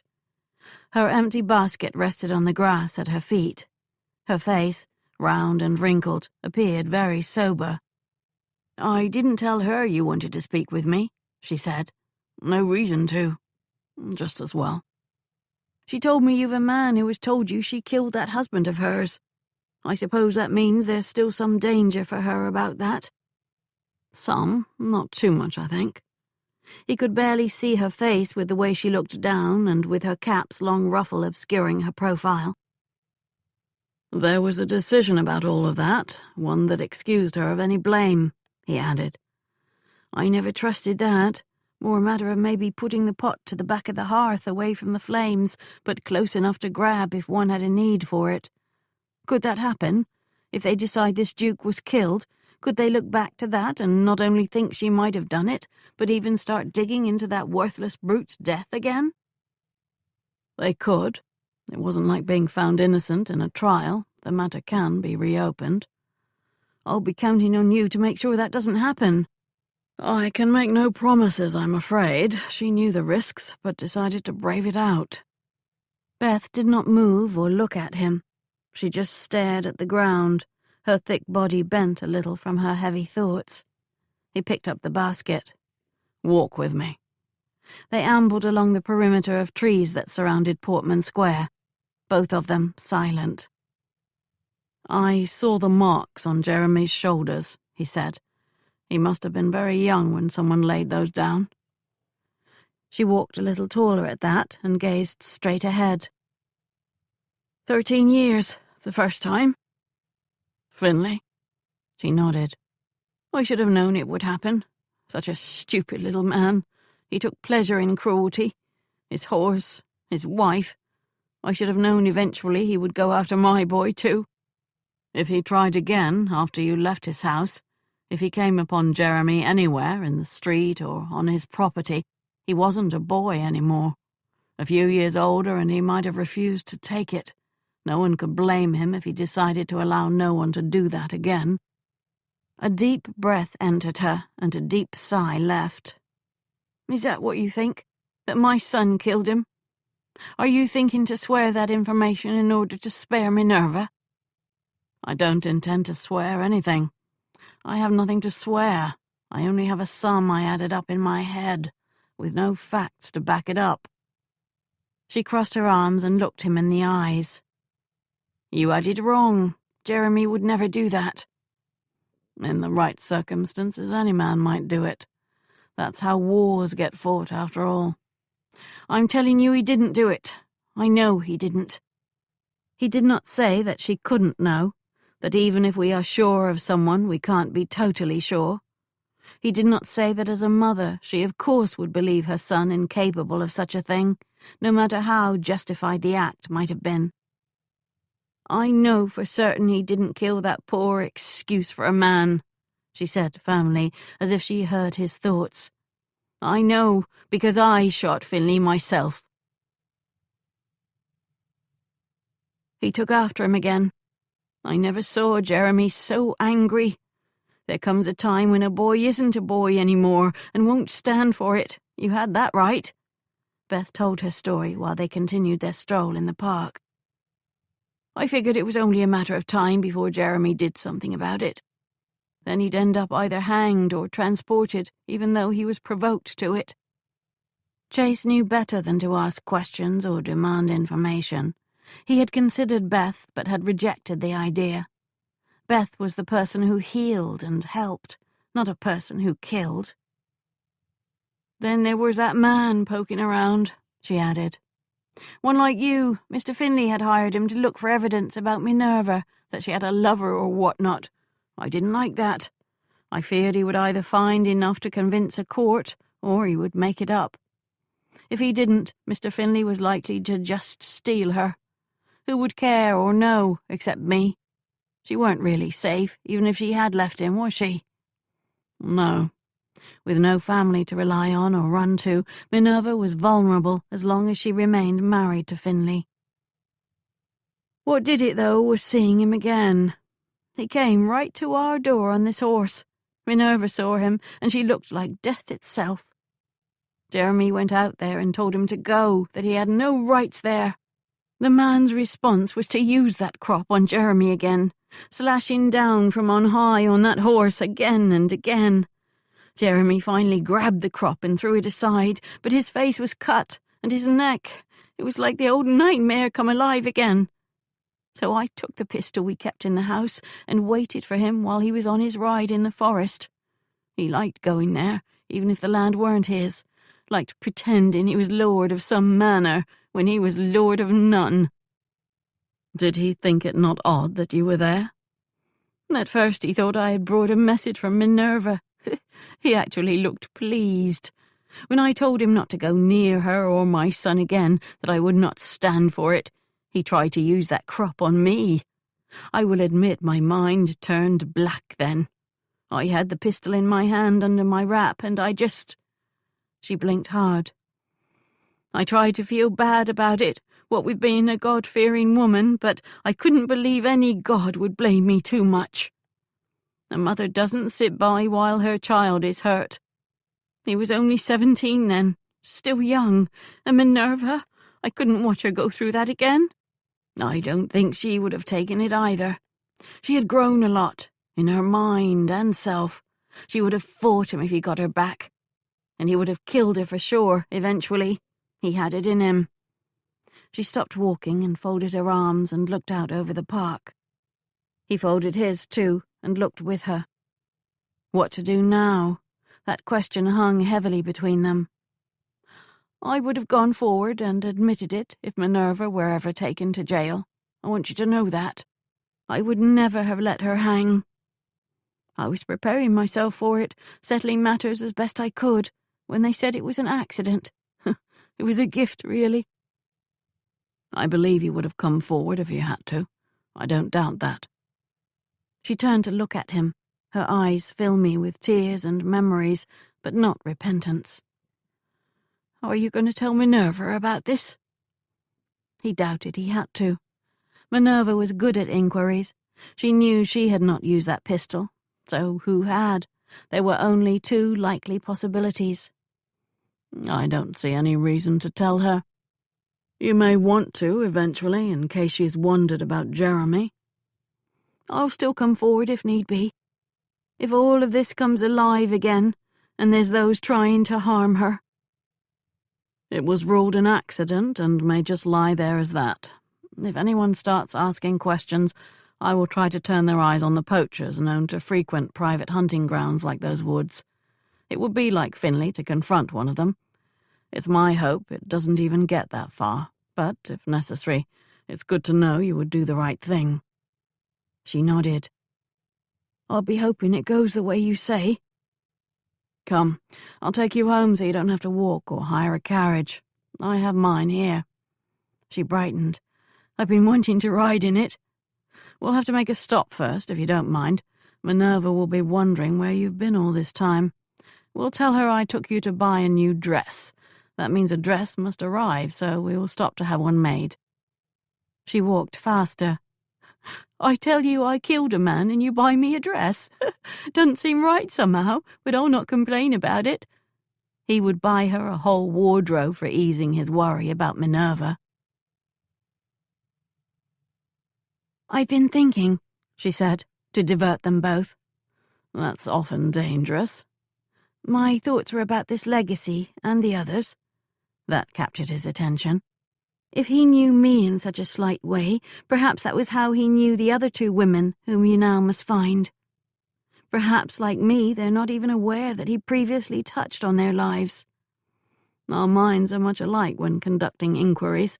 I trod my path and you walk yours, but we tend to arrive at the same destination. If we are right, they will be harder to find.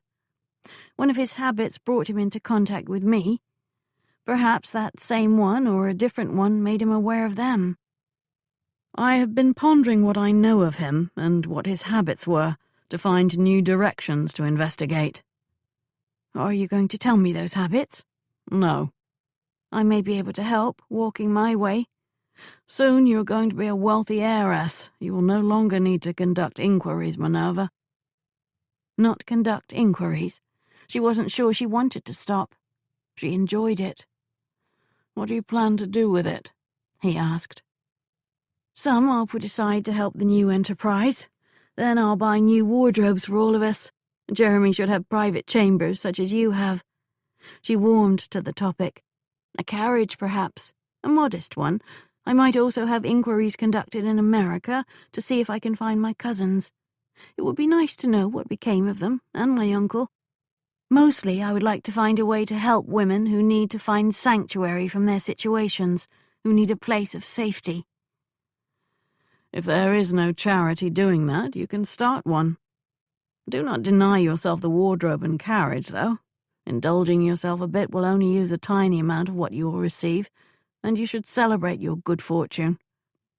He opened the carriage door. We're here. She looked at the door of the Bank of England. Minerva Hepplewhite would withdraw £50 today from the account that held the income from her trust. Wealth waited. A new life would start. He cocked his head, his hand still holding hers, waiting for her to step down. She wished they did not wear gloves, so she could feel his warmth on her palm. She gazed in his blue eyes, so warm and kind within that harshly handsome face. Will you stay with me through this? He coaxed her out with a gentle tug. I will come in with you, and I will stay with you as long as you want me to. It sounded as if he did not understand what she had meant. Then again, maybe he had. Together they entered that door. Side by side they found the man Mr. Sanders had referred her to. A half-hour later, she walked out an heiress. Chase welcomed Nicholas's message when it arrived. Call at 1 o'clock if you can. He had spent a restless evening and night. He had left Minerva with her family to celebrate that money she had taken home. He had not told her to come to him when she wanted to. She would know she was welcomed. However, he also did not make arrangements to see her on his own initiative. In 1 half-hour, much had changed. He could not pretend it had not. He had known it would, but experiencing the implications soured his mood. Beneath his rumbling frustration, nostalgia put down roots. She had taken the first step to enjoying the fruits of her good fortune. She had no need of inquiries or his protection. That inheritance, now in hand, would change things. Change her. He pictured her receiving calls from ladies and attending parties and balls. He saw her in silks that would make that dinner dress pale in comparison. He imagined men flirting with her. Not only fortune hunters. She would spot those immediately. Other men, however, would be drawn to her flame.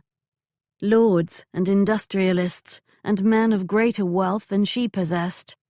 The day would come, perhaps quickly, when he was only one of her friends, and not a special one at that.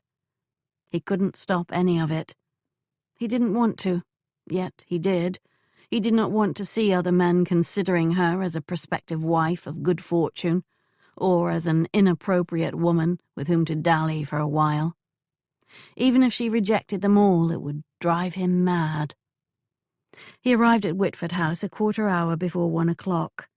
He had rehearsed the words with which he would inform Nicholas that he had been conducting an inquiry for the Home Office, even while he conducted one for Nicholas.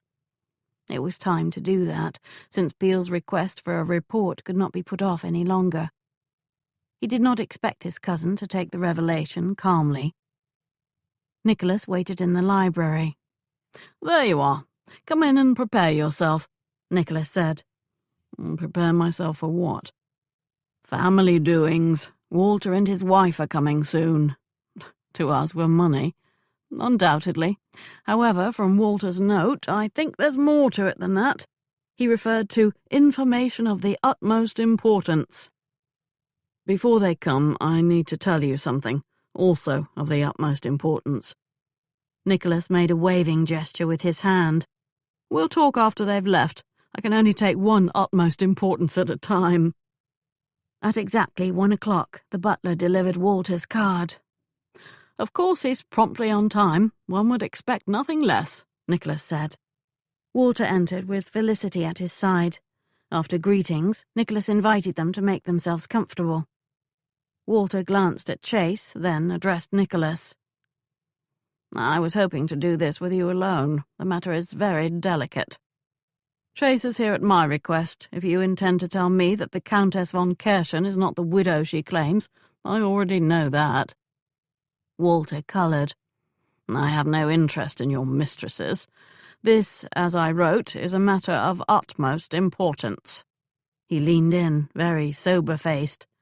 "It has to do with Uncle's death." "Then Chase most certainly should be here. Perhaps you will share what you've come to tell me." "My wife was in town a few days before Uncle died. She had some shopping to do. She was on Bond Street and—" "Perhaps you will allow her to tell her, since it is her story," Chase said. Walter frowned at him. He turned to Felicity. "Are you up to it?" "I'm sure she is, aren't you, Felicity?" Nicholas said. She nodded. "I was in town shopping. I saw Kevin while I was on Bond Street, riding down as plain as could be. Later, when everyone said he was in France, I didn't know what to do.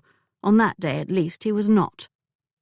Chase glanced at Nicholas, just as Nicholas glanced at him. Hell and damnation. "You're very sure?" Chase asked. "I would recognize one of my husband's cousins, wouldn't I?" "Not if it were foggy or you did not see him head on." "I am sure it was Kevin." "It's rather late to be remembering this," Nicholas said. She coloured. Walter looked ready to huff on her behalf. "I remembered at once. I did not say anything, even to Walter, because I did not want to cause trouble for Kevin." "And now you do?" Chase had never seen Felicity show anger, or even much emotion other than wifely adoration. Now her expression sharpened. "I thought, since the matter remains unresolved, that I should tell my husband. He thought you should know." "How good of you both," Nicholas said. He stood. "I will speak with Kevin about this, and if necessary, when necessary, inform the Home Office." Walter looked up in dismay, then rose to his feet too. "Come, dear, it appears the Duke has a busy day planned, and we should not impose on his time." Nicholas did not say one word to disagree with that. "It may be time to tell Kevin to hop that packet," Nicholas said after they were gone. Chase had already decided last night to do just that. "You could have been more gracious. You all but threw them out." "I can't abide Walter. He enjoyed telling me this. He's probably doing the calculations to see how much more he might get if Kevin is hanged. He left feeling insulted. By tomorrow he'll be a hot air balloon of self-righteousness." Nicholas slammed his fist on the back of a divan, cursed again, then calmed. "I will apologize. Now, what was your news of utmost importance?" It would be better to give Nicholas some time to recover from Walter and his wife. "Call for your horse. Let's ride along the river." Nicholas went to the door. "I'm not going to like your news any more than I liked Walter's, am I?" "Walter seemed to believe the Countess von Kirschen is your mistress. Is she?" Chase threw out the question after they slowed their horses and walked them along the river bank west of town. Nicholas had not accused him of betrayal outright when he revealed the Home Office inquiry, but the wait for his horse had been very silent. "I suppose she is. You don't know. Mistress implies an arrangement. There isn't one. At least I've not willingly agreed to one." "Might you have, in a weak moment, agreed to one unwillingly?" Nicholas laughed, more to himself than at Chase. "Possibly. There were a few weak moments in the last few days." Chase remembered how the Countess had shown an aggressive side at Nicholas's dinner party. When he foisted her off on Nicholas himself, he had not anticipated an entanglement. If he had been thinking about anyone other than Minerva, and how beautiful she looked when Nicholas brought her over, He might have guessed that the Countess would make her own arrangement with the new Duke, and quickly. That was the problem with inappropriate women of a certain class. They had expectations, even if those did not include marriage. "Speaking of mistresses, how is Miss Hepplewhite?" Nicholas asked. "She is not my mistress. Forgive me, speaking of lovers, how is she?" "Doing quite well. Sanders informed her that some of the funds were being released, and she availed herself of a few pounds. Also, the valuation of that business came in handsomely high." "That complicates matters for you, I expect," Nicholas said. It was not a turn in the conversation that Chase had expected. "Somewhat. In the least, you do not have a clear field any more. Word will spread fast. Every lord with more privilege than money will consider her a catch. If not for your interest in her, I would myself. They'll be wasting their time. She has no interest in marrying. And here I thought I might be hosting a wedding breakfast soon. She doesn't seem fitting for the inappropriate woman category either. I assumed she was your lover, but that things were moving to a more formal arrangement." "It is complicated, as you said." "Perhaps not as much as you think. It isn't like you're a fortune hunter. She probably knows that your vocation is by choice, not necessity." Nicholas turned a big smile on him. "Why not propose and see just how uncomplicated it might be?" "Because she has said bluntly that she will never marry me." In light of her first marriage, he understood that. He would like to think she knew she could trust him to never be like Finley, ever, no matter how provoked or how drunk or how angry, but he wondered if she could believe that about any man. He had not weighed marriage in a specific way because of that, but he did not want to lose her either. He certainly did not want to watch other men pursuing her, even if he did not think she would change her mind about marriage. "My thinking on finding some semblance of a formal alliance has taken other directions," he said. "You'd better finish that thinking soon. I give you a fortnight at best before the calls start. She met enough people at my dinner for a few families to have a foot in the door." "I was expecting to annoy you today, not have you annoy me." "You annoyed me plenty. I'm just getting revenge," Nicholas said. "I'm actually enjoying myself. Say, are you going to tell me why Uncle gave her that legacy?" "No." Nicholas shrugged. "I suppose it was another example of his eccentric generosity. I've received letters from some other recipients. They're hoping, I think, that I am just as peculiar as he was and will continue the tradition of passing out gold coins on impulse." Chase stopped his horse and grabbed at the harness on Nicholas's. "Now I am truly annoyed. You might have told me about this." "I assumed you knew. You asked about the gold. You were correct, by the way. There was another hoard in Whitford House. Not about the gold, about his eccentric generosity of giving out those coins. He had to be doing something with them. What did you think, that he sat in his study making stacks and counting them?" Nicholas jerked his horse free of Chase's hold. "I think that he never left his house without some of them in his purse or pocket. 1 here, 10 there. One letter said he would show up at an orphanage at night and hand a little sack of them to the servant at the door. He never told them who he was, but they made it a point to find out. Now they're hoping the visits continue, despite his death." "Have they?" Nicholas rode on a ways before answering. "Once. I doubt I can continue. The pile in Whitford House won't last long, but better that orphanage get it than Walter, the greedy scoundrel." Which was exactly what Uncle Frederick had concluded, Chase thought. Chase wrote out his case, the one he would make to Minerva. It was his best chance, he decided, to line up the reasons she might agree to his ideas about their future alliance. He examined his final paper, the one without all the cross-outs and comments to himself about being an ass to include this or that. The list of benefits to her appeared sadly small. That his own list also appeared small hardly helped his mood. He had never before seen in ink on paper how little a permanent alliance between a man and a woman had credence, once you removed practical things like financial support, heirs, and social demands. There was damned little left to encourage a woman like Minerva to give up one whit of independence and freedom. Fortunately, he had no intentions of asking her to do that.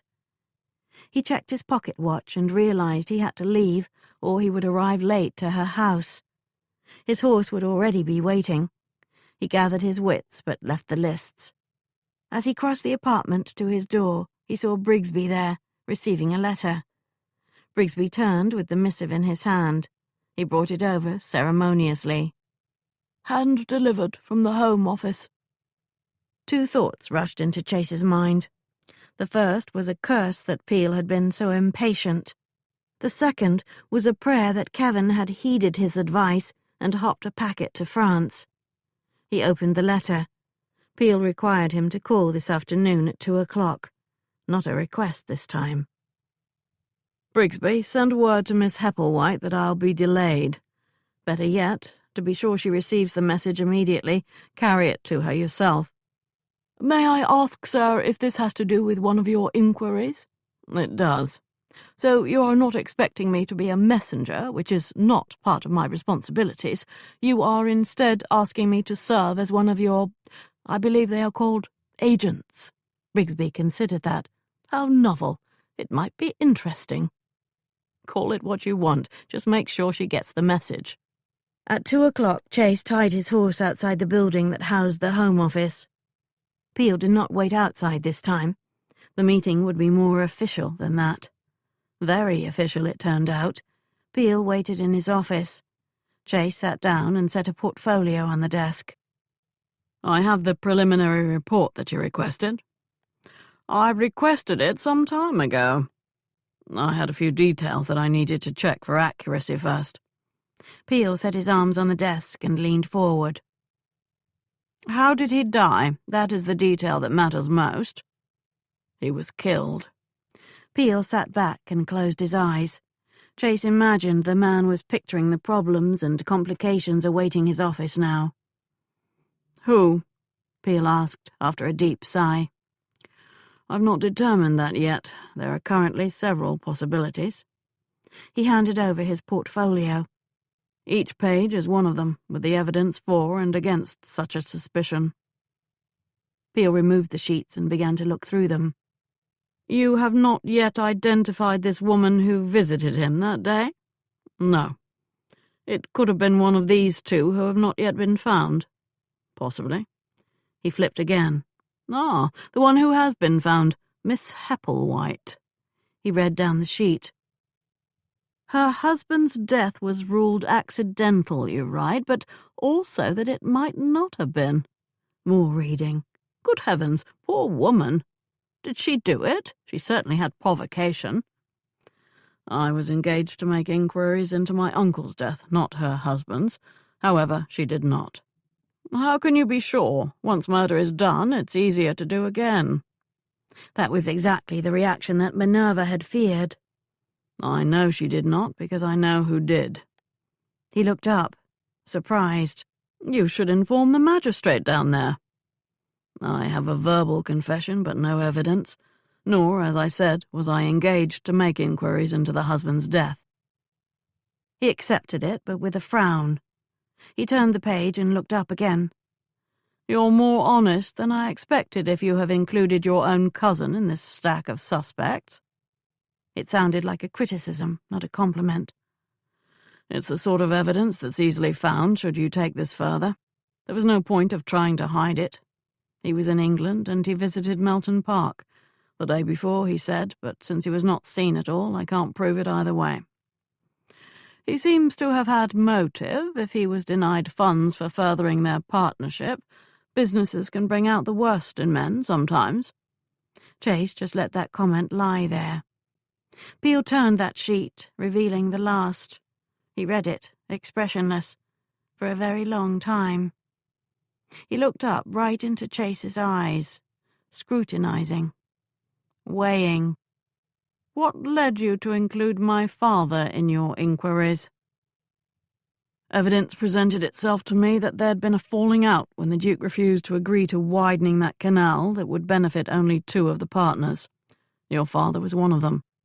He did not take it well and sought to find information that might persuade the Duke to change his mind. They were friends. Not recently, if such persuasion was being considered. Who gave you this evidence of attempted persuasion? Someone I believe and trust. He had not included Mr. Munro's name. I verified the information about the canal independently, however.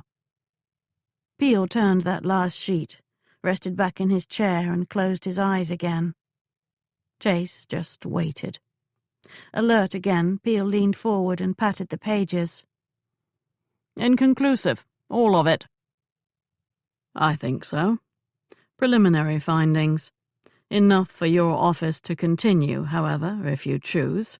Or not, if you choose. Peel pursed his lips, still looking at the papers.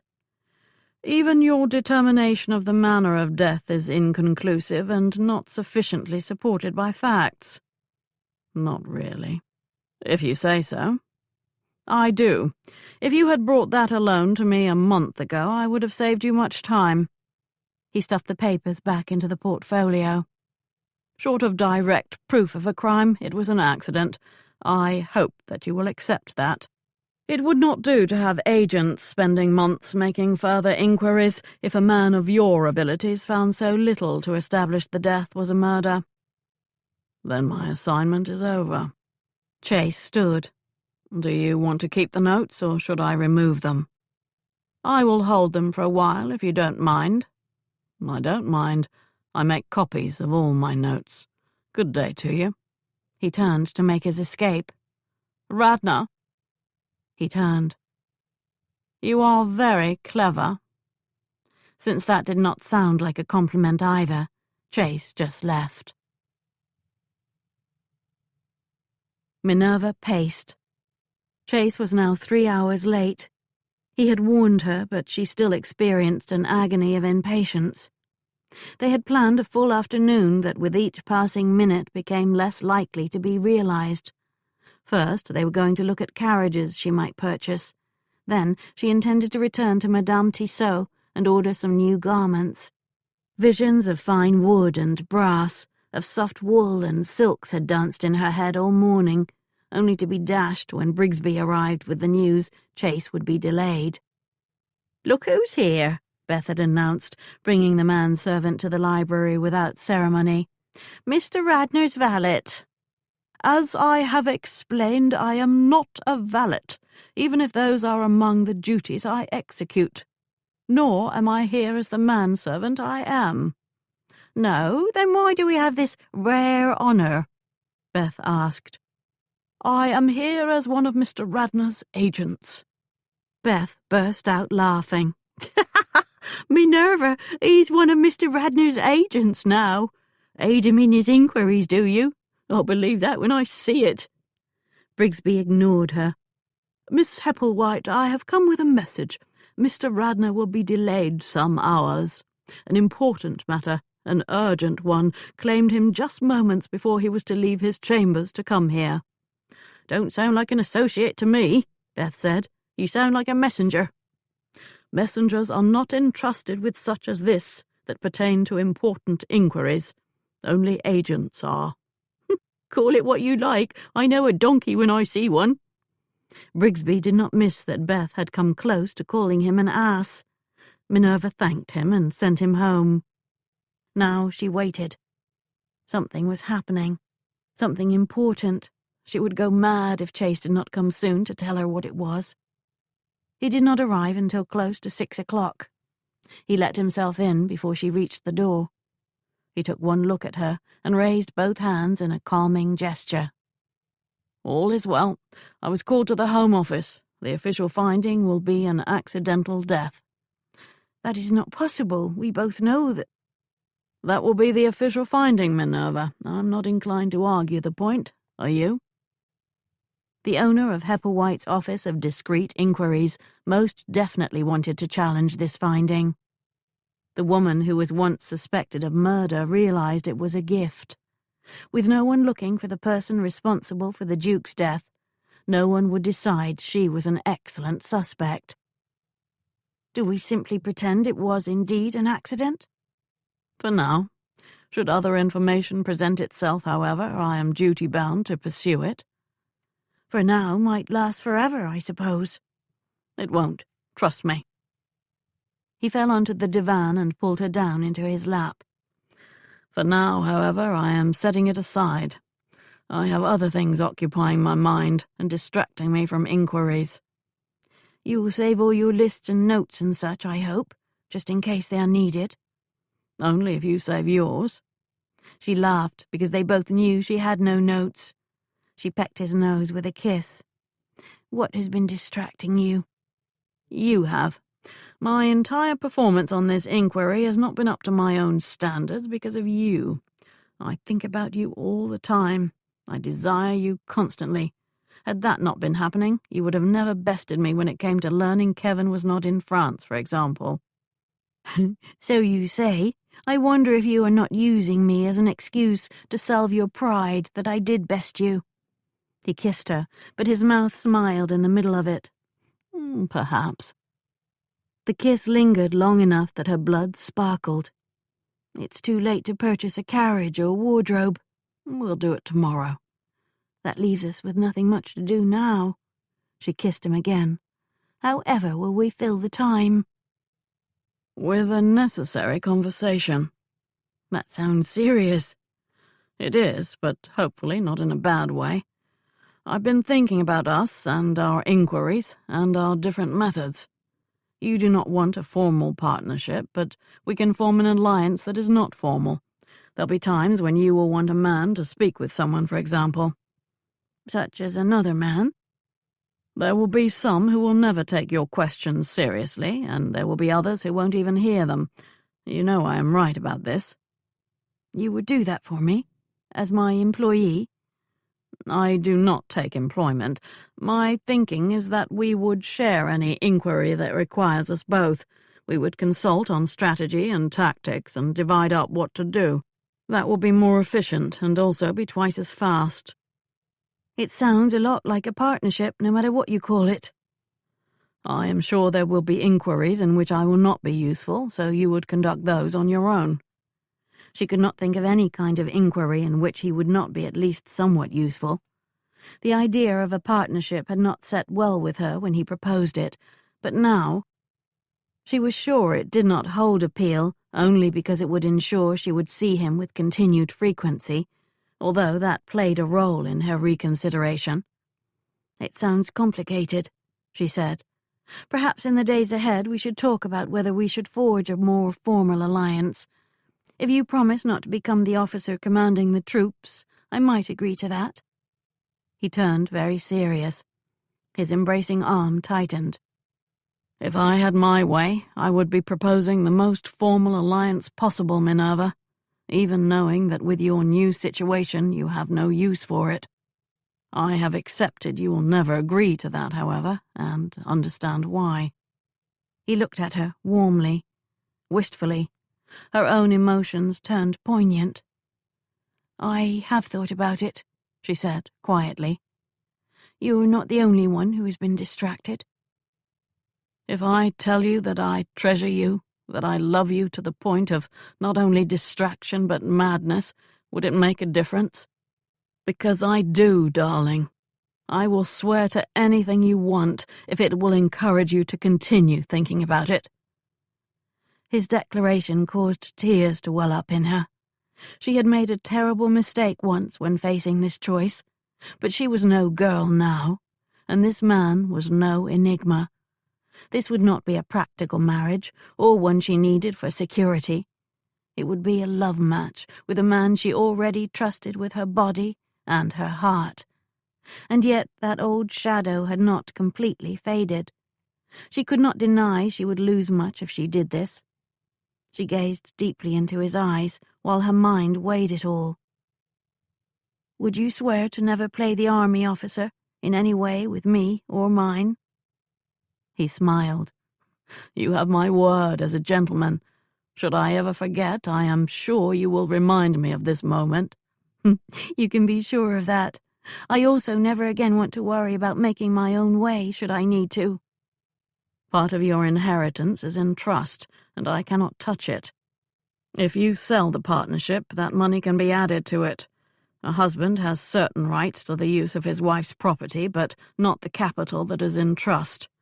Sanders will explain all of that when you meet with him, should you decide to marry anyone.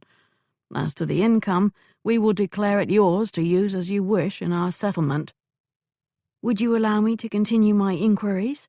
I truly enjoy them and do not want to stop. We will be together in that, as in everything.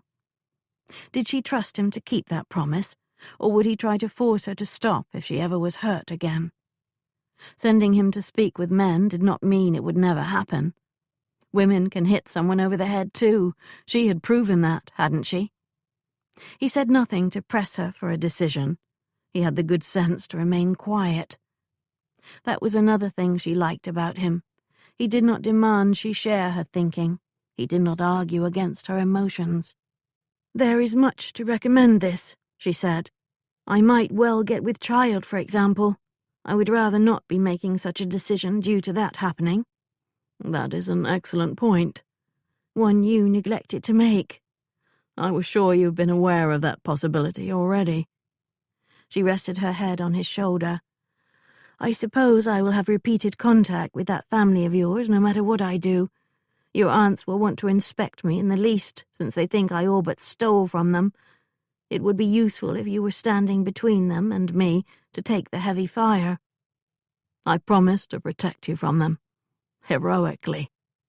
"I will admit I am of more than half a mind to be brave again," she said. "Love has me thinking that way. I only see one serious problem." "What is that?" "I'm not sure that I can live with someone who makes lists all the time." He laughed. "I promise you will never see me write one." "Then take me to bed, and while we are together, propose to me if you want to, and let us see what I say." Not long after, as one last test, she rolled so that he covered her with his body for the first time while they were joined. She waited for the old emotions to rise, prepared to battle them, fully aware of her vulnerability beneath his strength and size. She discovered her heart was too full to allow anything to dull her love and joy. She held him to her heart while he moved in her. His words of love entered her head and touched her essence. At the height of their abandon, he paused, heroically, and looked down with love and passion in his eyes. "Will you honor me by being my wife, Minerva?" "Of course, my love. Yes."